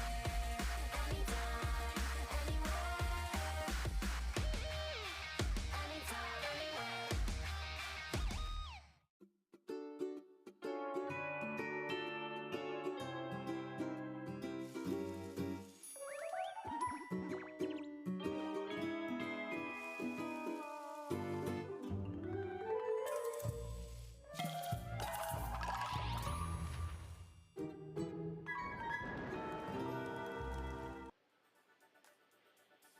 Anytime, anywhere, and the time is now, and the place is Sao Paulo, Brazil. We have our first finalist at the Latin American International Championships in Juan Salerno, and we are about to find out who our second is going to be joining Juan Salerno in the finals. And I am so thrilled to be here. My name is Evan Latin. I've got Gabby Snyder right next to me as we are going to see a clash of some Japanese titans in our next match. Regardless of what happens, Latin America will be facing off against Japan to vie for the title of champion. And once again, Latin America has the opportunity to finally take home the title of Latin America International Champion in the video game championships. So Juan Salerno, what a fantastic match. His brother was right in the front, not only cheering for his brother, but also encouraging the crowd and leading them in chants to send his energy to Juan Salerno. So Yeah, it was leading the chants, incredible. It was so incredible to see. So congratulations to Juan, but it is time now to crown our second finalist here. And between Yuma Kinugawa and Yuya Tada, we're going to have another battle of titans. It is going to be an incredible matchup here. Yuma Kinugawa has been running over the competition with this manual Sun team featuring the Sunny Day Whimsicott. And Yuya Tada has been showing off that Rain also has a place in this meta. This is going to be an intense matchup between two incredibly decorated and accomplished Japanese trainers. We are going to have Yuya Tada on the left here and Yuma Kinugawa on the right. Yuya, of course, is fresh off of a finals appearance at the Brisbane Regional Championships, while Yuma Kinugawa is coming off of his time in the Las Vegas Regional Championships last week. Yeah, but I think there's some other accomplishments that are taking the place of regional championships, as Yuya Tada, no stranger to the international championship stage, having gotten top 4, top 8, and top 16 in the past. Yuma Kinugawa, most recently, our Japan Championship Series champion in Yokohama last summer. Yeah, Yuya Tada has made it to the top cut of international championships multiple times, but always stalled out right here, right in this moment, the semifinals. He is going to have to take down one of Japan's strongest current trainers in Yuma Kinugawa to get past that hump. But if anyone can do it, the time is now, the place is here. Yuya Tada, you've got to show what you've got. We saw Yuyatada earlier on today in top 8 use this Pelipper with the Terra Stellar Terrestrialization to great success, finding an opportunity for the Blood Moon Ursaluna and the Life Orb on this team to deal massive damage to take his opponent down. He supported that Blood Moon Ursaluna with the Sinistra and the Incineroar on that team, and you know what? He was placing off against an opponent who was using a Sun strategy. So going into this top 4 matchup, I wouldn't be surprised to see something very similar from Yuyatada, as sending in your Pelipper to reset the weather works great when you're facing off against a Sunsetter that's also relying on its ability. Now here's the wrench in the plan. Yuma Kinugawa is running one of those Pokemon, Whimsicott, Prankster, and Sunny Day, and there's nothing on his team that can necessarily shut that down. So he needs to find a way to eliminate the Whimsicott, and honestly, more importantly, eliminate one of the secret stars of this competition. Sometimes it's a co-star, but I think today it is the shining star, the Flamigo on Yuma Kinugawa's team. Because let me tell you, Evan, it can threaten almost every Pokemon on Yuyatada's side. Yeah, and the Pokemon that it can't threaten itself, that feint attack will allow it to make sure that it cannot protect from another Pokemon on Yuma Kinugawa's side. And we've seen a little bit of this team over the course of the weekend, but we haven't seen enough of that Flamigo as far as I am concerned. So I'm really excited to have this matchup here. Of course, we have the 2 different modes here with the Tailwind and Trick Room. So even if Yuyatada does try to go for the Trick Room mode like we saw against in his previous match, Yuma Kinugawa is also very capable of playing in that space as well. You do have to wonder how the speeds will match up if we see Yuma Kinugawa go for the Trick Room. Obviously, with 2 Blood Moon Ursaluna in play, which one will be naturally slower, or if there's a potential for a speed tie, will be absolutely critical for these 2 trainers to figure out. They have not played yet in the course of this tournament, so none of this information is available to either trainer. Yeah, at least not over the course of this tournament. Who could say if there have been any other prep matches over the course of their preparation for this tournament itself? This is going to be an extremely exciting matchup, and I expect it is going to be so heavy on some dynamic moments that hinge on a razor's edge. And there it is. It's the Sinistra and the Incineroar alongside the Blood Moon Ursaluna and the Whimsicott that Yuma Kinugawa has shown he loves to lead and get those big chunks out of Pokemon with that hyper voice from the Ursaluna. We saw Yuyatada lead this Sinistra in situations where it went for an immediate Terrestrialization into the Fire type and then an immediate Trick Room. Not necessarily an opportunity for it to go for the Terrestrialization, but certainly a great opportunity for it to Trick Room, as that Blood Moon Ursaluna alone will not be able to knock it out in a single hit. Yeah, and especially won't be able to knock it out if it gets faked out by the Incineroar. So having that fake out pressure is huge here for Yuya, as Ursaluna is forced to protect itself. Yuma Kinugawa knows what's coming. The Trick Room is what's next, and so not going to waste any time going for any other type of speed control or even bothering to set up the Sunny Day at this point. Just going for the Moon Blast into the Incineroar, and you get that Trick Room set up just like you planned it. And I love how Yuyatada actually went for a parting shot into that Ursaluna on the off chance that it did connect. Maybe if there was no protect there, maybe if you risk an attack knowing fake out is in play, then you also get the special attack drop on that Life Orb user, which is huge when you consider how much damage you need to do during the limited time of Trick Room.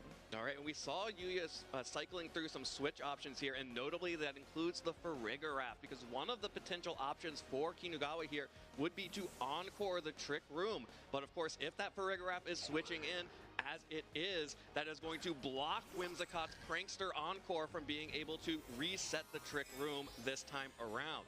Instead, Kinugawa is just going to go for an immediate Terrestrialization on that Blood Moon Ursaluna that is now normal type, which means it's about to take a chunk out of all of the Pokemon on the field.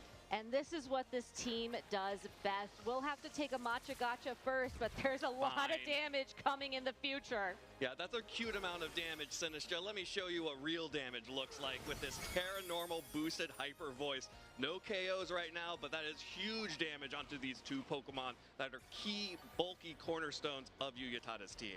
And I think most importantly here, the Whimsicott free to go on the offense to follow it up with a Moonblast to ensure that Sinistra looks like it's still in range for a KO after a second Hyper Voice.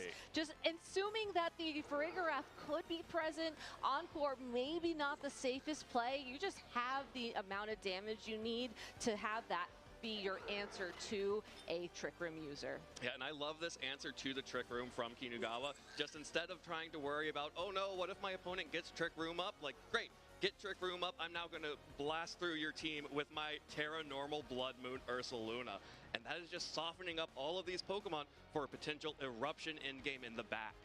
And that's exactly what Yuma Kinugawa's team wants to do. Ursaluna Blood Moon is the first attacker. Hisuian Typhlosion typically the second. But there's the start of the show right there. That's what everyone was waiting for. Flamigo out on the field now, taking the place of the Whimsicott. So Kinugawa can save the Whimsicott for the future. That Ursaluna Blood Moon will protect itself from any damage coming through this time around. And that is huge value, meaning that no damage is taken on that Pokemon, and the Flamigo gets in with just a little bit of Matcha Gotcha damage. But it could burn. We'll have to see if it's going to happen here, as the healing will happen first. Oh, no burn. Kinugawa gets the Flamigo in for free.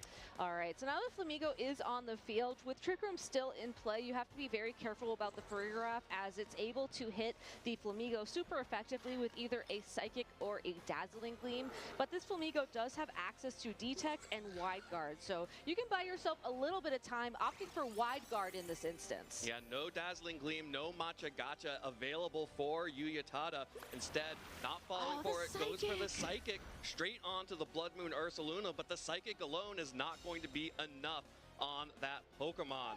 That means that this Ursaluna is going to get to finish off both of these Pokemon as the Matcha Gotcha goes into the Wide Guard, and another Hyper Voice. A big scream coming out from the Blood Moon Ursaluna, and all the Pokemon on the field faint.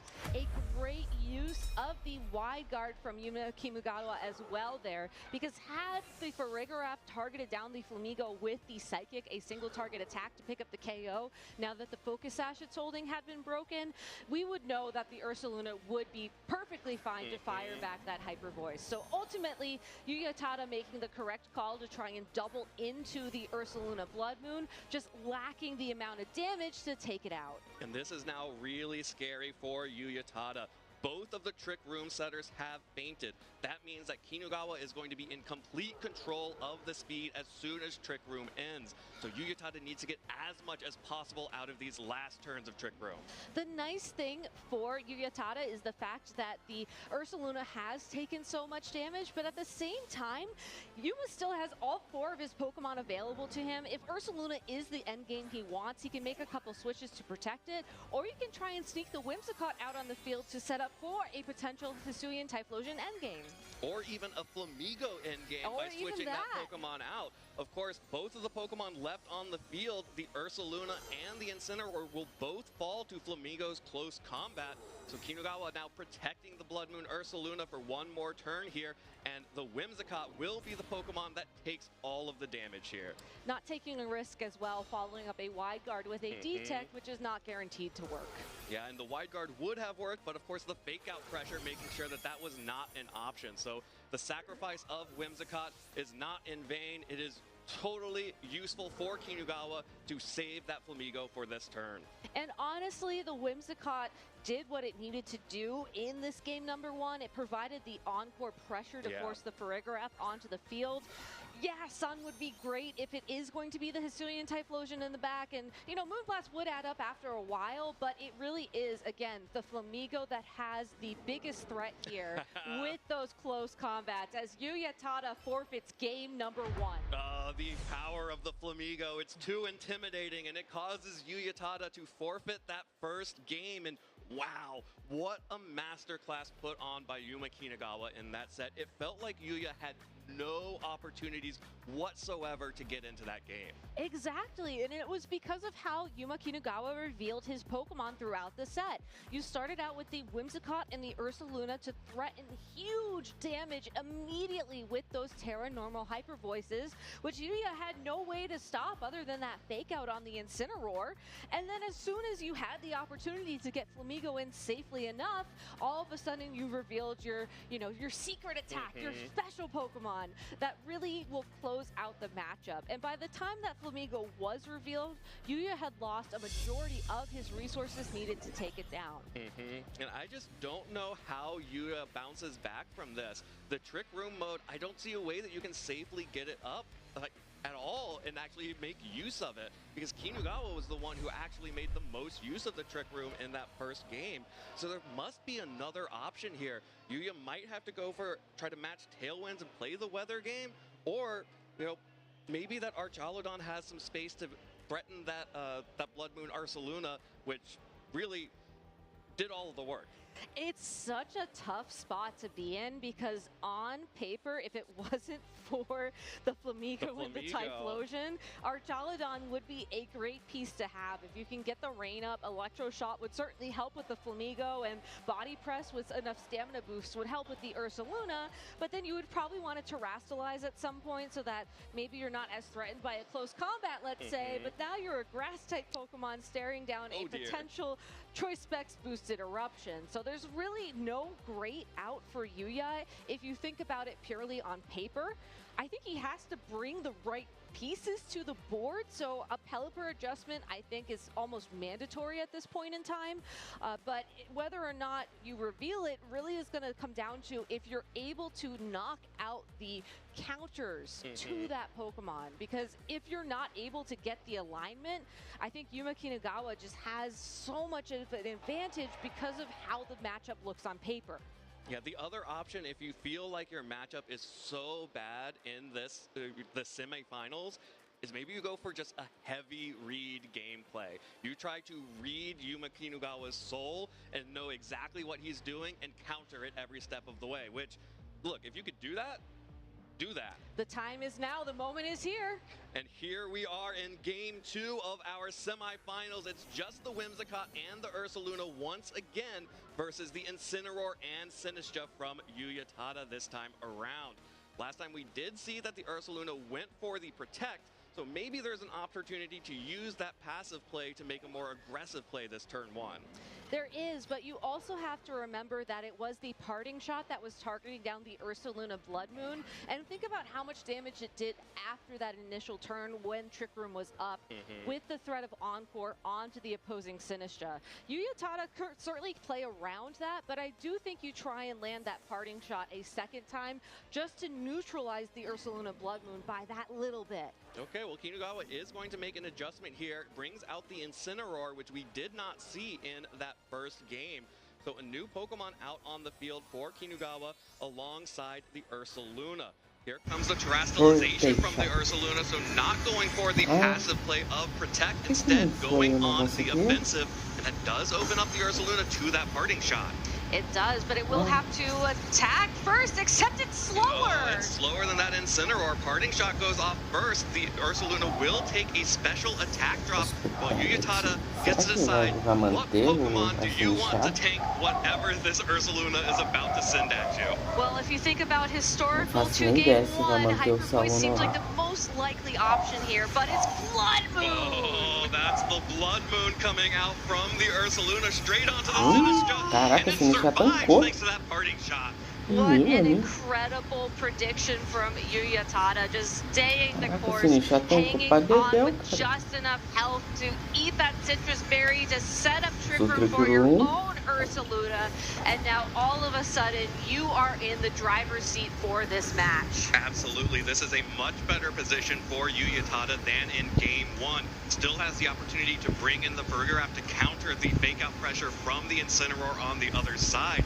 And given the speed interactions here and the type of team, if this Ursaluna is slower on Yuya Tada's side, now all of a sudden Yuma Kinugawa's Ursaluna is afraid of a Hyper Voice or a Blood Moon from its counterpart on the other side. I think we're going to see a reversal of what we saw in game number 1 with some big damage coming out on the field. Another one-hit KO that is on the Incineroar, knocking it out in one shot with the Earth Power. But that means that Yuma Kinugawa is able to continue to fire off attacks with this Blood Moon Ursaluna. Here comes a Hyper Voice onto the Farigiraf and the Ursaluna on Yuyatada's side, but crucially, it was Yuyatada's Ursaluna who moved first under Trick Room, finally being able to position an offensive threat with speed control. And I do think that's something we can assume from here on out, if only because of Yuya's consistently playing to this Trick Room endgame. Yeah. Sometimes you do have to ask yourself, is this a speed tie or not? But again, looking at the matchup on paper, I think Yuyatada is just so much more comfortable in Trick Room compared to Yuma Kinugawa. Moving forward from now, Yuyatada's Ursaluna will most likely always be moving first, which is a big problem for Yuma Kinugawa. You do finally get that Flamigo on the field, and certainly you could use wide guard to stop a couple of spread attacks, but what's stopping a Psychic and a Blood Moon targeting down that Pokemon? Probably nothing, but in doing so, you're focusing only on the Flamigo and allowing the Ursaluna that is terrestrialized with that normal typing plus the Life Orb to continue to fire off more attacks.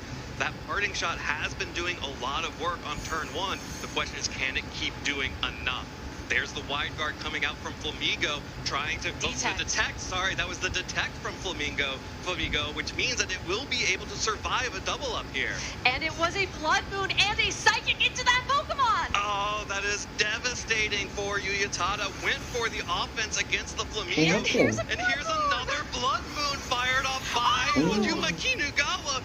Another KO for Farigiraf goes down, and now Flamigo is looking pretty safe. And it's almost like that parting shot didn't even matter in the end. That Blood Moon was still able to take the knockout and put the Ursaluna Blood Moon on Yuyatada's side of the field within KO range from presumably another Hyper Voice from Yuma's own Blood Moon Ursaluna. Oh, and this is a really bad spot for Yuyatada here because of the detect on the Flamigo.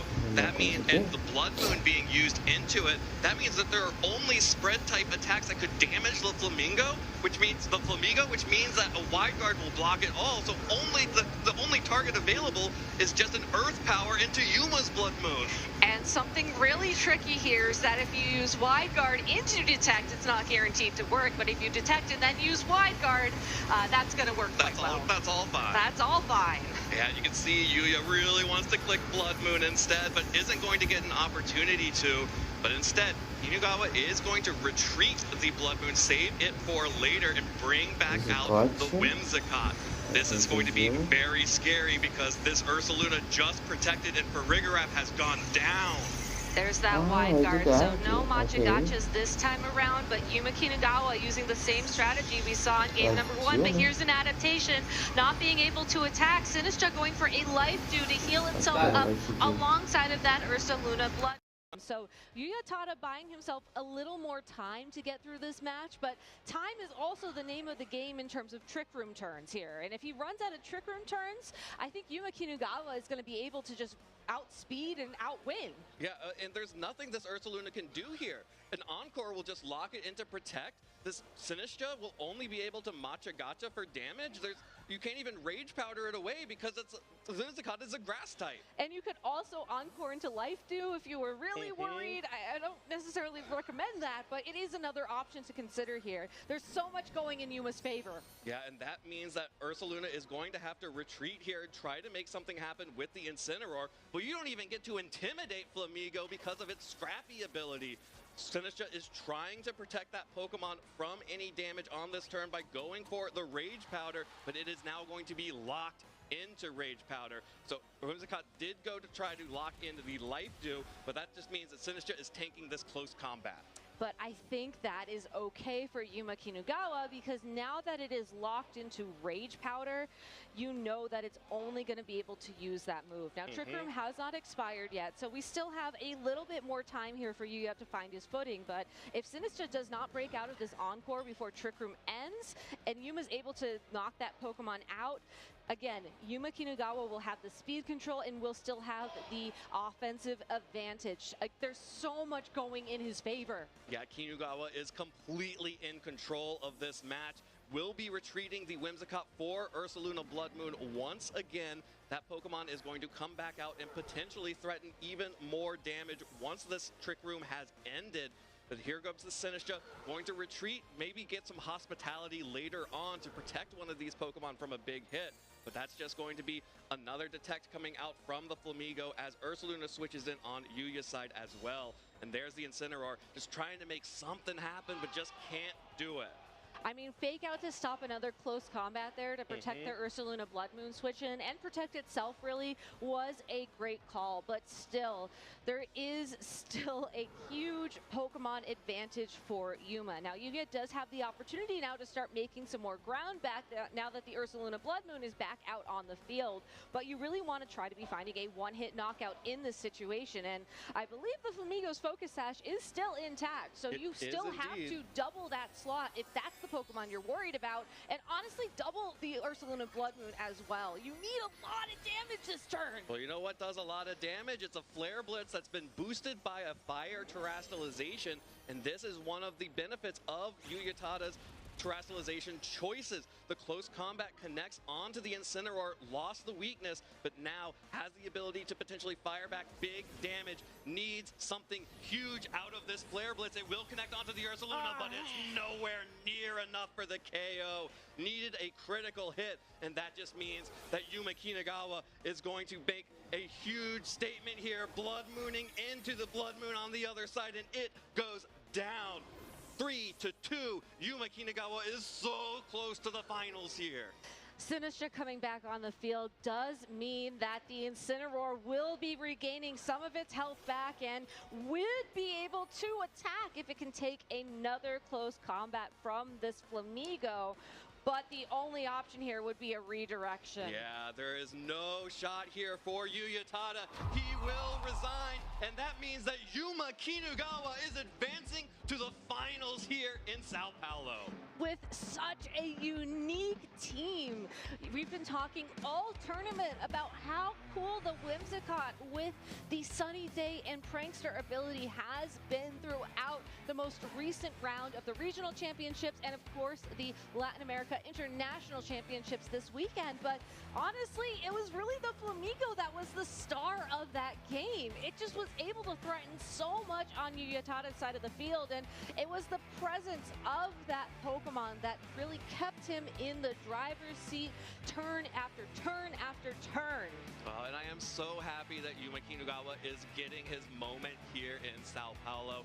Ever since we started seeing him win the Japanese National Championships in 2025 and then competing at the North American International Championships last season, he has been such a dynamic and entertaining player to watch. And I think if you saw those games that I just saw, you also know exactly why Kinugawa was one of the favorites coming into this tournament. I know, it's such a pleasure to watch him play as well. And honestly, I love how the Japanese players in general are just very like emotive during their battles, and you can tell, you know, exactly how they're feeling, you know, if they're trying to hope for something to happen or if they're made a prediction that came through. But really, Yuma was just very sort of stoic in this instance, now that I'm actually paying attention. Did you not see him just take off his glasses and lock in at the start of that? No, I didn't, because I was too locked into the match on the field, but I think him being locked in makes sense given just how clean that game was. Yeah, absolutely beautiful play in both of those games from Yuma Kinugawa. Yuyatada is an extremely strong trainer. He is someone that you do not want to match up against and see on your, especially in your Swiss rounds, but is also in the top cut bracket. But once again, he is stopped at the semifinals, and this time by Yuma Kinugawa, his countrymate, and an incredible set here in the semifinals. And I am so excited for this finals matchup between Juan Salerno and Yuma Kinugawa. I am like kind of giddy right now. I know, me too. But congratulations to Yuyatada as well. I think that his take on this Rain team that we've seen resurface time and time again throughout Regulation H has been really fun to watch. You know, the Terra Stellar on the Pelipper Gopher with the focus sash, dealing a surprising amount of damage has been really neat. You know, Farigiraf as well, having a bit of a resurgence as one of the offensive, one of the damage dealers on the team is always really cool to see. So it just goes to show you that even at the end of a format, you can still find some innovation. Absolutely. There is still, even though we are at the end of our Regulation H season, there is still plenty of innovation left in this meta. So we do still have one event after this. But let's take a look at our two finalists before we get too far ahead of ourselves, starting with Juan Salerno. Juan is, look at this highlight reel from his semifinal set, taking down Teotim Massot from France. And this was an incredible moment here. Just got the critical hit on that Rillaboom. It looked like all was lost, but there is always a chance in Pokemon. And Juan Salerno running a team that can take advantage of those chances. The 6 most common Pokemon in the format, really giving him every possible opportunity to be creative, to find the outs that you need, and showcasing the knowledge and the determination and the confidence to make the plays that you need to play to those outs. Yeah, absolutely. And in the match that we were able to cast, seeing the way that Juan was able to, choose his Pokemon correctly and maintain the advantage once, that was a long drawn-out set with Gabriel Agati in the top 8 to make it into the semifinals and now into the finals. It went to 3 games, and it was a brutal back-and-forth match of 2 balanced teams, but Juan was always able in those 2 games that he won to find those little advantages and push and push and push just enough to get Gabriel on the ropes and then secure the win, and now he's in the finals. And not only that, he has really the hopes and dreams of the entire continent on his shoulders, as he has the best shot of taking the title home for the first time for Latin America. But of course, Yuma Kinugawa, we just saw this, but why not do a little bit of a review here, because it was such an amazing match from Yuma Kinugawa's side of the field. Starting out strong with that Terra Normal terrestrialization on the Ursaluna Blood Moon, dealing those big hits, and then of course following it up with the Flamigo. Yeah, just absolutely textbook play from Kinugawa. Just beautiful. I don't think there was a single moment that went wrong for Kinugawa in either of those 2 games. So congratulations to him. He will certainly be a difficult final boss for Juan Salerno if he hopes to bring back the championship trophy. Actually, bring a championship trophy to Latin America. But you know what? If I were going to put my money on anyone to do it for Latin America, I would choose the only person who has ever done it for Latin America across all age divisions, and that's Juan Salerno, who in the seniors division did win an international championship as the only time a Latin American trainer has won an international championship. And now in the masters division, he has a great opportunity to do so for the first time. Certainly had his run of opponents to make it to the finals, and Yuma Kinugawa as well. So if you missed any of these matches in the top 8 or the semifinals, you can always go to youtube.com/Pokemon or youtube.com/PlayPokemon to see highlights or see the archived VOD of this event to catch up before we get to the actual Championship Sunday stream tomorrow. But I don't want to leave y'all with just a bracket and a shout out to go check out the VODs to see what you missed. Great. They've done so well over the course of the weekend. I think they deserve a treat.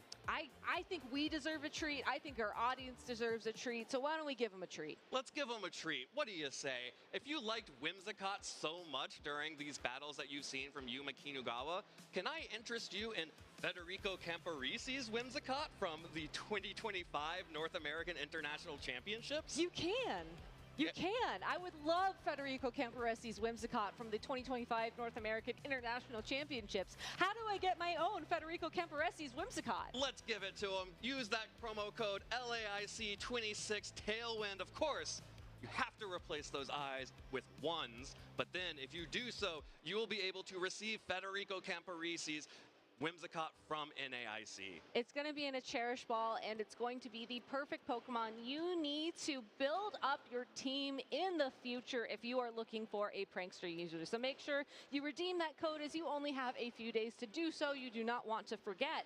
But hey, we are not just the only game here at the Latin America International Championships. And if you are like me and you enjoy playing all of our incredible games here, in Pokemon Unite, you can actually get a sticker for your profile card. And this is such a cool thing because you can show that you were here watching the Pokemon International Championships by entering the code LAIC 2026 in-game. Yeah, that will give you a sticker that shows that you were watching the Pokemon Championships here in Latin America when our new international champions for all of these games are decided.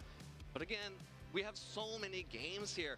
I love VGC, I love Pokemon Unite, but I also want to see what we've got for the trading card game fans out there. Well, if you like opening booster packs and you like the trading card game live application, you can go ahead and redeem for some booster packs from Phantasmal Flames. This is going to be the latest set for the Pokemon trading card game in the TCG Live. So go ahead and enter the code LAIC26 Phantasmal Flames. Go open those packs and share us your polls because like we saw earlier in that downtime video, you're going to get some good polls, so please share them. You'll get some good polls for sure. And of course, if you are a player of the Pokemon Go side of our tournament, you can receive its Axon's Araquanid from the NAIC winning team.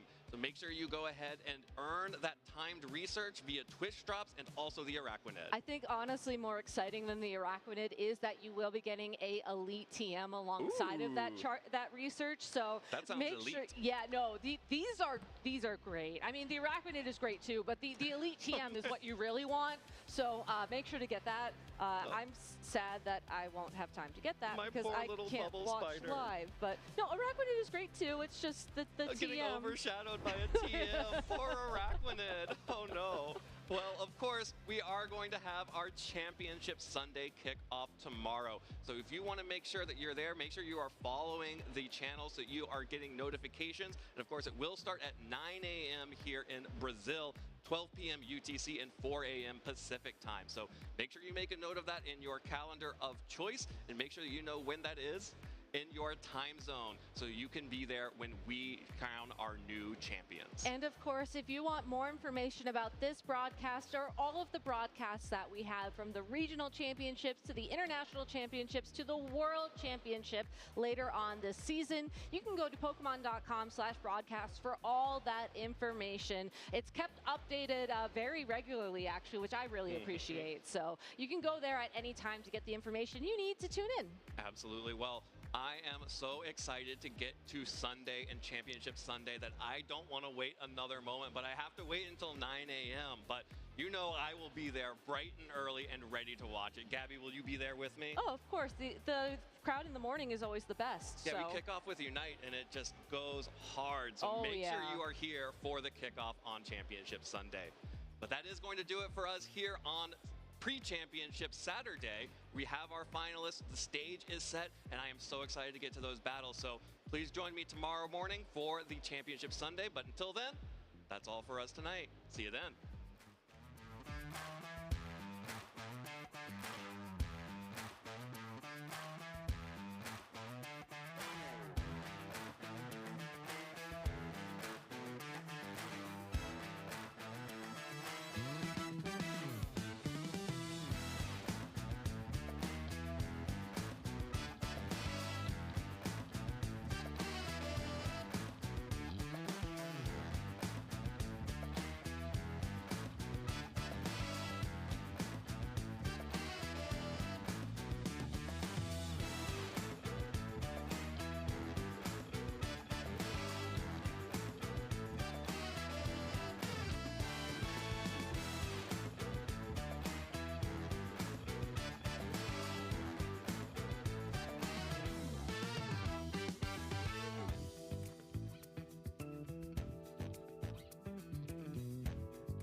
Chat, vou encerrando a live por aqui.